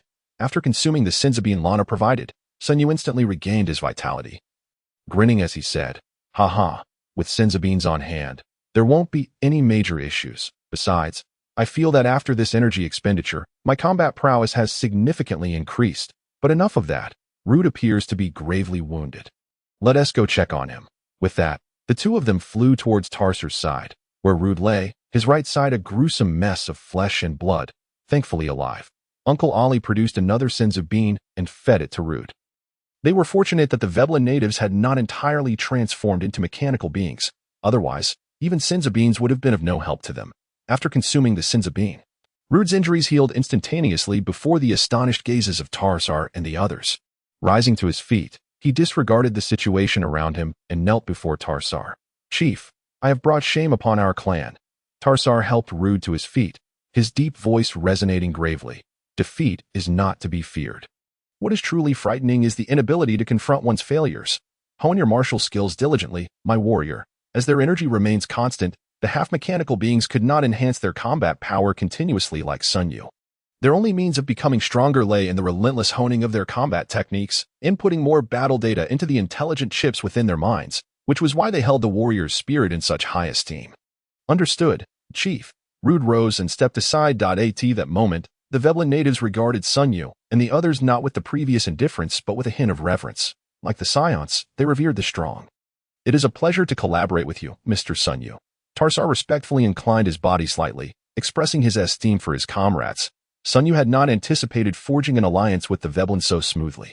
Although their capacity for growth was limited, he valued the advanced technology they possessed even more. "Well said, Chief. Since you have agreed to this cooperation, let us discuss the matters ahead." The formidable battle power of Frisia, boasting an astounding 120 million, loomed ominously in Sun Yu's mind. If he could not swiftly reach the threshold between his normal form and Super Saiyan, specifically the physical limit of 3 million.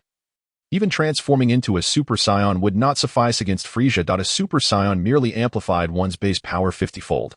Ordinary Saiyans could, after adequate training, trigger their latent potential through anger to transform into Super Saiyans.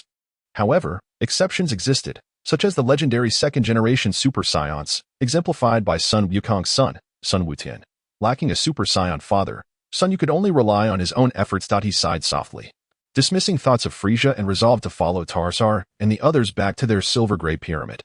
Suddenly, several faint yet distinct energy signatures flickered into existence. Both Sun Yu and Bardock turned sharply, calling out, "Who goes there?"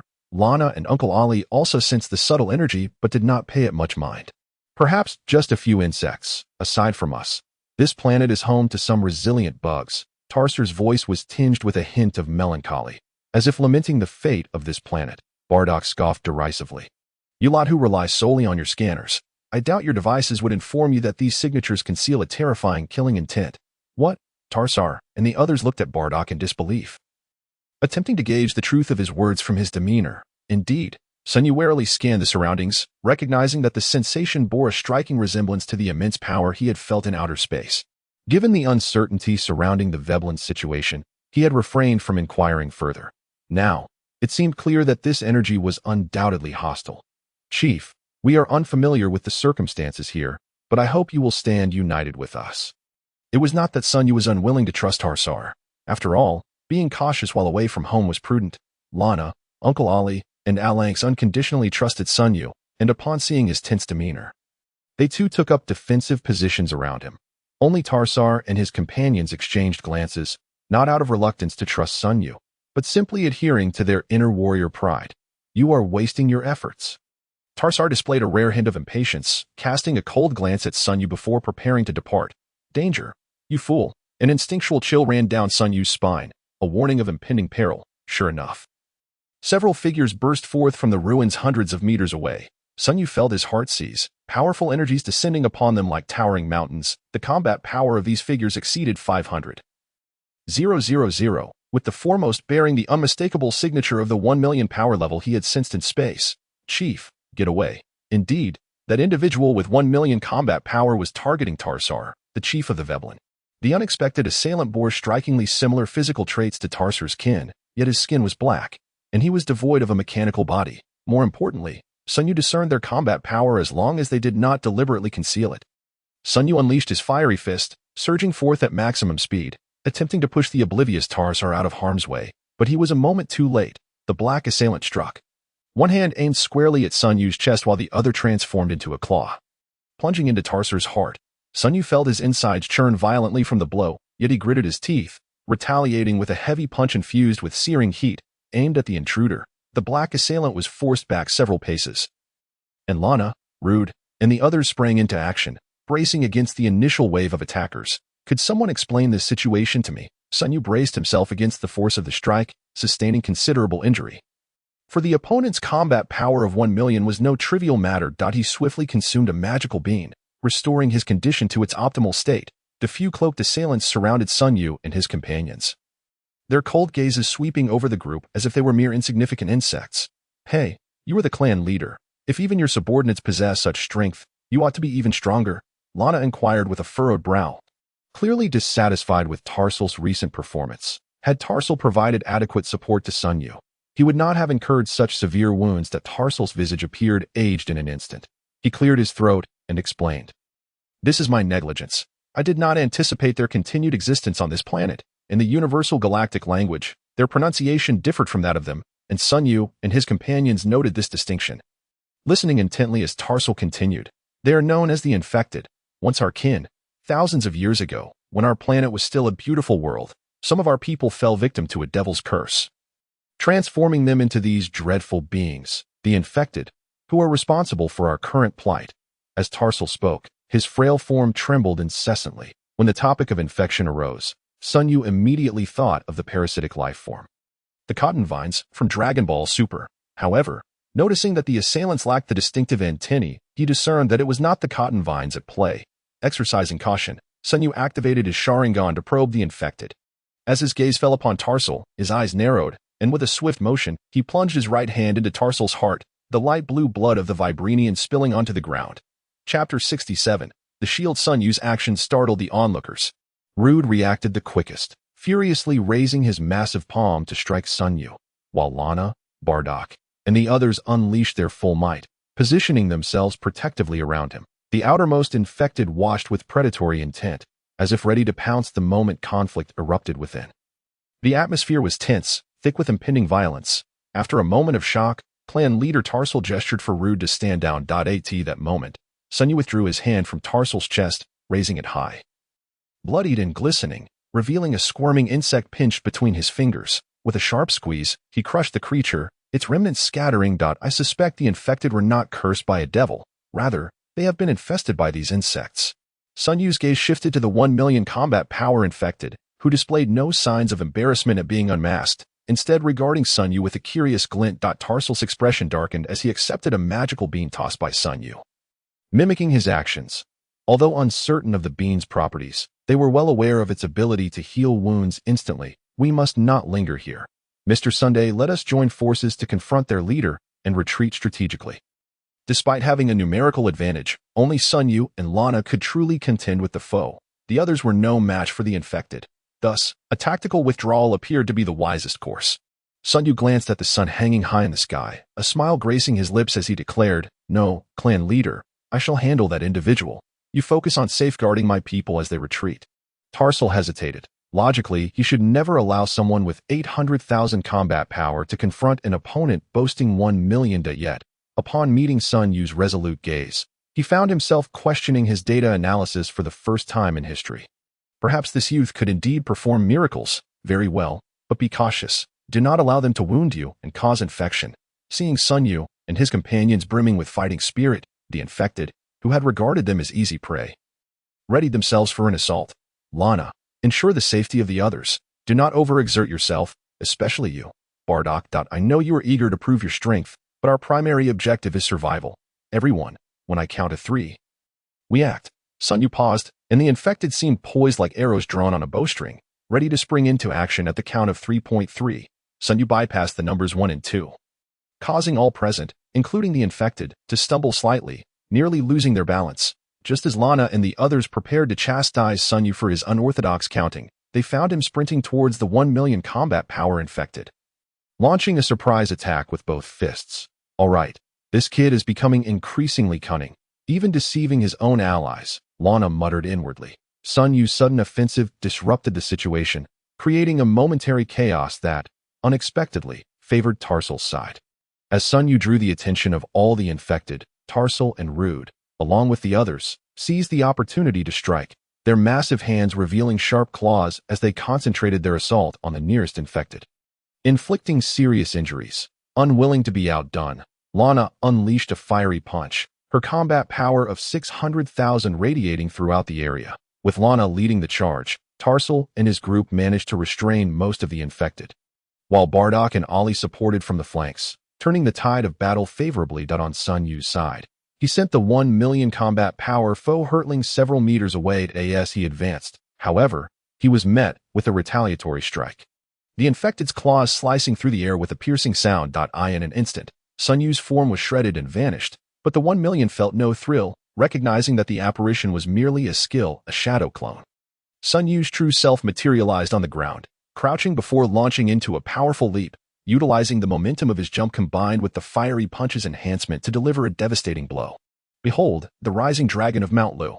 It seemed as if a skill from a certain series had intruded, yet that was of little consequence. What mattered was that Sun Yu's determined strike was effortlessly caught by the 1 million combat power infected, who firmly grasped Sun Yu's hand mid-air, rendering him unable to break free. After all, facing an opponent with 1 million combat power while relying solely on physical strength was rather naive.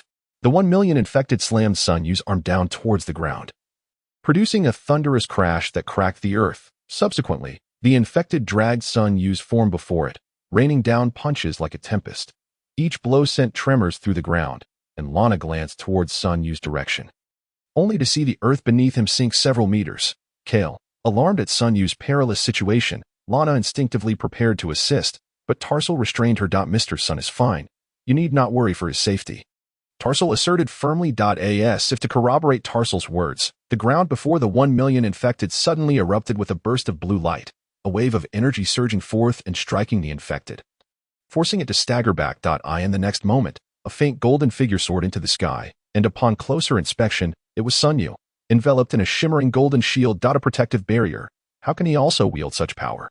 Tarsal thought, overwhelmed by a sense of astonishment greater than anything he had ever experienced in his life. He had never witnessed a being outside his kin utilize such a technique. Sun Yu emitted a few awkward chuckles. After all, the Veblen aliens retained half of their biological characteristics, which allowed him to utilize his Sharingan to replicate their abilities. This enabled him to activate a protective shield at the critical moment, warding off an attack with a combat power of 1 million, and subsequently unleash a Kamehameha within the shield to defuse the imminent crisis. The infected Veblen alien appeared to lack the ability to control its combat power. Thus, as long as Sun Yu maintained his formidable shield, he could withstand the opponent's assaults. Although such a tactic was rather underhanded and contrary to the Saiyan combat philosophy, Sun Yu was unconcerned with such matters. His sole focus was to eliminate the adversary. On the side of Lana, the situation was looking favorable, and it seemed she would soon shake off the infectors. With this thought in mind, Sun Yu felt invigorated and dove down from the sky, eager for mutual harm. Just as Sun Yu felt assured of victory, an unexpected transformation occurred. The creature with a combat power of 1 million suddenly swelled to 3 times its size. With a swift motion, its massive claws stirred up a whirlwind, shattering Sun Yu's protective shield and sending him flying, causing him to spit out a mouthful of blood as he was propelled several dozen meters away. Chapter 68. Outwitted. As Sun Yu confidently faced the 1 million combat power head-on with his shield, the creature transformed, its claw striking him with overwhelming force, sending him crashing to the ground, blood pouring from his mouth. Is this really the fate of the protagonist in this story? Wasn't it supposed to be about overcoming all odds? Why is it that every time I try to show off, I end up with a slap to the face? Sun Yu felt utterly aggrieved, on the verge of tears, as if his very organs were about to rupture, and many of his bones felt shattered. Gritting his teeth against the pain, he reached into his pocket and retrieved a magical bean, chewing it to pieces. With a series of crunching sounds, all his broken bones healed, and he stood up, stretching his limbs. Not bad. He had reached a combat power of 920,000, but what good was that? The opponent had transformed and now boasted a power of 2.5 million. The increase in its combat power was the result of precise calculations. Adhering to the scientific principles of species transformation and biological evolution, hence the number 2.5 million held no hidden implications. Sun Yu gazed ahead at the creature now approaching him on foot. Well, it should now be referred to as 2.5. The being stood a staggering 6 meters tall, its limbs as robust as the trunk of a tree, its entire body brimming with explosive muscle, inducing a sense of dread at first glance. Its form had long ceased to resemble that of a human, now resembling a bipedal lizard, adorned with numerous long, sharp spikes protruding from its shoulders and back, creating a truly fearsome sight. Meanwhile, Talisar and the others in the distance wore expressions of shock. Sun Yu could surmise that this transformation technique was not a skill inherent to the Veblen aliens. It was unique to this creature. Was this being merely a plot device introduced by the author? It certainly appeared to be a distraction. Of course, Sun Yu dared only to entertain such thoughts internally. Voicing them would undoubtedly lead to a grim fate in the ensuing narrative. As Sun Yu pondered these thoughts, 2-5 had already reached him, towering above like a giant, its gaze filled with disdain and indifference. It slowly lifted its foot, preparing to stomp down upon Sun Yu as casually as one might crush an ant. Not good. Mr. Sun Yu is in danger. This time, Talisar could no longer remain calm. Previously, Sun Yu could withstand the attacks of the 1 million combat power infectors, but this was a different moment. The opponent had transformed into a being with a combat power of 2.5 million. Even if Sun Yu possessed extraordinary abilities, it would be difficult to escape the grim fate of being crushed. Damn it. Let go of Kyle. Lana surged towards Sun Yu, hurling fiery energy orbs. Yet these orbs merely struck 2-5, causing it to frown slightly, as if merely swatted by a fly. Sun Yu watched as 2-5's foot descended, taking 2 seconds to reflect on the transience of life. The ebb and flow of fortune. He gazed up at the sky, reminiscent of the Victorian era in England, although he had no knowledge of when that period occurred, nor had he ever traveled abroad. In any case, Sun Yu merely wished to express that the sunlight was quite pleasant. Do you remember Sun Yu's wish to the dragon on Earth? He wished for equality for all. Oh wait. That wasn't it. His actual wish was to freely harness the power to transform into a great ape, and thus the dragon modified his Sharingan, enabling him to extract the necessary 17 million Bruz wavelengths from sunlight. A strange red light flickered in Sun Yu's eyes as his crimson Sharingan activated, and he bellowed, "Oozuru, transformation!" Roar! Sun Yu's body suddenly expanded, his jaw jutting forward, and he became covered in brown fur. 2-5 realized that the ant beneath it was visibly growing larger. 2 meters, 3 meters, 10 meters, 20 meters. Roar! Roar! The transformed Sun Yu beat his chest fiercely, producing a deafening sound. His ape-like head shifted slightly, the crimson Sharingan swirling in its sockets as it coldly regarded 2-5. 2-5 was instantly terrified. It could not comprehend why this being, which had just seemed as insignificant as an ant, had suddenly grown larger than itself. The overwhelming aura radiating from Sun Yu was palpable. A presence that felt taller than mountains, deeper than oceans, and broader than the sky. Flee. This was the only thought occupying 2-5's mind. All tasks and the revival of its race were now irrelevant to it. Yet, against the might of the transformed Sun Yu, how could it possibly escape? Before it could take more than a few steps, Sun Yu seized it effortlessly, as if lifting a mere chick. The onlookers in the distance were left astounded, particularly the Saiyans accompanying Bardock and Ali. They were unaware of how Sun Yu had transformed without the aid of a full moon, nor did they understand why he retained his sanity after becoming a great ape. Wasn't it said that only the noble elite warriors could achieve such control? Why was Sun Yu capable of doing so? Long live Lord Kyle. I admire you so much, Lord Kyle.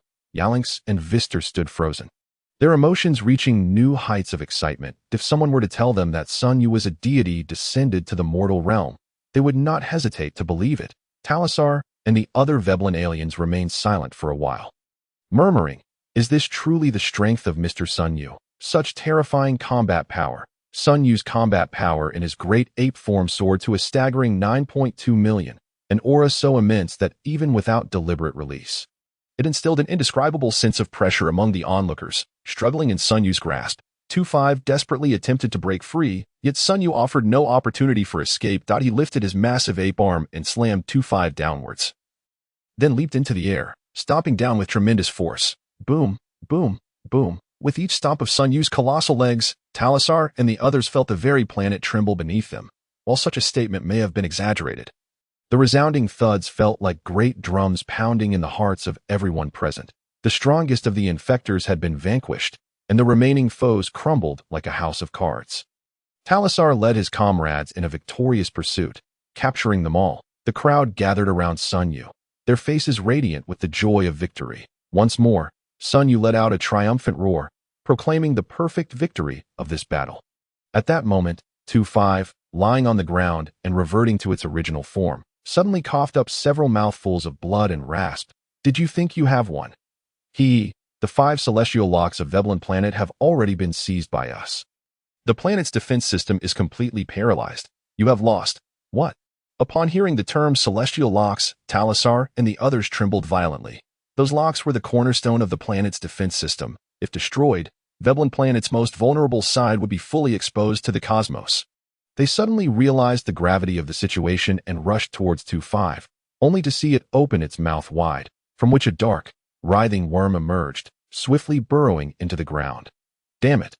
In a fit of rage, Tarsar unleashed an energy blast, instantly leveling the ground within several dozen meters. The sudden roar echoed through the sky as an almost imperceptible barrier was lifted, casting an even darker shadow over the already gray skies of planet Veblen. Chapter 69, The Divine Artifact of Gundam Part 1. At that moment, the blazing sun hung high, mercilessly scorching the earth. Tarsar gazed vacantly at the gaping crater below, when suddenly his heart seized with dread. Trouble was brewing at the temple. The temple, Sun Yu, and the others were momentarily taken aback. That is where the chieftain just received you, Root explained. Without uttering a word, Tarsar transformed into a streak of light, racing towards the Silver Pyramid. Sun Yu and the others swiftly followed suit. As the scenery shifted around them, they returned to the Silver Pyramid Temple, and before they could land, they spotted blue Veblenians dashing towards them from all directions. Chieftain, we are in dire straits. The infected have reappeared. Chieftain, our defense systems have suddenly collapsed, and the autonomous battle machines are inoperable. The infected are nearly upon the temple. Chieftain, we have suffered heavy casualties among our kin. Before Tarsar could regain his footing, a throng of his people surrounded him, reporting a litany of dire circumstances. Do not panic. Within the temple lies the divine artifact left by Ignaz, which can activate the psychic defenses and awaken the autonomous battle machines. We still have hope, Tarsar reassured them. Upon hearing Tarsar's words, the crowd began to calm down. Sun Yu exchanged glances with his companions and followed Tarsar into the inner sanctum of the Silver Pyramid. Sun Yu found himself once again beneath the 12 copper pillars. Tarsar proceeded forward, not hindering Sun Yu's advance, so they brazenly trailed behind him, while the Veblenians who had just reported the situation lingered outside the temple. The 12 copper pillars towered approximately 15 meters high, with a radius of about 3 to 4 meters, though they appeared haphazardly arranged. Sun Yu sensed an inexplicable order within them. Looking up, he noticed the pillars were adorned with depictions of bizarre creatures. Leaving him and his companions in awe, Tarsar approached one of the pillars at the center of the temple, retrieved a jade stone the size of an egg, and inserted it into a recess at the pillar's core. In an instant, the pillar trembled violently and began to rotate and sink. As it descended, a platform approximately 10 meters wide descended from the ceiling of the temple. Mr. Sun Yu, may I trouble you to guard this spot? We need to enter the temple's secret chamber to activate Ignaz's artifact. Tarsar endeavored to maintain a calm tone, though his eyes betrayed his urgency. Of course, rest assured, I will ensure not even a fly can enter. Sun Yu discerned Tarsar's reluctance to allow them access to the secret chamber's contents, so he resolved to remain there. Thank you for your understanding, Mr. Sun Yu. Tarsar nodded slightly, then led several kin up the newly descended steps. Sun Yu was not well acquainted with the structure of the Silver Pyramid and lacked the mood to study it further. As a sudden thought struck him, he was aware of the Dragon Ball saga and recognized that planet Veblen had never appeared in the original work. Considering the formidable combat prowess of this race and Frisia's apprehension towards them, Sun Yu had every reason to believe that this planet had been destroyed long before the events of the Dragon Ball narrative began. Previously, Sun Yu had assumed that Frisia's assembled army had annihilated planet Veblen, but after witnessing the Veblenians' extraordinary strength, this hypothesis crumbled, unless Frisia himself intervened. The minions under his command were no match for the Veblenians. If not Frisia, then who was responsible for the destruction of this planet? After contemplating this reverse logic, the answer became clear. They had failed to activate Ignaz's artifact and were slaughtered by the infected. The likely outcome was that Chieftain Tarsar detonated the entire planet in a final act of desperation, taking the infected with him. Regardless of the circumstances, this planet was now beset by myriad internal and external crises. Kyle, you look unwell. What troubles you? Lana noticed Sun Yu's unusual demeanor and inquired with concern. Sun Yu was uncertain, having not anticipated that events would unfold in this manner. However, he could not divulge his thoughts to Lana and the others. So he merely deflected, saying, I just have an unsettling feeling, a sense of foreboding. As these words left his lips, Bardock and Ollie exchanged a knowing glance and said, I wonder if you've noticed how many guards Tarsar had in total? Though Sun Yu was unsure of Bardock's intent, he pondered and replied, It seems to be 5 or 6. Who counts them when there's no reason to? Indeed, when they heard about the duel with the first warrior of the Veblenians. Everyone's attention was focused on you and Rude. With the subsequent appearance of the infected, they paid even less attention to that detail, Bardock said coldly. I want to know exactly how many there were. Do not give me such vague answers, Sun Yu. Witnessing Bardock's intense reaction and recalling that Tarsar was likely about to activate the artifact, suddenly realized, could it be? Lord Kyle, I believe there were 5 of them. Alanx suddenly interjected. Bardock and Uncle Ollie's eyes lit up in unison, asking, are you certain? Absolutely. Alanx nodded. I was worried about our negotiations falling through, so I counted their numbers beforehand. Tarsar had 5 guards, making a total of 6 with himself. Then just now, there were 7 who entered. Sun Yu's heart tightened as he anxiously glanced at Bardock. Bardock's expression darkened. 7 have entered. The kin who had initially gone to report to Tarsar were still waiting outside the temple. And now 6 guards had followed Tarsar into the secret chamber. It was obvious what this meant. Tarsar is in danger, Sun Yu shouted, turning and sprinting toward the steps, with Lana, Bardock, and the others following closely behind. Tarsar cannot be harmed, Sun Yu internally cried out as he ascended the steps to the secret chamber, where he immediately spotted Tarsar kneeling before a statue, chanting some incantation. The secret chamber was vast, comparable in size to 4 football fields, with a towering mechanical statue standing at the northern end. This statue, clad in armor reminiscent of a Gundam warrior, had its hands resting on a massive sword that stood upright like a staff. Tarsar and his companions were reverently kneeling at the statue's feet, loudly reciting an incantation. With each word they uttered, the dust covering the mechanical statue began to fall away, revealing its original luster. So your artifact is a Gundam. This is high-tech. Sun Yu was momentarily taken aback, nearly forgetting his original purpose for coming up. Chapter 70. The Awakening of the Sharingan, Part 2. Suddenly, an unexpected disruption occurred within the secret chamber. A Veblenian, who had been kneeling in the corner, suddenly erupted, striking down several nearby kin with swift blows before reaching for the controller in Tarsar's hand. Tarsar, who had been focused on reciting the incantation, essentially the command to activate Ignaz's artifact, was taken by surprise. Sun Yu's fiery aura surged forth, and the powerful force of his Sharingan invoked a time-stopping effect upon the assailant, sending him careening away like a comet. Realizing the commotion, Tarsar and the others sprang into action. With Rude and the others rushing to shield Tarsar, the pace of Tarsar's chanting quickened, and the mechanical statue began to tremble violently, akin to a slumbering giant awakening. Fiery fist.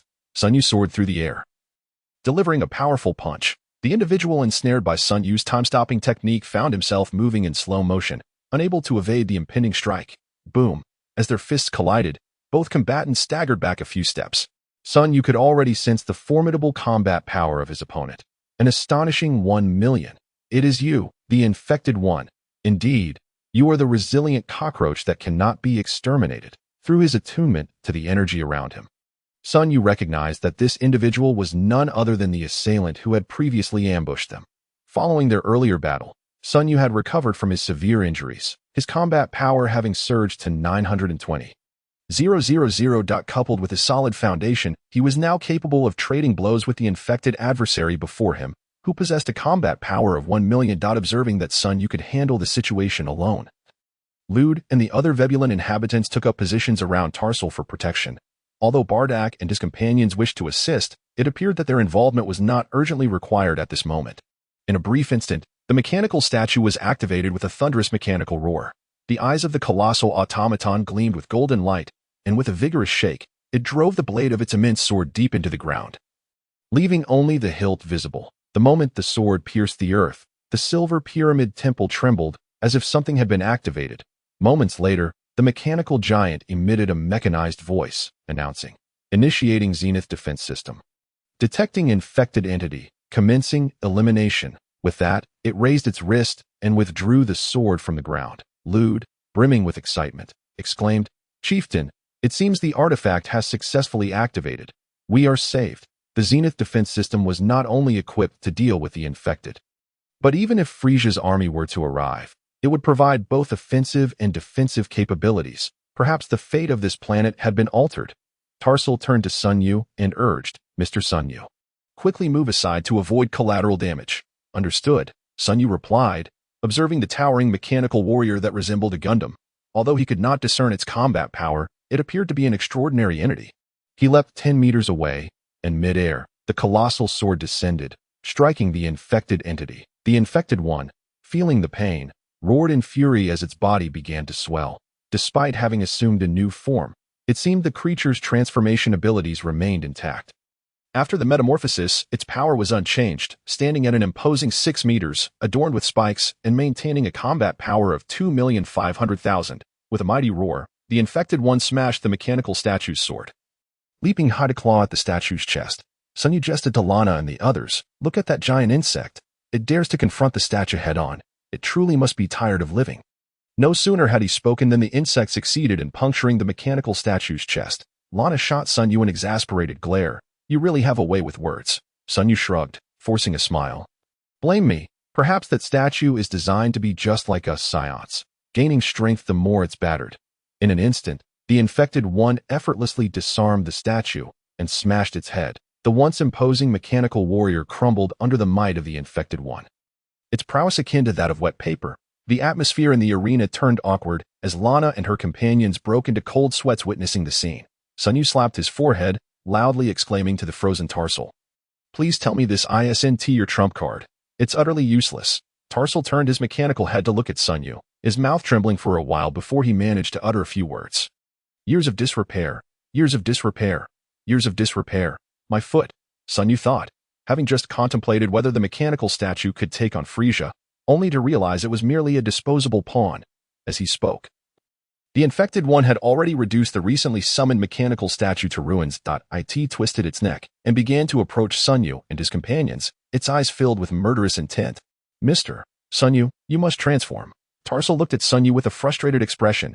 He was at a loss, for the opponent possessed a combat strength of 2,500,000. Apart from Sun Yu after his transformation, none present stood a chance against it. "Transform. My foot. This chamber has no moonlight, not even a ray of sunlight. Where am I supposed to transform?" Sun Yu gritted his teeth in frustration. While he could utilize the Sharingan to draw energy from the sun, it required sunlight to do so. What a bunch of incompetent fools. Sun Yu realized he would have to rely on himself. "Fine, let us go all out together. We will launch a frontal assault, while the rest provide support." Sun Yu's aura surged once more, his protective shield activating as he charged towards the transformed infected one. Bardak and the others were eager to engage, despite the overwhelming combat power of their adversary. Saiyans relished the challenge of confronting stronger foes. To put it nicely, it was a pursuit of new heights. To put it bluntly, it was a penchant for courting death. Thus, Sun Yu and Tarsal activated their protective shields and took the lead to draw the infected one's ire, while Bardak, Lana, and the others maneuvered to strike from behind. Lude and the other Vebulan inhabitants provided fire support from a distance. If a few healers were to join, they could form a 15-member team for a dungeon raid. After all, the infected entity's stature was not inferior to any boss from the world of Warcraft. However, in the realm of Dragon Ball, the disparity in combat power often rendered numbers ineffective. Bardak and Uncle Ollie each sustained injuries. Although their wounds were severe, a single senzu bean healed them. With a roar, Sun Yu found himself cornered by the infected one. In a desperate moment, he grasped the massive sword left behind by the mechanical statue and lifted it with both hands, swinging the 8-meter-long weapon towards the infected adversary. With a resounding crack, the great sword shattered, yet a blue gemstone, the size of an ostrich egg, flew forth, activating his time-stopping ability. Sun Yu instinctively reached out to catch the gemstone. Upon making contact, he was suddenly engulfed in searing pain in his eyes as a torrent of chaotic information surged into his mind. His once delicate features contorted as his eyes blazed with an intensity that seemed to bleed crimson. His pupils expanded, and dark, swirling Tomo symbols emerged at the edges of his eyes, rotating in perfect harmony with the previous 2 Tomo. The Sharingan had awakened to 3 Tomo. Chapter 71. Super Tsukuyomi, Part 3. Around him, everything seemed to freeze in time. Sun Yu felt no movement of air and heard no sound, as if he existed alone in the vast cosmos, a solitary entity since the dawn of time. Then came the birth and obliteration of stars. He felt as if he were witnessing scenes from both the past and the future, a surreal interplay of reality and illusion. Time passed unmeasured until Sun Yu perceived a peculiar black dot. He concentrated, drifting toward it as the dot gradually expanded. Upon closer inspection, it revealed itself to be an immense bronze door, ancient and sturdy, towering 1,000 feet high, with several figures standing before it. Sun Yu strained to discern the shapes of those figures, and one, a squat creature with a round head, caught his attention. It was none other than the supreme deity of the universe, the Omni King. Perhaps sensing Sun Yu's gaze, the Omni King turned, looking directly at him with a playful smile and a voice as sweet as a child's, saying, "Hey, Sun Yu-chan, come and play with me." In that instant, Sun Yu's consciousness was overwhelmed by a terrifying presence. Akin to plummeting into an unfathomably deep and frigid abyss, the sheer, heart-wrenching terror made his very soul quake. No, this is all an illusion, a mere mirage, Sun Yu cried within, repeatedly assuring himself of the unreality of the situation.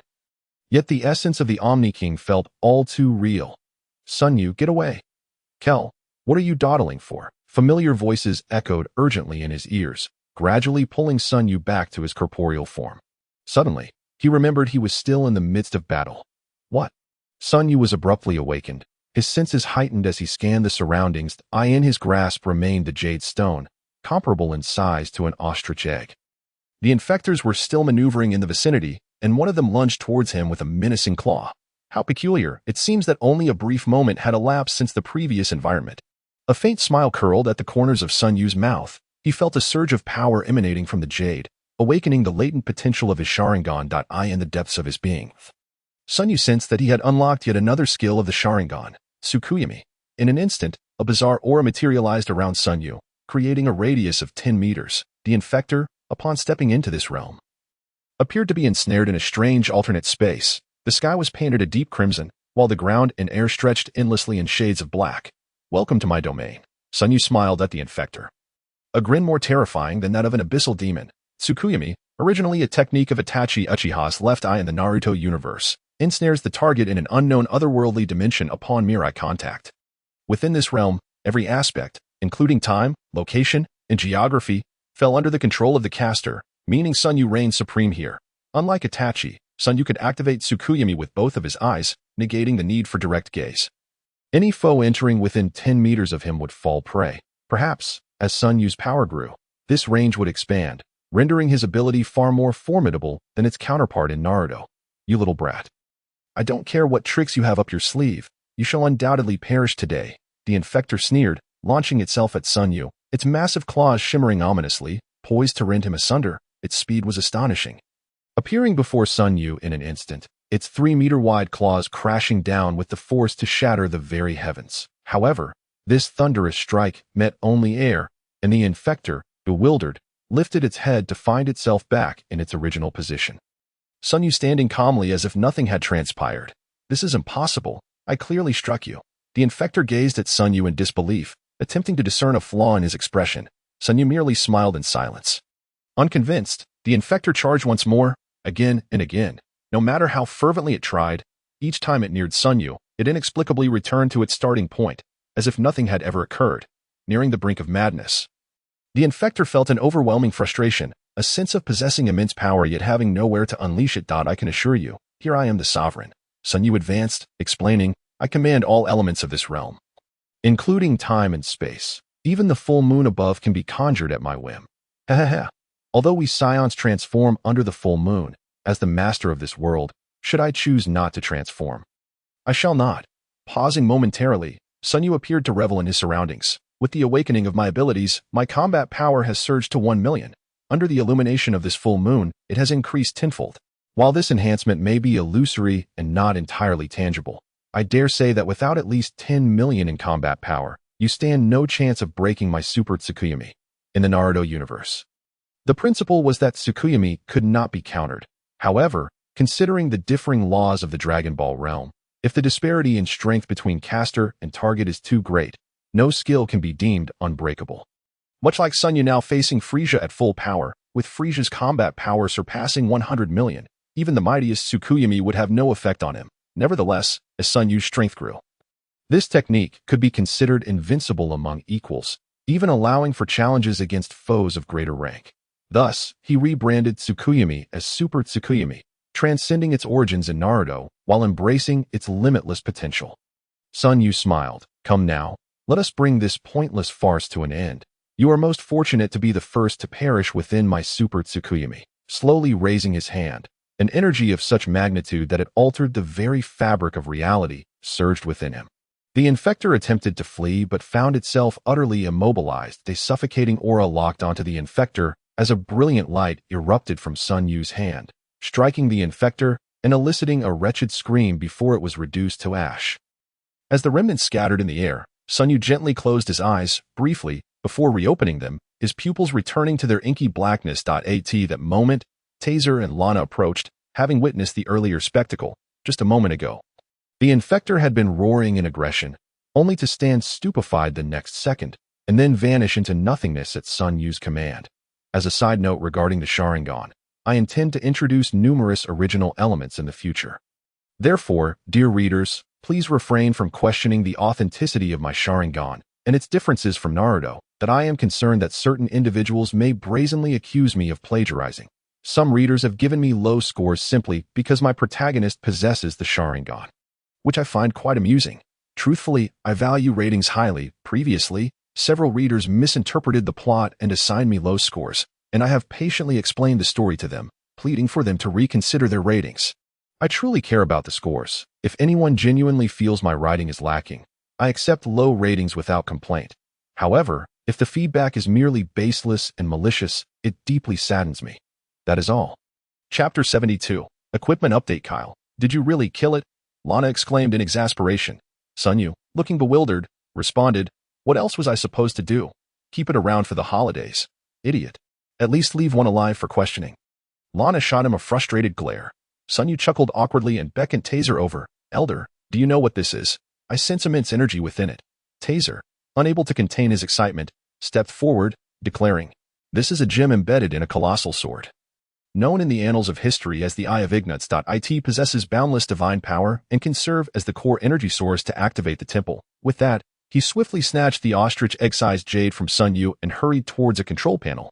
Sun Yu quietly leaned closer to Bardock and the others, whispering, you can sneak a touch of that thing later. See if it triggers your potential. I've reached 1 million in combat power. 1 million. They gasped in unison, staring at Sun Yu as if he were a monster. Damn it. How did you get so far ahead without a word?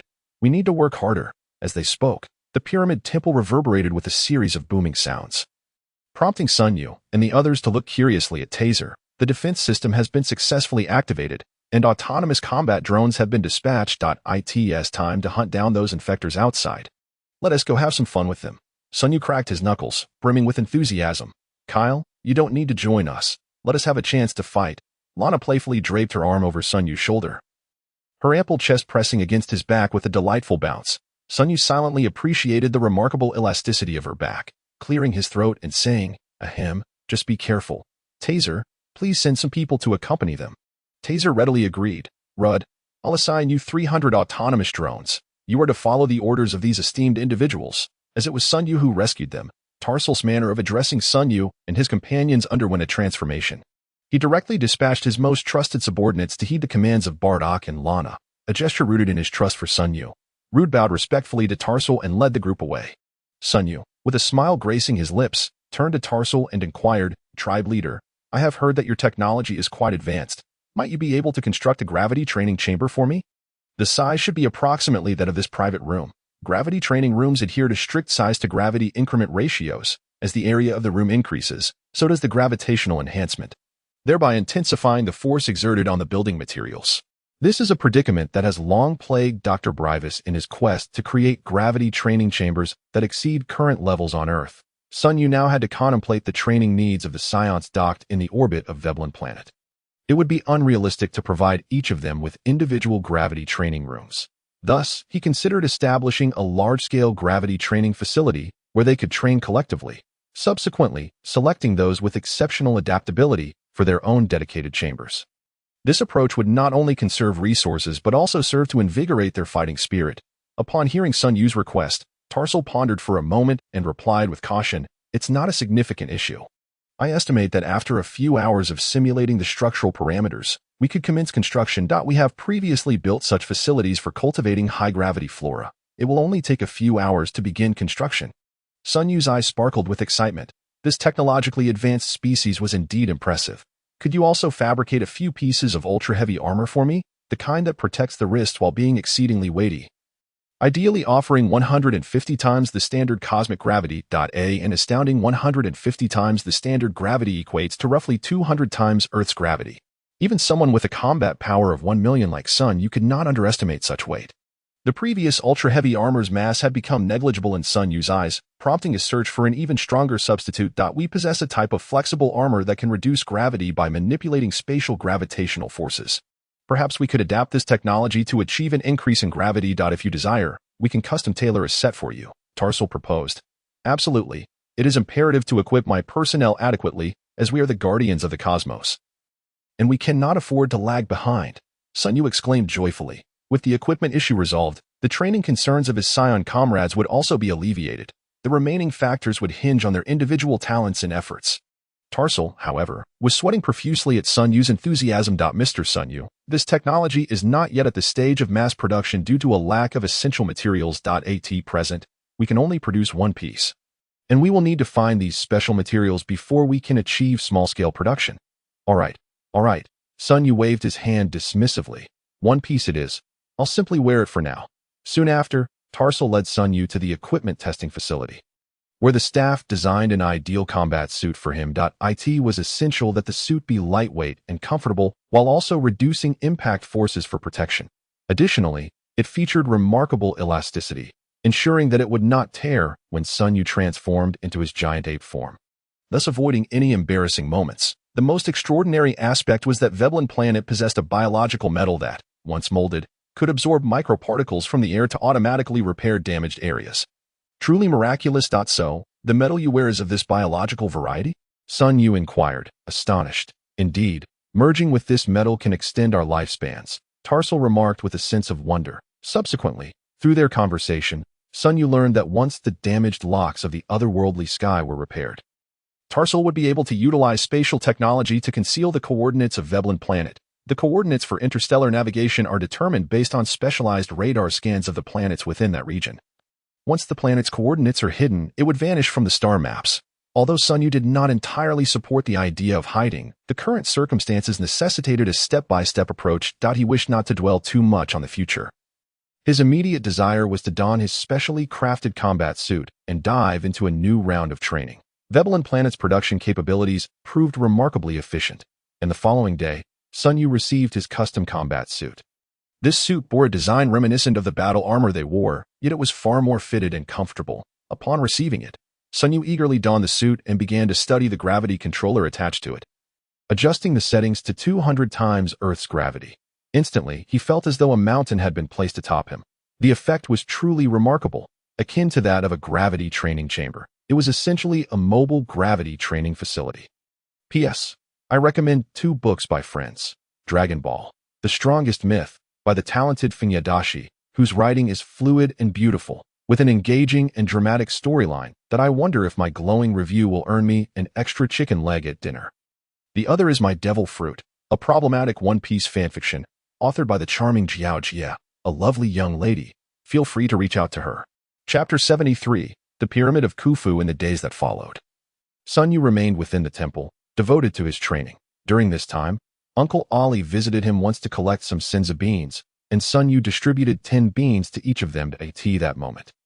Sun Yu noticed that Uncle Ali's combat power had surged from 100,000 to 200,000. Indeed, the brutal battle served as the quickest path to power enhancement. He began to anticipate the current strength of Bardock and Lana. The colossal gravity training chamber Sun Yu had requested from Tarsal was now complete. After 2 days of experimental testing, its effectiveness proved excellent. In accordance with Sun Yu's specifications, the chamber was divided into 5 zones, each with a gravitational increase of 20 times compared to the previous one. Those who could pass through all zones would be selected for superior individual gravity training rooms. To this end, Sun Yu specifically summoned the members aboard the exploration-class strategic void ship currently docked in the orbit of Veblen Planet. However, unbeknownst to Sun Yu, chaos had erupted aboard the void ship just yesterday. The ship's captain received a classified military communication from the Ginyu Force, the strongest squadron under Frisia's army. The data indicated that Sun Yu's vessel had been in the vicinity of Veblen Planet for several days without launching an attack. Coincidentally, the Ginyu Force had just completed a mission in the nearby star region and were instructed to investigate the situation. Indeed, the current predicament was that the infamous Ginyu Force, known throughout the universe, was en route to Veblen Planet. This news had sent the crew of the void ship into a frenzy. The Ginyu Force was a rarity among the powerful in the universe, at least in their own eyes. Aside from Frisia, no one surpassed their might and absolute certainty.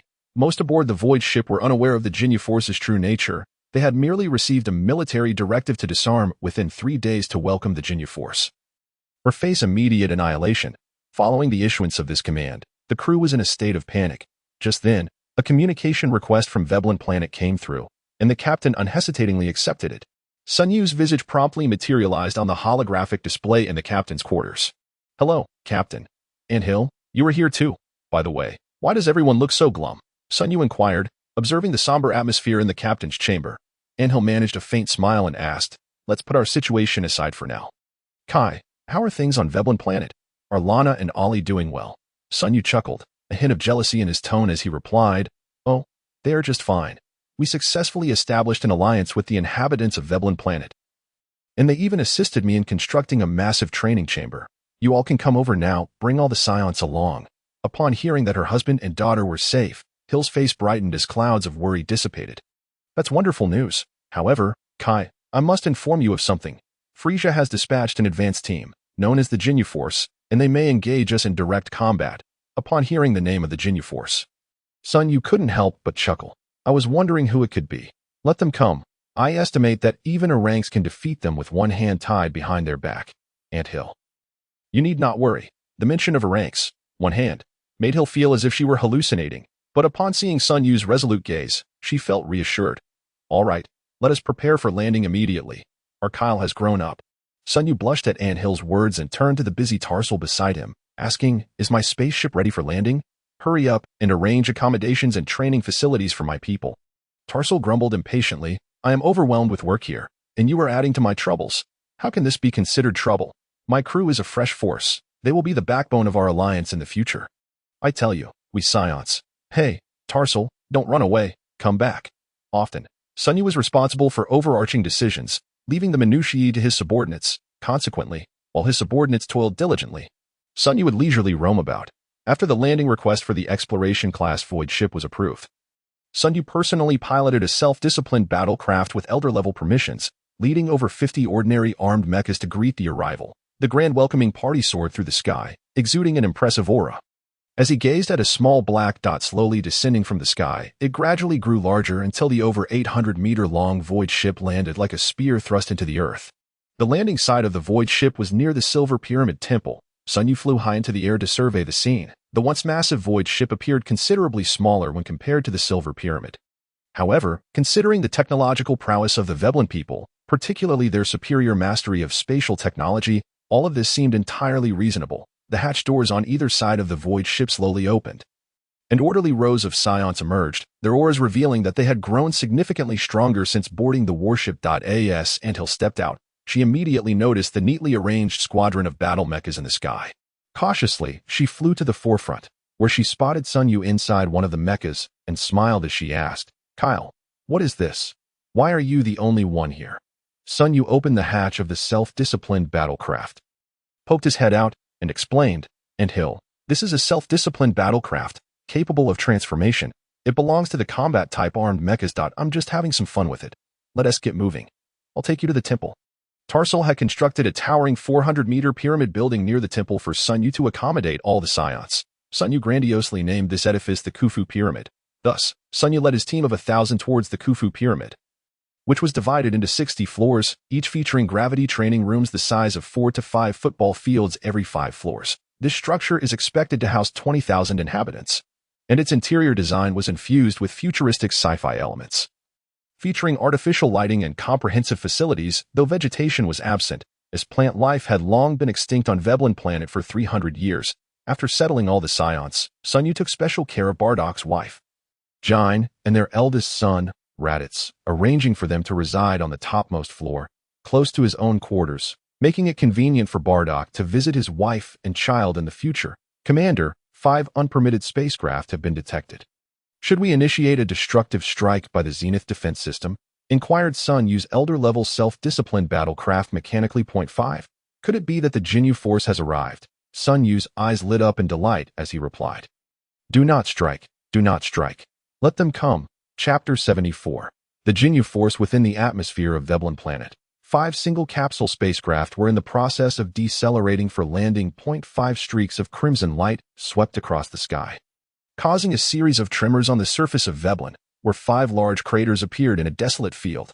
Sizzling, the hatch doors of the spacecraft gradually opened, and 5 figures slowly ascended from the large craters in the ground.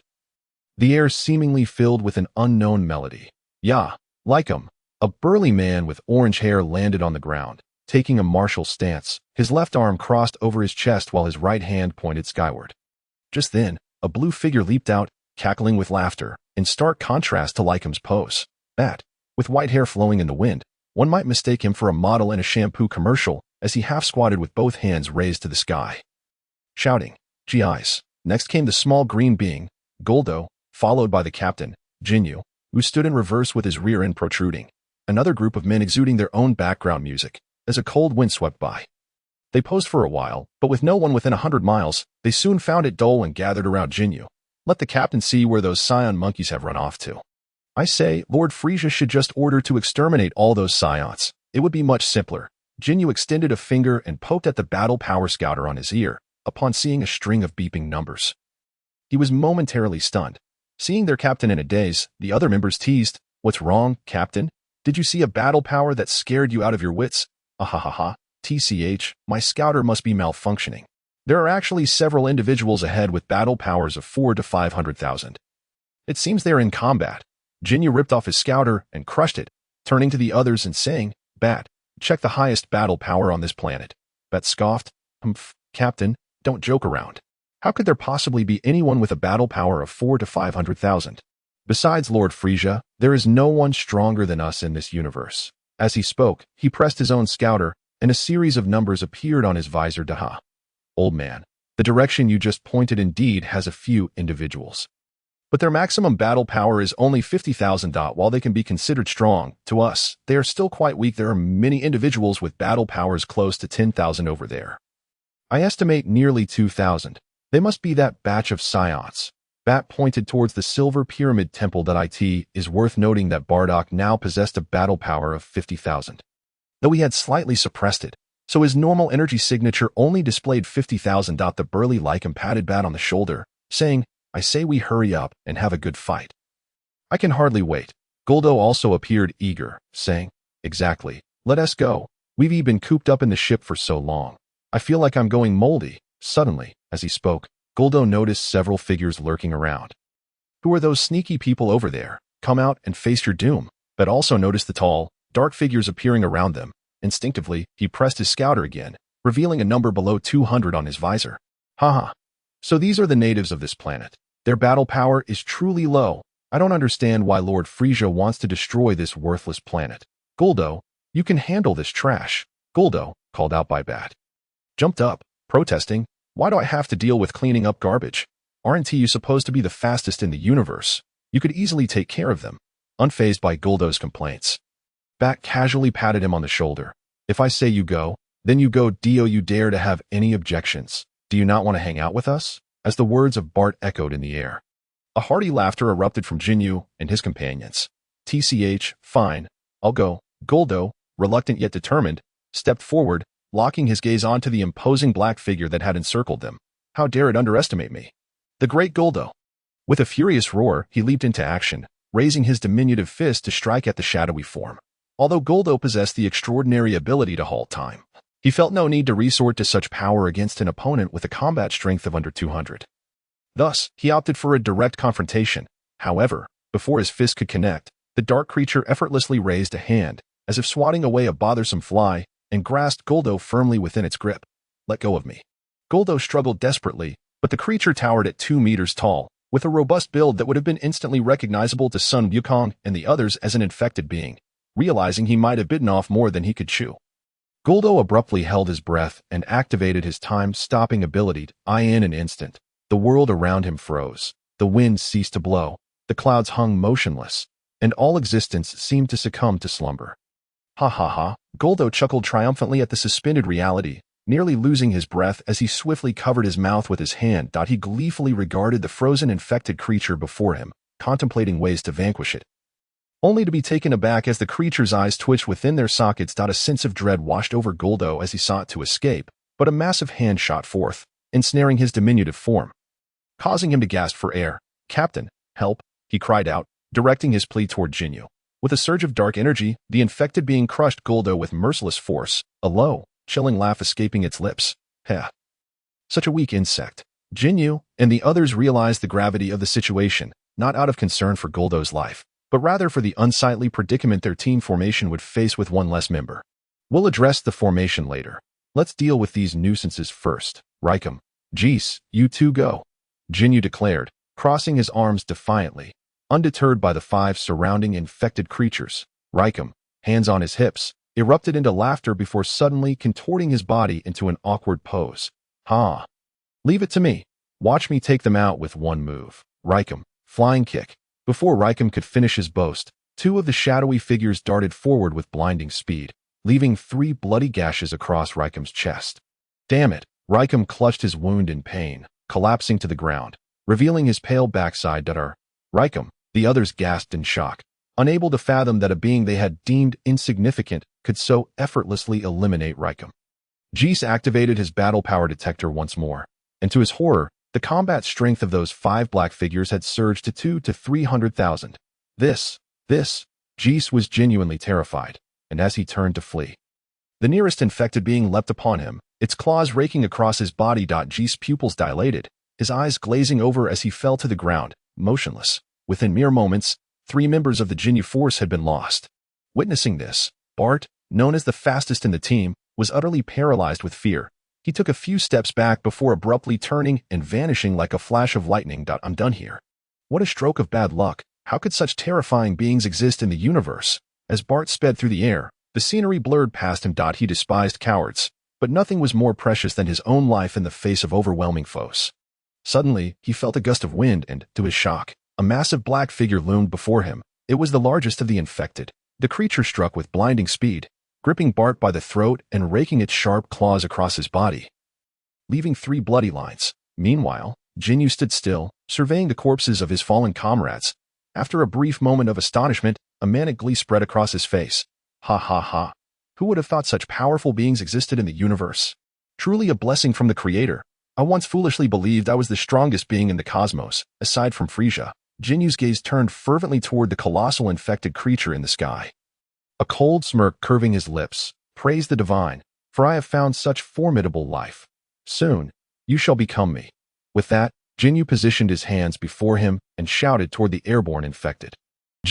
This was Jinyu's secret exchange technique, allowing him to swap bodies and acquire formidable skills. In the original Dragon Ball series, Ginyu had exchanged bodies with Son Goku before a silvery beam shot forth from Ginyu, striking the back of the infected creature with breathtaking speed. It was but an empty shell devoid of a soul, yet Ginyu sensed a flicker of life within its brain. The familiar sensation of dizziness washed over Ginyu as he gradually opened his eyes, moving his new body, accompanied by the unsettling sound of cracking bones. This was true power. Ginyu spread his arms wide, reveling in the gentle breeze at high altitude, a feeling of unprecedented strength enveloping his heart. If one were to utilize a battle power detector at that moment, it would reveal Jinyu's power level at 500,000, remarkably close to Frisia's normal combat strength. I was so shallow before. Ginyu sneered at the body he had just exchanged, the previous vessel he had seized through his swapping technique. Yet, an inexplicable force seemed to beckon him. He turned his gaze toward a distant tower in the north. In truth, Jinyu's current form was merely a soulless shell. His essence had exchanged with the infected creature's parasitic entity. All parasites obeyed the commands of the mother bug, while Ginyu became the sole being with autonomous consciousness among them. I sensed something calling me from that direction, and if I consume it, I may grow even stronger, perhaps even surpass Frisia. I shall replace him and ascend as the Emperor of the universe. Ginyu laughed maniacally, gesturing toward the corpses of his former teammates. The once deceased Bart, Raikum, and Jees began to tremble and rise, while the other infected creatures gathered around Ginyu, casting a disdainful glance at his former body. He unleashed a wave of energy that incinerated it. Pitiful creatures, let me show you the birth of a new emperor of the cosmos. With that, he transformed into a streak of light and soared away. Days later, after finishing his training, Sun Wukong suddenly recalled the Ginyu Force. Those guys have been on Vuburen for several days now. I wonder if they're still alive. Those weaklings probably won't last more than 2 chapters on this planet. After finishing his words, Sun Yu stretched lazily, exuding an air of relaxation and nonchalance as he exited the gravity training room, where the pressure was a staggering 200 times that of normal. He peeled off his sweat-soaked training attire and strode confidently towards the luxurious bathroom located on the same floor. Yet, before he could reach the door, he was suddenly greeted by the sound of cascading water. This was the top level of the Khufu Pyramid, inhabited solely by Sun Yu and the Bardak family. Given that Bardak and his kin were out dealing with the infected, it was likely that the only one bathing inside was Bardak's wife. Janae. This thought crossed Sun Yu's mind, and he couldn't help but envision Janae's petite figure. Setting aside the Saiyan lineage, Janae would undoubtedly be considered a rare beauty anywhere. The mere notion that she was bathing just a wall away stirred Sun Yu's imagination. However, Sun Yu was a man of integrity. Although Bardak was technically his subordinate, Sun Yu had always regarded him as an older brother, rendering Janae naturally his sister-in-law. There exists an ancient saying in Huaxia: nothing is better than dumplings. And nothing is more enjoyable than a sister-in-law. No, that's not it. It's something about friends. Yes, Sun Yu recalled. One must never betray a friend's wife. I cannot betray Bardak. I am a man of honor. I am a man of honor, Sun Yu repeated silently in his mind as he found himself at the door of the bathroom, his right hand unconsciously pressing against it. Damn it, I've been possessed. My hand is no longer my own. Although Sun Yu attempted to restrain his right hand with his left, it was too late. The door creaked open, revealing an expansive bathroom with a large swimming pool at its center, flanked by private compartments separated by opaque glass. Within one of these compartments, a curvaceous figure was showering. For most, such a sight would require closer proximity to truly appreciate the beauty hidden within the shower. Yet, Sun Yu possessed the extraordinary insight of the Sharingan, allowing him to disregard the mere glass barrier. His eyes glimmered with a bewitching crimson hue. After evolving to the third tome, his perceptive abilities were on an entirely different level. The silhouette within the compartment gradually came into focus, and Sun Yu's gaze narrowed as a wave of heat surged through his lower abdomen. To his astonishment, it was not Janae, but rather, Chapter 76. The malevolent aura, the sound of rushing water echoed in Sun Yu's ears, accompanied by a waft of youthful fragrance that seemed to penetrate the glass walls, reaching his nostrils. Sun Yu could hardly believe that the figure bathing was not Bardak's wife, Janae, but rather Lana, who had snuck back from the battlefield. Being a young girl, Lana had been covered in blood from the prolonged fight, and had even applied a pungent ointment to ward off infection, making her quite uncomfortable that as they were about to launch a final assault on the last occupied celestial lock, the entire team was given a day of rest, and seizing this opportunity, Lana stealthily returned to the temple, eager to cleanse herself in the luxurious bathroom atop the Khufu Pyramid. Thus, Sun Yu inadvertently stumbled upon this exquisite scene. It must be said that Lana's physique was the most striking among all Saiyan women Sun Yu had encountered. Her muscles were not as bulky as those of other combat-oriented females. Instead, she bore a hint of baby fat, her curves perfectly accentuating her ample bosom, seemingly just enough to cover half of it, while her flat abdomen bore no excess flesh, leading down to a patch of dark hair. With a sudden burst, Sun Yu's nose bled uncontrollably. His body, still that of an adolescent, struggled to contain itself before such an alluring sight. Young Sun Yu boldly lifted his head, as if urging Sun Yu to seize the moment and engage in some pleasurable endeavor, lest he squander this beautiful occasion. In that instant, Sun Yu's mind was torn asunder. With his current strength, overpowering Lana would be no challenge. Yet, he felt an innate sense of wrongness. Shakespeare once pondered, to push or not to push, that is the question. Just as Sun Yu felt the primal force within him on the verge of overwhelming his senses, a childish voice echoed from behind him. Lord Kyle, what are you doing here? The vast expanse of the top level of the Khufu Pyramid allowed the voice to resonate throughout the space. Lana, relishing her rare moment of comfort, abruptly turned upon hearing the child call Sun Yu's name. To her astonishment, a figure squatted outside the door, prompting her to clench her teeth in indignation as an overwhelming aura of rage emanated from her. What are you doing here, you little rascal? The audacious child was none other than Bardak's eldest son, Raditz. Sun Yu had initially held a fondness for the boy, but never had he anticipated that Raditz would be the one to land him in such a predicament.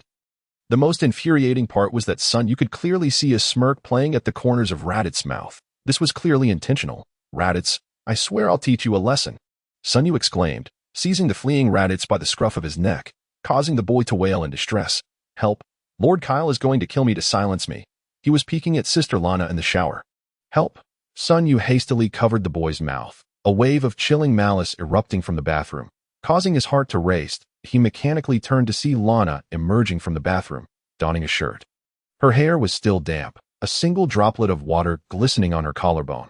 the loose shirt clinging to her voluptuous frame, her long legs exposed to the air. The moment she appeared, Sun Yu was engulfed by an almost imperceptible aroma, which nearly caused his youthful ardor to rise once more. Ugh! Sun Yu's nose bled again, while Raditz stared at Lana, his eyes wide and unblinking. Watch where you're looking, you brat. Sun Yu snapped, slapping Raditz on the head. My woman is not for your eyes to ogle. At that moment, Sun Yu's mind was in disarray, oblivious to his own words. Raditz, upon being scolded, burst into tears. Wah! Lord Kyle is terrifying. Daddy, come save me, as the saying goes. The speaker means no harm, but the listener takes it to heart that Lana's cheeks flushed at Sun Yu's words, her earlier fury dissipating significantly. When she looked at Sun Yu again, her gaze flickered uncertainly. Kyle, you let your scoundrel. With that, she shot Sun Yu a fierce glare, but as she turned back towards the bathroom, a smile graced her lips. Sun Yu sighed in relief, rubbing his nose as he reflected on his misfortune. He should never have allowed Janae to stay here with Raditz. With a mischievous grin directed at the squirming Raditz, he declared, You little rascal, I see great potential in you. You're perfect for training. Come, I shall take you to the training room. I don't want to go, Raditz protested vehemently, fully aware of Sun Yu's intentions. Training was merely a euphemism for punishment, and having just ruined Sun Yu's moment, he feared he would fare even worse. Whether you want to or not, you will come with me. Rest assured, I will leave you enough breath to enjoy some senza beans. With that, Sun Yu grasped Raditz by the collar and dragged him towards the training room. However, at that moment, an unusual surge of energy erupted in the air. Who? Sun Yu turned abruptly, feeling an exceptionally malevolent power emanating from the northern reaches of planet Veblen, a staggering 3 million. Impossible. How can there be such a power on this planet? Sun Yu, disregarding the reprimand for late-ties, sensed the presence of Bardock and other members of the city management team in that direction. At this moment, Lana had donned her combat attire and rushed out. Kyle. What just happened? An incredibly malevolent and formidable fighting force. This is beyond what Bardock and Uncle Ollie can handle. We must hurry and investigate. Sun Yu, his previous nonchalance replaced by seriousness, elicited a shiver in Lana's heart. All right. Lana quickly followed Sun Yu, the two soaring through the air in tandem, concealed by the hazy smoke above. Lana swiftly grasped Sun Yu's arm, pulling it close, suddenly feeling an astonishing sensation from his arm. Sun Yu turned curiously to see Lana blushing, stammering. Sister Na, are you feeling unwell? Speak. This looks nothing less than the behavior of a lovesick girl. What kind of enchantment is this? My sister Na is not like this. It's a facade, a deception. It's obvious. You can go to hell, Lana exclaimed in frustration, her teeth grinding audibly. A resounding explosion of brilliant light erupted in the distance, causing Sun Yu and Lana to adopt serious expressions. It's the energy of Uncle Ollie and Bardock. They are engaged in battle. I shall accelerate. Chapter 77. Bardock in the distant northern galaxy. At the Frisia Army's headquarters, the graceful Zabo entered Frisia's command room, where Frisia reclined in a massive floating chair. Zabo stepped forward and saluted, saying, Lord Frisia, according to reports from the intelligence department, the Ginyu Force may be experiencing some difficulties. Frisia furrowed his brow, lazily inquiring, Oh, Zabo-san, what sort of issues could the Ginyu Force encounter? Please do not tell me they are incapable of handling those psiots. This time, it is not due to the psiots. Zabo retrieved a power detector from his pocket and stated, This was submitted by the individual responsible for monitoring the Ginyu Force. Lord Frisia, please listen to this recording. As is well known, the power detector also functions as a communication device, facilitating contact among team members while allowing Frisia to surveil everyone's every move. Zabo pressed several buttons on the detector, adjusting it to an audio output mode, and soon a series of indistinct noises emerged. However, the static did not linger long before fragmented voices became discernible, with most present only able to hear phrases such as dare to underestimate me. The great Goldo, and how can such a terrifying existence exist in the universe?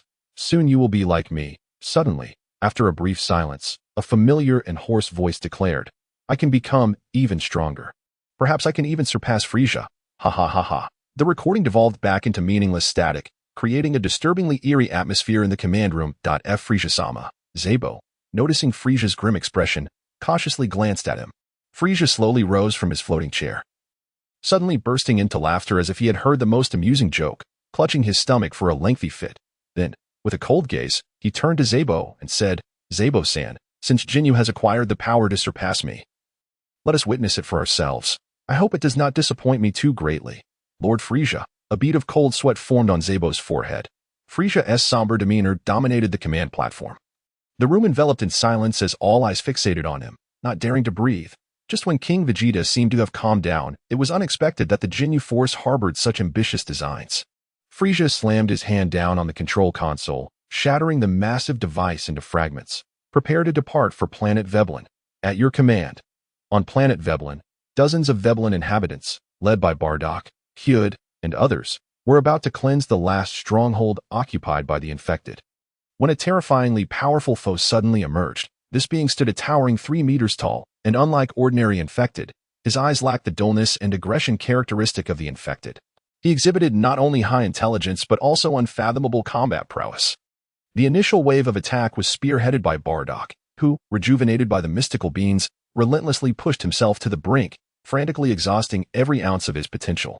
His combat power had stabilized around 690,000, just a step away from 700,000. Such power was rare on planet Veblen, yet even Bardock, formidable as he was sent flying several meters by a mere casual strike from the opponent. His bones nearly shattered. Fortunately, Uncle Ollie had some mystical beans left, and as he fed them to Bardock, Sunyu and Lana happened to arrive. Uncle Ollie, Bardock, is everyone all right? Sunyu inquired with concern as he scanned the scene. TCH. The recently defeated Bardock was visibly displeased, pushing away Uncle Ollie's support as he sought to confront the infected leader once more. Sunyu stepped in front of Bardock. Step aside. Bardock, calm down. You must sense that the infected's combat power is beyond your capability to handle. Let me take over. Damn it. Bardock clenched his fists in frustration. His teeth gritted. I refuse to accept this. Why must I rely on you to defeat the strong? If hiding behind you is the only way to survive, I would rather die in battle. Before his words had fully settled, Bardock advanced toward the infected. Sunyu wished to say more but was silenced by Uncle Ollie's gaze, the pride of the Saiyans.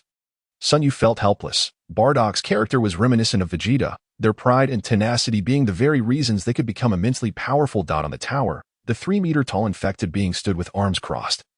Coldly observing the situation below. As Bardock approached unharmed, he scoffed, ignorant Saiyan monkey, I have consumed the mother worm and obtained the strongest power in the universe. You mere insects truly do not know when to quit. Raikum, Berta, Jees, you three entertained them. Upon hearing those names, Sunyu momentarily froze before realizing that this infected being was none other than Ginyu, the captain of the Ginyu Force, known for his body-swapping abilities. You are Ginyu, Sunyu exclaimed, eyes wide in astonishment as he looked up at the infected. Oh, you have heard of my name. Ginyu raised an eyebrow, intrigued as he regarded Sunyu. Let me see your combat power. Merely 10,000, little brat. You should go back to your mother's milk. This place is unsuitable for you. Ha ha ha ha. At that moment, Raikum, Berta, Jees, and the others descended to the ground. Sunyu noticed they had not assumed the peculiar formation typical of the Ginyu Force. Raising his suspicions, however, upon seeing their vacant expressions, he understood. Hey, Ginyu, have these three been infected? Though Raikum and the others masked their energies well, Sunyu could still sense the significant power surge resulting from the infection. In the original story, aside from Captain Ginyu, the other members of the Ginyu Force had combat powers around 60,000. Yet, the trio before him boasted strengths of 200,000 to 300,000, which was quite astonishing. Enough with the chatter. Your name is Ginyu, is it? Let us fight. With a roar of fury, Bardock soared into the sky, hurtling towards Ginyu. Sunyu narrowed his eyes, sensing an unusual aura emanating from Bardock. Chapter 78. Enlightened state. Ginyu stood motionless in the void, coldly observing the oncoming Bardock. With a slight flick of his wrist, he declared, Let your blood witness my rise. Unleash them upon me, tear them apart. Upon hearing Jinyu's command, hordes of infected surged forth, akin to a flood breaching its banks, rushing towards Sunyu and his companions. Good grief, how can there be so many infected? Uncle Ollie remarked, watching the swarm of infected take flight. Although their overall strength was somewhat inferior to his own side, the sheer number of adversaries was overwhelming. Rudd, quickly notify Tarsal to send reinforcements at once. We have underestimated the infected's power. Lana commanded Rudd sternly, her demeanor resembling that of a battlefield Valkyrie. Rudd promptly bowed his head in contemplation, seemingly utilizing their semi-cybernetic internal communication network, which was almost more effective than a mental dialogue.